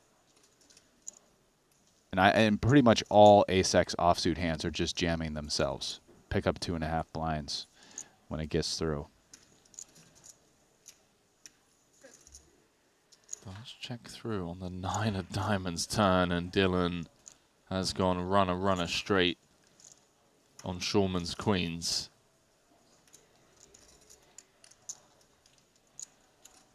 Yeah, Nick checked back the 9 of diamonds. Not the best card for his range. It improves a lot of Dylan's check call, limp call pre-flop check call range.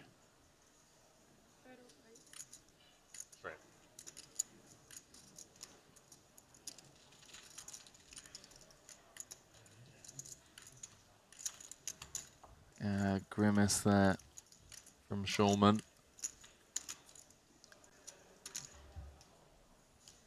Who I must admit hasn't been running great at the Triton stops over the last year or so. Good luck. Have fun. Jan's getting moved. Enjoy your time with your new table.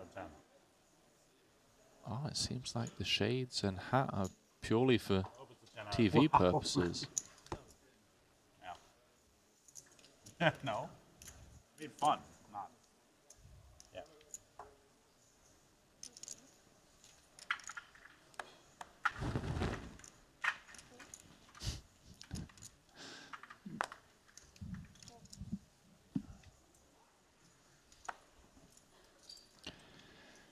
I don't know if anybody caught this, but Sean Winter had a very funny way of just slowly putting his glasses on after the get up there, after Jan was leaving the table.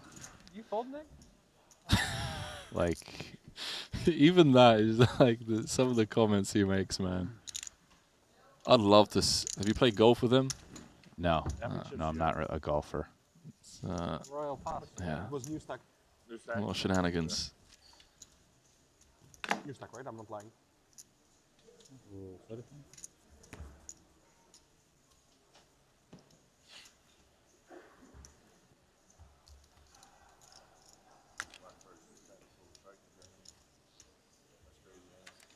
is. I mean, they're kind of far, for the most part, like as far as travel. I could have seen you doing London.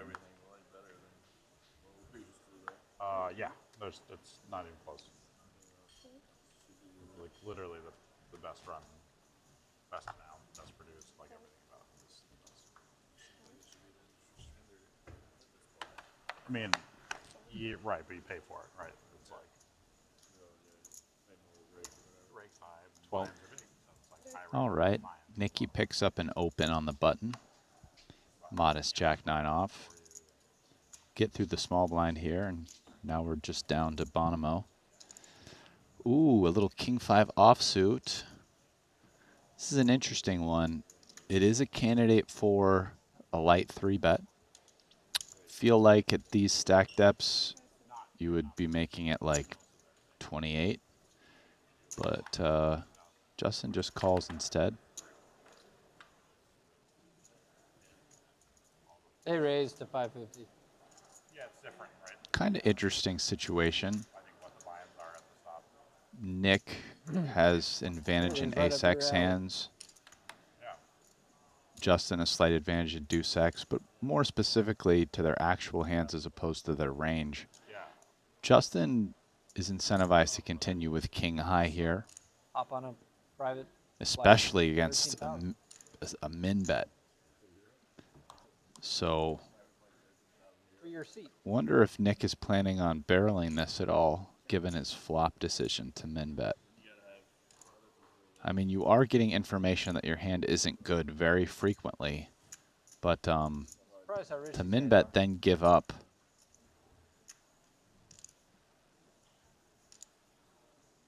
Is a touch on the weak side, although definitely, you know, is a thing. Yeah, next three are going to be Jeju, Montenegro, Jeju. kind of a tough card for Nick to bluff in the sense that king and queen highs will be pretty incentivized to really consider bluff catching on such a dry run out. In fact, Justin's going to value bet himself for it looks like quarter pot. You give away like free seats, like. Yeah, but not the people that. Nick through the ringer again. I'm confused with the correlation. Someone will probably just let you fly for free. There's a direct flight from Vegas to Seoul. I mean, no, because I went to Japan last time. He gets away from it. Like vacation.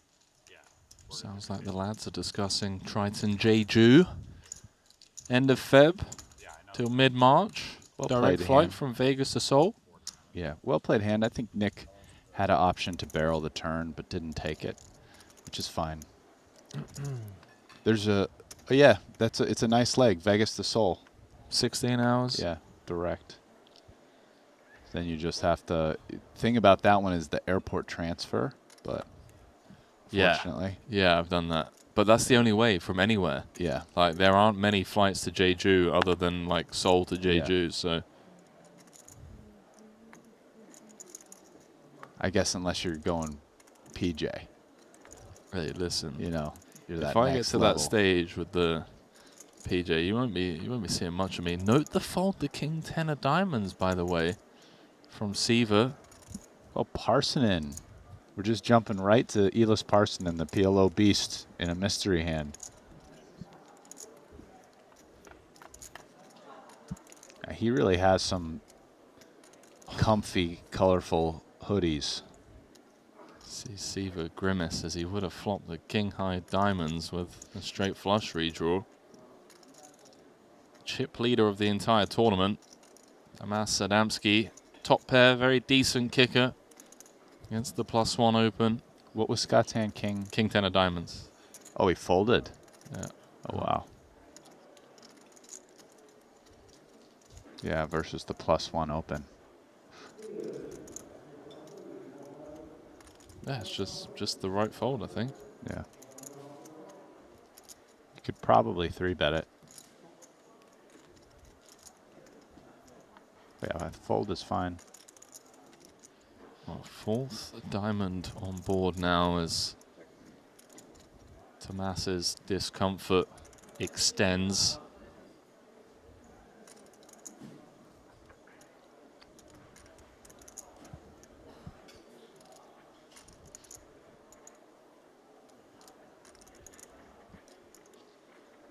Feels like a tough continue versus another barrel for Tomas.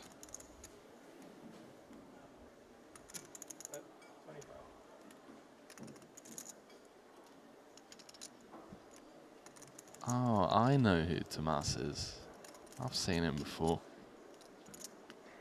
Yeah, he does just show up for the big stuff. Plus, has the Hungarian flag, by the way. These Hungarians are tough to beat. Both PLO and Hold'em.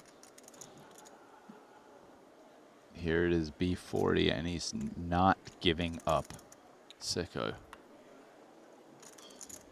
10 of spades. I mean, I want to say changes nothing, Brian. King Jack O gets there. Now loses to Queen 10, 10-9. If any of those were ever bluffing. I mean, Queen 10 feels like it's not betting the turn, right? Right. Same with like 9-10. Yeah, probably not 9-10 either. So King Jack, definitely possibility for sure.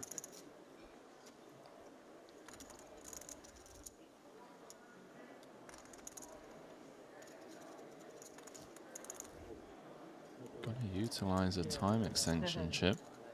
Let's see what sizing he picks. I think it should be somewhat indicative of what story he's trying to tell here with his range.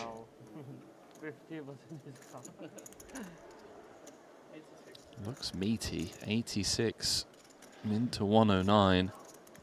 I mean, I would say probably worst value hand is King Jack here.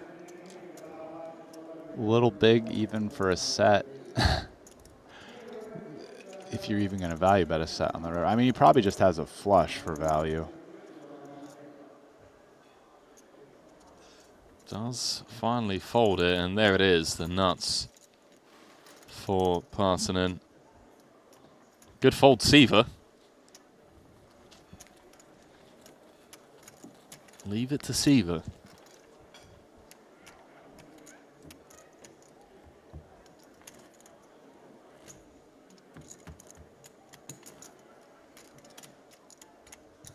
How about this? Massive shout out to the Triton Poker media team, as we've finally hit the elusive 300,000 subscriber mark over on the Triton Poker YouTube channel.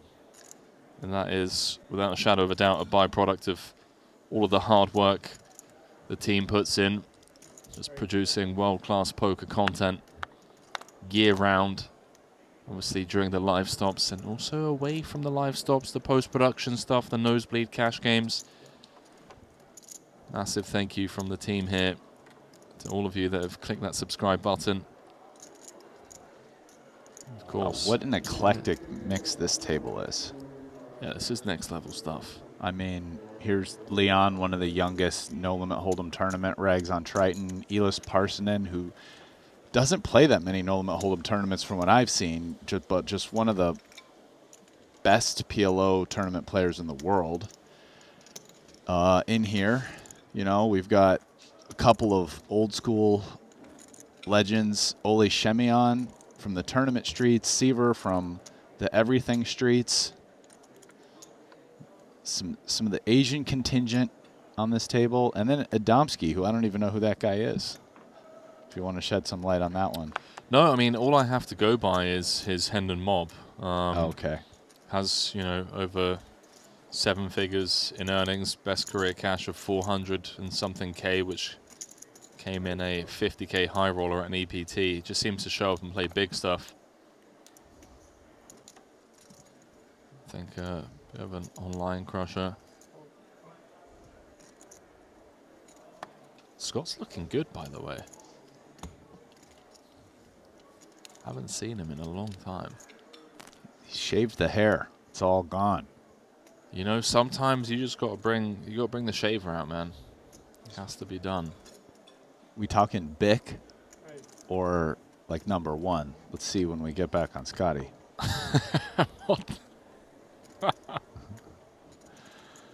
Oh, in it goes between these two. Elis just taking the re-jam spot off of 17 bigs effective against Shemian.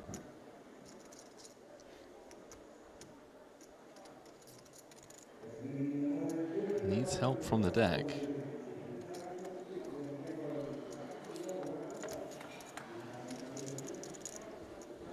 Doesn't find it on that flop. Jack 7-6 rainbow top set for Ole. Backdoors needed for Parsonen. There's always a sweat.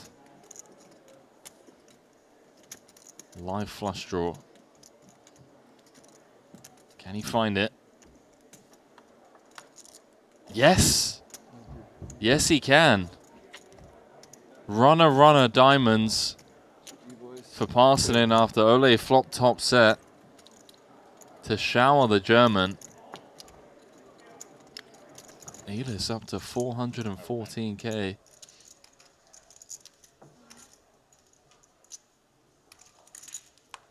Strongman getting jammed on.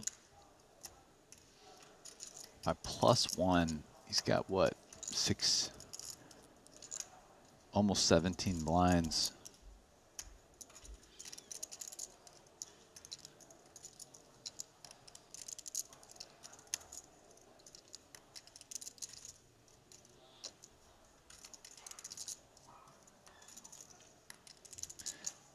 He's got to call 86 to win, about 108.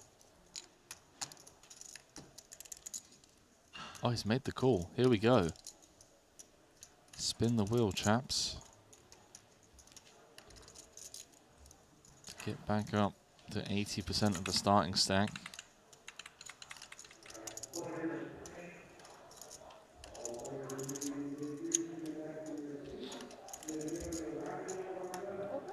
33% of the time, Shulman's going to get there. No spade in sight. Down to 3 outs once for Shulman. Doesn't find it. GG, sir. Sure, he'll be bouncing back in. Hanachen back up to north of starting stack. Up to 135 runners in this one now.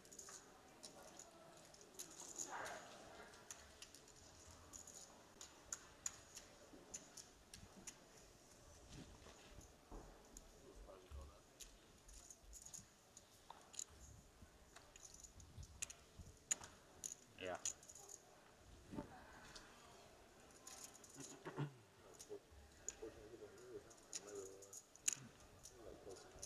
I think it, yeah. It's, I think it's 90, but sure.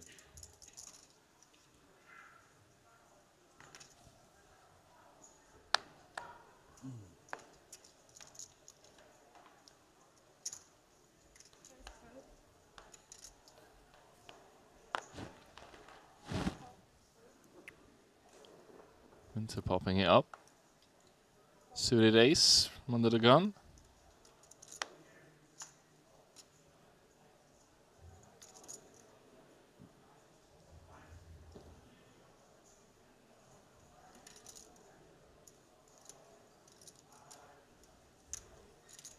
Dylan's heart's dominated. He's going to defend. Flops best. The 8-7-3. Well, they're never thrilled about flopping bottom pair. This type of texture. Tricky flop for Sean. Board where he has an advantage, but it's low enough that it's not very marked. His opponent flops a lot more one pair with 3-7 and 8x.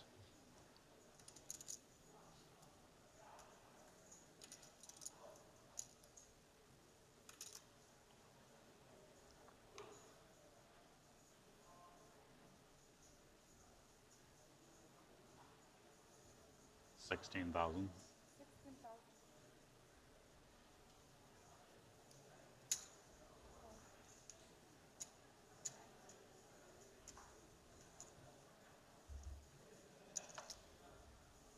Ooh, Sean hits his best river card, an offsuit too.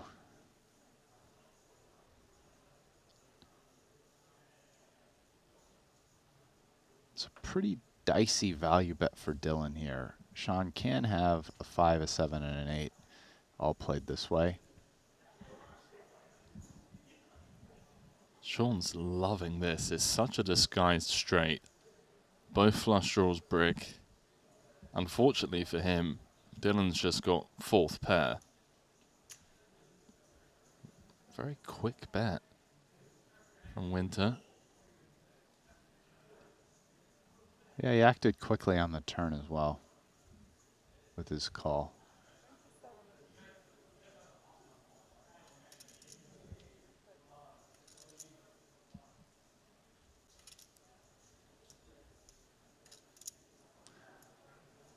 This is a very small bet for the strength of Sean's hand. I mean, he could easily make this bet with even a 7, I think. It's about half pot.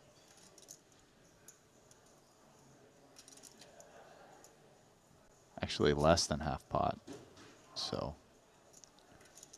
Yeah, it's 27 into 65, right? Yeah. Yeah. So, yeah, I'd say this is stretching down into stuff like King 7, being around the bottom of this given sizing. So, it's definitely mixing this very strong hand, which could, you know, obviously overbet.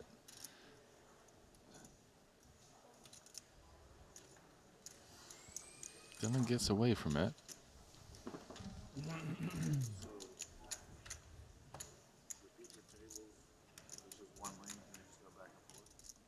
Yeah.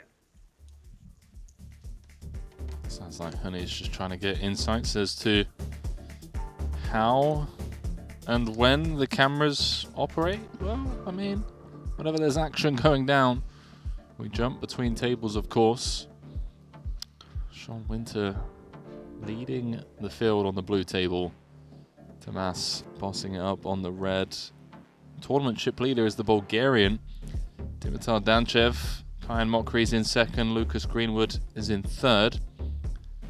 Vladimir Minko in fourth, and Pascal Lefrancois in fifth, rounding out the top five. So about an hour of play left.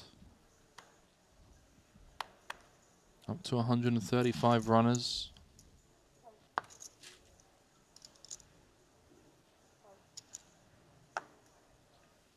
Maybe, yeah, 150 was a good line.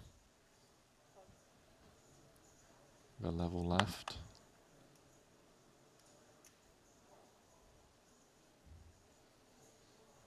Yes, Scott Seaver, by the way, 2024 WSOP Player of the Year. Oh, dude, that's right. 3 bracelets. Yeah. Yeah, he had a big summer this. Only 3 bracelet winner. Player of the Year. Only 3 bracelet winner Player of the Year. That's sick. Oh no, I don't know of all time. Probably He's the only guy this year who won 3 bracelets. Yeah. And yeah, 1 Player of the Year. Had a good chance. I think that really cements him for. Was he going to lose if I didn't Yeah, have a 6? it's a lot for. I think it. Yeah, I don't know. He'll probably get in next year. I think so. I think that's just too much, unfortunately for Nick. But we'll see. Although Nick, was it last summer 2 bracelets for Nick? Yeah, no, I mean it's a conversation for sure. But I mean that's a huge summer. I mean also WSOP Player of the Year it's a pretty big accomplishment. Yeah, of course. Yeah, massive.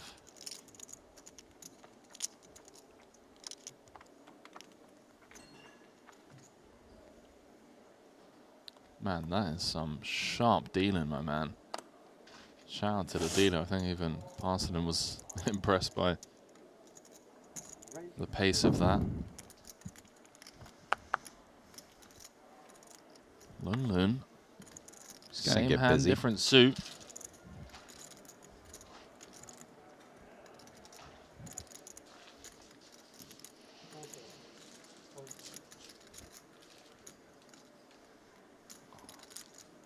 Katola. Glad he didn't have 7 deuce. Might have done something crazy. Oh, he's a new addition to this table, huh? Asi Katola. We had to make this table even more interesting.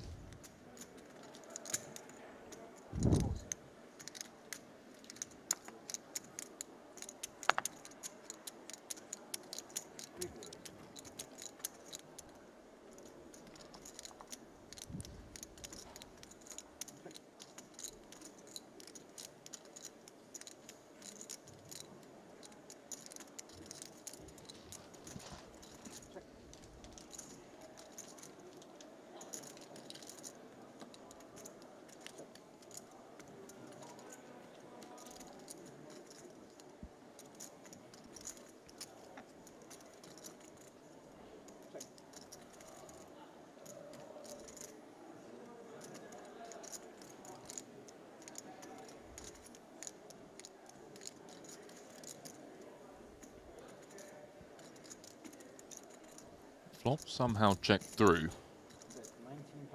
Lun Lun with the free roll. It's Parsonen. He does come out with a delayed seed bet. Yeah, pretty small size. All things considered, well under half pot.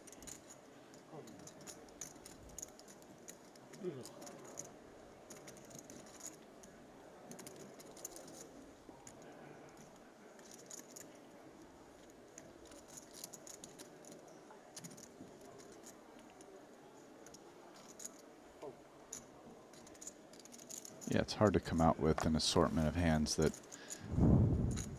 Leon wants to call verse, despite getting a good price. I like the fold. And here's the free roll, Henry. The backdoor Bangkok.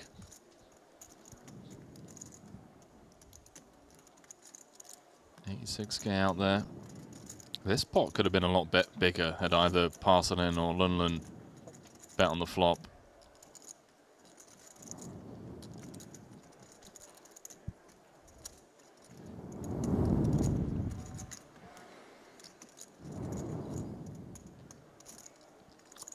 Some heavy breathing going on. Yeah, out there. one of the players is breathing right into their mic. It does sound like nose breathing, so there's a silver lining, I guess. They're breathing properly.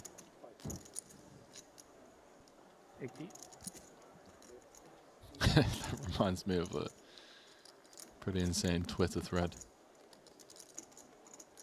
I think Elis can get away from this.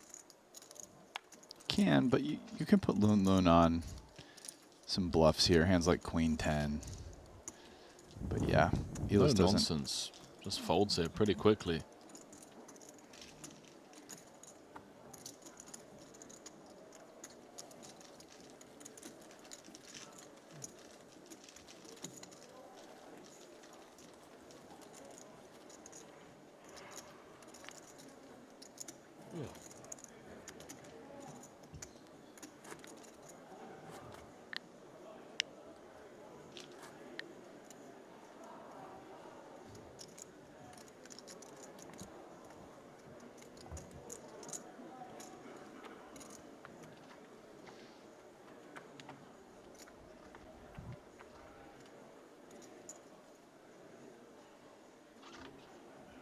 This is really cool, you know. It's the first time Triton's been this close to the States. And a lot of the US OGs that don't necessarily fly, you know, to Montenegro, Monte Carlo, Jeju, Vietnam, some of the places we go to. Just a couple of hours from New York, East Coast, 35-minute flight from Miami, a few hours from Vegas. Nice to see the likes of Siva, Chris Hanachin here. Pretty epic, man. All we need is Esfandiari in the mix, and my life would be complete. Yeah, I feel like Helmuth, there is a bracelet up for grabs. Antonio's not traveling very much for poker tournaments anymore, to say the least. I have talked to him. I do think one day he'll be back at the WSOP. Maybe when his kids are grown up and out of the house, so it could be quite a while.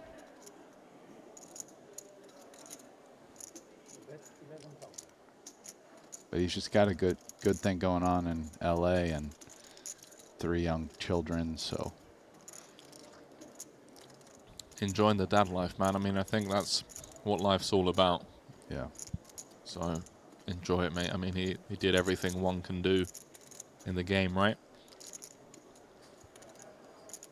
Elis just leading out here after defending. The dealer's getting a lot of love in the chat. Understandably so. Ayers come with the raise to 31K, and I think he's just cost himself the pot.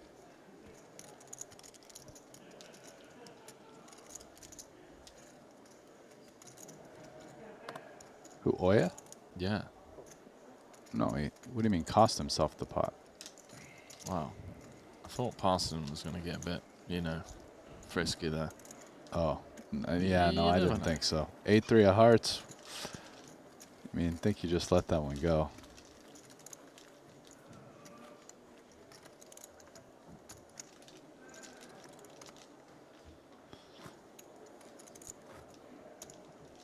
You're a stone psycho, huh? Is that at the poker table? Kind of a maniac? I feel like that was some insight into it there. The 8-3 of hearts, well, he's going for it. He had the one suit that didn't have a backdoor flush draw.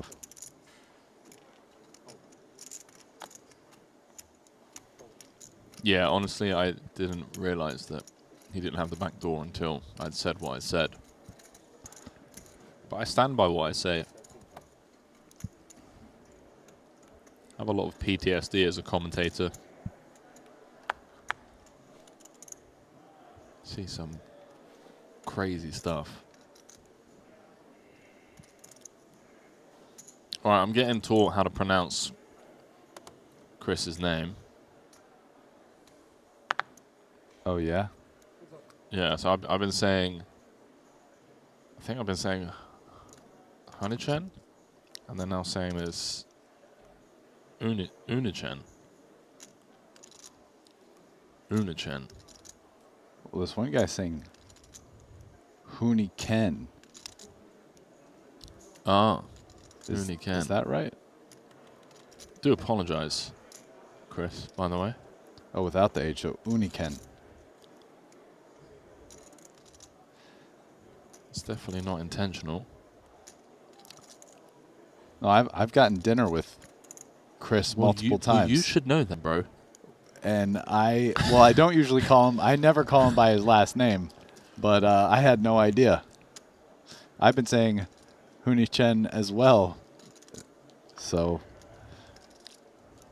yeah, we'll have to fix that. Uniken.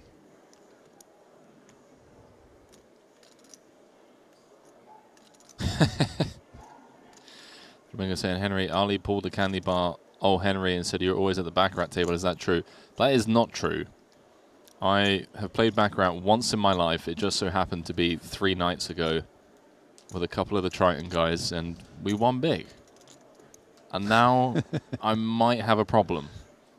I haven't played since, but, you know.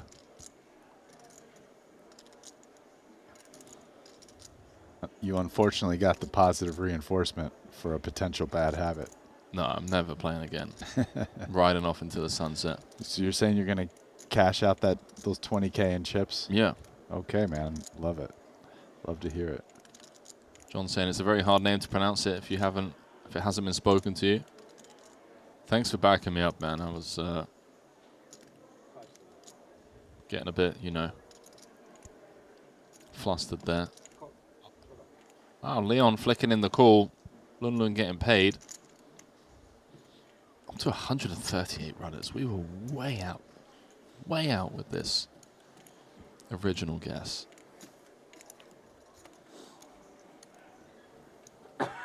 Honestly, I blame Maureen Chidwick, Stephen Chidwick's wife. It's her fault. For baccarat? No. Oh. For the amount of people I thought were going to be in the tournament. We looked up together and there was like 77. And this was like just before our shift. She was like, yeah, it's probably, you know, going to get like 130. And she's like one of the smartest people I've ever met, so I just agreed. Uniken. Okay, Uniken. Got it. I'm going to just ask him.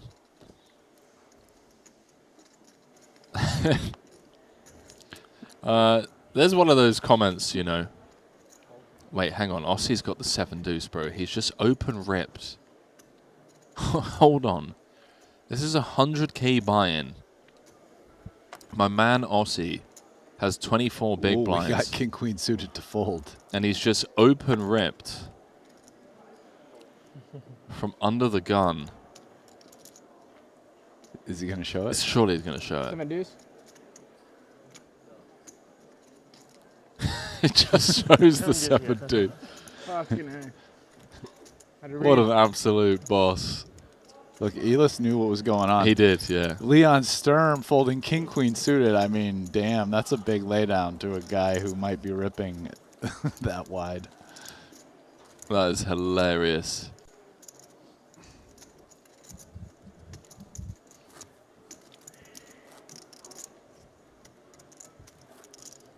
Felipe is using the Triton Poker Plus app. He said Lococo just won a huge pot. Let me check it out.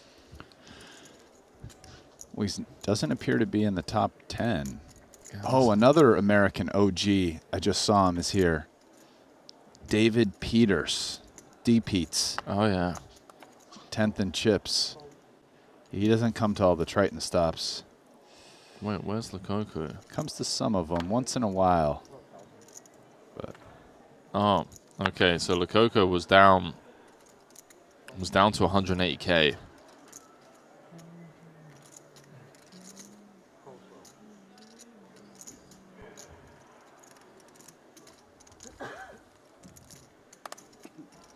Okay. Foxen tried running a nasty bluff on him. Danchev still in pole position though. A little three-way affair here. Couple of hearts for Aussie. Bottom pair for Leon. Nothing to write home about for Masashi.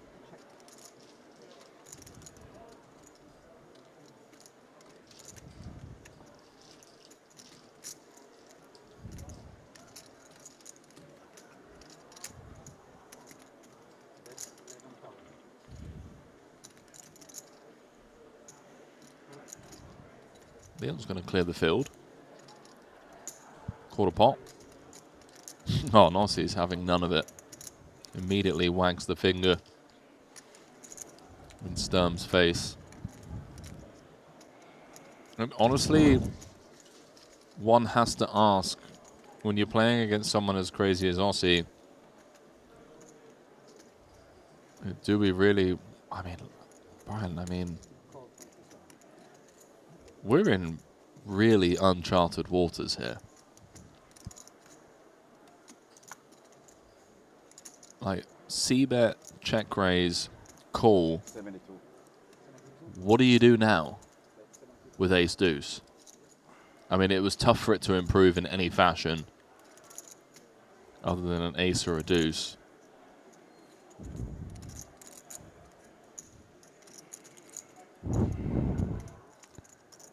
Yeah, I mean, you're probably supposed to fold it, but Leon Sturm did just see the deuce 7 and might think that Aussie is losing his mind, but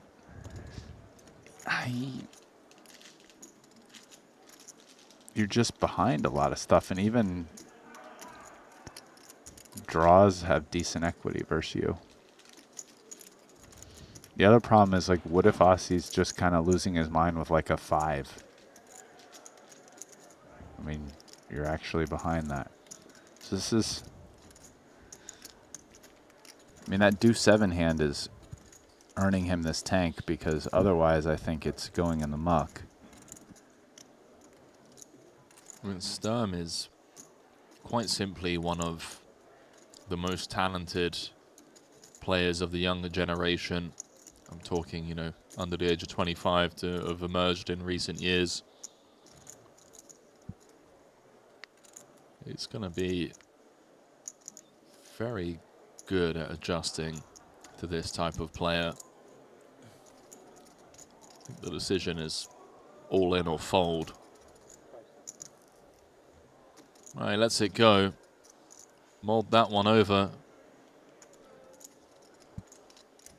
Yeah, bottom pair is just feels like an impossible call. Wow, I want to bring up this hand you mentioned, because I went and looked it up, this Fox and Lococo hand. We're going to give him some love here. Lococo raises the button, min raise. Foxing calls. Okay. 10, 9, 8, 2 spades, check, check. Turn jack, bringing a double flush draw, check, check. Okay, so we've had no bet, single raise pot, heads up. The river is a jack of spades, so pairing the running jacks, so 8, 9, 10, jack, jack, 3 spades now. Foxen bets, he has 10, 5, so he has 10s and jacks. He bets 22K, which is a value bet. He gets raised by Lococo, who has the bottom dummy end of the straight, essentially. He has 7-6, he flopped the straight, but with the jack coming, it's much weaker. He value raises to 66K. Foxen then puts him all in. In other words, he did the classic bet for value, but then 3-bet all in as a bluff. And Lococo ends up calling him with 7-6 and 1 spade, the 7 of spades, and it's good. That's a pretty wild hand, actually. That's not like, yeah, that's a memorable hand right there.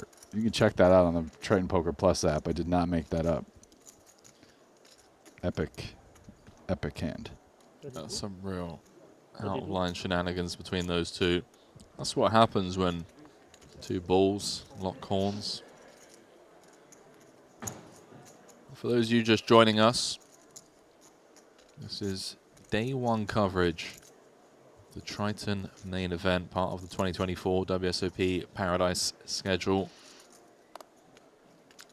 Got about a level of play left before we bag and tag for day 2. 100K buy in this one, up to 139 entries. We are live from the Atlantis in the Bahamas. A bracelet and a Triton trophy will be going to the champion. And then later on this week, be bringing you WSOP Paradise coverage. This flop right here is all one-way traffic. Loon top pair. Queen kicker, queen high, flush draw, and Leon Sturm, big pile of nothing.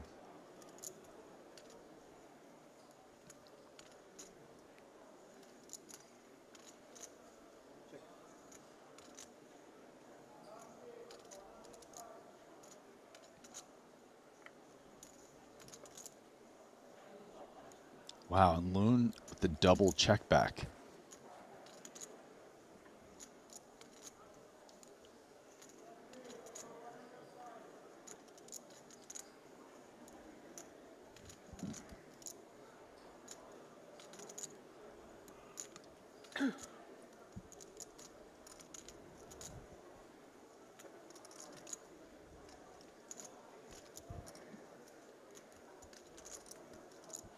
Does Loon now finally find a bet after checking both flop and turn, facing a third check? Have to think so, right?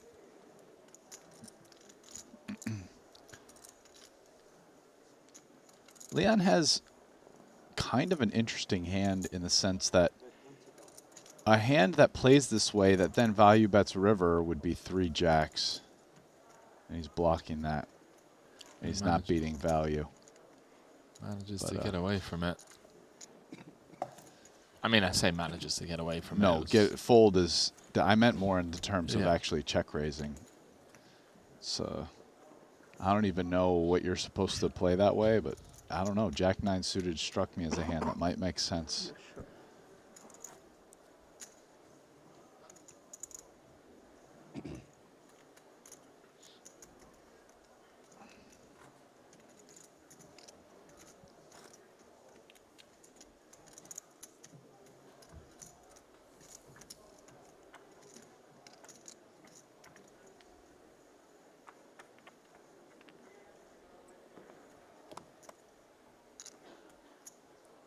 Outer table action. Leonard Maui's chipped up to third in chips.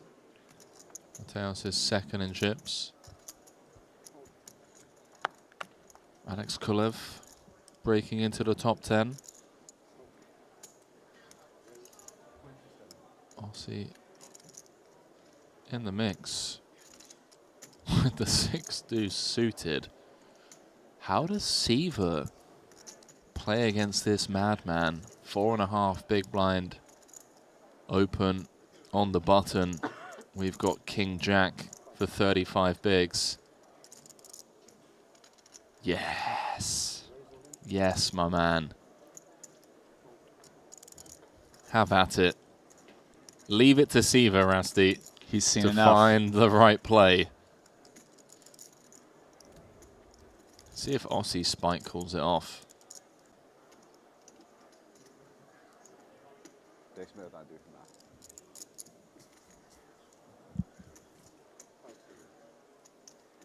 Oh.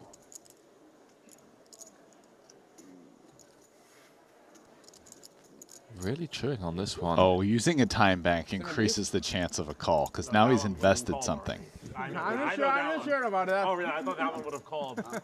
I'm trying to remember the range. Yeah, you tell me. I don't ever fucking know. I think it's a call. I think it's a call. 6 deuce suited. Yes, this one. I guess this one's suited. So. Wow. Guys, this is a 100K buy-in bracelet and Triton trophy event. The 4.5x open on the button. They have the exact same amount of chips. Oh, hang on. Let him squeeze it. What's going on? We're on the turn already. Siva flop top pair. Somehow Aussie isn't dead on the turn as the 5 of clubs has rolled off, giving him a flush draw and a gut shot, but he does 7 deuce break. would win. What a sweaty turn card that was.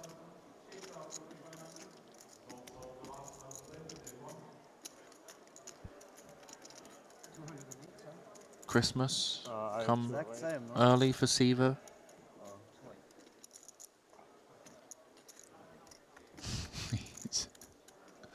Here it is. That's how Scotty does it. Just get called by 6 high. Hey, listen, pal. I'm a big fan of Siva, but that was all Aussie, mate.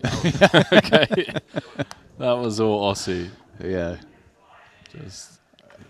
I mean, he had 208K. I mean, a buy-in only gets you 250, right? He's just bored, bro. He's just bored. It's just Aussie. It's not like he was kind of short, and now it's like, let me get a lot more chips.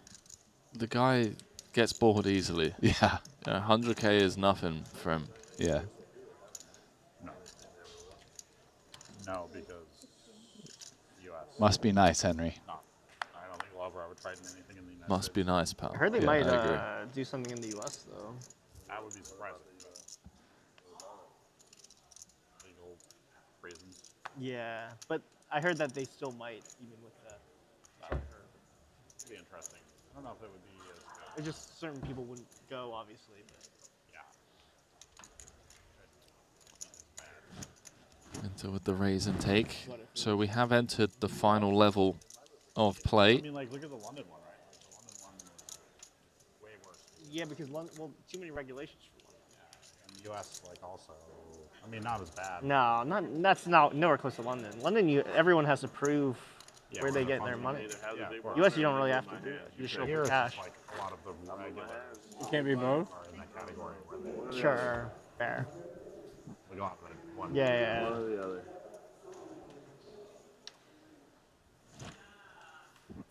But I mean, I would be outside the realm of possibility, but I'd be surprised if they did a full series. They might do something like this.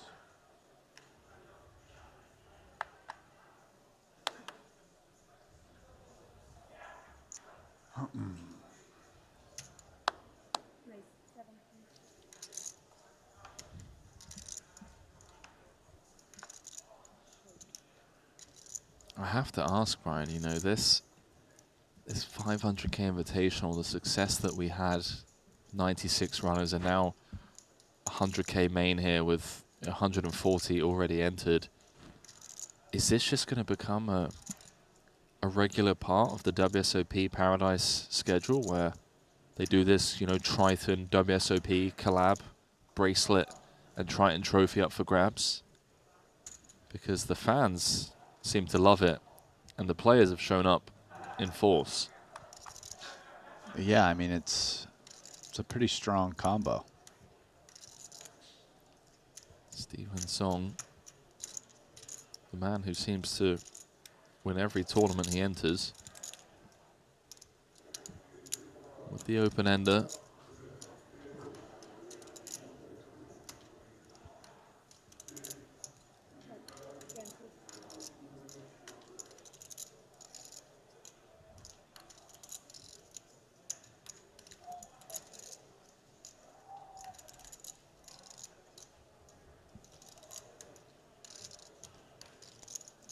I feel like the U.S. has the lowest amount of like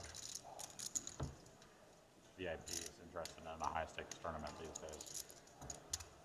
Wow, hang on a minute, because Justin's floating Even like with World the ace Series in high Vegas, backdoor diamonds. Like a lot of them are not from the U.S. A few, you know, which like some came here, like Paul, you know, some people came here, but it's tougher.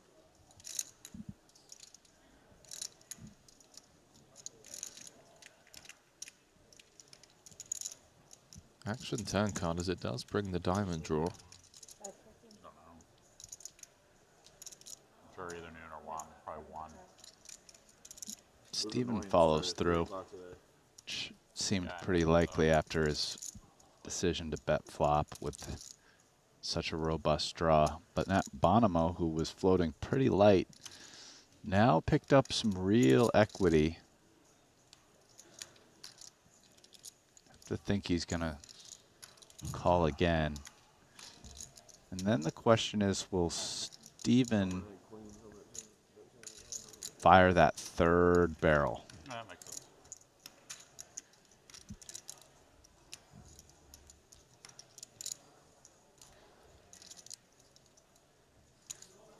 Both players brick. That he checks the turn with.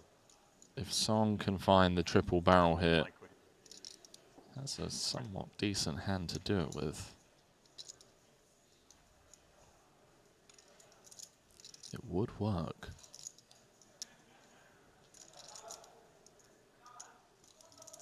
Two, 4, 4 out there.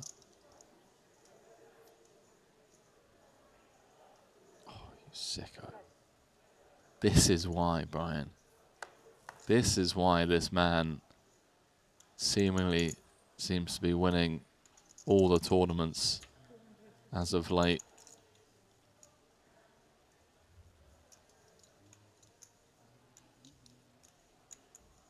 Brian, why has Ace-5 not hit the muck yet? Well, he can beat Queen and Jack high. But, yeah, it just doesn't... Feels like a pretty tough call to make. I mean, this would be impressive if Bonomo can find this call. Yeah. In the muck, right? Show the bluff. We're going to see it soon anyway.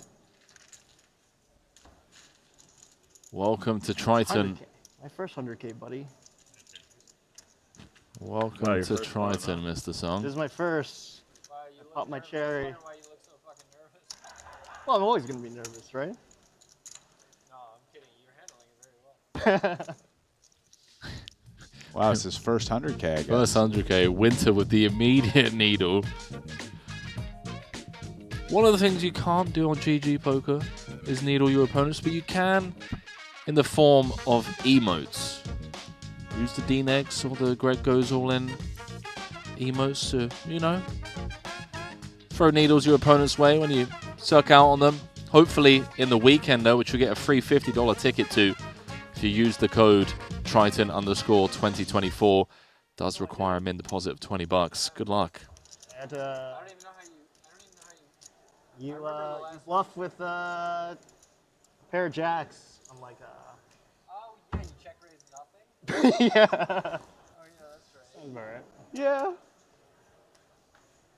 Yeah, you had like... I river raised top a pair, backdoor yeah. straight draw. I Like, what turned the a double. fuck? I turned a double. It was like gutter queen and nine. jacks. Wait, yeah. what was it? It was like... Yeah. What was it? It was jack... I had king. I had like king 8 on like.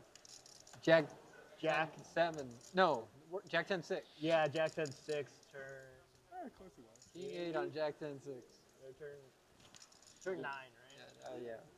River, king. I should have just... Get the jack 5. Checkers, bet. No, I checked the turn, and then I checked the river, and he sent it. You turned it into a bluff, huh? You river the king. It came, Yeah, it was a 4-liner. 9 king. Yeah. 130,000. Call. Oh, that's way too good of a hand.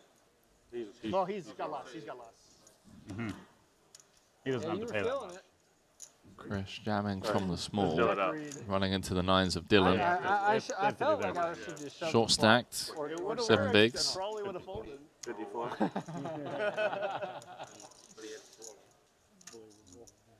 You would have probably put me on queen 9. It's 130. Fuck it. Your hand's way too good for that. All right. But you blocked my... I'll take it. Spin the wheel, I agree. boys. I'll take it. Yeah, like an ace 8.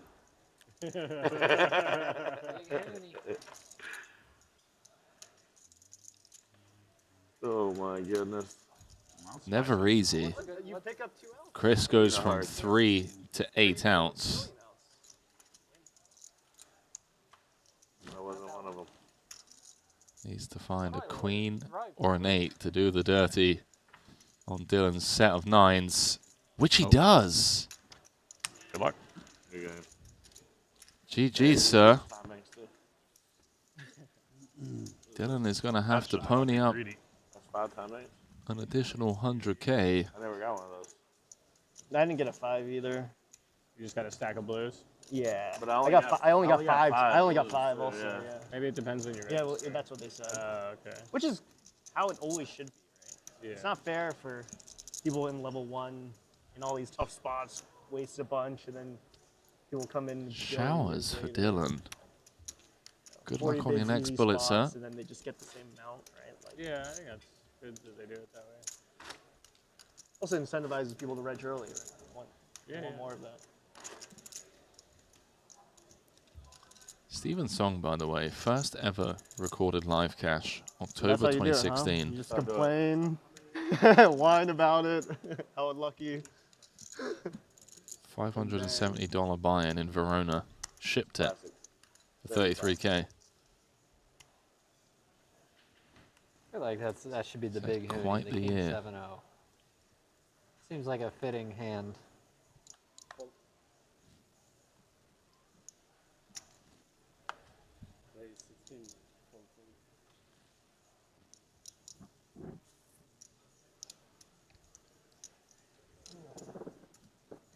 Sounds like you ripped ass.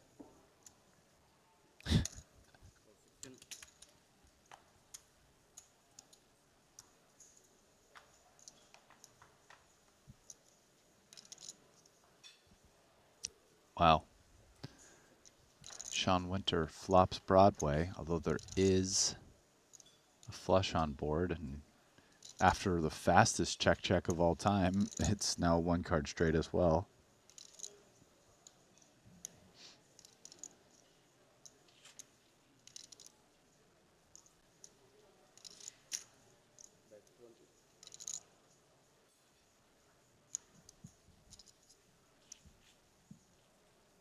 Winter really does take some unorthodox lines at times. I think that's what makes him so tough to play against. Green Really, really difficult to adjust to.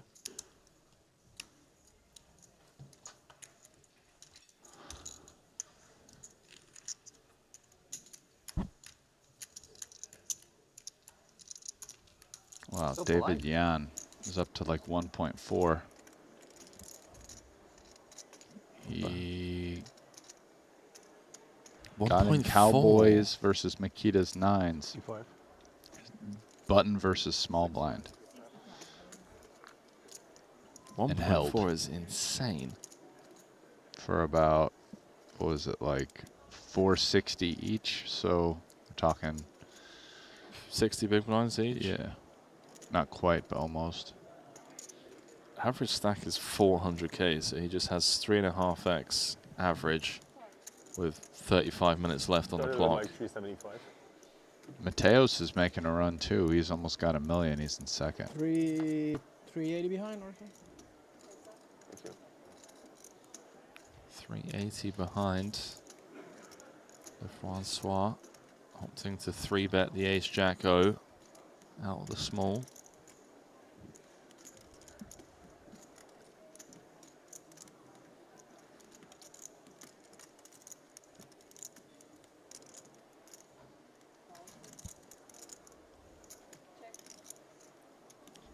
Checks it on over, out of position. This with the same hand and the free roll.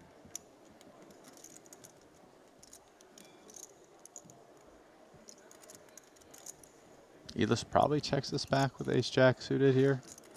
I mean, you're kind of mostly just targeting ace-queen and ace-king when you bet, which is a consideration, but you're just going to have a lot better, like, worse ace-highs, king-highs, queen-highs, jack-highs that all like betting more as a bluff immediately.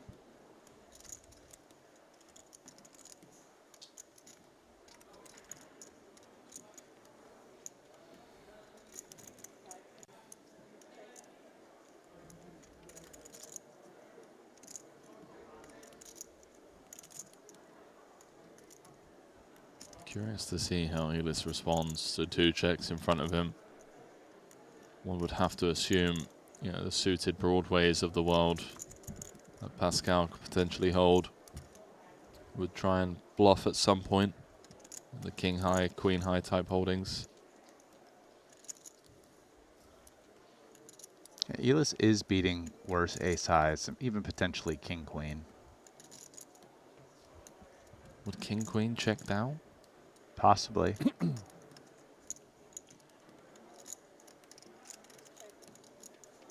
Checks through.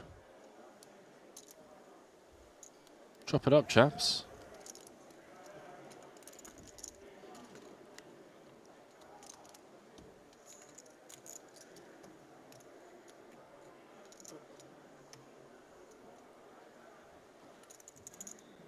Honestly, we are in the Bahamas, but the hoodie is a necessity because it is freezing cold in here. I'm going to bring my hoodie tomorrow. I mean, I would if they let us wear that, but this is a formal attire only stop, you know what I mean? I mean, it is for the break desk. Rusty, you can still bring a hoodie. Pop it on for 2 hours, then take it back off.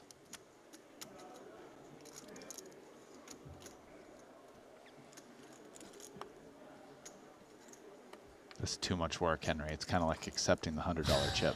Okay. I do love a joke where you can just kind of circle and loop back around to it. You know, it's well played, comedic. It's for the listeners who have been with us for a minute. Yeah, exactly. A few people out there appreciate that one, myself included.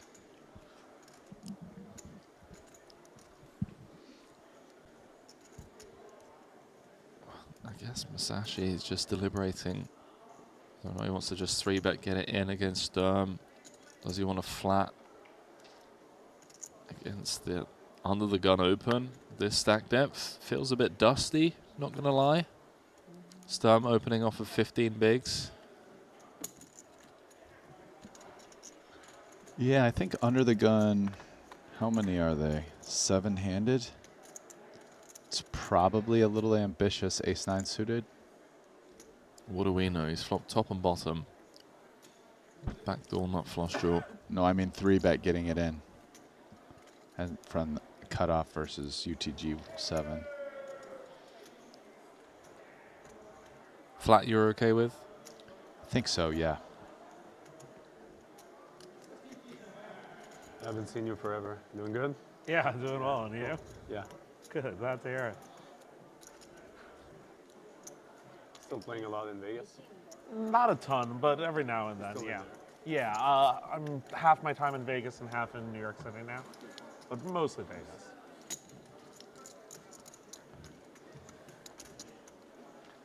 Yeah, I would say I play like 4 months out of the year, 5 months out of the year, something like that.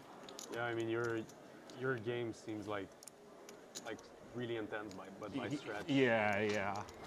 So it'll be a lot of play every day for a month straight, 14 hours a day, and then not play for a month.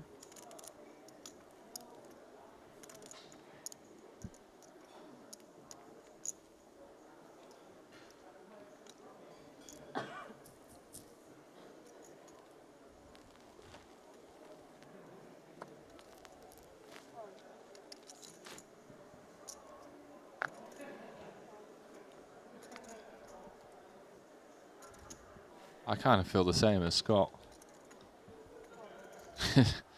Play 14 hours every day for a couple of months and then not play for a month. I'm pretty similar to that, I would say. Yeah. Yeah. 48. Mine's more like a 3 months on, 3 months off kind of thing at the moment. Or it has been for the last couple of years. 3 months on is intense stretch. Yeah, it's an intense play. You just get those spells, you know. You're just in love with the game. You can't wait to just wake up and get out there and battle.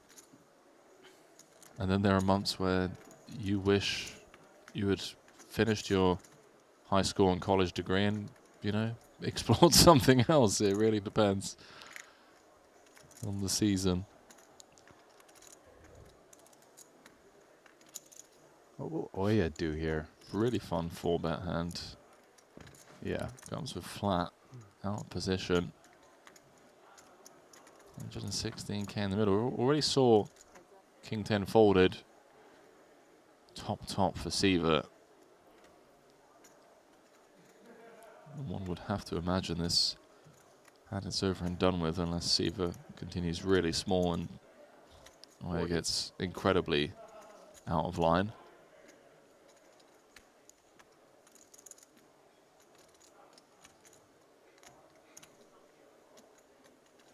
I mean, I see all the backdoors that everyone else does.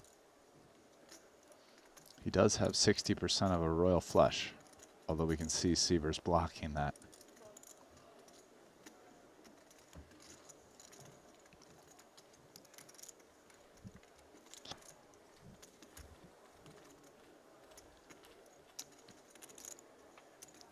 Let's see if they're taking it down, crossing the 2 starting stack mark now.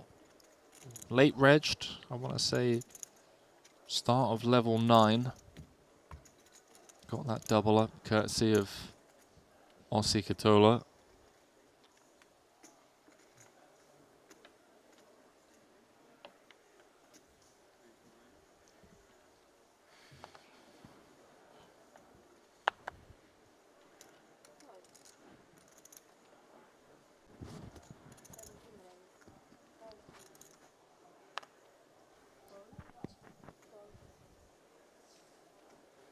Danchev has joined the Millionaires Club, second in chips with 1.1 million. Waikin Yong as well. Oh, He's wow. up there now playing 750,000. Ooh, and Mateos lot is out of there, down to 87. 590. Wonder what pot he lost. It's Danchev, not surprisingly. Wow. Waikin is just insane. Hand he doubled up with against Artur. Sick call. Seriously, guys, if you haven't got the Triton Poker Plus app yet, I don't know what to say to you anymore. The fact that you can scroll through every hand, just like we are now, we're watching Leon Sturm get a rejam through, but we're scrolling through hands played on outer tables. You can get your notepad and pen out and just take note of what some of the best players in the world are doing. Mateos tried to run one on Danchev. ran into it. Went for the check raise bluff on the river. Didn't work. I like the combo, though. Yeah, I mean, you can win if it goes check, but you're never really winning much check calling, so let's go for it.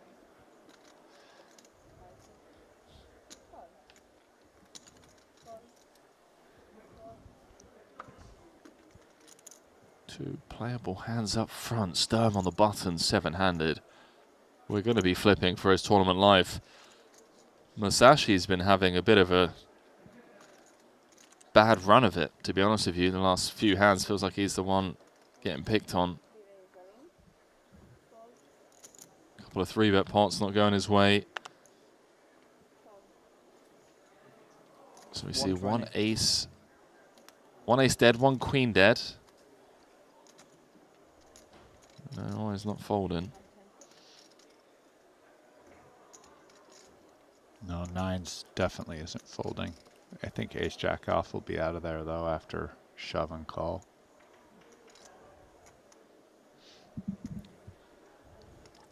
So there it is. Ace-jack going to get out the crossfire.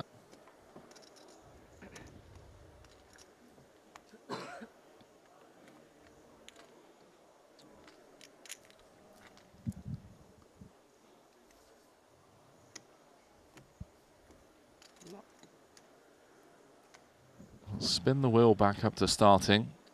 We'll pony up another 100K and re-enter late on day one. What's it going to be for Leon Sturm? Very live outs with 2 to come. Ace, queen, or a diamond. It's moved into the lead, but only by a little bit. Now remove the 9 of diamonds from his outs. Doesn't find it. Sturm losing the flip. Oh yeah, back up after a couple of frustrating hands, but managing to hold with the 9s. Oh.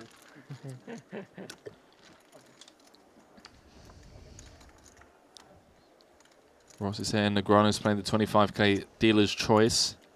10 left. Okay, D-Lex. Okay, bro. We see you.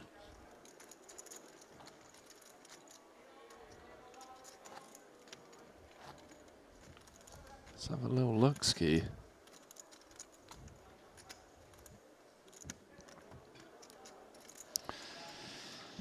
Yeah, I mean, I kind of wish I was playing that tournament, actually. That's like right up my alley. Dealer's choice. Probably, maybe my favorite format of tournament. Either like large mixes like the PPC or dealer's choice. Probably prefer dealer's choice, actually. So.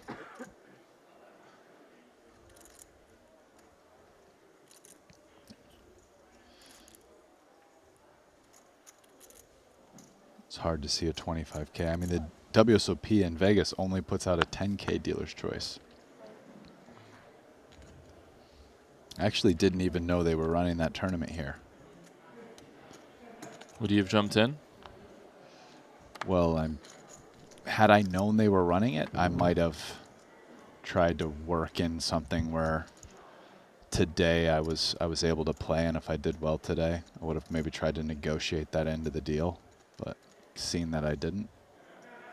Listen, bro, you got to start selling our sweats, you know. Just say, hey, guys. Well, do yeah, you I would buy have done 5% at face? Yeah. Sure, bro. I would have done that. Yeah, I got you. I would have done that. You, Ali, all 3 of the commentators, and James. There, Yeah. 20%, no There we problem. go. Boom, And you guys bro. let me go play. 100%, man. That's actually a good like idea. the most profitable 5% buy of my life, mate.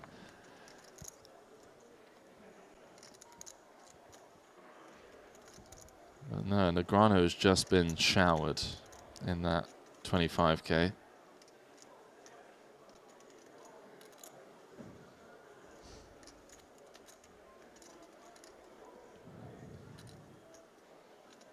What website are you using to check the Poker News? I think it's the only place, or maybe WSOP as well. How about this for Elis? He's turned a full house, and Masashi has come out with an overbet from the big blind. Just this guy. And I got the feeling he's going to follow through as well, you know. Talk about timing. Like, some pretty bad timing here for that bet.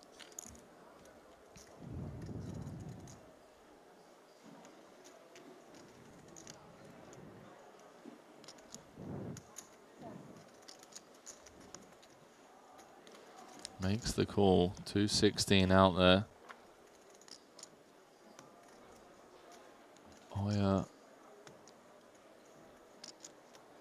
With the overbet on the turn.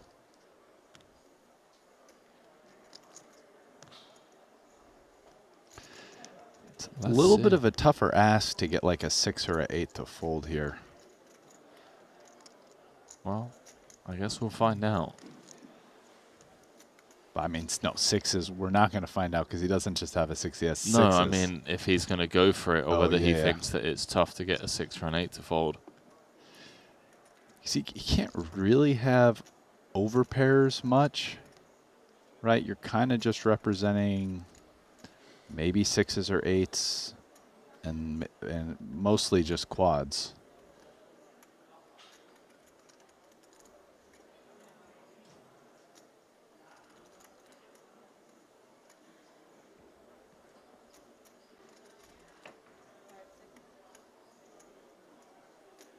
Is he gonna? There it is. Snap. What? I mean, I understand the side, but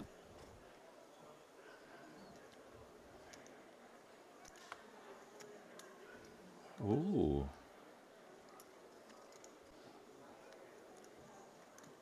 Hold on, chat. There's us thinking he's gonna snap. Elis is genuinely pained by this river. Well, let's see if he uses a time bank. Oh. Oh, he's picking his cards up. Makes the call. No time bank. King high, no good, my friend. Showers for Masashi. Huge pickup for Elis. 3 starting stack. Yeah, 3 starting stack pot.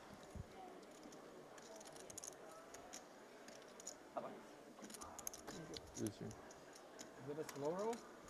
No, I just thought you had 5 cents. Also, yes, but it's okay.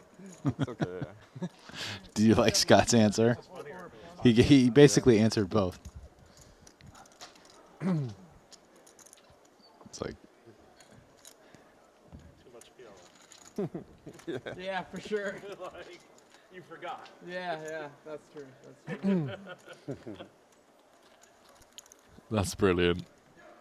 Very innocent and honest exchange between a PLO OG and a No Limit Hold'em OG. yeah, it's like, was it a slow roll? He gave some kind of bullshit no answer, but then was like, but yes, it was. I mean, depends on the person. Yeah, almost always, yeah, of course.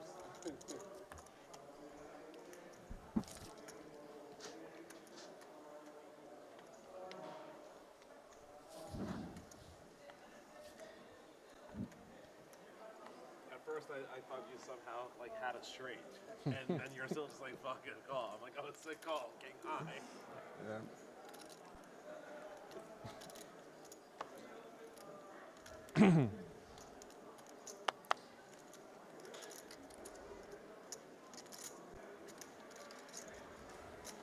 He didn't feel like he had an 8 on turns, so yeah. He bet the overpot or something. So. Yeah. No, he told the correct story. He definitely told a good story. That is for sure true. Stud high low is a brutal game. That's 9 left in that dealer's choice.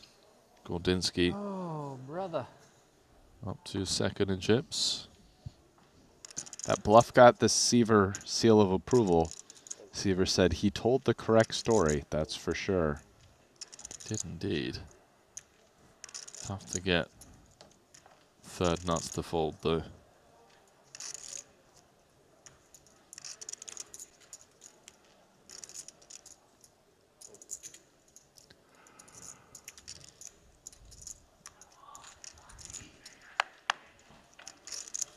Good bet.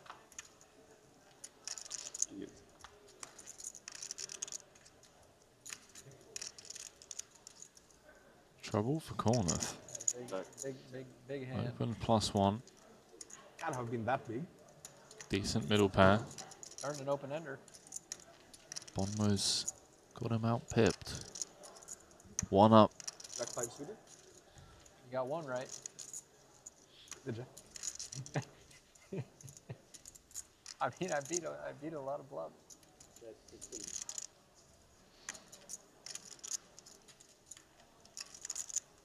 It's 2 and 8.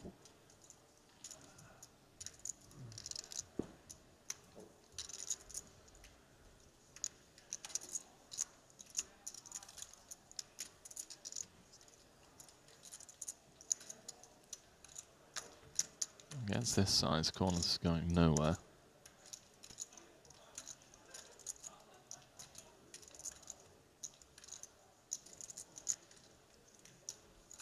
All in. That's a pretty sick jam. Probably slow Front rolling. corner. Like 187. Bono said I'm probably slow rolling you. 180, he's like 2x pot, yo.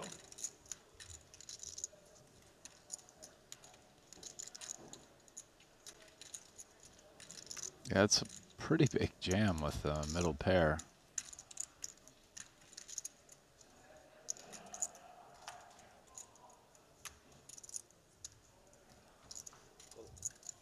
Well, Bonomo chewed on it for a bit.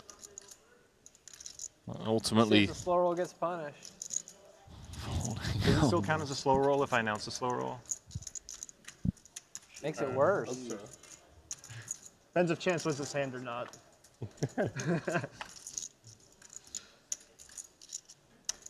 needs an ace or an 8. One card to come. Can he find it? No. Still counts. Not been a day of rivers GG. for Jans Corneth. Guys, that's buy-in number 3. It is indeed. Yeah. What's Been a the tough yo all day times the pot? in the office, especially on the back Yep. end. Are we getting a player a then? Of the way he busted out the 500K yesterday on the final table bubble.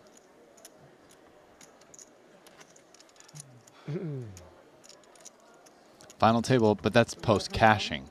That was post-cashing, So but he did still. cash, but yeah. Yeah, he did, but, you know. It was still rough. Flopped the straight against the set for like all the chips. Yeah. That I had, but after I remember that yesterday I won $12 million and I that's shut off reasonable. my money, no? It's okay, it's okay. It's, like, it's okay, it's okay. For a while you can't complain, I guess. Yeah, I have to shut up. It's okay. Almost, you know? Almost.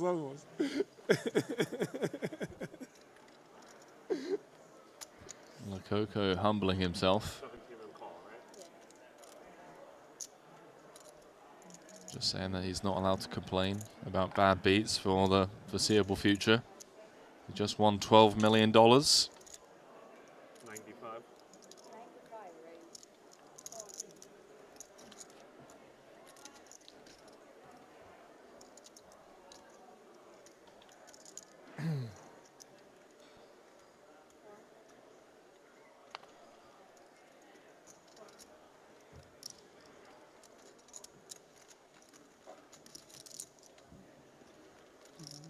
Nice little 3-bet getting through there for Siva. Very comfy stack now. And 65 bigs.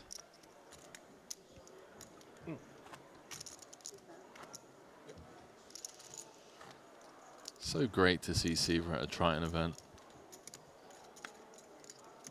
It's pretty special.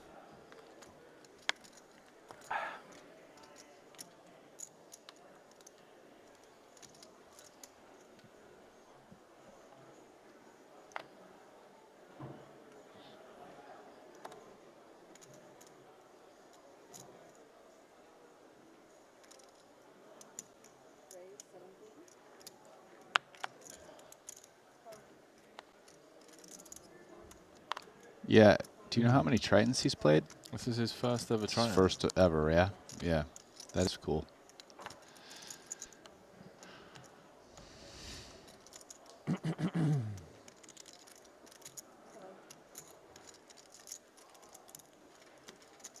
About 5 minutes left on the clock before Luca Vivaldi pauses the clock and draws a card.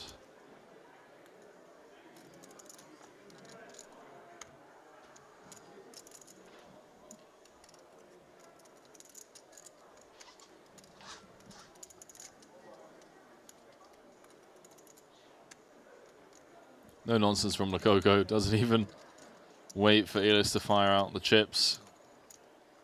Knew it was coming. So 149 entries, almost 15 million in the prize pool. Plus late reg open and available to the start of day 2. So anyone, you know, East Coast, got 100K lying about, sees the likes of Aussie ripping it in with 6 high. Elis slow rolling with third nuts. Come on down.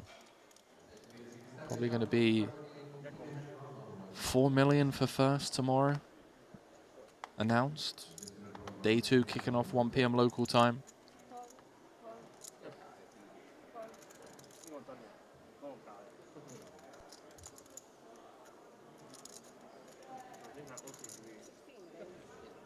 Yeah, we're at what, 149 entries right now? 4, maybe over.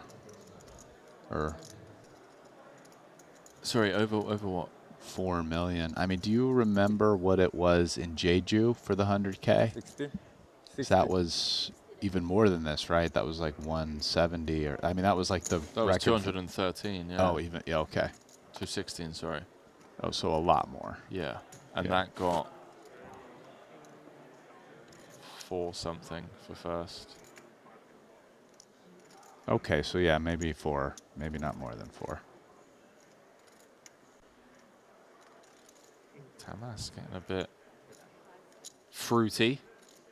Butter V cut off. They're deep enough that Scott just comes with call. No 4 bets. No 4 bets, but perhaps a 4th card not needed. If Tamas can find the C bet here. Seems likely, and probably just gets it done on the flop. 35.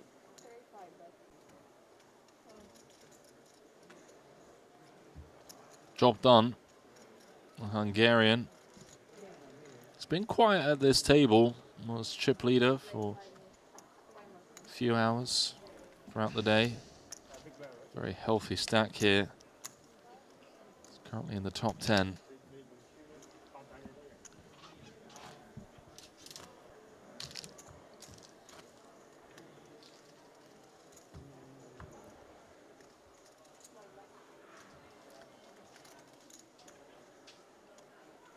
So 7 paid in that dealer's choice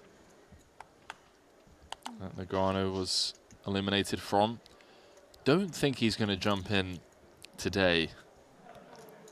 There's only 5 minutes left on the clock. He's just bubbled. How many? Well, final table soft bubbled the 25K. Nice one. Probably just going to wait till tomorrow, get some food, get a fresh night's sleep. Come back raring to go. Who busted Nacho? No. Daniel Negreanu in 10th. Daniel, yeah.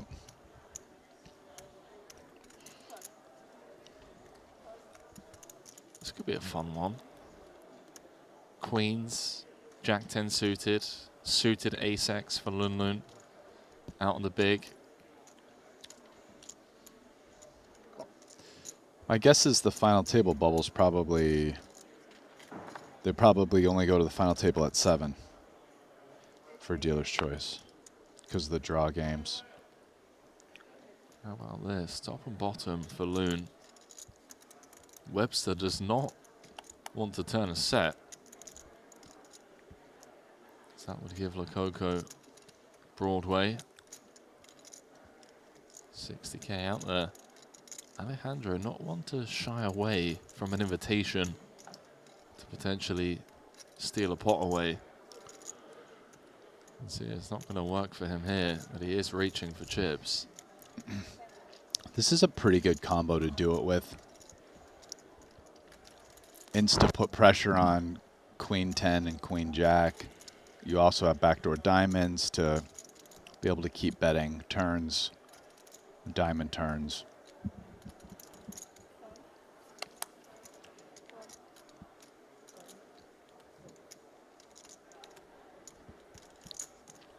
Webster gets out of there. No improvement for Lococo. This is where most people give up the vast majority of the time. But I feel like with Alejandro Lococo, because él es muy loco, you never really want to. I knew that was coming. Never really want to say he's going to give up for sure. I love that. Okay, he is not feeling it to the extent that he was the other day. There was a moment there at his final table where he was just pulling up and shooting Steph Curry half-court threes. But he's on a short stack right now and probably a little bit less confident than that. And by the way, it was a very good shutdown because Loon had aces up. So he was just hoping Lococo would go for it. 30?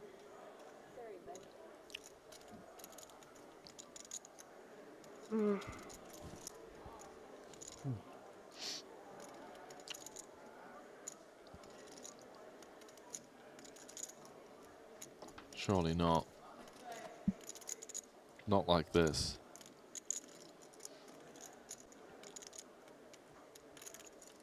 Not like this. I mean, I don't think he's going to call. So if he does something, it's the bluff jam. Don't do it, Alejandro. Oh, my goodness.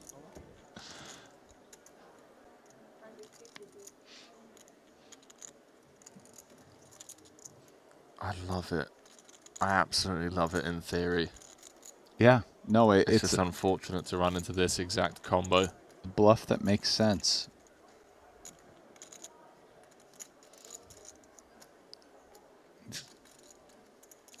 Such a boss, man.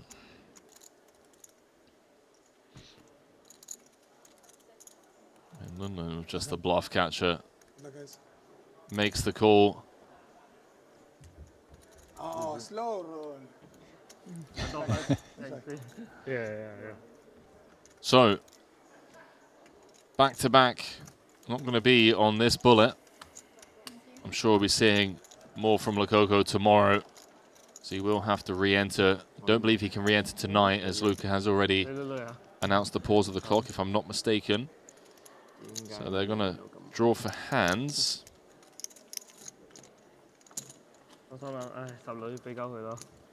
Yeah. So no entering after number of hands. Once the tournament clock has been paused and the cards been drawn, you can't. So say he draws 5 cards and there's 5 more hands. If you bust during the first 3 hands, you cannot re-enter and play the last 2. It's just you're out until tomorrow.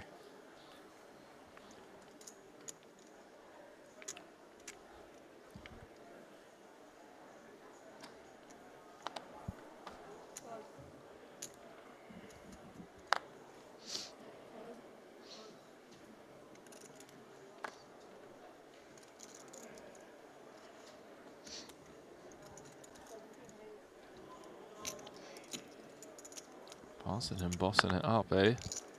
With the old 2 cards. I love the jest from Siva, where he's like, "You've been playing too much PLO, pal. That's why you're seeing monsters under the bed." And he had the 6's hand. Oh, Webster Lim. Very short here. Just basically a pot-sized bet. Is he going to go ahead and rip it himself? Don't think ace-8 suited backdoor clubs will be folding.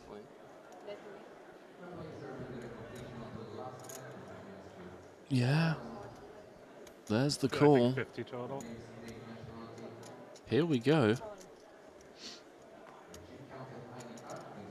Thank you.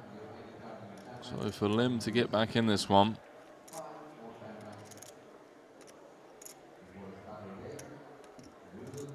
Just needs to hold across 2 streets. Fades an ace-8 or running clubs or running straight.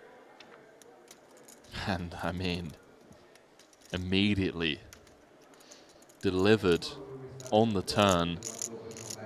8 of spades. Now Parsonen just looking to fade a 4 or a 3 to shower Webster, which he does. Parsonen up to 900K. Good for 5th in chips. Oh, what's going on over here? Hang on. Oh, we added David Peters to this table. But he gets out of the way after a cold 4 back to him. Don't do it, Chris. Yeah. What would you do if you had Queen Jack suited in that same spot right here? Make it 125 to induce and call a shove. But which of the 2 shoves would you call? Which of the 2 shoves? Yeah. Both. What? Oh, I'd hope from both to shove. Queen Jack suited is a good hand. I'll tell you what. Always doing well against 2 ranges. Yeah. Bonomo's been dishing it back to Winter. Yeah, exactly. You love to see it. He's really been So you're complaining spicy. about how you're waiting up, but now it ends when you're under the gun. Yeah. Yeah, you just gotta complain. Yeah. I know this is your first 100 game. That's how it works.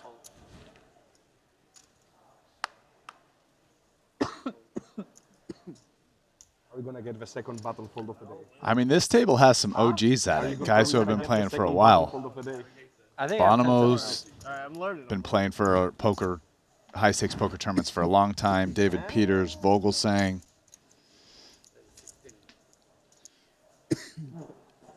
All of these guys as well, Brian, something that I really love is that they're all borderline with the table talk. Like, yeah, are we going to get a second button fold of the day, you know, as Winter 55. looks down at the Jack 6 and raises it up to 60? But, you know, it's kind of borderline conversations. Something else. You'll know in an hour. It's a cool thing about the TBS like features.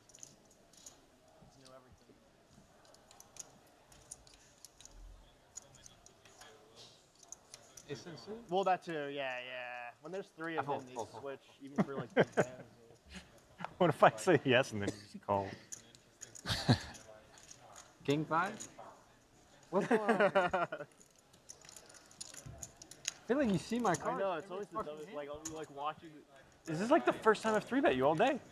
No, like literally the last 8 times you see that, I had the exact bottom of my right. The very. Like, you know, like some blind. That didn't hurt. I was just. I don't Oh, sure, yeah. Jack Pearl? Got one right. Well, the all-ins are what the audience can, like, you know, That's they're how blockers sweating work, it, man. You have a and then, shitty like, hand. I didn't have the You bottom. don't block any good clickbait cards. ones, you know. I had. Yeah, but those are the videos that get clicks. You know, if it's an all-in and a ridiculous run-out, right?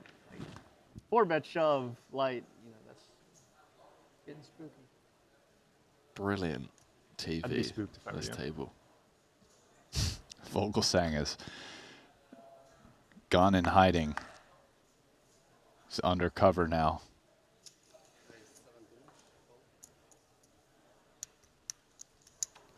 Last hand of the night, boys. Is this the last time of the night?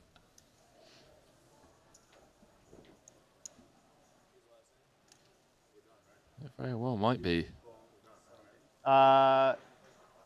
Yeah. This is the last one, yeah. Well, it sounds like the lads have got confirmation that on this table it is the last hand of the night. I saw a little bit of a podcast with Negrano, Polk, and Alan Keating, and they were. One of the topics was like how much should players be able to cover themselves up. I believe all of them agreed that what Vogelsang is doing is too far. That said, I mean, under the current rules, he's not breaking any rules, but it is something I think to consider because this is. I mean, you say that, but like, interesting. Where do you draw the line? Because Lococo yesterday, full hoodie, glasses. You have Mosbach with the sweater and the, you know, okay, his hair's visible, but his hair's not going to give anything away. Full sweater wrapped around the neck and face, so it's like. I think I mean, I can answer. You're is that where you draw allowed the to line? wear. You are allowed to put the hoodie like he is, but not covering the face. So no face cover, no face mask. And I also think sunglasses you should be allowed, but not ones only tinted but not reflective. That would be how I would do it. Well, lucky for us. You can use your hands, but no like scarves. You know, you want to put your face in your hands, you can do that. Now, after touching those chips, there's a lot of germs on them. It's a little risky, but, you know. Hey, hang on. You were telling me that you and your relatives and past generations have made it through, you know, years and years of evolution. Well, it's risky for them, not for me. Not risky for you. Okay. Okay, there we go. These guys out here are germaphobes. I know me and my relatives are good. Listen, man, you got to be careful with this commentary chat because you're going to spark a debate on Twitter. You know, you're going to get us dragged into it. I hope I do. I'm honestly fine with it. The guy wants to put his hood up. Let him put his hood up. Wow. Well, I mean, I'm fine with it too since he's not breaking the rules, but, you know. Thanks. Do I think that the rules should allow it? My answer is no. Back on over here. Pascal had Adamski dead. Checked all the way down to the river. There's a little bit more of a buzz in the air as the other tables have wrapped up for the day. 35, yeah. Interesting spot for Tamas here. I mean,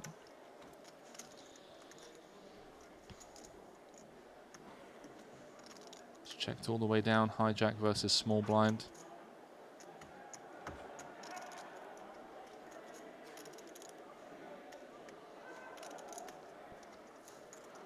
Oh, he's going to look him up. He's going to get shown the bad news. A little 35k of value for Pascal.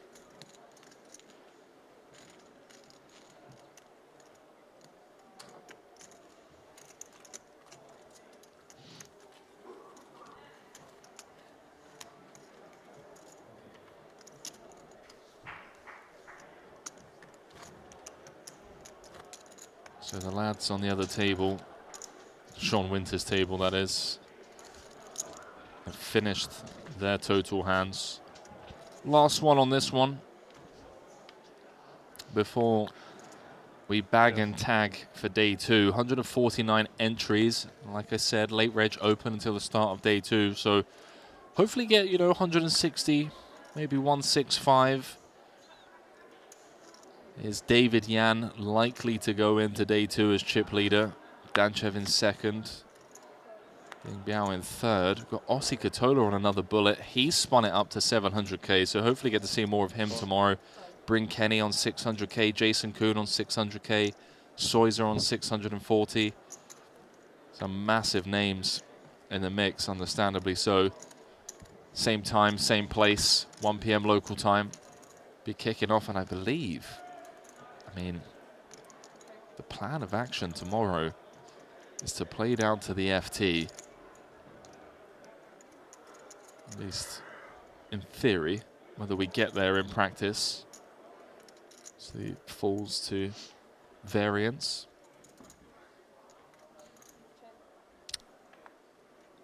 I feel like it's going to be a long day to get down to the FT. Yeah, I think so. I think it's probably going to be similar to the 500k where we get down to like 15.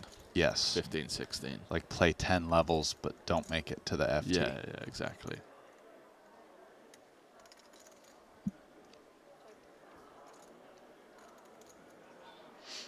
This one is checked down to the river.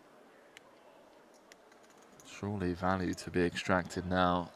Elis, as he does look to get some in the form of a 10k bet. No nonsense from Adamski. Oh, GG's, boys. One last, right? GG's. No. That's it. They're done. Yeah. That is it. They are done. So Elis is going to bag the chip lead at this table. Very healthy 952k. In fact, that's good for 4th in chips overall.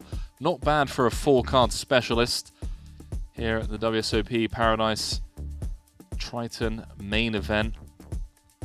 Bracelet and a trophy going to be awarded to the champion in this one, and we're kind of alluding to a 4 million payday. If we get another 10 entries or so overnight, that would create a prize pool of 16 million.